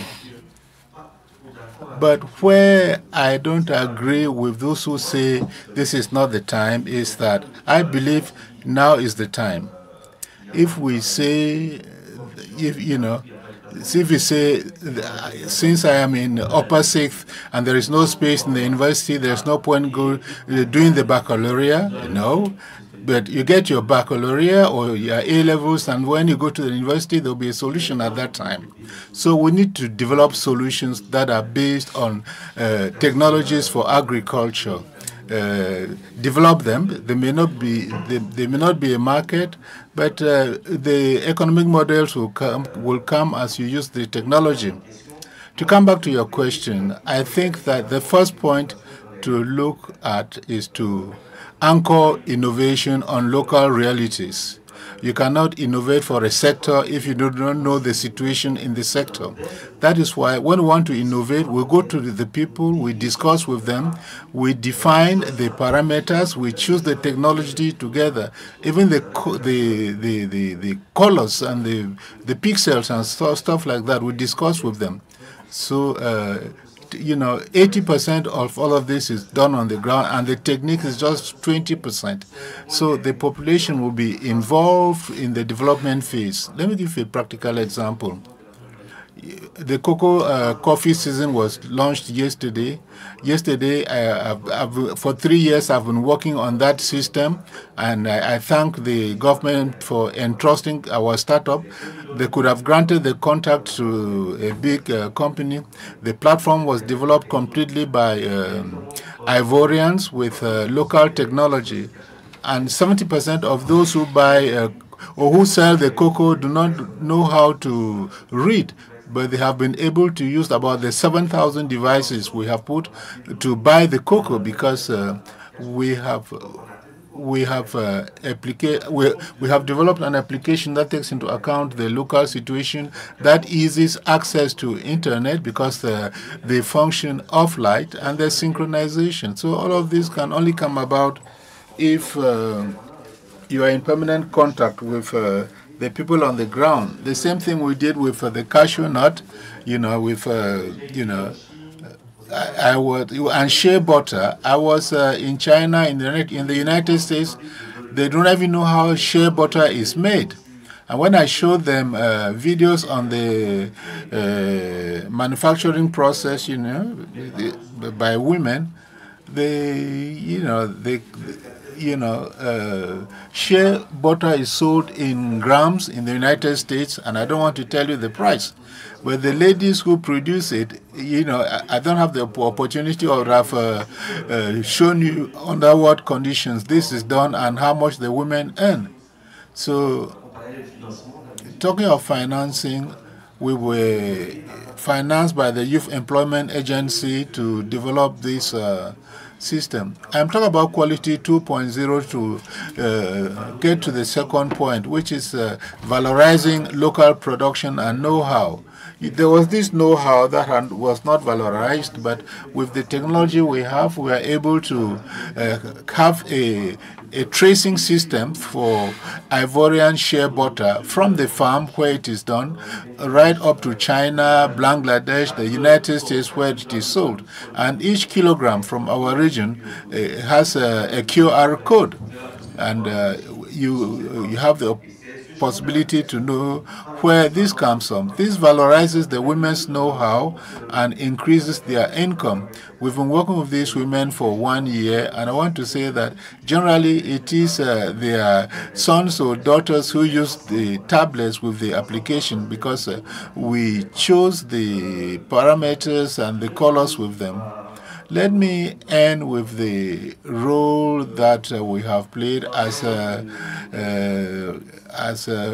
catalyst in the ecosystem. In Côte d'Ivoire, we have created the CI20, which is the Association of Startups of Excellence. This is to shift the lines, to shift the boundaries, and that's probably why we are here today at this high-level meeting, because it is by pooling our resources that we are able to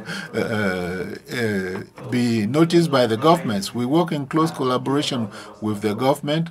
We worked on the startup law, which was adopted by Parliament. So it is a matter of pride for us to, as a startup, to have been involved in this. Let me end my statement by saying that we are pathfinders. We need to innovate for our people. We don't have to wait. I think all of us in the room here, most of us are sons or grandsons and daughters of farmers.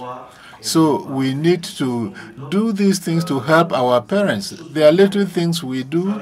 But, you know, yesterday I was at the launching of the cocoa and coffee season, and when the farmer took the floor, you know, we've been having our Visa cards for years and years, and he was just discovering it, and he talked about it with a lot of pride. So this is something we put in place for them so that their cocoa money can be transferred to their cards. And when this was, I watched the demonstration where he used the automatic teller and withdrew some money. And he said it was the first time he had gone to the bank in his 75 years of existence. That will increase his standing in society. In fact, he was in tears. And these are things which may not be big to you, but they are absolutely things for us who are with them and who work with them on a daily basis. When we see what technology is bringing to them, we can only be more motivated. We'll talk about peace and financing peace.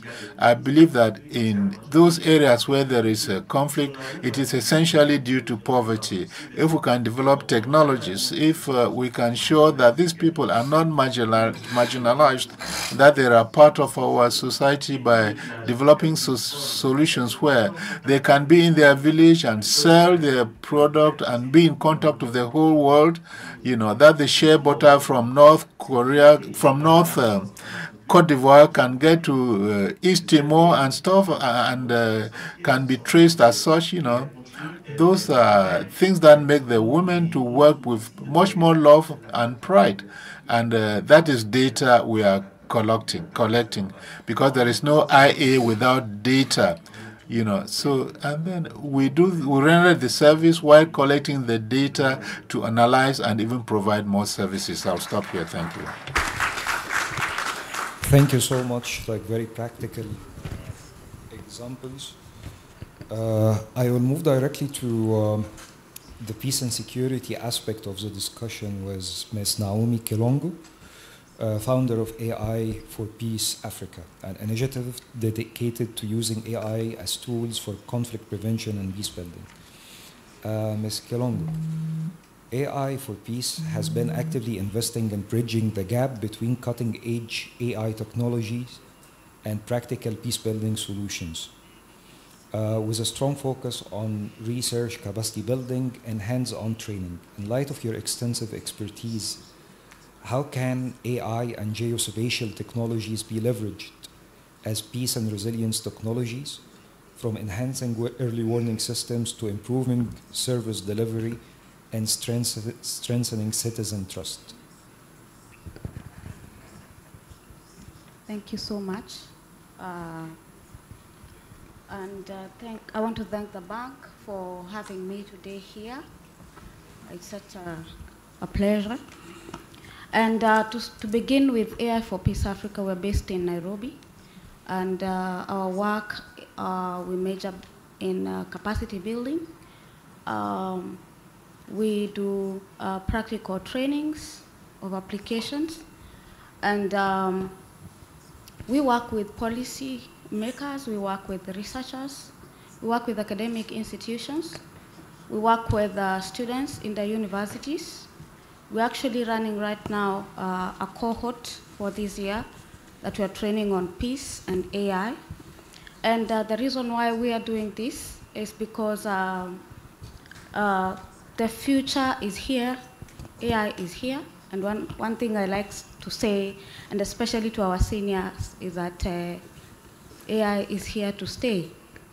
And also working in academic field, one of the problems that I have experienced, even working with the academics, the professors and other researchers, is the denial that AI will change a lot of our lifestyles, and especially when it comes to peace and conflict, and even how we think, how we tackle conflicts in Africa.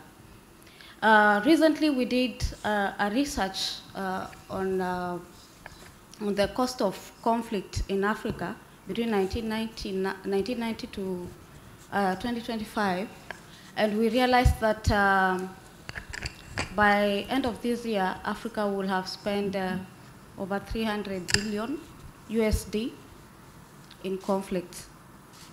And given that we all know that the percentage of conflicts that are recorded in Africa across the world, compared to the world, 70% of what we have, those are recorded. We are not talking about border conflicts. We're not talking about inter-ethnic conflicts. So we have to look for alternatives, and majorly preventive alternatives. And AI is one of those. We have to think of AI and what it can do for us, and especially for fragile states in Africa.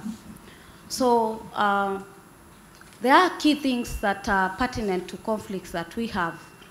Governance of African states, institutions that tie to institutions, resource conflicts, and climate, as we had the previous panel.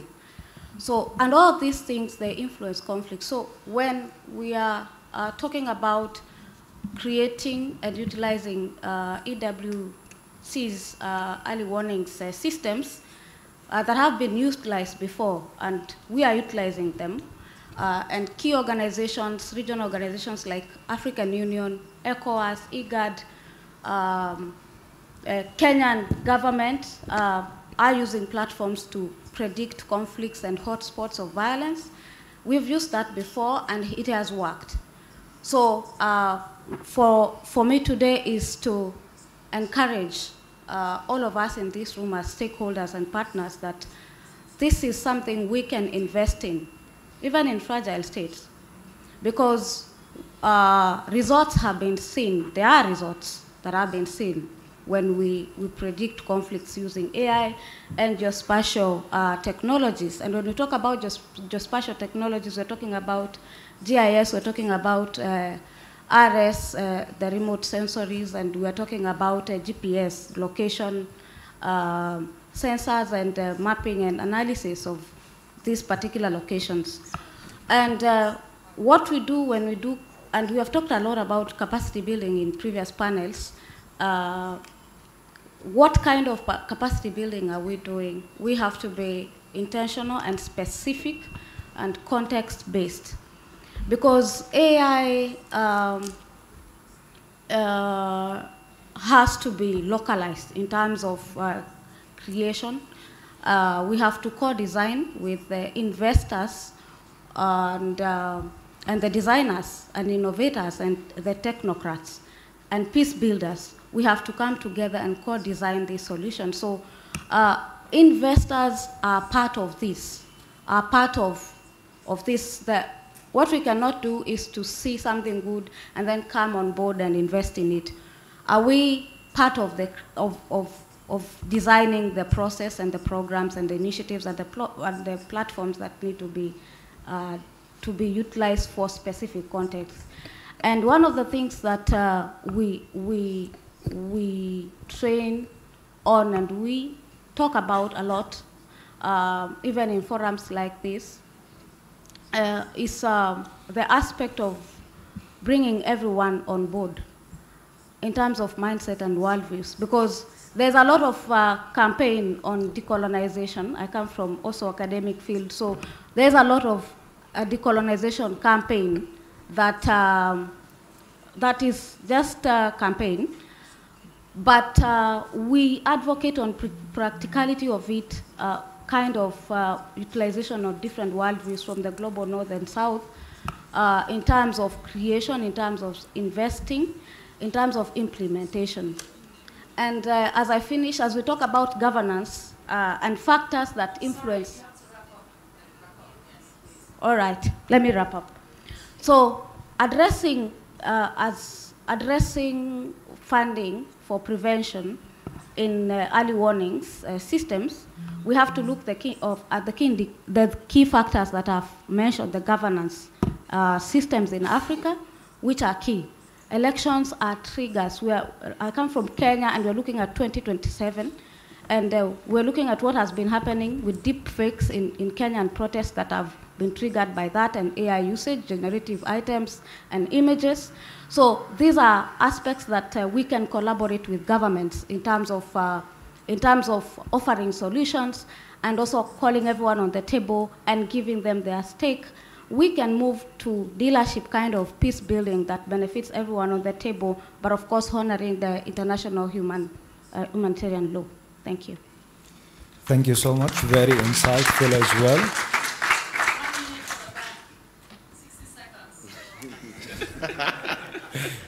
As I mentioned earlier, this is the discussions that we are having today will not end in the room. We still have the session in Aswan, and both of them will feed into implementation.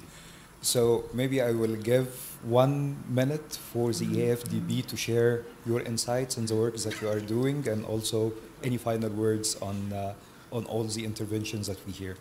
Thank you. Yeah. No, thank you very much, really, for this fabulous panel discussion. I think we brought you here because we wanted to have this kind of consultation. We wanted to hear the different perspectives. I think a common thread in everything that you said, like, you need to hear from everyone, basically, how does AI affect their lives? How can AI basically improve their lives? And obviously where we are coming from, and that's why now also the study around productivity, we see that there are all these countries where there is conflict, they're falling further and further behind. No? So we need to narrow that gap. And that's why now we need to explore how AI can help us narrow that gap, because this is where poverty is concentrated. The role of entrepreneurship is key. And we see, because this allows us also then to invest in local solutions. It allows us to invest in this kind of innovation there that is adapted to the specific context, which we have not been able to do in the past. And so I think also the future is already here. There is a saying, it's just not evenly distributed. And so I think what we want is basically make sure that all these countries and people that don't necessarily already have access to it can get access to it as soon as possible, and that we can really make a dedicated effort to narrow the gap that exists, and that this technology can therefore contribute to economic growth, to prosperity and peace.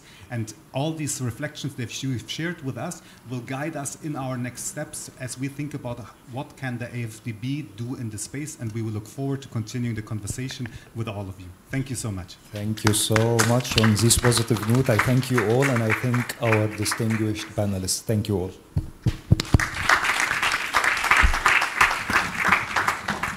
Thank you so much for your solidarity with the time. We will please stay in the room. We're going to set up for the closing ceremony, and of course, the photographers should come and take the photo of this panel. And please stay in the room while we set up for the closing session.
Colleagues, while the setup is occurring, I want to announce a reminder for anyone who wants to attend the sessions that will be in the bank building tomorrow. You must make sure to get a badge.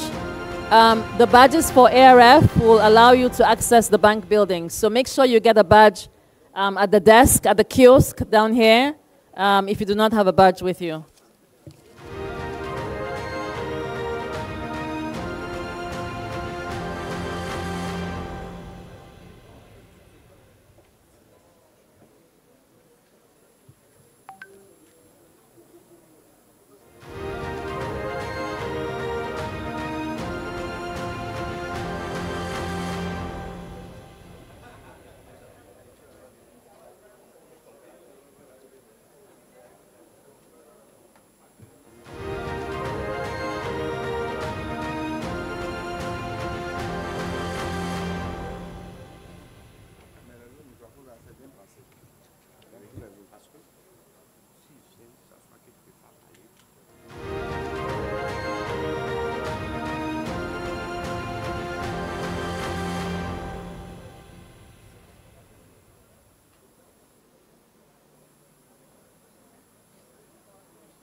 Colleagues, I know it has been a very, very long day, and a very long program.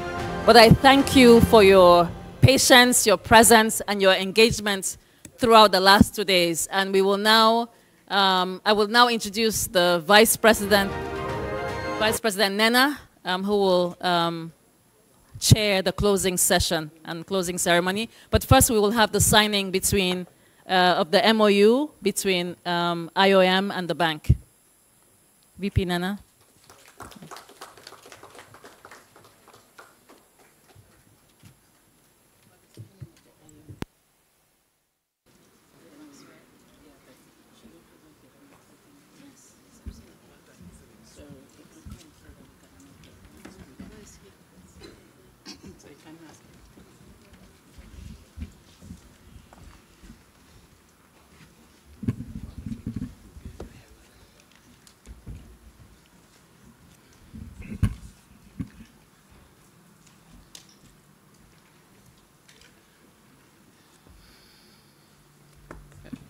Good evening, distinguished guests, colleagues, ladies and gentlemen. Just before we give the closing remarks, we just want to sign an MOU with the IOM, which they've been a long-standing partner with the bank, working with us in areas where you have serious migration issues. We've worked in Somalia, we are going to be working in Sudan and other places. So this MOU is very important. So I want to just use this opportunity also to thank Mohammed Abdikar, who is the Chief of Staff of the IOM, and his delegation, came with a big delegation to participate in this 6th edition of the Africa Resilience Forum. We just want to also recall that on 14th of January 2025, the director of the IOM, Ami Pope, and the bank's senior vice president, Marilo Akin-Olubade, had a very constructive meeting here in Abidjan to strengthen the institutional partnership on migration and development. And the discussions informed the preparation of this MOU, which we are signing today. And the 3 core strategic partnership areas of the MOU between the bank and IOM are: 1, migration governance. Managing migration for inclusive development, prosperity, and peace. The second strategic area, is African diaspora engagement for development. That is leveraging the human, economic, and social capital for resilient and peaceful societies. A lot of migrants either support or are recipients of one support or the other from the diaspora. So it's very important to emphasize how they can contribute to this. And thirdly, development responses to internal displacement. In Africa, today we see a lot of internal displacement, and it's important that we work together to see how we can respond to that. The expanding collaboration between both institutions aligns well with our president, Dr. Ulta's 4 cardinal points and the bank's 10-year strategy, and also the bank's specific strategy for addressing fragility and building resilience in the continent. And also we have what we call our regional integration frameworks, which also talks a lot about how we can work together across borders, and that's also part of the migration concerns. The partnership between the bank and IOM will be critical enabler to harness migration as a driver of inclusive and sustainable development, including reaping the benefits of the African Continental Free Trade Area and how it's being implemented, creating decent jobs for our youth, and closing the gender gaps that we see. The partnership between our institutions has already significantly advanced since the Fiduciary Principles Agreement was signed in 2018, so this is not a new partnership. And currently, the total joint bank IOM operations that we are, where we have collaborated since that the FPA was signed, is roughly about 105 million or slightly above that. But this is the first MOU that we are signing, and we hope that it's going to help us move from ad hoc collaboration to strategic engagement for harnessing human mobility's potential as a catalyst for inclusive and accelerated development for the people of Africa. Let me close by thanking the bank, thanking IOM colleagues who have worked tirelessly over the past months to make this MOU happen. Now I'll give the floor to Mohammed to tell us whether IOM is happy or not. They may decide not to sign and tell us that they're out of here, so no problems. Feel free. Vice President. Vice President, thank you. Thank you very much. Distinguished colleagues, ladies and gentlemen, it is my great honor to be here today as we mark the signing of this important MOU between the African Development Bank and IOM. This MOU builds on our shared conviction that human mobility, when managed well, is not a problem to be contained, but a very powerful driver of inclusive development, resilience, and peace. Migration is part and parcel of the socio-economic landscape of African continent. On one hand, it presents an immense opportunity for countries, be it in terms of remittances. Africa received about $95 billion in 2024, or a clear potential for skills, when you talk about remittances alone, or a clear potential of skills mobility intra-regionally or beyond in other destinations facing labor shortages. On the other hand, forced displacement presents a challenge for us in Africa, being the home to many IDPs and refugees. These populations have needs that require an integrated approach to find durable solutions. The time was ripe, Vice President, for signing of this MOU. Today, signing rests on a very strong record, as we've signed already more than $105 million worth of joint initiatives through which the bank and IOM have supported member states in addressing the migration and its impacts in the continent. Today, Vice President, we are committing to strengthening our collaboration with the African Development Bank in 3 strategic areas: strengthening migration governance for prosperity and integration, leveraging the knowledge, resources, and innovation of the African diaspora for sustainable development, and responding more effectively to internal displacement by investing in stability, social cohesion, and dignity for the affected populations. This partnership is firmly aligned with the bank's 10-year strategy, with IOM's strategy for Africa and African Union's Agenda 2063. It brings together the bank's financial and technical leadership with IOM's expertise, data, and presence in the field to create solutions that are not only impactful, but also inclusive, placing women, youth, and vulnerable groups at the center of Africa's transformation. Allow me to pause and extend my gratitude, Vice President, to all the bank staff who worked tirelessly to bring this partnership to life and who had the foresight and vision to integrate migration into the bank's development agenda. I want to thank you.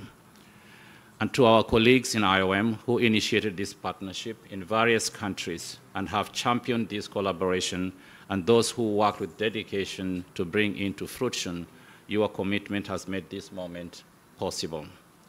But colleagues, the job is not done yet. Now more than ever, development actors and private sector must be key drivers of solutions for mobility. Their speed, innovation, and ability to scale ideas make them indispensable partners. We must join hands to ensure that people can move freely, safely, and in an orderly manner. This requires coordinated advocacy that highlights how regional mobility benefits both migrants and host communities alike. IOM, together with governments and the regional bodies and civil society, continue to demonstrate how frameworks such as the African Union's protocol on free movement strengthens not only humanitarian response, but economic growth and social cohesion. Joint advocacy can take many forms: sharing evidence of the positive impact of mobility, supporting technical assistance to advance ratification processes, and mobilizing both political leadership and public support to accelerate the adoption of it. Beyond governments, we must also engage the diaspora networks, private sector actors, to showcase the success stories where freer movement has spurred trade, created jobs, and also deepened regional integration. By combining policy dialogue, capacity building, and effective communication, we can build the momentum needed to make free movement across Africa a reality. Madam President, distinguished colleagues, today's signing is not the end. It is the beginning. Let us seize this opportunity and move forward from words to actions, from partnerships to delivery. Together we can make mobility across Africa safe, orderly, and beneficial for all, and in so doing, bring us closer to the Africa we all want. I thank you.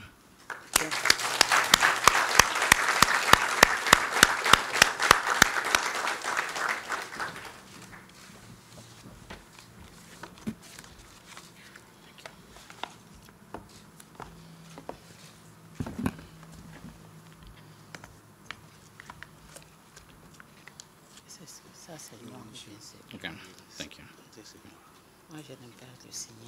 Let's make sure it works. Okay, good.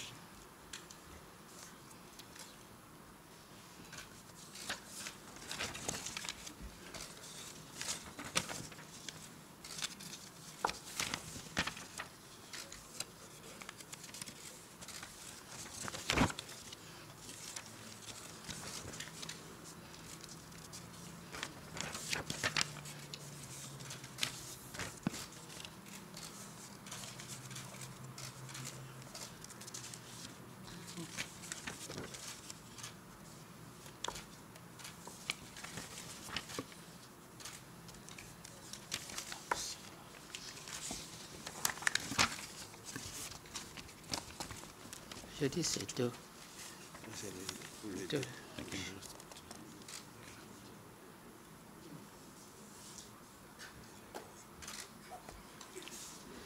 Remind me the date. I don't need to do that. Okay. I think it's in the wrong way. No. No, he asked me.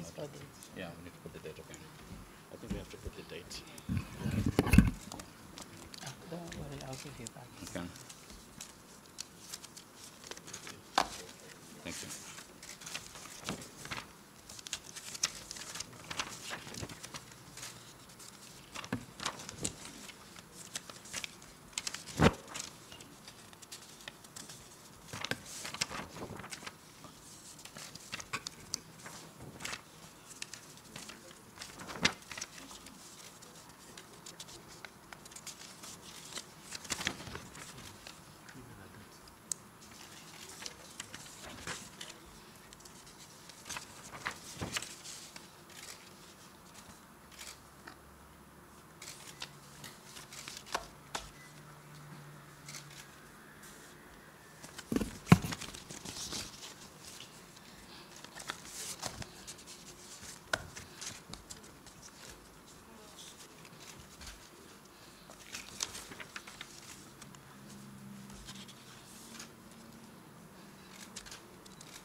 Thank you. Sir Sophie. Yeah, can't spend the whole night smiling. Yeah. Thank you so much. I think we have our teams coming in. Yeah, they're coming.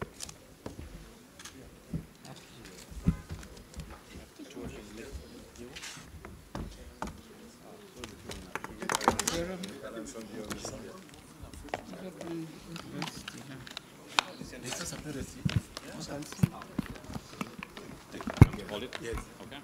It's not finishing yet. The smiling has to continue. Yeah.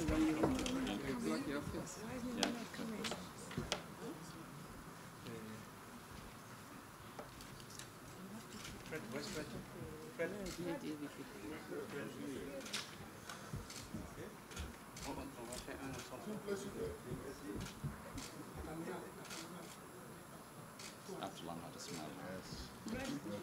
Fred. No. Sorry. Encore. Hold on.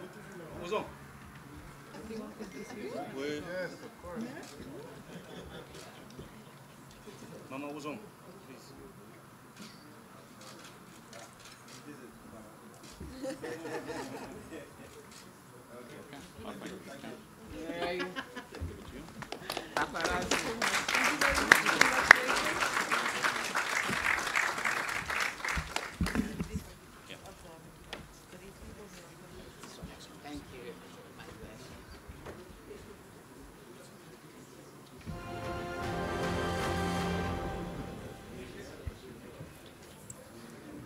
Okay, I think we are gradually coming very close to the end of the ceremony.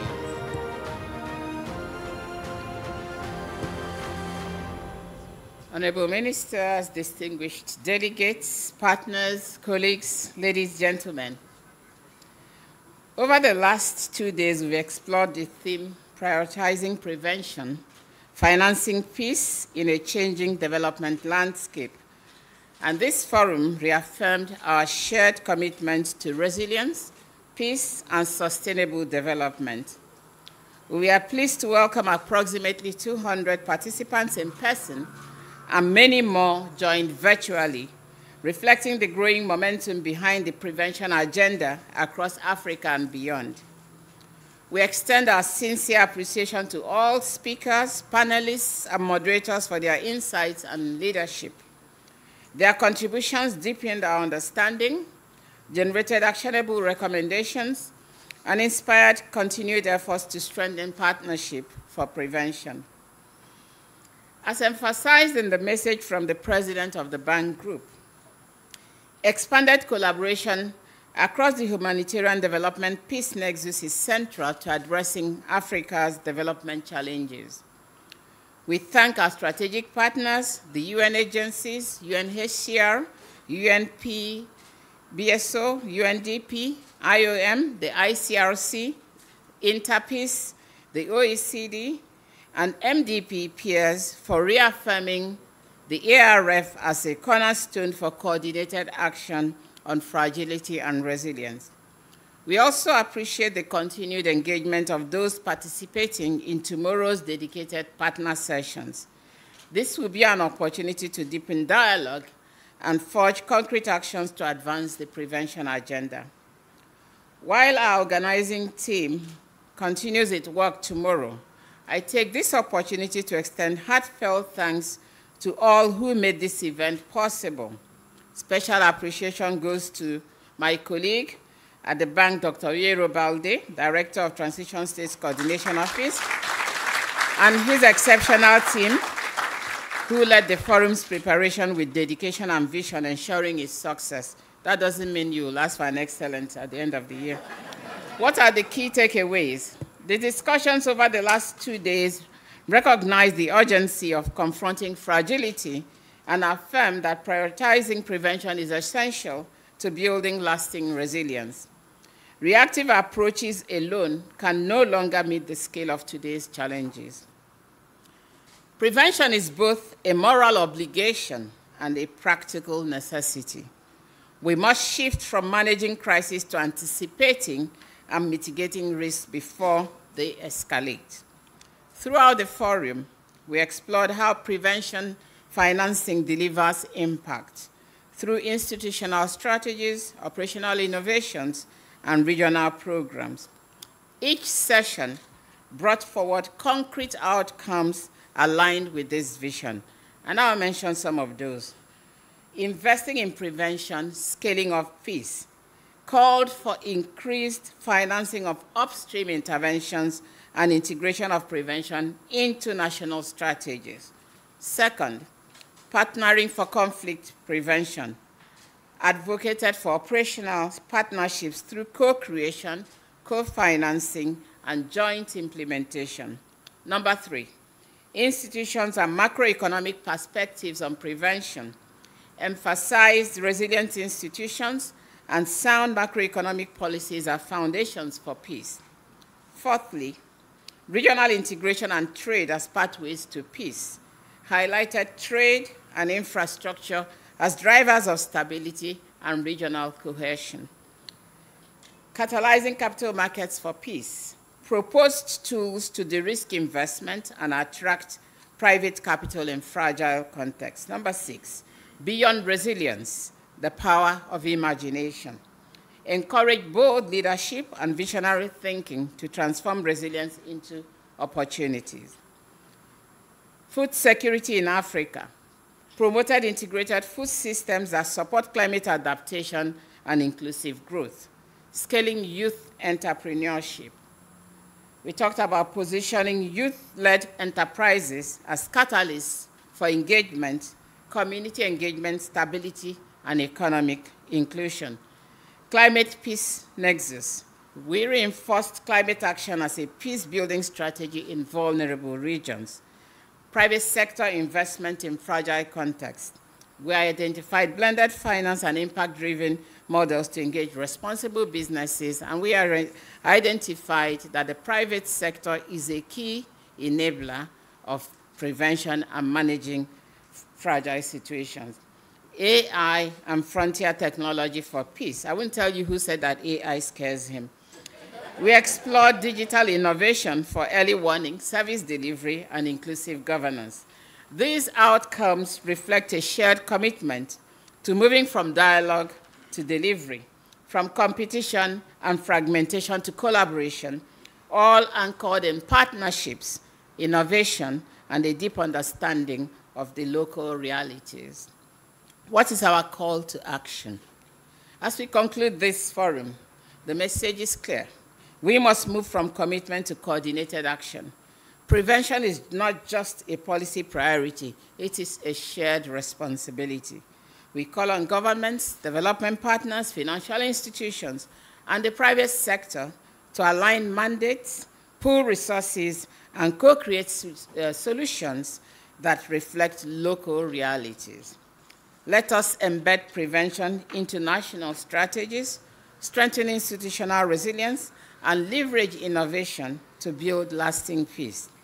The Africa Resilience Forum has reaffirmed that we have the tools, the partnerships, and the vision. What is needed now is sustained collaboration, bold leadership, and a collective resolve to deliver impact where it is needed most. As the forum concludes, our work continues. The Africa Resilience Forum has reaffirmed its role as a standing platform for coordination on fragility and resilience. Let's stay connected through the bank's platforms to follow the implementation of innovative financing mechanisms and the success stories emerging from our collective efforts. Let us leave this forum energized and united. We are not merely reacting to conflict. We are investing in peace. We are building systems that withstand shocks and foster stability in our communities. Let us return to our roles with renewed purpose and strengthened partnerships. Let us turn commitments into transformative results. Together, we will ensure that Africa emerges stronger, more resilient, and more vibrant, securing our peace and our prosperity for all citizens of Africa. I thank you very much for your attention.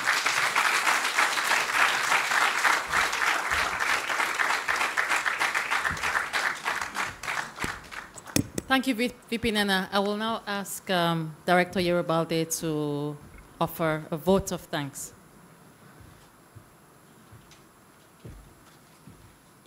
Excellencies, distinguished guests, partners, and colleagues, as we draw the curtain on this 6th Africa Resilience Forum, I want to extend from the very bottom of my heart my deepest gratitude to all of you. Your presence, your insights, and your active engagement over these 2 days have demonstrated why this platform matters so much. This forum has not only reaffirmed our shared commitment to resilience, but it has also reminded us that prevention is possible, peace is investable, and Africa is ready. As a panelist rightly put it, prevention is not a philanthropy. It is an investment. Over the past 2 days, we've heard that across Africa, communities, governments, and partners are already charting new paths to resilience through innovation and collaboration.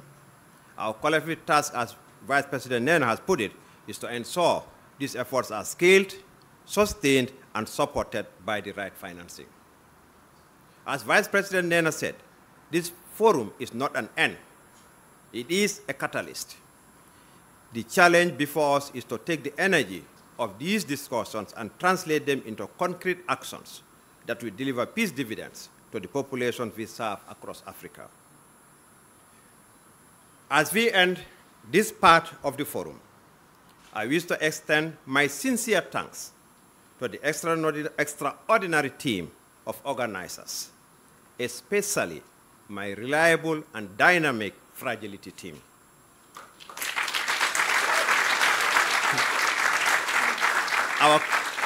Our communication specialists, as well as the protocol, security, medical teams, and service providers for their tireless efforts behind the scenes. To all participants, thank you for the richness of your contributions and the quality of your engagement throughout the forum.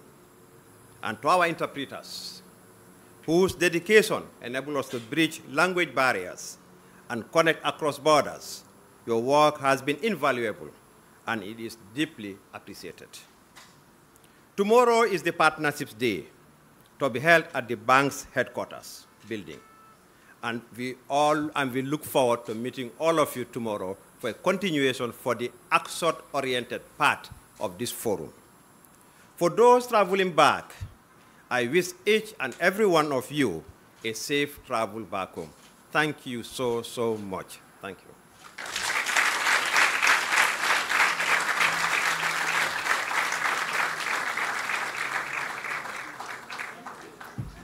And with those words, we end the 6th edition of the Africa Resilience Forum. Thank you.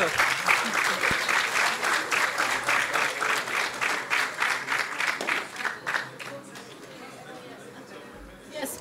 Friends who need to, we will have busing available from the Noom Hotel from 7:30 a.m. to the bank's office, okay? So for those of you who would like a ride, we will be offering busing service from 7:30 a.m. to the African Development Bank headquarters. Thank you.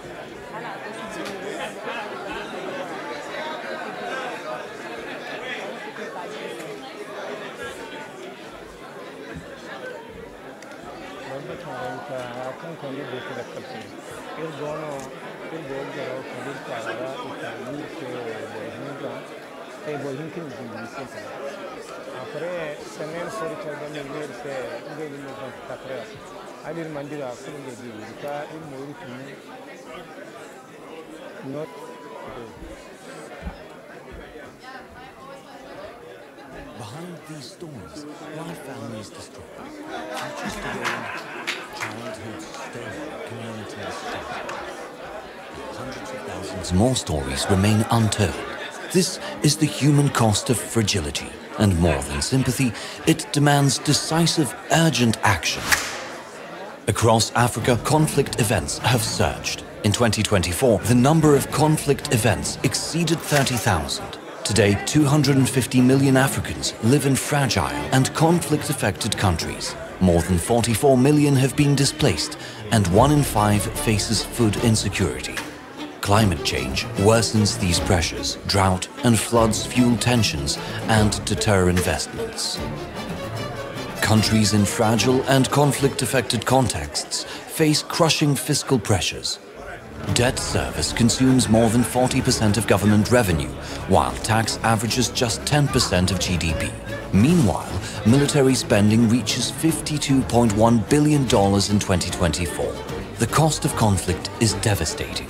10 years after violence begins, GDP per capita drops by 28%. Yet, official development assistance is projected to fall by up to 17% in 2025, just when it's needed most. But here's the opportunity. Prevention works. It is a smart investment. According to the International Monetary Fund, every dollar invested in prevention can return up to $103. Prevention isn't charity. It's the smartest investment we can make. Il n'y a pas de développement sans paix, il n'y a pas de paix sans développement.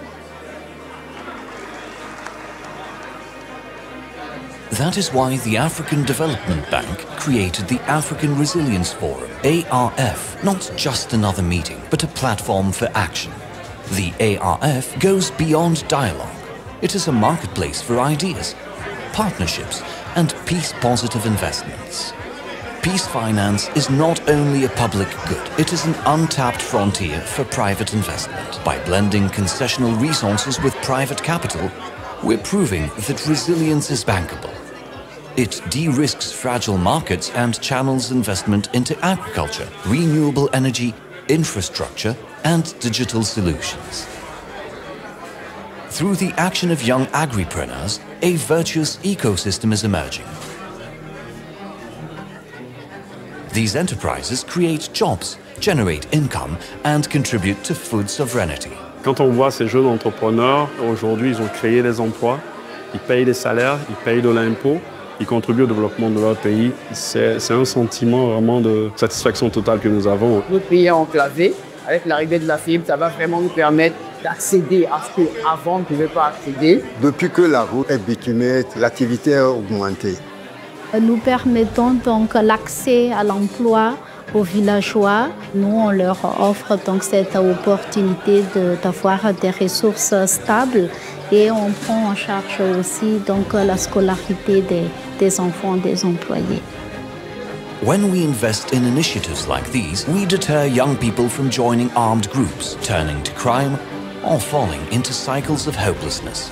Instead, we offer them pathways to prosperity and purpose. These investments strengthen entire communities, build resilience against future shocks, and prove that peace and prosperity can flourish in the most challenging places. This is where the Africa Resilience Forum makes a difference. The ARF is building alliances, governments, civil society, private sector, and development partners, all united around one goal: investing in peace to unlock prosperity.